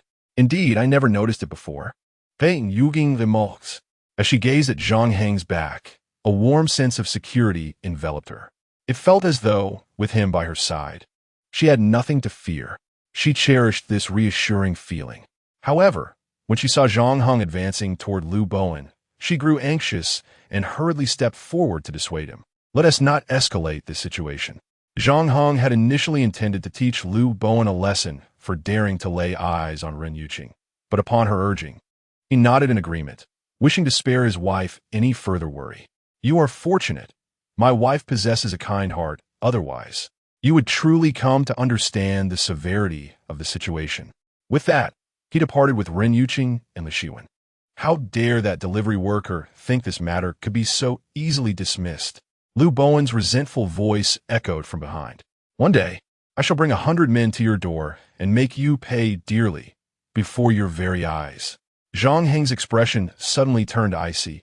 He spun around and, in a swift motion, closed the distance to Lu Bowen. Gripping his collar, he lifted him high. "No!" Ren Yuqing cried out. But Zhang Heng had already forcefully slammed Lu Bowen to the ground, subsequently placing a foot upon his groin. A howl escaped Lu Bowen, reminiscent of a pig being slaughtered. As he clutched his groin, his body curling in agony, his face turning a deep shade of purple. With a swift kick, Zhang Heng sent Lu Bowen's body flying.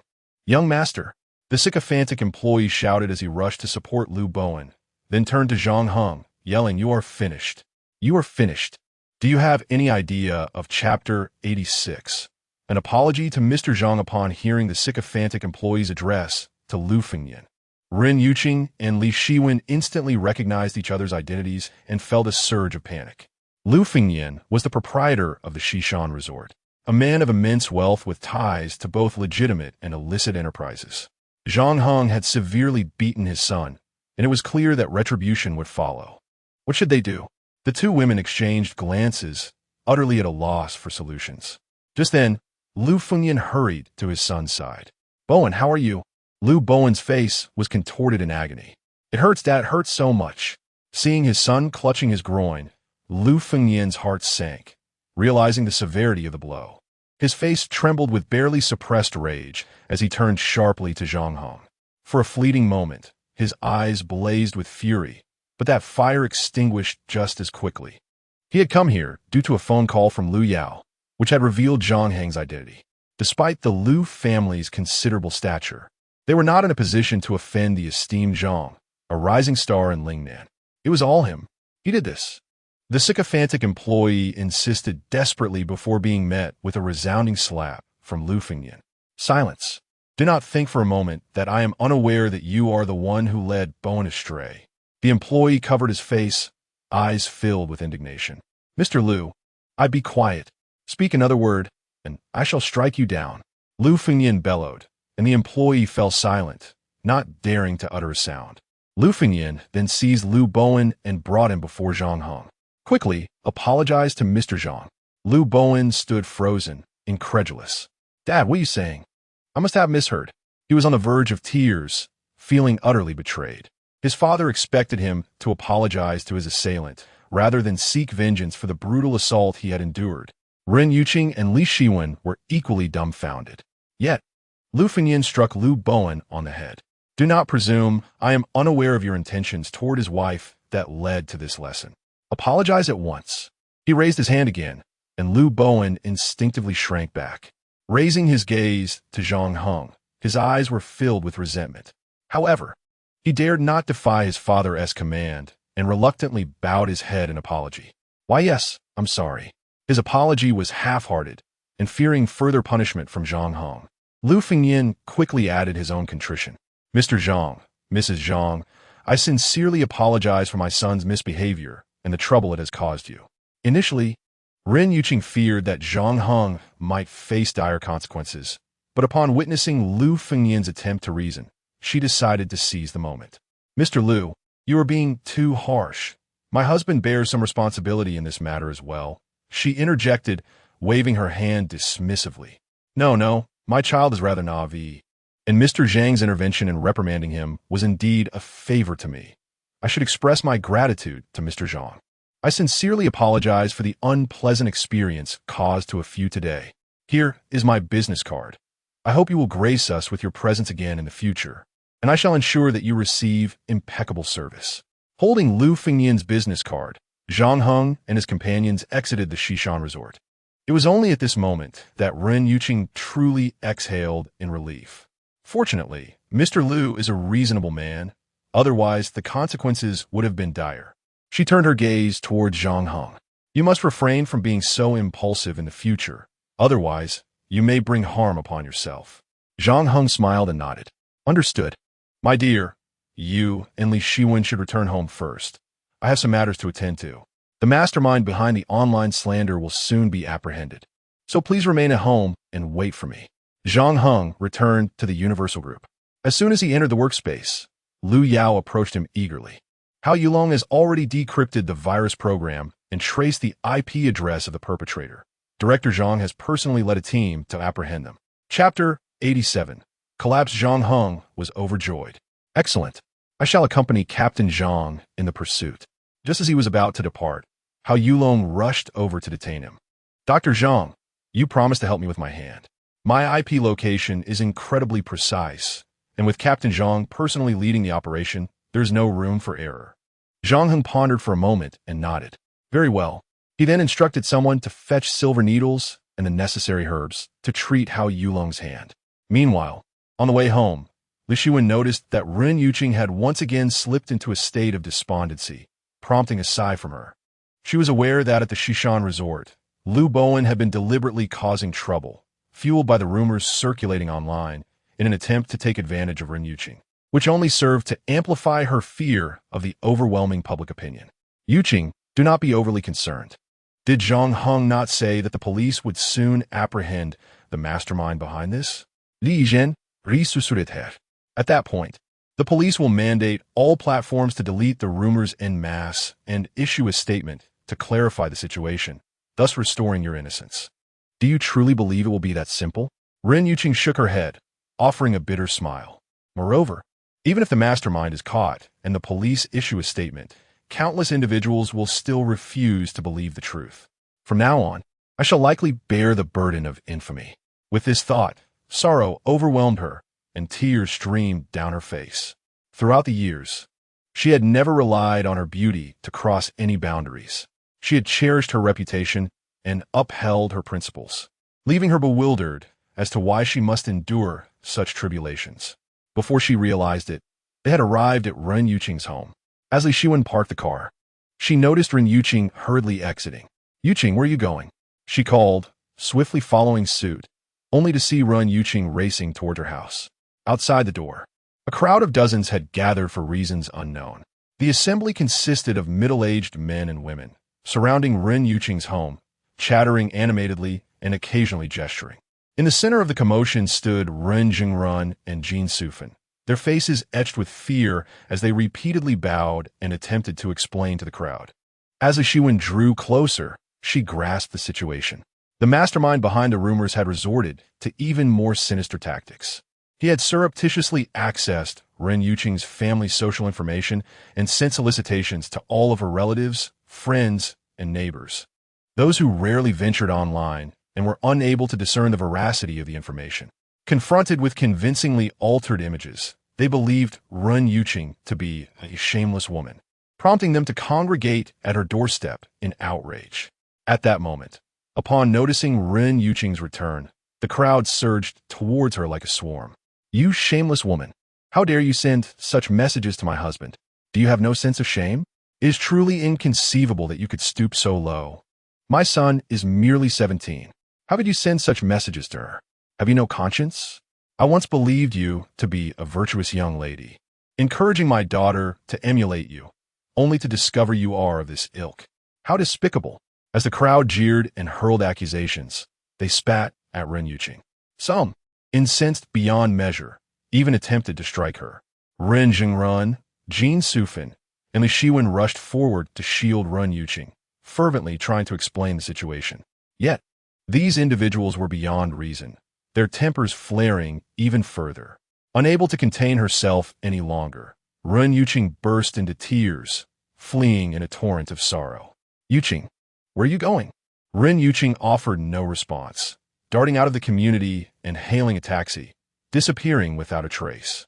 Once inside, she succumbed to her anguish, weeping uncontrollably for at least half an hour before gradually calming down.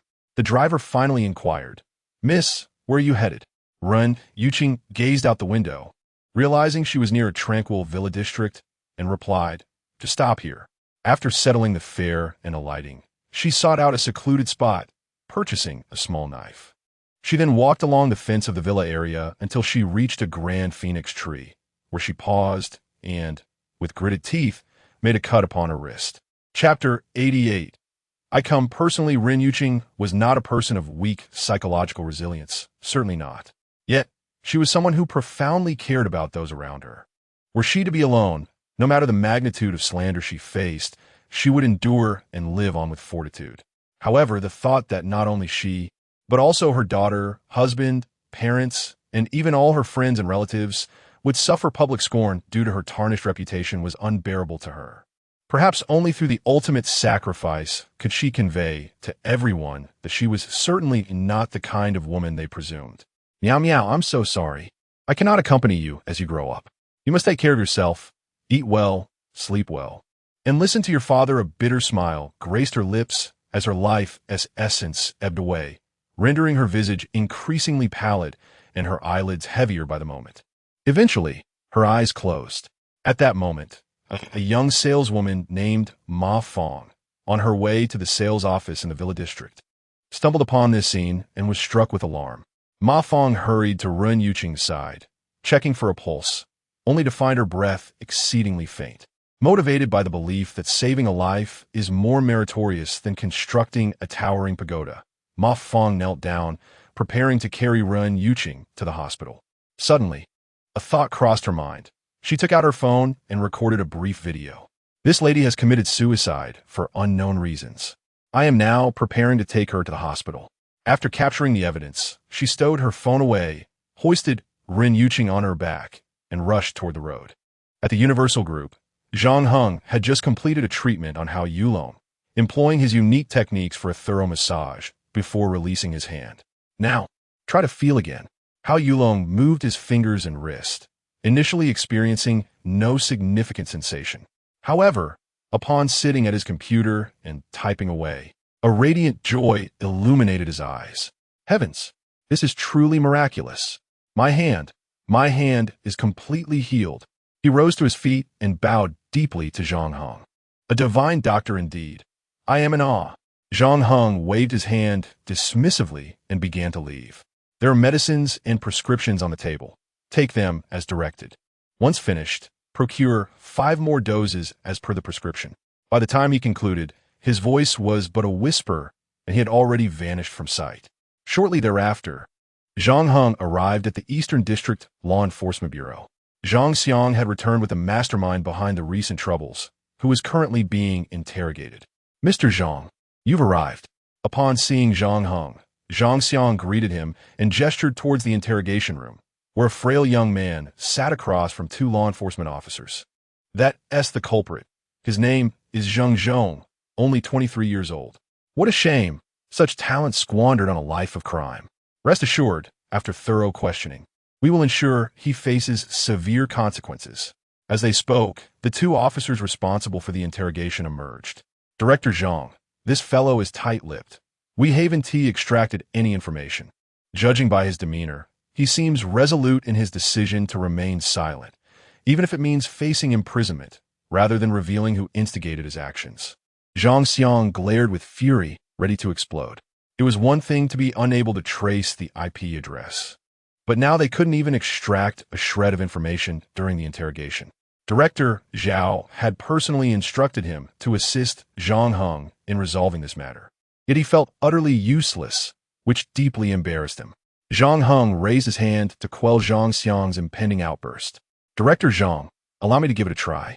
After a moment's hesitation, Zhang Xiang agreed. What Zhang Heng intended to do was rather unconventional, but considering his close relationship with Director Zhao, Zhang Xiang nodded in acquiescence. Chapter 89. The Pursuit of Capture Zheng Zhong, aged 23, residing in the eastern suburbs of Lingnan City, and unemployed, is that correct? Zhang Heng inquired, glancing at the records left by the law enforcement officers responsible for the interrogation. Zheng Zhong remained silent. Do you know who I am? Zhang Heng pressed further. Zheng Zhong continued to withhold his words. My name is Zhang Heng. Rin Yuqing is my wife.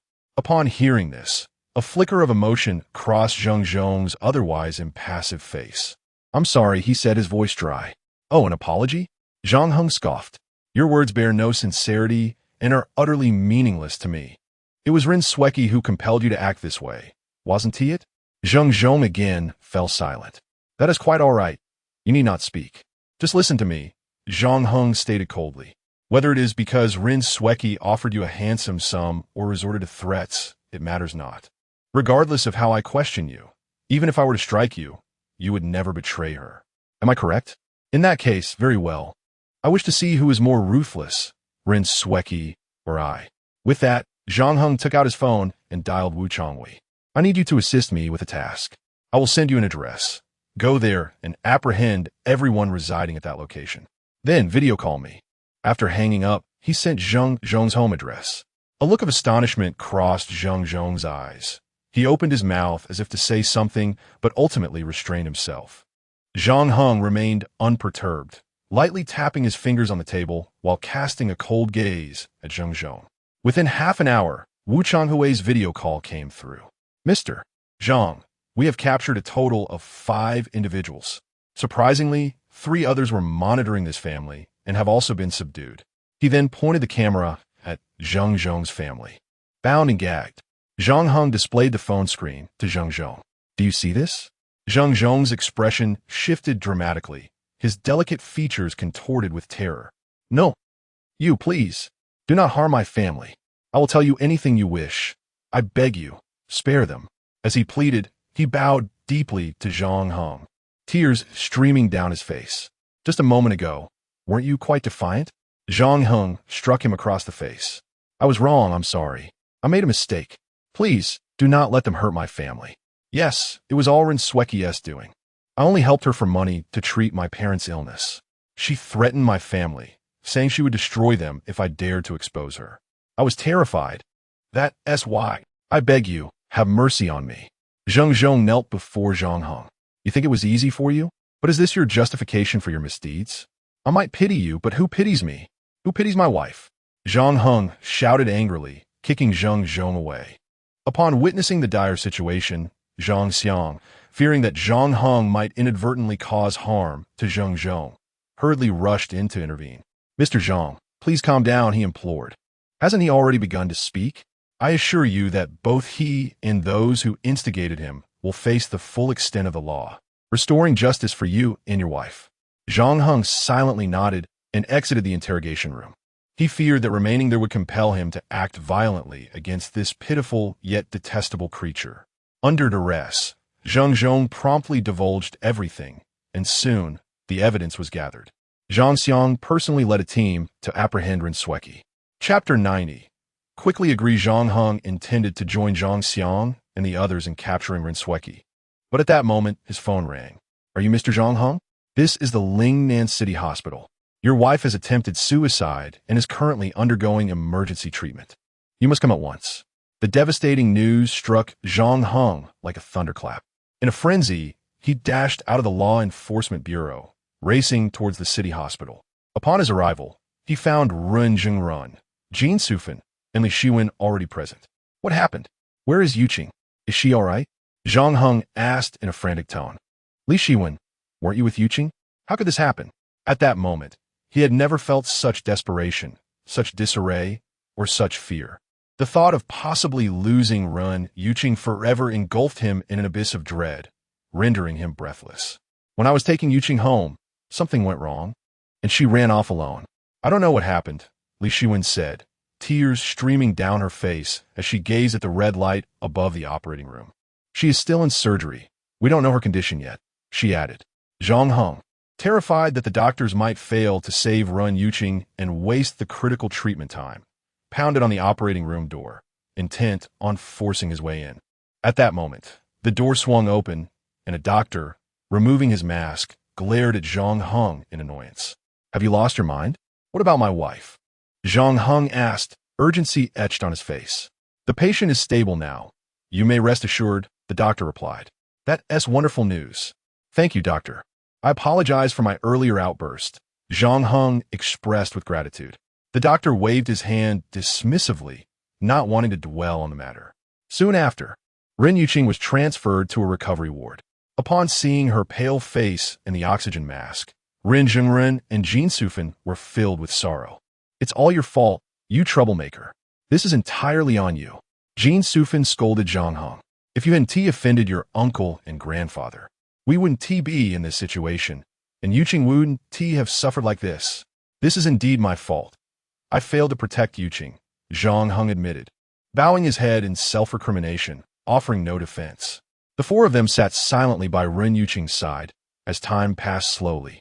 Finally, Ren Yuqing opened her eyes. Yuqing, how do you feel? They all gathered around her. I'm fine, Ren Yuqing replied, shaking her head weakly. Anin, where is Anin? She is at the Tai Hall, taking care of herself. She is doing well, Zhang Heng spoke, unable to hold back his tears any longer. You foolish woman. Why did you do this? If you were gone, how would I live? He lamented. Ren Yuqing was taken aback. In their more than 7 years of marriage, Zhang Heng had never expressed his feelings so openly. Seeing him in tears brought a faint smile to Ren Yuqing's lips.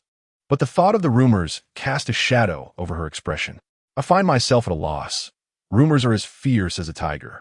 If I do not resort to this method to vindicate myself, you, my daughter, and our parents will forever be scorned. Zhang Heng shook his head vigorously. That cannot be. The police have already apprehended the puppet master behind this. They are now pursuing Ren Sweki. Soon, your reputation will be restored. He continued from now on. No matter what challenges arise, you must never engage in such foolishness again. Do you understand? Suddenly, the sound of a door opening echoed from behind. Yuqing, how are you holding up? Grandfather heard about your predicament and came specifically to check on you. It was none other than old Master Ren, accompanied by the eldest and fourth members of the Ren family.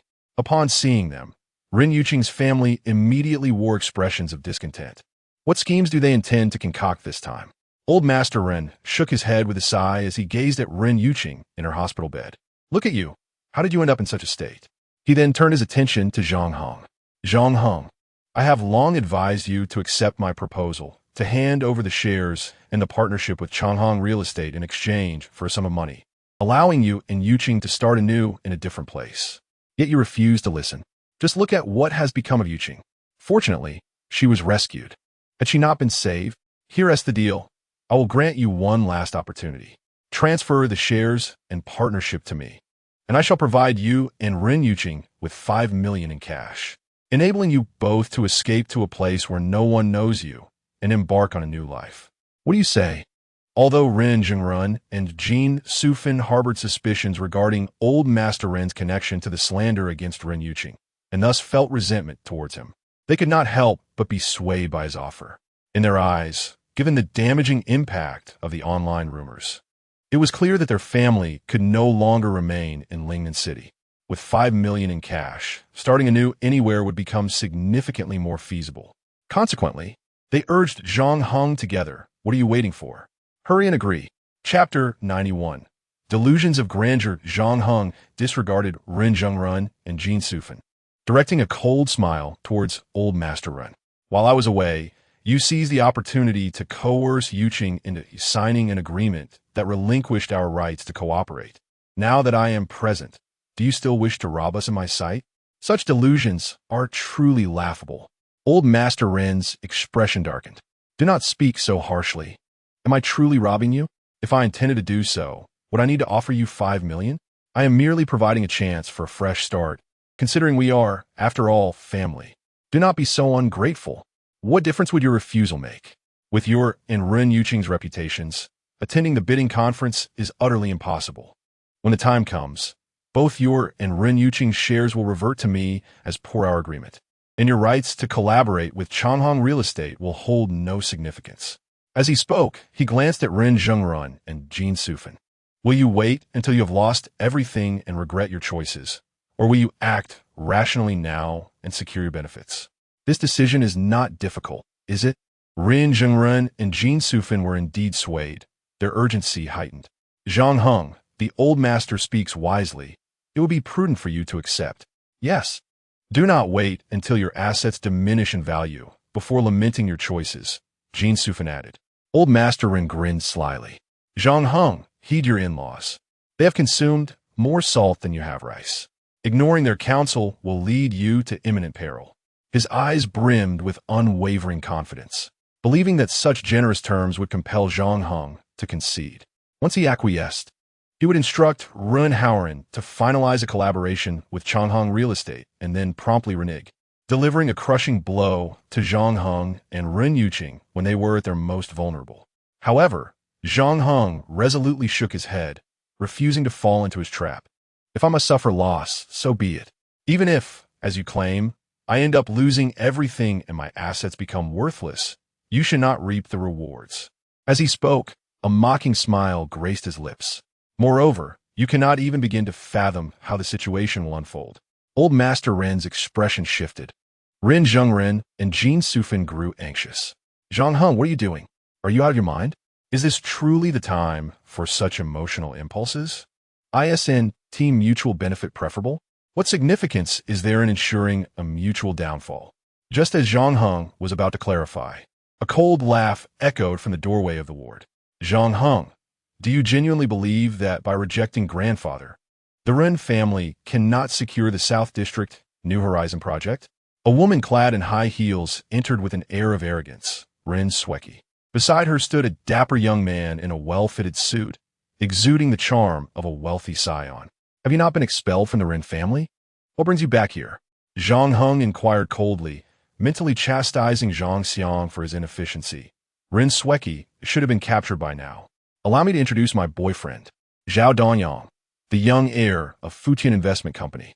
Ren Sweki proudly presented this fact, recounting how they fell in love at first sight in a bar last night, leading to a passionate night that swiftly bonded them as a couple. With a provocative glance, she surveyed Ren Yuqing and her family, her gaze lingering on Zhang Heng's face. Dongyang has already pledged to leverage his family's connections to assist me in securing the South District's new vision project for the Ren family. Once I achieve this significant feat for them, I shall be welcomed back into the Ren household. As for you, well, I suggest you obediently accept Grandpa's terms.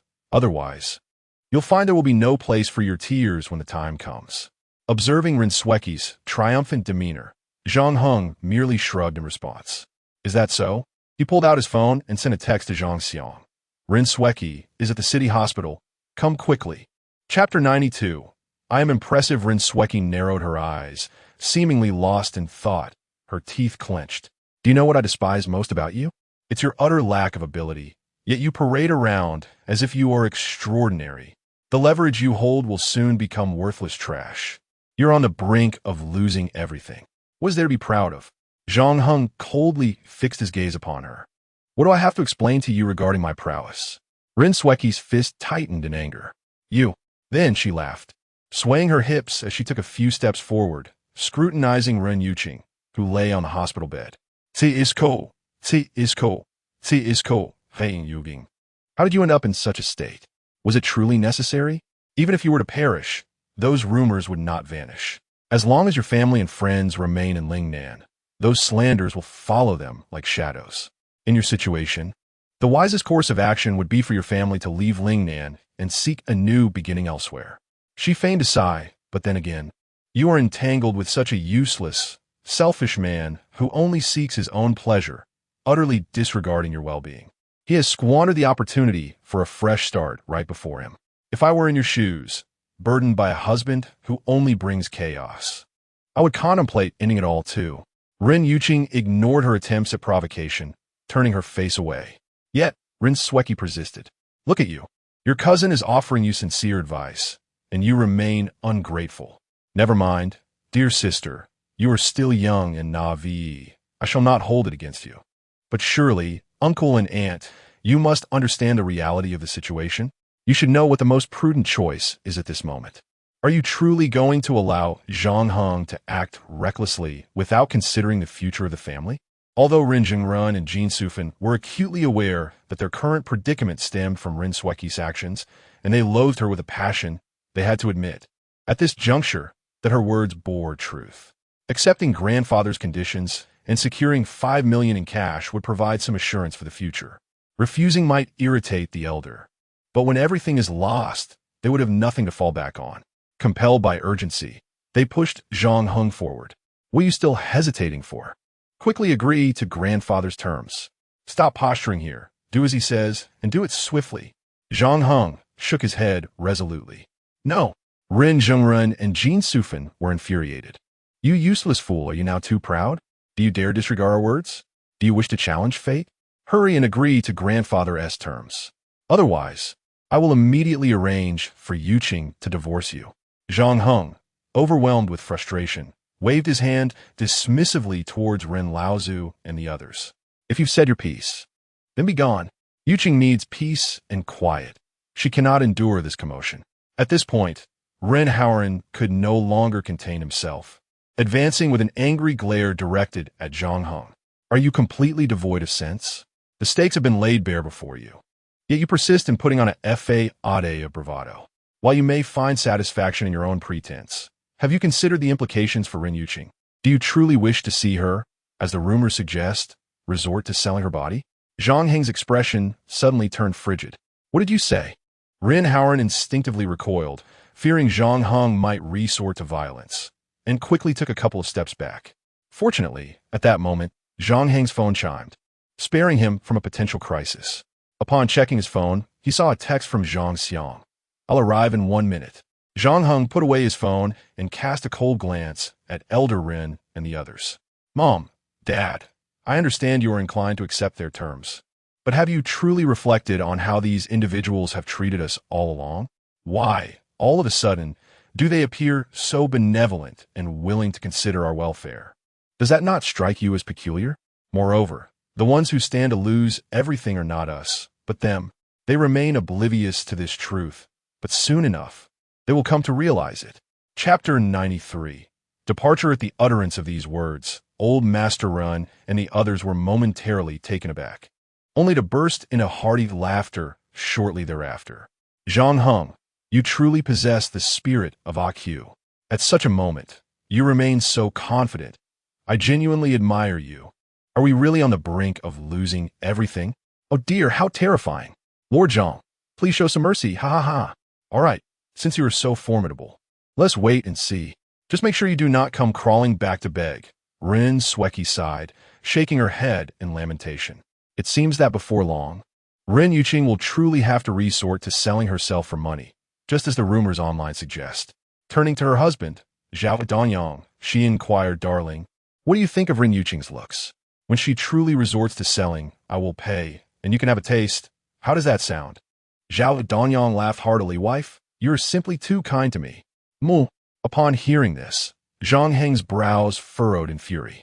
You shameless wretch, he bellowed, rushing forward to slap Rin Sweki across the face. She cried out in pain, sent flying backward. Zhao Danyang, infuriated, shouted, You're courting death, and swung his fist toward Zhang Heng's face. With a swift motion, Zhang Heng seized his wrist. A pretty face, but utterly useless, he retorted, twisting it downwards until Zhao Danyang fell to his knees in agony. Zhang Heng then delivered a swift kick to Zhao Donyang's chest, sending him sprawling backward. The members of the Ren family were aghast, their voices rising in outrage. Zhang Heng, how dare you? Do you not know who Zhao Xiao is? Zhang Heng clapped his hands, coldly declaring, I did strike him, so what? I will spare no one who dares to insult my wife. Hearing such commanding words, Ren Yuqing felt a wave of sweetness in her heart. With a man who wholeheartedly loved and protected her, what did it matter if they had to endure hardships together? Even Li Shiwen, who had always held a deep-seated prejudice against Zhang Heng, as well as Ren Zhengren and Jin Sufan, began to realize that although he may have his flaws, his character was undeniably steadfast, and he truly loved Ren Yuqing. You despicable coward, I will kill you. I swear I will. Ren Sweki screeched, rising from the ground and touching her swollen face. Kill me? You may not have that opportunity, Zhang Heng sneered. Do you really think that your slanderous schemes against Yuqing online will go unnoticed by the authorities? Do you believe that by bribing Zheng Zhong and threatening his family, he'll not betray you? The first statement had been tolerable, but upon hearing the latter, Ren Sweki's face paled in horror. Zheng Zhong, how could he possibly know about him? She thought, her heart plummeting into an abyss of despair. Zhang Heng then cast a cold glance at Old Master Run and the others. Did you think that Ren Sweki's vile schemes would keep Yuqing and me from rising up in defiance, rendering us helpless before your whims? Huh. Soon you will realize the error of your ways and understand who truly occupies the butcheress block and who is the meat. As Zhang Heng's words echoed, a cacophony of footsteps approached, culminating in the door to the infirmary being forcefully kicked open. Zhang Xiang led a contingent of individuals, entering in a disciplined formation. Do not move, he bellowed. Which one of you is Ren Sweki? Step forward. Upon witnessing this scene, the members of the Ren family were struck with panic. Was it not said that the hacker could hold out for at least a week, and even if apprehended, would never betray Sweki? How could this be? Almost instinctively, their gazes turned towards Ren Sweki. Zhang Xiang promptly pointed at her. You're suspected of inciting others to spread falsehoods online, resulting in severe harm to the victim and causing a profoundly negative societal impact. You are hereby formally arrested. With a decisive gesture, he commanded, take her away. Two enforcers stepped forward immediately, restraining Ren Sweki with handcuffs. You have the right to remain silent. Anything you say may be used as evidence against you in court. Chapter 94. The price of imprisonment. Upon witnessing the scene, Ren Sweki felt as though all her strength had been drained from her, her complexion paling and her limbs weakening. She forgot to protest or struggle, allowing herself to be handcuffed and taken away. As Ren Sweki was escorted by the enforcers, Old Master Ren was the first to panic. The plan devised by Ren Sweki had received his approval. If she implicated him, he too would likely bear legal consequences. He hurried forward. Wait a moment, gentlemen. You must be mistaken. My granddaughter is certainly not a criminal. Zhang Xiang furrowed his brow. Do you think we would apprehend someone without evidence? Step aside and do not obstruct law enforcement. He turned a nod at Zhang Heng and Ren Yuqing. Rest assured, we will provide both of you with a fair explanation as soon as possible. A large group hurriedly departed with Ren Sweki in tow. Feeling quite anxious now, are we? Zhang Heng coldly fixed his gaze on Old Master Ren. What is the matter? Is it because this incident was a conspiracy between you and Ren Sweki? Are you worried she might turn you in, leading you to share her fate? Old Master Ren's eyes widened in shock. Zhang Heng, do not slander me. Zhang Heng scoffed dismissively. Did I hit the nail on the head? You seem rather agitated. He glanced at the other members of the Ren family, noting the fear etched on each face. Just moments ago, they had been so confident, so arrogant. What had caused their demeanor to shift so drastically? Zhang Heng taunted. No one has anything to say. I wonder what thoughts occupy your minds. With a wave of his hand, he dismissed them once more. Be gone. Don't linger here and offend our eyes. This time, no one dared to remain, each hastily retreating as if fleeing a plague. Only Zhao Danyang, before leaving, cast a fierce glare at Zhang Heng, as if intending to etch his features into memory. Just you wait. Our affair is far from over. Zhang Heng remained unfazed. I'm always ready for a game. He then slammed the door shut. Mom, Dad, you don't blame me for not agreeing to Ren Kong's terms, do you? Zhang Heng inquired. Of course not. We thought this matter was beyond the police's capability, they replied. It's wonderful that the police have solved the case so quickly. Yuqing, your reputation will soon be restored, and our family will regain its standing. Rin Zhongrun and Jin Sufan rejoiced. Rin Yuqing felt a great weight lift from her heart. My dear, you stay here and recuperate. I will go to the Law Enforcement Bureau to assist with their work. Striving to ensure that Rin Sweki and the others receive the punishment they deserve, Zhang Heng declared before hastily exiting the hospital. At the Law Enforcement Bureau, in Zhang Xiang's office, Zhang Heng inquired, is Rin Sweki currently being interrogated? Yes, Zhang Xiang affirmed, offering Zhang Heng a cup of tea. According to the law, what is the maximum sentence for Rin Sweki's actions? Zhang Heng asked again. Well, Zhang Xiang pondered for a moment before recalling. According to the latest regulations, if Rin Sweki's actions lead to the most severe consequences, she could face a maximum sentence of 7 years. Only 7 years? Zhang Heng raised an eyebrow. Rin Sweki nearly caused Rin Yuqing's demise. For Zhang Heng, serving a mere 7 years in prison is far too lenient a consequence for her actions. Lost in thought, Zhang Heng suddenly conceived a more astute plan. Director Zhang, I wish to speak with Zheng Zhong in private. No problem, I will arrange it immediately. 10 minutes later, in a secluded room, Zhang Heng sat across from Zheng Zhong. I need you to accomplish a task for me. If you succeed, not only will you retain the money Rin Sweki gave you, but you will also avoid the perils of imprisonment. Upon hearing this, a spark ignited in Zheng Zhong's eyes. He nodded eagerly, akin to a chick pecking a grain. Please, tell me what you need. I will do whatever it takes. Chapter 95. The arrival of nightmares. What I ask of you is quite simple, Zhang Heng declared. I implore you to employ all your skills to ensure that my wife experiences everything she has endured, magnified twofold. Zheng Zhong, taken aback by his words, nodded solemnly. Very well. Zhang Heng rose to his feet. So, you truly will cease to trouble me? Zheng Zhong inquired. There is one more matter. Having done this, I shall naturally no longer seek your interference. Before Zheng Zhong could finish his sentence, Zhang Heng suddenly grasped his left hand and delivered a powerful punch.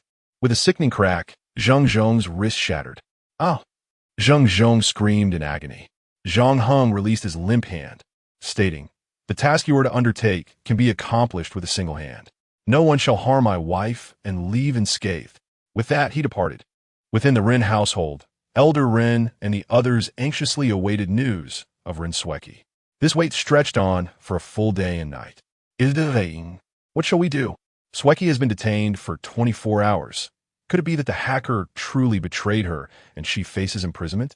The eldest son of the Rin family expressed his concern. He was not afraid of being betrayed by his own daughter. He trusted that she would not abandon him, but he dreaded the thought of her being incarcerated. Elder Rin remained stoic, silent as a statue. When questioned by his eldest son, he merely replied that he would seek someone to inquire about the situation. Just then, a familiar voice rang out from outside. I have returned. The family perked up, recognizing Rin Sweki's voice, and they all rose to greet her. Sweki, you're back. Are you unharmed? I am fine. Rin Sweki beamed with pride. Zheng Zhong ultimately feared me. Although that spineless fool discovered that I had manipulated Zheng Zhong by threatening his family, he still could not bring himself to betray me. Splendid. Splendid. Everyone breathed a sigh of relief. Suddenly, the eldest son's wife shrieked in alarm. What do you mean everything is fine? This is terrible. Look. Look with anger etched across her face. She thrust her phone forward. The family's expressions shifted dramatically upon seeing the screen. After 24 hours, the police had effectively quelled the rumors surrounding Rin Yuqing. Yet now, new slanders about Rin Sweki had emerged. This time, the affronts were even more egregious. Numerous photos of Rin Sweki had been altered, and a plethora of videos utilizing AI face-swapping technology had been produced, alongside a multitude of fabricated narratives that appeared disturbingly authentic. Furthermore, the velocity and reach of this dissemination far surpassed that of the previous rumors about Rin Yuqing. It must be Zhang Heng. It is undoubtedly his doing. The eldest son's wife exclaimed. That wretched man. He could have condemned Sweki, yet he chose not to. Instead, he aims to obliterate her in this manner. The members of the Rin family, filled with righteous indignation, erupted in furious denunciations of Zhang Heng. However, their mood quickly shifted from cursing Zhang Heng to surprise, as several vehicles soon came to a halt at the entrance. From the cars emerged 7 or 8 burly men, each exuding an intimidating presence. "Is this the private club of Sweki?" One of the men, sporting a buzz cut, boisterously inquired. Upon spotting Rin Sweki, his eyes lit up with recognition. "Indeed, it's you. I saw your post online, claiming your skills are exceptional and that you enjoy entertaining crowd. Well, I brought my brothers along to support you. Now, where's the room?" Rin Sweki's expression shifted dramatically, a blend of anger and fear causing her to take a step back. "I do not engage in such activities." The buzzcut man glared at her in response. "Are you looking down on us? Although my brothers may appear rough around the edges, our wallets are certainly not lacking. Surely, you wouldn't want to turn away our patronage. Prepare the room for us at once. I've traveled a long distance with my friends, and whether you wish to entertain us or not, you shall." Chapter 96. Only Zhang Heng can help upon seeing the fierce group of individuals. Rin Sweki was immediately filled with trepidation and instinctively retreated behind her elder brother, the head of the Rin family. "Father, what shall we do?" The head of the Rin family stepped forward to clarify the situation. "Gentlemen, this is a private residence, a home for residents. It is truly not a place for revelry. The stories you've encountered online are nothing but malicious fabrications. Our daughter is certainly not that kind of person." Before he could complete his sentence, a burly man with a buzz cut interrupted with a wave of his hand. "What nonsense about rumors? There are dozens, even hundreds of explicit photos. If you claim the photos are fake, fine. How about the videos? Those cannot be fabricated, can they? We have those too. What do you have to say now? It seems you disregard us, refusing our company. Is that it?" His agitation incited the 6 companions nearby, each of them rolling up their sleeves in preparation for a confrontation. "We came here to enjoy ourselves, yet you disrespect us? You lot think you're something special, huh? This is the first time I've been looked down upon while out for a good time. I'll make sure to demolish your shabby establishment today. Enough with the excuses. Hurry up and prepare a room for us. Today, your place is as precious as diamonds, and I intend to sample its delights. Otherwise, there will be consequences." The members of the Rin family, filled with rage, cursed Zhang Heng's ancestors. Realizing the situation was spiraling out of control, they reluctantly decided to call the police. The buzz-cut man, witnessing this, became infuriated. "How dare you call the authorities? Brothers, let us take action." 20 minutes later, when the police finally arrived, the Rin family's residence was in disarray. Individuals were sprawled across the floor, each bearing injuries, while the buzz-cut man and his crew had vanished without a trace. "Curse Zhang Heng. I will flay him alive and strip him of his sinews." The Rin family seethed with resentment. With the assistance of a few law enforcement officers, they managed to tidy up somewhat. The patriarch of the Rin family shut the door and proceeded to the quarters of his eldest son. Given the current predicament, it was clear that their villa would be uninhabitable for the time being. However, it wasn't too long before another group arrived seeking amusement. "Is this the happy abode of Rin Sweki? I've brought company to bolster your business. Hurry up and entertain us." This time, the Rin family had learned their lesson. They refrained from engaging in conflict, merely stating that they required time to prepare. The family discreetly slipped out through the back door, hastily locking it behind them. They hoped that upon arriving at the residence of the 4th son of the Rin family, such disturbances would not recur. To their dismay, the heartless rumormonger had marked even this house. That day, the Rin family felt like rats scurrying through the streets, hiding everywhere, burdened by an overwhelming sense of hatred and frustration. That night, in a modest hotel, the Rin family gathered in a private room for dinner. A bountiful feast was laid out before them, yet no one possessed an appetite.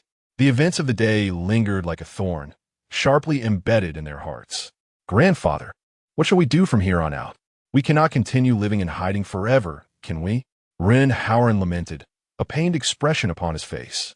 "Indeed, we might as well resign ourselves to the situation. At worst, we could sell our original house and relocate."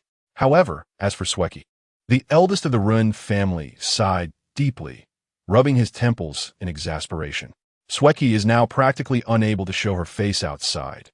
This predicament is unsustainable. Although we have already reported the matter to the authorities, who knows when they will resolve it. Zhang Heng, having learned from the previous incident, is undoubtedly keeping that hacker well hidden, continually setting obstacles for us. How could old Master Yin not be furious? Yet, he finds himself utterly powerless, his face ashen and silent. After a prolonged silence, the fourth son of the Ruin family rose to his feet. I understand that old master, eldest brother, and sister-in-law may not wish to hear this, but the only course of action left is to appeal to Zhang Heng. Chapter 97. My dear husband, I adore you. Ren Jia's fourth son initially believed that once he voiced this suggestion, it would inevitably be met with vehement opposition. To his surprise, however, neither Ren Jia's eldest son nor the venerable elder of the Ren family uttered a word. They too were contemplating the feasibility of this proposal. Despite their deep-seated animosity towards Zhang Heng, the prospect of enduring such a life was unbearably daunting. Should they bow to Zhang Heng, temporarily swallow their pride, and navigate this immediate crisis, only to seek revenge at a later time? After a prolonged silence, the elder of the Run family shook his head. After all, he had already humiliated that fellow several times. If it bore fruit, he would not mind complicating matters for him once more. Yet, no, this time, having acted so resolutely, he certainly would not let them off easily. This matter required a different approach. At that moment, a knock echoed through the room, startling everyone, who thought perhaps someone else had come to stir trouble. When the door swung open to reveal Zhao Dongyang, a collective sigh of relief swept through the group. Dongyang, you're here. Please, take a seat, the elder of the Ren family exclaimed, seeing Zhao Dongyang as a beacon of hope. Dear husband, Ren Sweki, feeling utterly wronged, threw herself into Zhao Dongyang's embrace and wept bitterly. I am furious. That useless Zhang Heng has made it impossible for me to hold my head high. You must help me with this matter.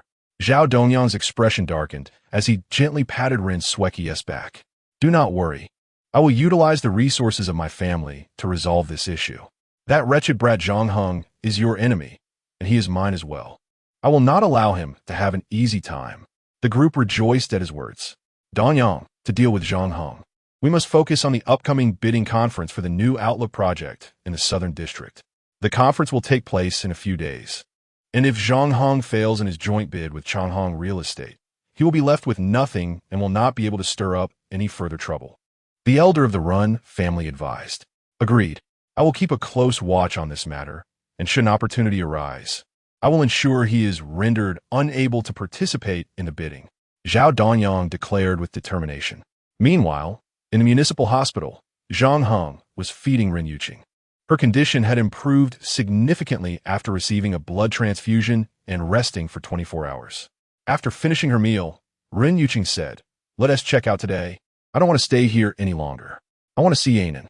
Zhang Heng replied, It's already quite late. We will discharge in the morning. Anan is being well cared for by old Lu. I just visited this afternoon, so there is no need to worry. That night, Zhang Heng stayed by her side at the hospital. The next morning, after breakfast, Lu Yao sent Zhang Heng a text message. Mr. Zhang, everything is ready. Zhang Heng immediately took Ren Yuqing's hand and said, Come with me. I have a surprise for you. Ren Yuqing looked perplexed. What surprise? As they exited the hospital, upon witnessing the scene before her, she gasped and covered her mouth, her beautiful eyes wide with disbelief. Oh my, this!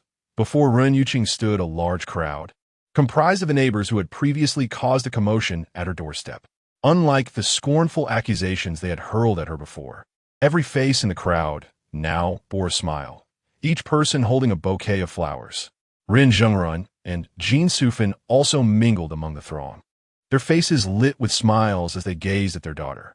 They had come to visit Ren Yuqing in the morning and, upon discovering this surprise orchestrated by Zhang Heng, chose not to inform her in advance.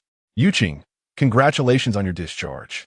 I mistakenly blamed you earlier, and I'm here to offer my sincere apologies, one neighbor said. Yuqing, we were in the wrong. We nearly caused you great harm, and I am truly sorry. I wish you health and happiness in the future. One by one, the crowd presented flowers to Ren Yuqing. Her eyes brimmed with tears as she turned to Zhang Heng. Did you arrange all of this? Zhang Heng smiled and nodded, gesturing towards the front.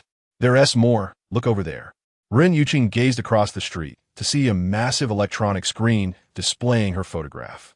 It was a news report released by the Lingnan police declaring Ren Yuqing an upright and principled young woman, stating that all prior rumors circulating online were mere fabrications and slander. And over there, Zhang Heng continued to point. I have rented every available electronic screen in Lingnan. From this day forth, no one shall tarnish your name again. With her hand covering her cherry lips, Ren Yuqing let her tears flow freely. It was difficult to discern whether her tears were of joy from having her reputation restored, from being touched by Zhang Heng's efforts, or perhaps a combination of both. Suddenly, she opened her arms and embraced Zhang Heng tightly. Darling, I love you. Zhang Heng was taken aback. After so many years, he had longed to hear those 3 words, and now his wish had been fulfilled. He held Ren Yuqing tightly, as if he wished to merge her with his very being. I love you too. I've told you before, even if the whole world speaks ill of you, I will whisper sweet nothings to you for a lifetime. With me by your side, you need not fear anything. Ren Yuqing nodded vigorously, her tears flowing even more profusely. The depth of her emotions beyond words. Once her emotions settled, Zhang Heng proceeded with the discharge paperwork. Today, as you leave the hospital, we must celebrate properly. First, let us go see Jingyan, and then I will find a fine restaurant for us to enjoy a grand feast at noon, Zhang Heng suggested. All right, but you must invite 2 more people to join us, Ren Yuqing replied. One is Shiwen, and the other. I want to personally thank the kind soul who saved me when I was in despair. Is that so? Then you go see Jingyan first, and I will seek out your benefactor, Zhang Heng stated. Returning to the hospital, he inquired and fortunately found that the kind person who had brought Ren Yuqing to the hospital had left her name and phone number. Zhang Heng promptly dialed the number. May I speak with Miss Ma Fong? My name is Zhang Heng. Previously, my wife took her own life, and it was you who saved her. I am profoundly grateful to you. We would like to invite you to lunch. May I inquire if you are available? Yes, it is I. I merely acted on the principle that saving a life is more virtuous than constructing a grand pagoda, so there is no need for excessive gratitude. I am quite occupied with work and may not be able to spare time for a meal. My apologies. At that moment, Zhang Heng heard a voice on the other end shouting at Ma Fong. What are you doing? I am currently reprimanding you. Why did you make this call? Your performance this month is the poorest. Do you truly wish to resign? Ma Fong quickly replied, Mr. Zhang, I apologize. I am at work and must hang up now. Zhang Heng inquired, wait, where are you employed? Ma Fong responded, at the sales office of Fonglin Bun. With that, she ended the call. Fonglin Bun's sales office. They sell villas, don't they? Perfect. I am in need of a villa. I shall go there to purchase one, and see if that reprimanding individual dares to act so arrogantly towards a benefactor. With this thought, Zhang Heng hailed a taxi and headed straight for Fonglin Bun. Chapter 98. The most expensive villa before long. Zhang Heng arrived at the sales office of the Fonglin Villa District.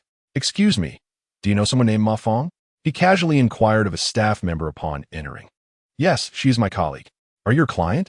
If so, you should hurry over and see her. She's currently in our manager's office. He intends to fire her. If you can assist her in closing a deal at this moment, it might just save her, the staff member replied, evidently well acquainted with Ma Fong and intentionally revealing her current predicament. All right. Zhang Heng nodded and approached the manager's office. Just as he was about to knock on the door, he sensed something amiss. His hearing was far superior to that of an ordinary person.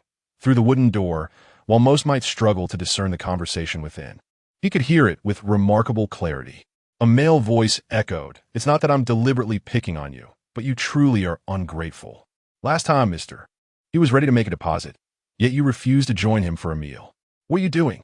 Are you that naive? Ma Fong responded, her voice tinged with distress. Manager Huang, it's not that I don't want to dine with clients.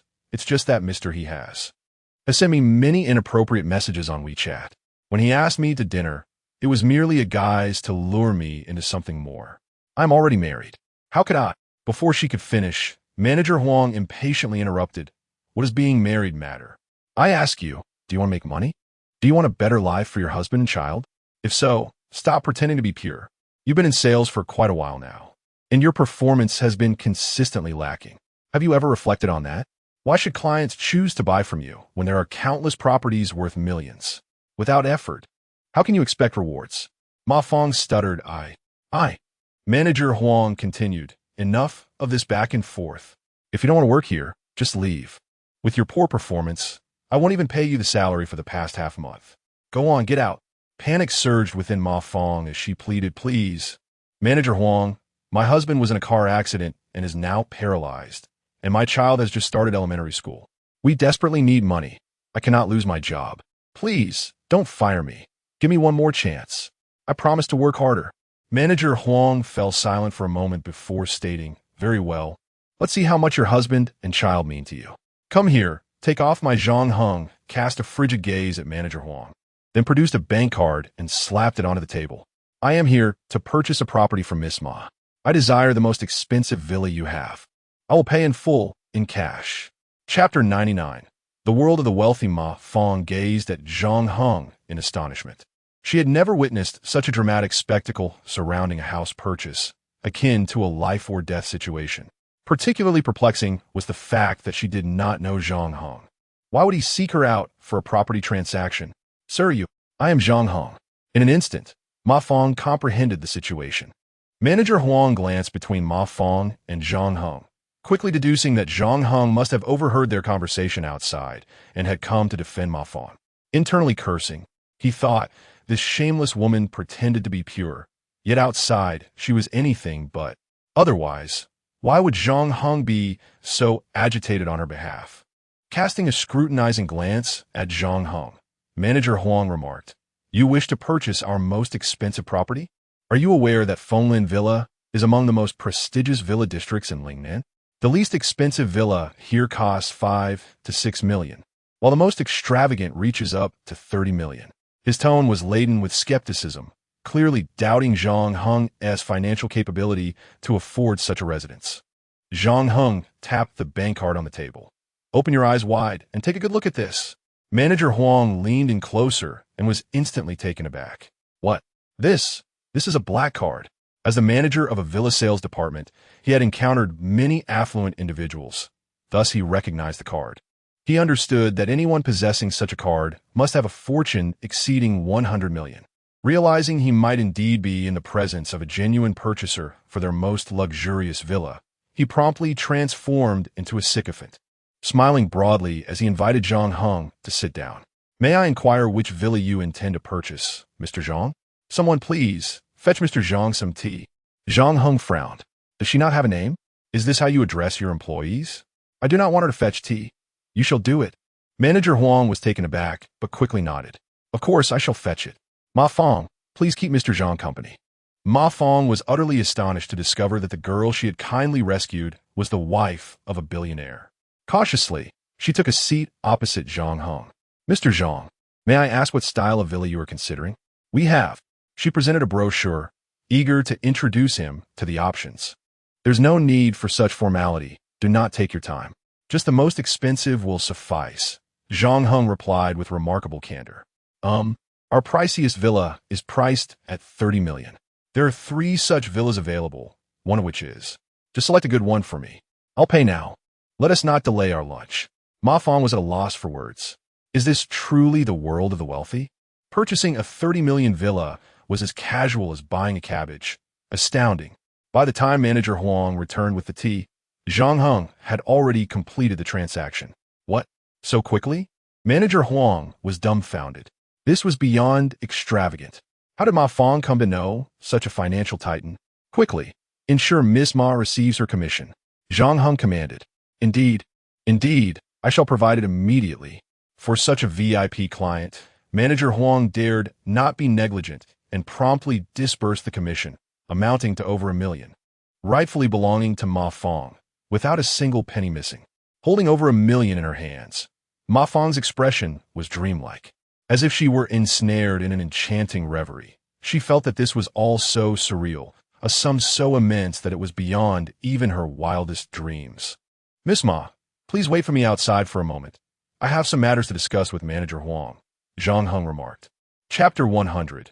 Pain is justified. As Ma Fong stepped out, Zhang Heng underwent a striking transformation. His countenance turned exceptionally cold. observing the ominous atmosphere.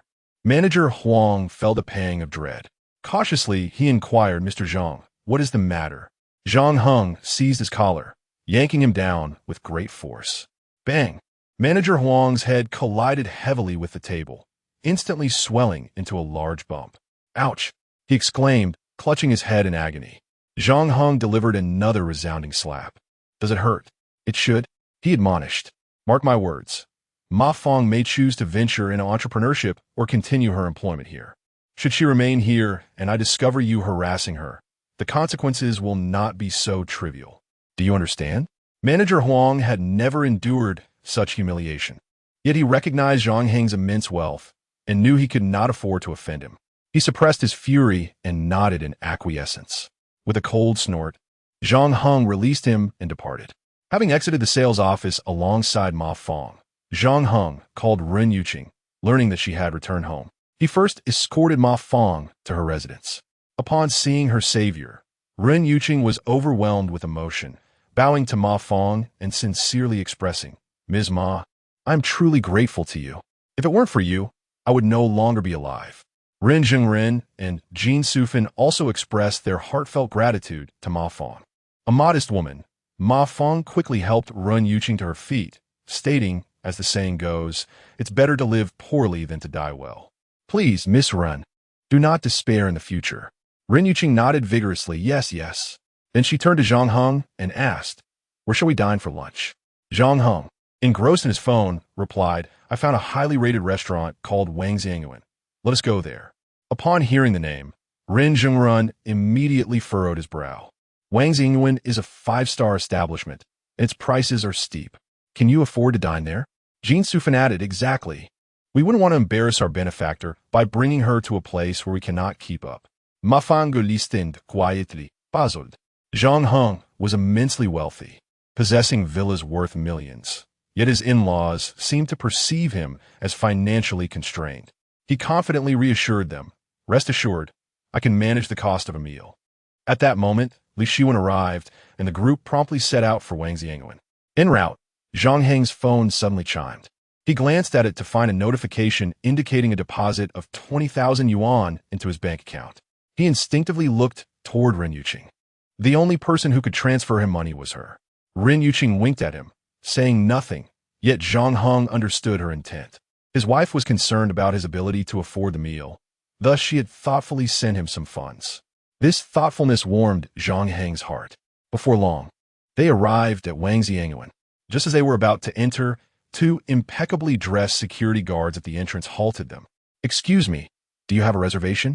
One inquired. No, I apologize, but our establishment is fully booked except for the reserved tables.